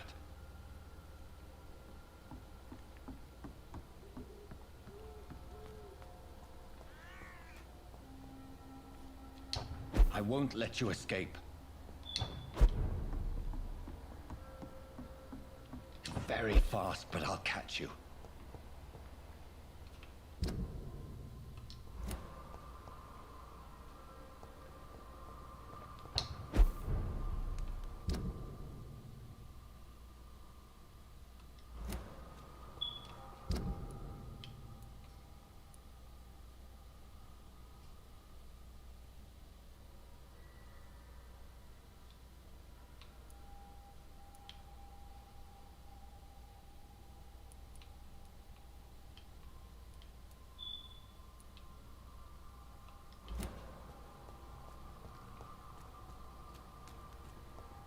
They've all been butchered.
It's locked.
I cannot enter.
safe here for a gentleman. Over there!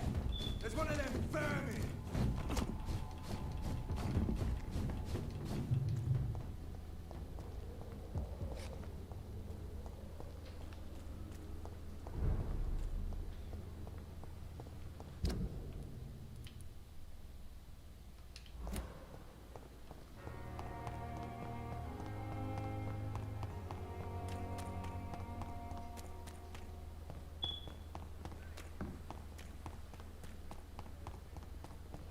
This city is more peaceful without the bombs, but no less dangerous.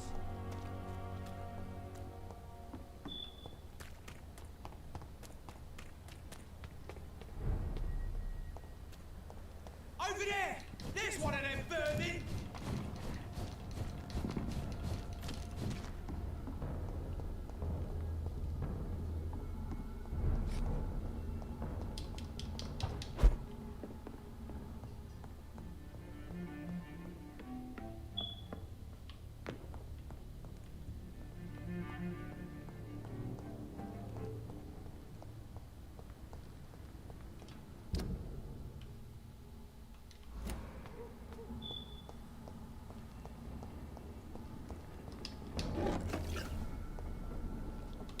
There's safer places to be than here. Last warning, sir!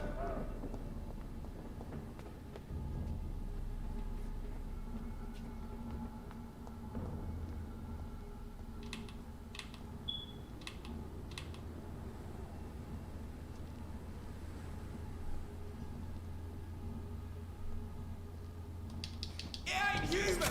Kill it!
All of you bloody bitches need killing.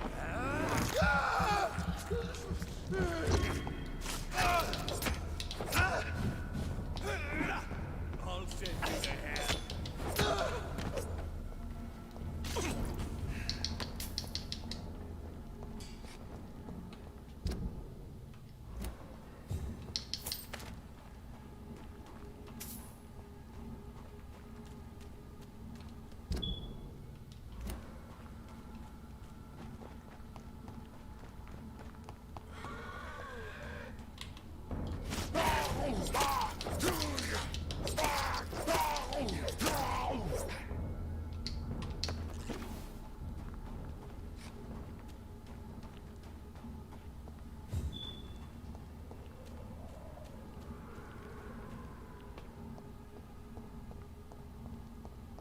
It's locked, all right.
Jonathan, at last. I've been worried sick. Have you solved the case of our poor Sean Hampton? Don't worry, Edgar. The reputation of Pembroke Hospital is secure. Sean Hampton was not the guilty party. Is that true? Oh, good news. Good news indeed.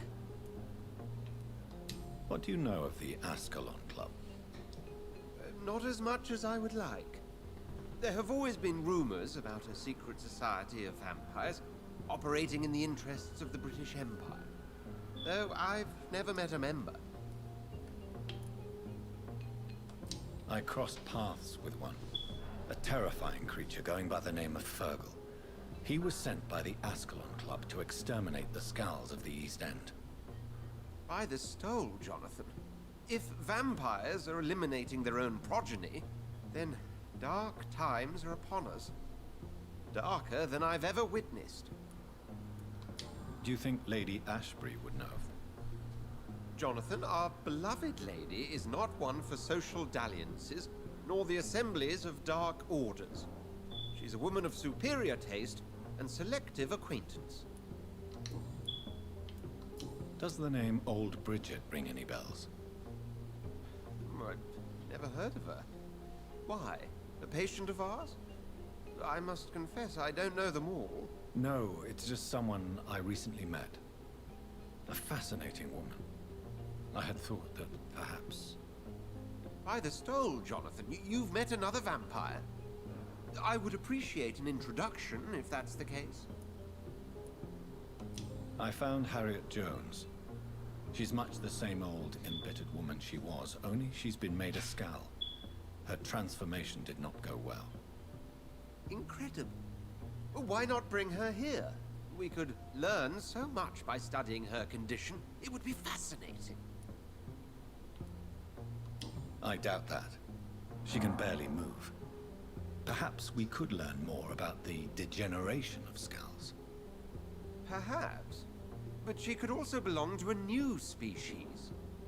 We know so little of the laws that dictate vampire reproduction. Were there any studies made by your order on the subject? Not that I'm aware of. I will transmit your discovery to the Brotherhood's primate. He will be delighted. A pleasure as always, Edgar.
Good evening, Nurse Hawkins. Good evening, Dr. Reed.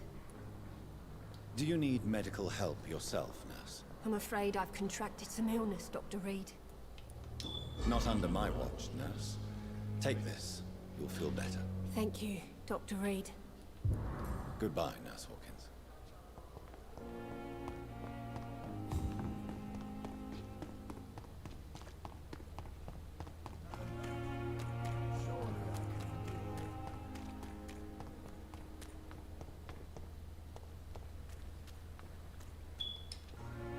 Hello again, Mr. Blight. Good evening, Dr. Reed. You doing your rounds as usual? Do you need medical attention, sir? Afraid so. In the war, I was...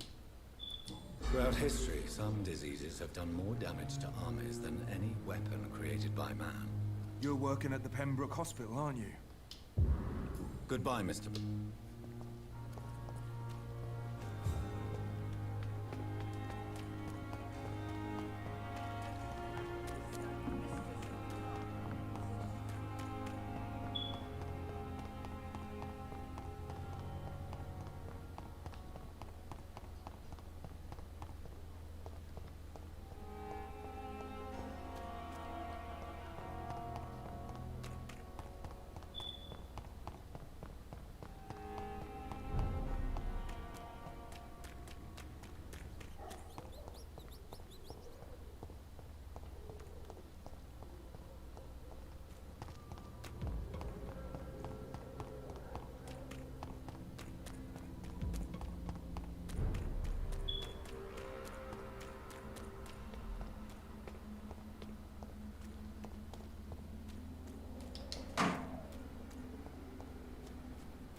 I can still sense a presence.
Help me, please!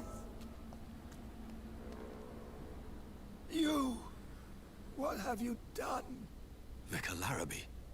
What happened? Demon! Hell Scourge! Son of perdition! Vicar! Vicar! Jonathan's no demon. He's just a soul. Returned from the dead. Like your Christ, Vicar. Mary. Is it really you? Oh, it's me, all right.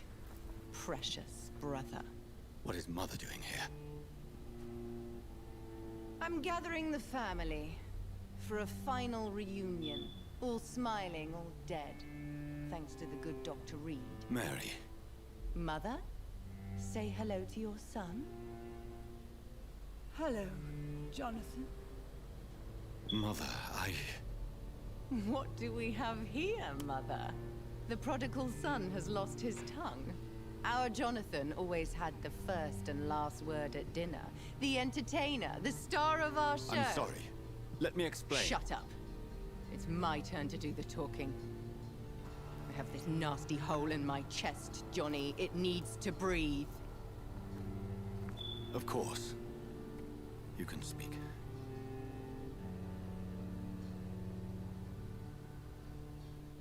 My prayers went so long without an answer. My husband, killed in France. My child, carried away by the flu. My brother promising to return in his letters, then disappearing in thin air.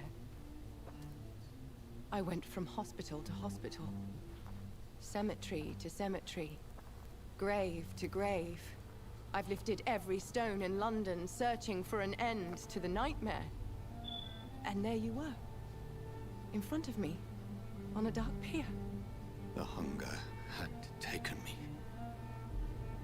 The joy to have finally found you. I longed for your arms, a final happy ending to so much tragedy, to tell me all would be well again, as you did when we were children. It was this filthy dock where you greeted your sister. I dug a tunnel from my grave with my fingers and teeth.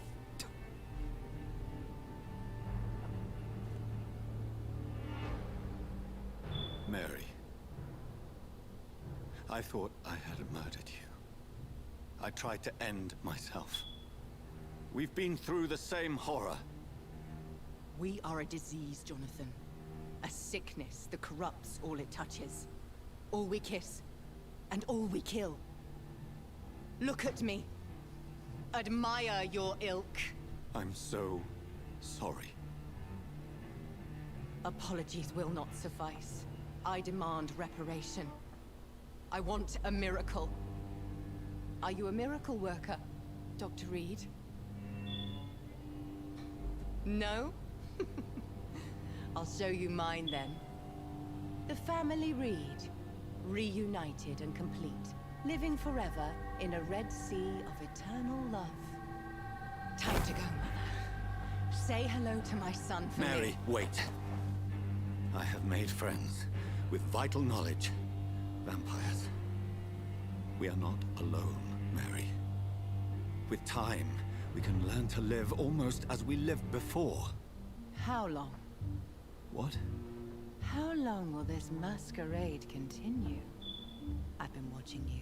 All these nights in Whitechapel, pretending you're still a doctor. You believe you're just fighting a disease. But it's you, the disease. Jonathan, you! I'm a scientist. I'll find a solution. Let our mother go, please. You're always the one to sway me to reason, Jonathan. But before, your motivations were always pure. Now you're tainted. Let her go! She has no part to play in this. Very well. Have you heard our good doctor? You can go home, Mother. Go home and rest in peace. Yes, I'll go home and rest. It's so easy to make them obey or forget. Puppets for our pleasure. I've seen you have your fun. You are mad. So that's what I am, Doctor. Mad. I was beginning to wonder. I've been hearing these voices in my head. One in particular. That of my dead brother. This is the reason I must kill you. Not for your betrayal. Not for our poisonous kiss. Not even for the lies you tell yourself. No. It's so that smooth and wicked voice will stop ringing in my ear. Mary. No, don't! Time to die, brother. And this time for good. Assassin!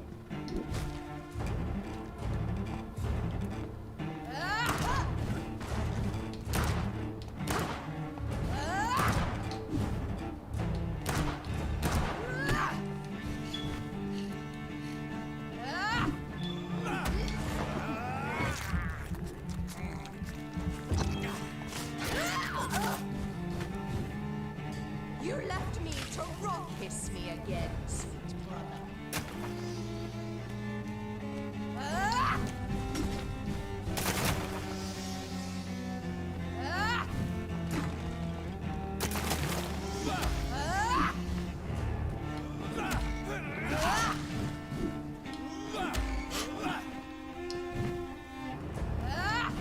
You've killed me, brother!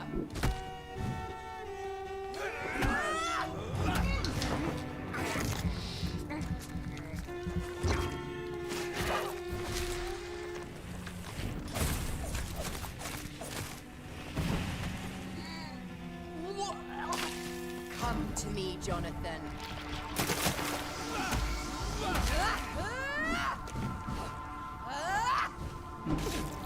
Abomination!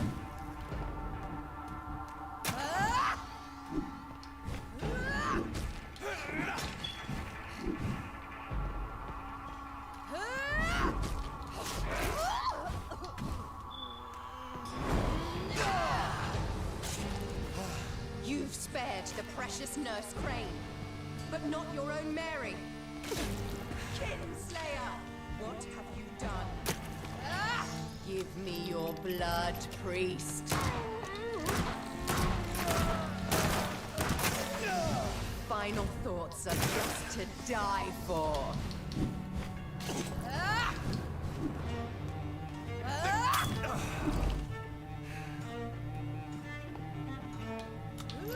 Abomination!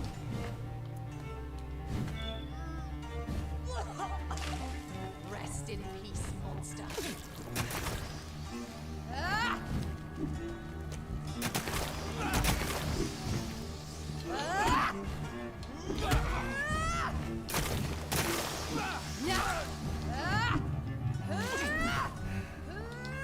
Kinslayer!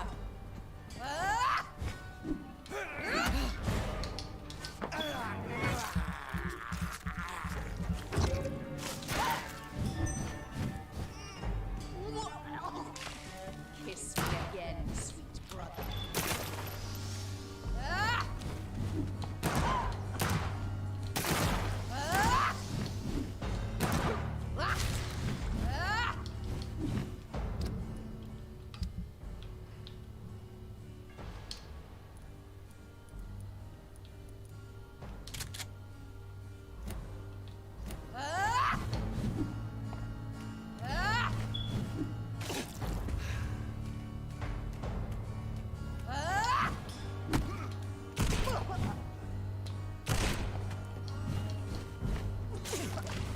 Rest in peace, monster.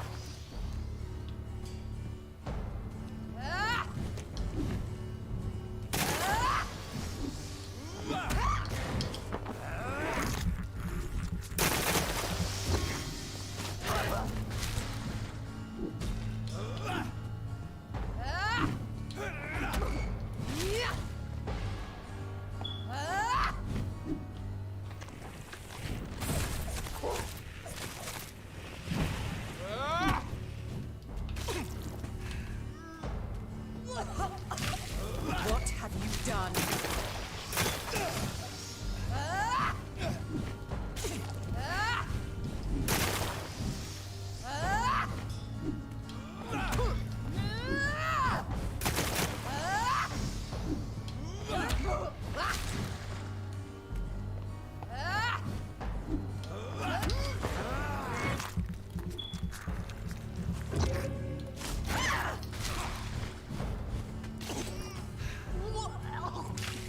Come to me, Jonathan.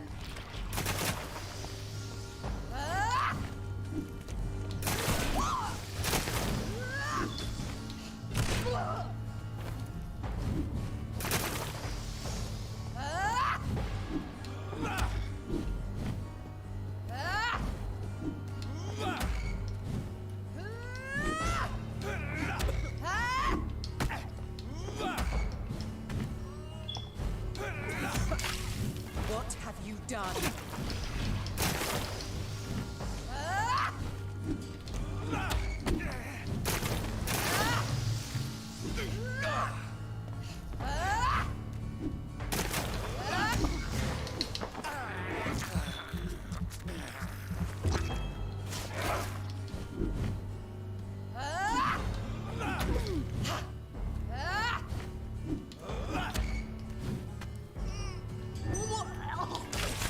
Rest in peace, monster.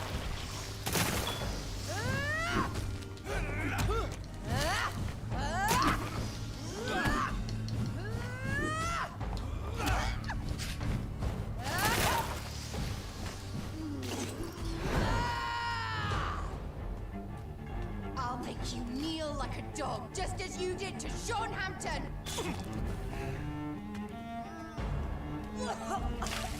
Come to me, Jonathan.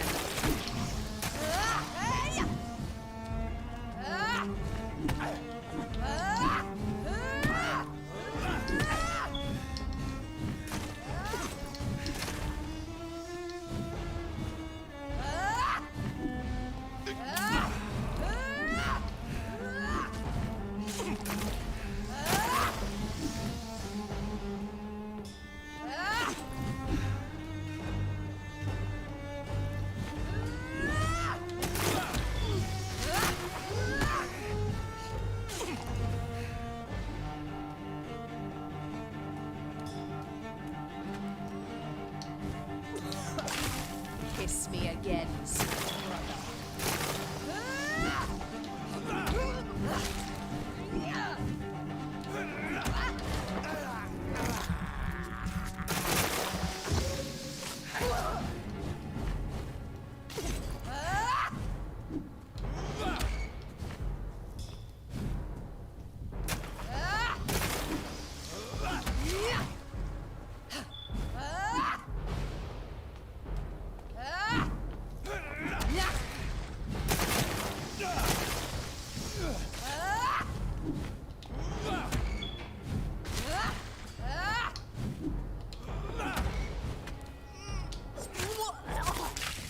Rest in peace, monster.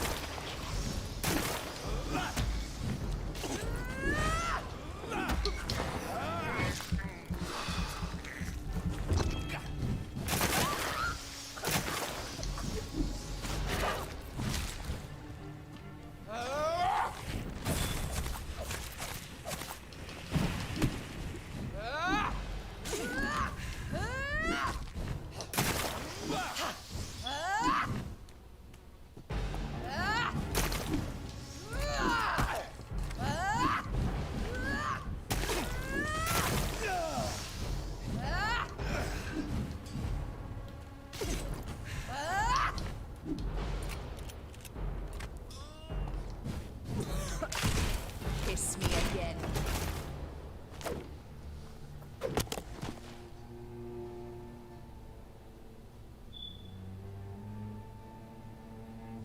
Well, brother, it's time to bring this conversation to an end. Forever. You know I will not play this game. Calm now, Doctor. Like a rabid dog. Or think you're performing an autopsy. Don't be ridiculous. I'll kill them all. The kind Dr. Swansea. The sweet little lass with hair of red. I am the Harbinger, bringing your punishment. Mary. Don't you see? This is not me. Flesh that never ages. All nightmare, no dream. Bring it to a close. Let me sleep.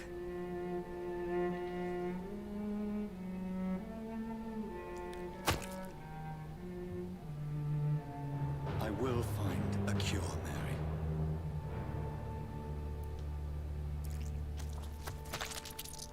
I swear it. Then, at last, I can forgive you.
Jonathan, old chap.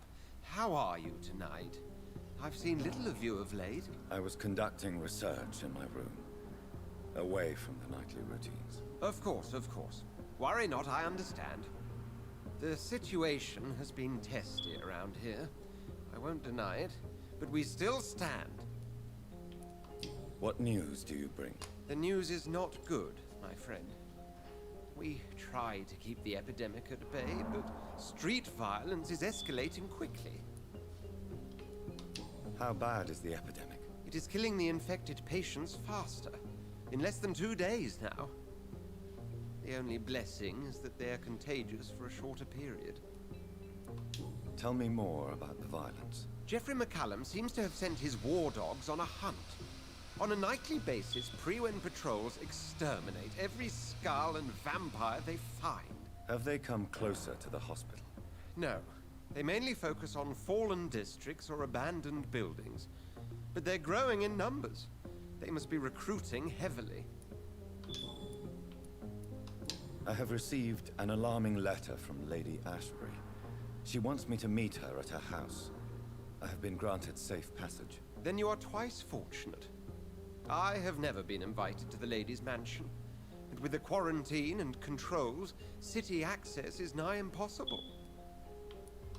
Is the quarantine serving any purpose? It is helping slow the propagation of the epidemic. But as long as we have no clue to its origin, its efficiency is limited. Why have you never entered the lady's house?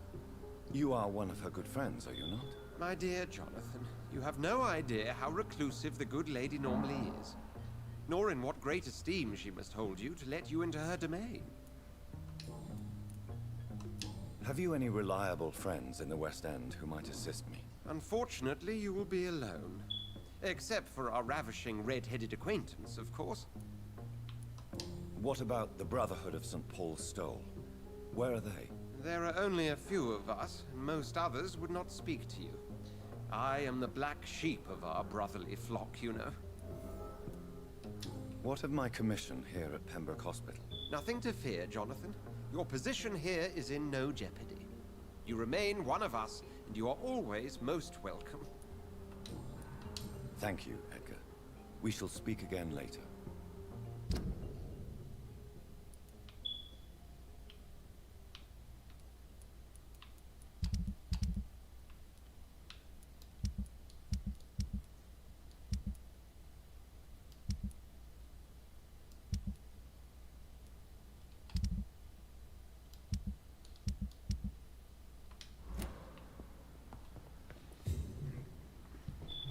It? Oh fuck.